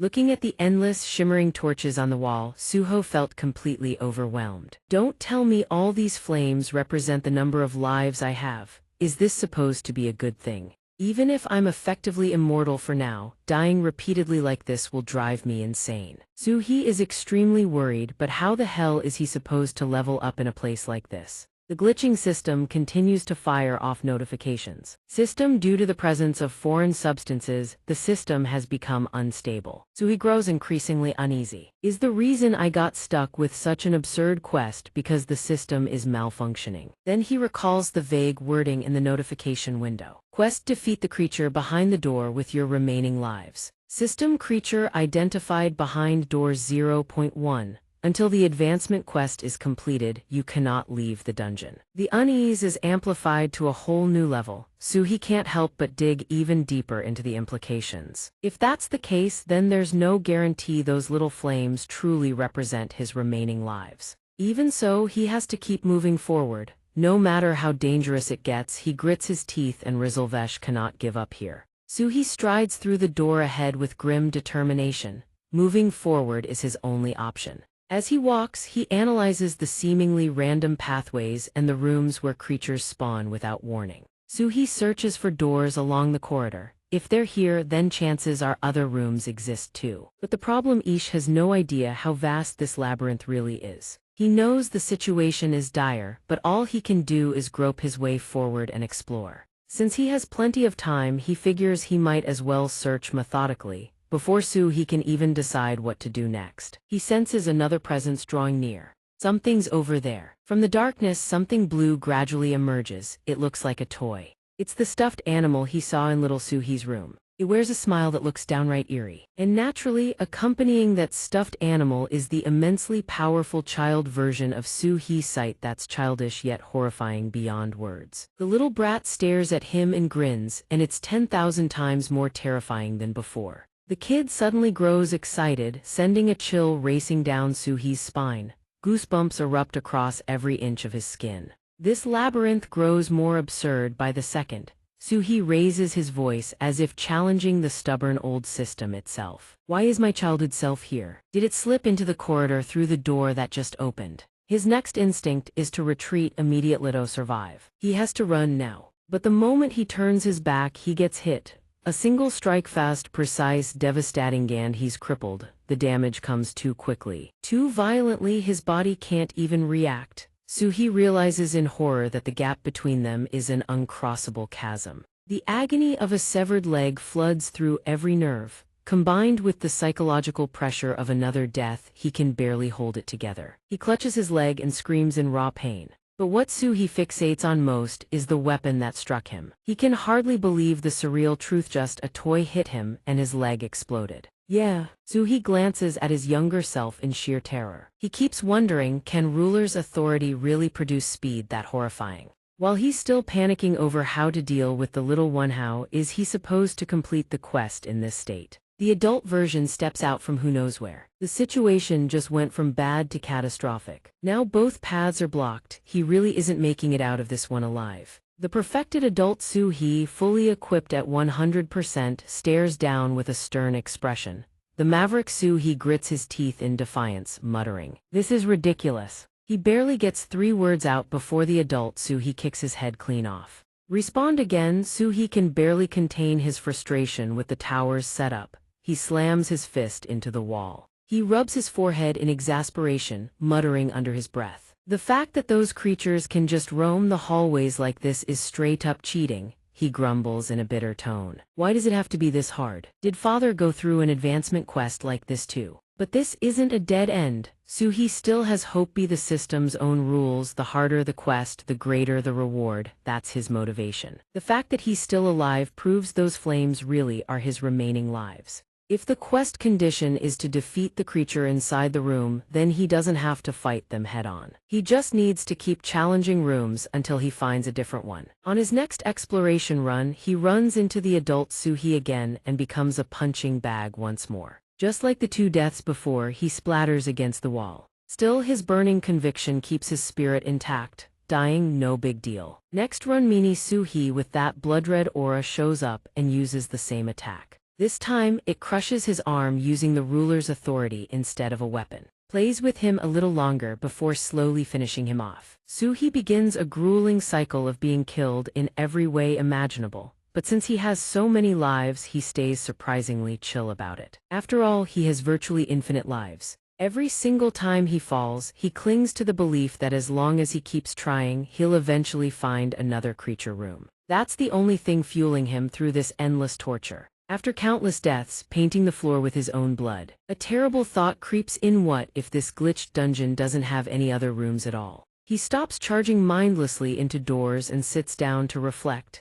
Infinite lives, enemies he can't defeat, and no way to level up. The more Suhi thinks about it, the bleaker his future seems. No light at the end of the tunnel. His mind is a tangled mess. Isn't this basically hell on earth? Then he remembers the declaration that once shook the demon world: the stronger they become, the more I hunger to surpass them. That's when it hits Suhi. The realization is so bitter that he grinds his teeth until they draw blood. He smears the blood with his finger, thinking to himself his own words have become shackles, forcing him to keep pushing forward. Damn it. And using that thick, viscous blood as ink and his finger as a brush, he begins to sketch out a grand masterwork. Fine, then he'll map the entire labyrinth. Every time he dies, he draws a little more. Suhi is desperate now. He has to try everything, leave no stone unturned. Inside the tower, Suhi must face both the adult and mini versions of himself to surpass who he once was. Outside, the media is in a frenzy over the drug scandal rocking the hunter world. The Hunter Association has just announced a ban on the use of the stimulant Stardust. Stardust was once a widely popular drug among hunters, praised for supposedly having no side effects. But the majority of users have since exhibited symptoms of memory loss. All hunters who previously used Stardust are now undergoing medical examinations.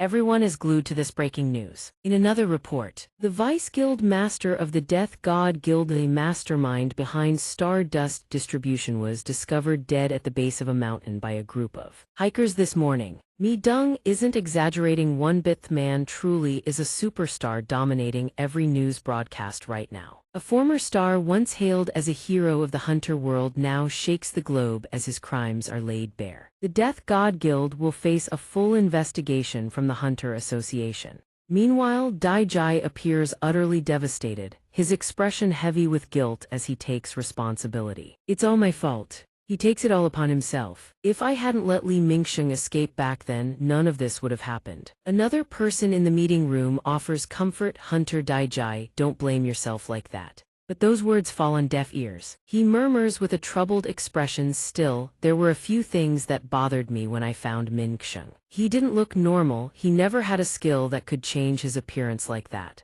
Dong Ren hears this and immediately connects it to the explosive Stardust scandal dominating the hunter world lately. Could that be a skill created through Stardust? Dai Jai's expression hardens sharply, but he forces himself to stay composed and continues the discussion. I'm not certain, but that possibility does exist. Then he smoothly shifts the topic without missing a beat. Also, there was a hunter wearing a black mask who fought Li Mingsheng. Dong Ren takes the bait, his attention successfully diverted, and asks, could that person be the one who killed Li Mingsheng? Chairman Jin Tianan hears this and feels a sharp pang of unease. A hunter wearing a black mask. Dong Ren follows along that line of thought, rummaging through his jacket pocket. Come to think of it, one of the team members has already been reported missing, he says. Then pulls out a photo of Suhi and places it on the table to redirect everyone's attention. His name is Suhi. He is registered as a D-rank hunter, but given the current situation, the possibility that he's an imposter can't be ruled out.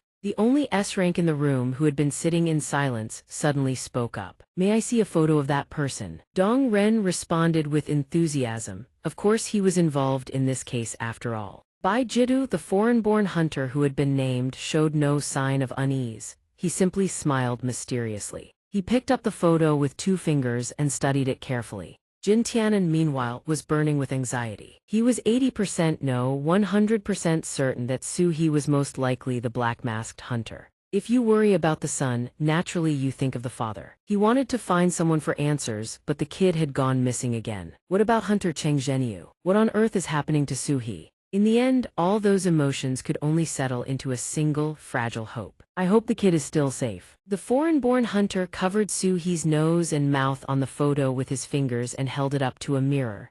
A familiar face emerged. Having uncovered the true identity behind the black mask, he grinned from ear to ear like he'd hit the jackpot. Anyone who didn't know better would have thought he was gazing at a photo of his first love. While those people were holding their meeting, Su He had been in a near catatonic state for what felt like an eternity, his dark eyes staring into nothing as if there were no tomorrow. On the ground, patterns drawn in blood radiated outward from the spot where he had respawned. They had long since dried. They looked truly like a treacherous labyrinth, dead ends and circular rooms of varying sizes woven throughout. No telling how much time had passed, but he had explored over 80% of the maze. A monumental feat, no doubt about it. Su He sat there blank-eyed, his gaze distant and lifeless, still staring at the ground. A moment later he snapped back to attention, lifting his eyes to stare straight ahead.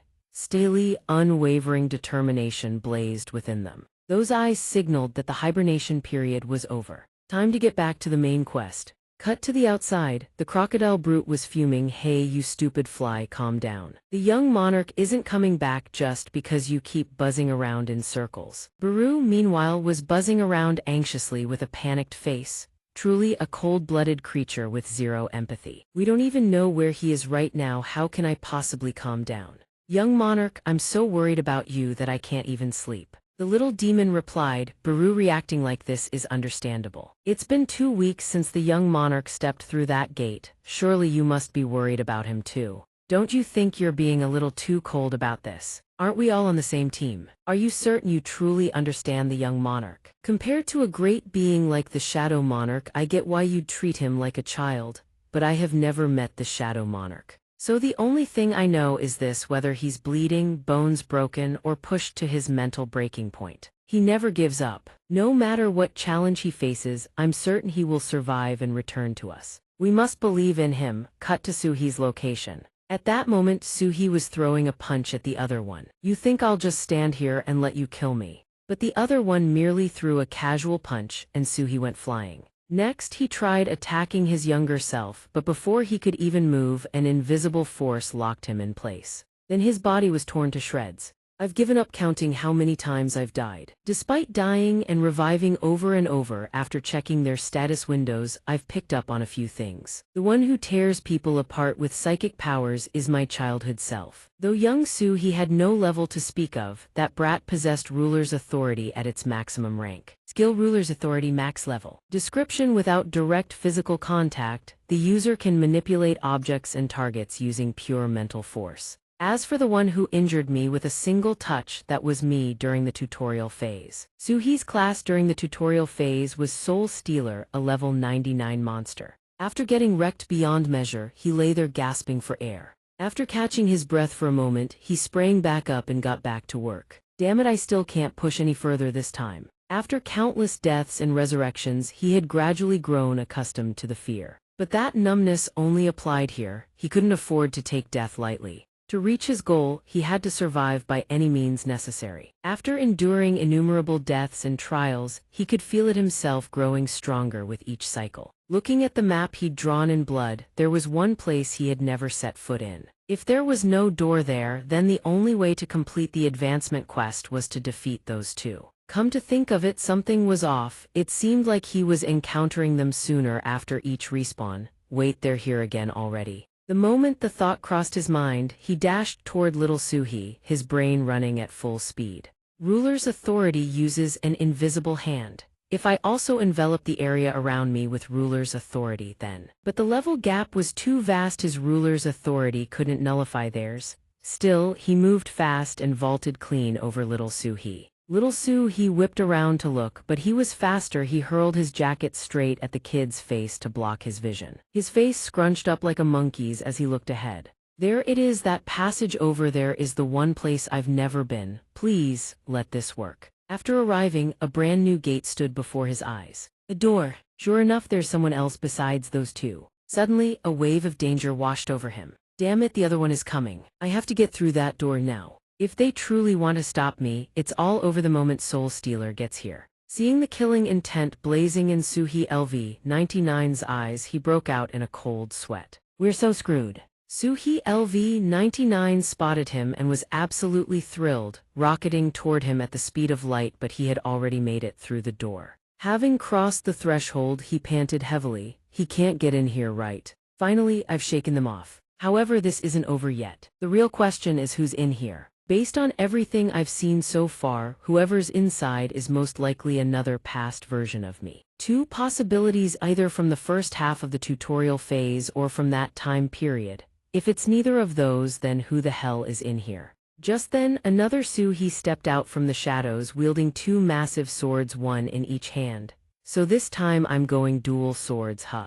Tutorial Suhi and young Suhi were both past versions of himself, but the weapons he was holding were those Han's Fang and Wu Gan's horn. Could he have been created by a system glitch? The opponent's stats were now visible. Upon reading them, he grinned with excitement and immediately launched a kick. Finally, someone I can actually fight. My level and stats are far superior, especially in strength. But stats aren't everything. The opponent instantly stacked a flurry of buffs. System body strengthening technique activated. Player's attack power and defense enhanced. System prairie wind skill activated. Movement speed and attack speed significantly increased. System giant's armor activated. Defense further fortified. Body strengthening technique. Is he using Amuse skills? And why does he have so many buffs? Before he could think any further, the opponent blitzed in and swung both swords in a flash, but he dodged clean. The opponent activated Storm Slash 2, right after he drew out his blade as well. Both of them activated their skills. 6 Shock Strike and the blade radiate with violent energy. Afraid the weapon would shatter, I held mine back. Sure enough, that was the right call.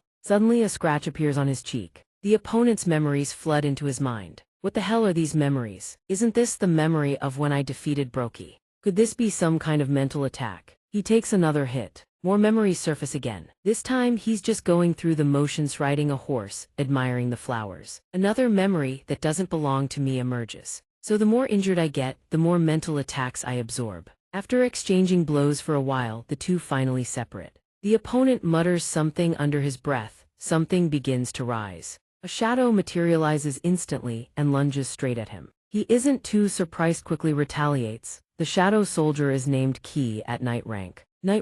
Before he can even catch his breath, the opponent charges in as well. He shifts into phantom form and dodges absolutely silky smooth. And just like that, he gets ganged up on. To summon shadow soldiers from thin air like that means he already had shadow storage unlocked as early as level 32. The more I fight, the more I realizeth memories flooding into my head belong to this guy. They are my experiences from another world. In that place there was another Baru, another Gray, and even another Amu. And I, a person who could resolve crises seamlessly alongside them.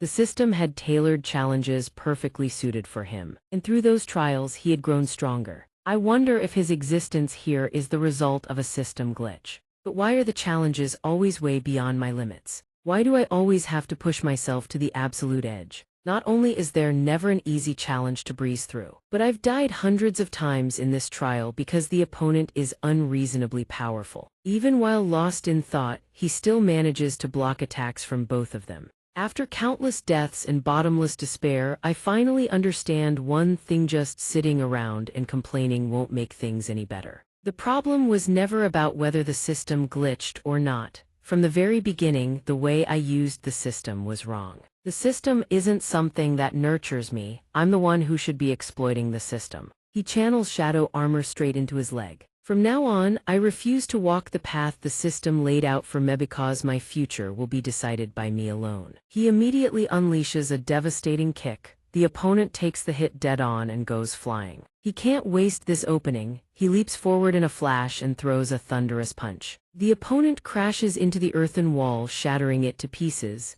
He doesn't let up, shadow-wrapped fists raining down without pause. After a while, he finally stops, gasping for breath like he's never breathed before. The system chimes in. System quest: defeat the creature behind the door with whatever life you have left. System: the creature behind the door. One player has completed the advancement quest. System title: acquired the one who overcomes adversity. System title: the one who overcomes adversity, bestowed upon those who overcome adversity with excellence. System stats: increase based on the percentage of stamina lost. System: for every 1% stamina lost, all stats increase by 1%. It's finally over. Ding. System analyzing player behavior to determine the appropriate class. You chose to fight rather than surrender before overwhelming opponents. System: your spirit did not break even after enduring hundreds of deaths. System: you achieved growth, both physical and mental, under conditions where growth should have been impossible. System: your creativity consistently yields positive solutions in the most critical moments.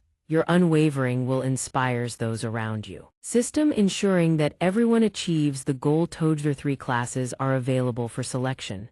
3 classes. System class option 1: Shadow Sovereign Descendant. System: if you select this class, the system will continue to guide you toward becoming the Shadow Sovereign Descendant. System class option 2: Soul Stealer. System: retrieved from past data, you have unlocked the hidden class option Soul Stealer. System: previous stats will not be restored. System: you will lose all shadow skills. System class option 3. System: this class is recommended based on the player's unique characteristics. System: the hidden class will be determined based on what you achieved during the advancement quest. System: you will lose all shadow skills. The first path changes absolutely nothing. The second path is like retracing the road from the past. And the third path strips everything away to start from zero. Are you kidding me? I endured hundreds of agonizing deaths in here. And all I get for surviving that absurd difficulty is one reward. Only kids choose. I'm taking all 3. Immediately, he fuses all 3 choices together. A composite class is born. Ding. System advancement quest complete.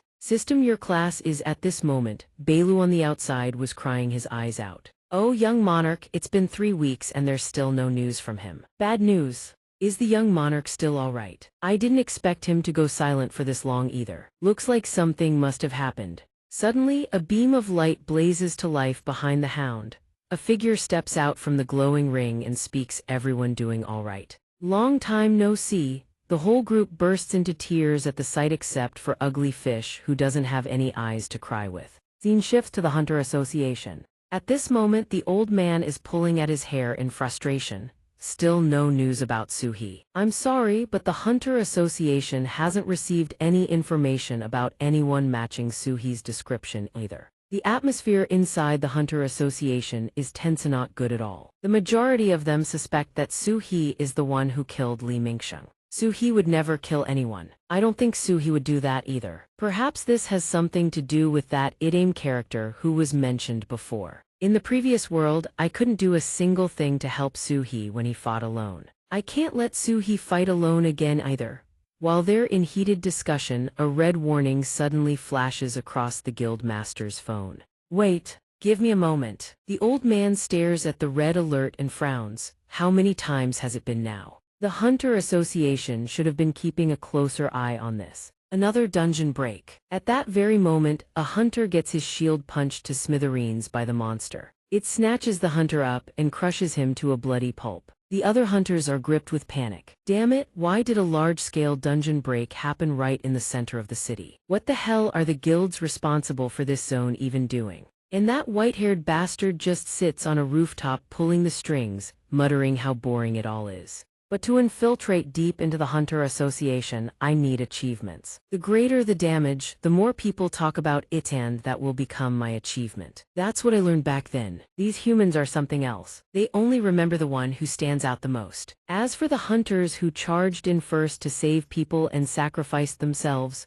nobody even bothers to remember their names. Right at the critical moment, a hunter rushes in and slashes the monster's snout, looking incredibly badass. Everyone get behind me. Seeing this hunter, the crowd erupts in cheers. We're saved, that's a B-rank hunter, we might actually survive this. Seeing this, the white-haired guy gets to work. A B-rank, that won't do, I need to take him out. I need this stage to shine after all. As soon as he finishes speaking, the monster lights up as if juiced on steroids. The B-rank hunter doesn't even have time to react before getting punched straight into oblivion. Sent flying right into a wall. He lies there head twisted at an angle, still in utter disbelief. What the hell just happened? Did the monster's mana just spike out of nowhere? Before he can catch his breath, the swarm rushes in and beats him to a pulp. The remaining bystanders stand there, faces white as sheets, bodies frozen solid. A moment later, the B-rank hunter who barely survived 3 hits is nothing but a mangled pile of flesh. The uncle hunter trembles like a leaf. Damn-eyed finally scraped together enough money, healed his legs, and bought a new weapon. He thought he could go back to being a hunter, but it seems a low-rank scrub like him trying to save people from monsters was just too reckless. Just as the uncle resigns himself to death, a dark figure swoops in. A kick like a dragon's fury, fast as a ceiling fan, smashes the monster to pieces. Kaboom! The uncle's jaw drops to the floor, eyes wide in total shock. Our guy unleashes a few more kicks and the monsters drop like dominoes. Our guy is still wearing that face-concealing mask. The uncle thinks that mask looks awfully familiar. That's the guy who solo stormed the gate last time. They said he was only a low rank yet he can take down monsters this easily. Our guy channels mana into his hand and says, "This is the perfect chance to test my new skill after getting my class." From the monster's corpse, shadows begin to rise. The monster's corpse starts turning pitch black. A stream of purple energy rushes into our guy. Suddenly, a layer of dark armor appears on everyone's arms. The hunter's weapons seem to have been coated with some kind of shadowy enhancement. What's going on? These black pieces of girthy just appeared out of nowhere.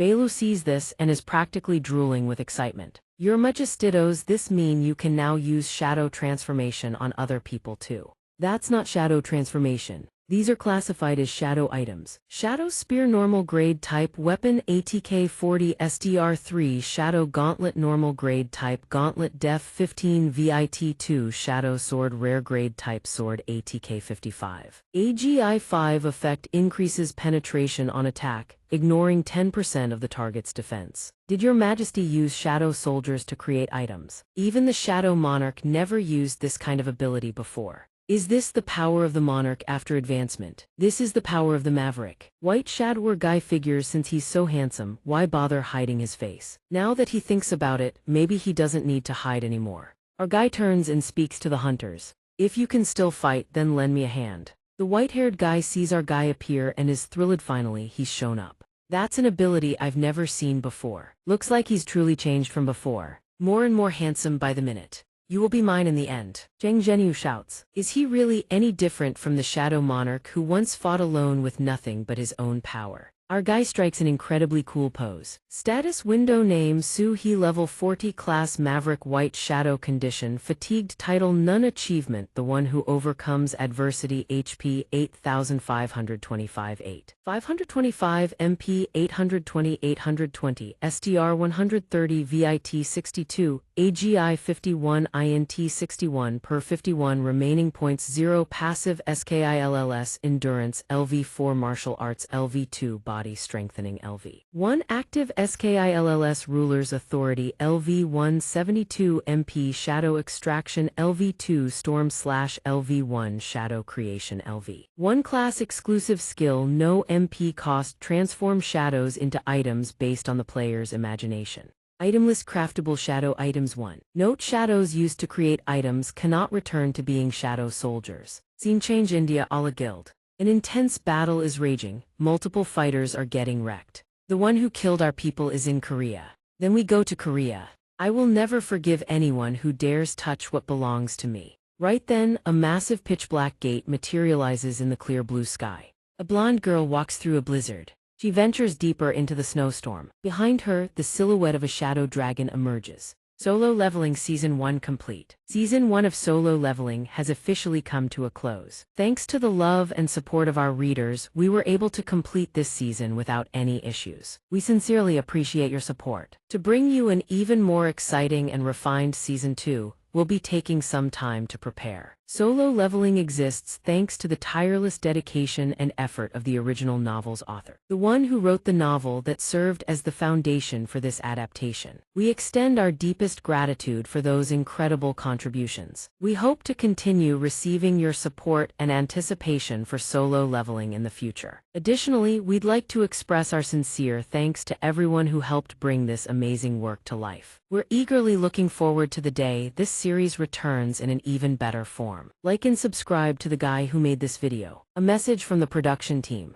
That's a wrap, folks. If you want to keep following this series, smash that subscribe button. Don't forget to hit that like button too. Thanks for watching until the end. Love and peace.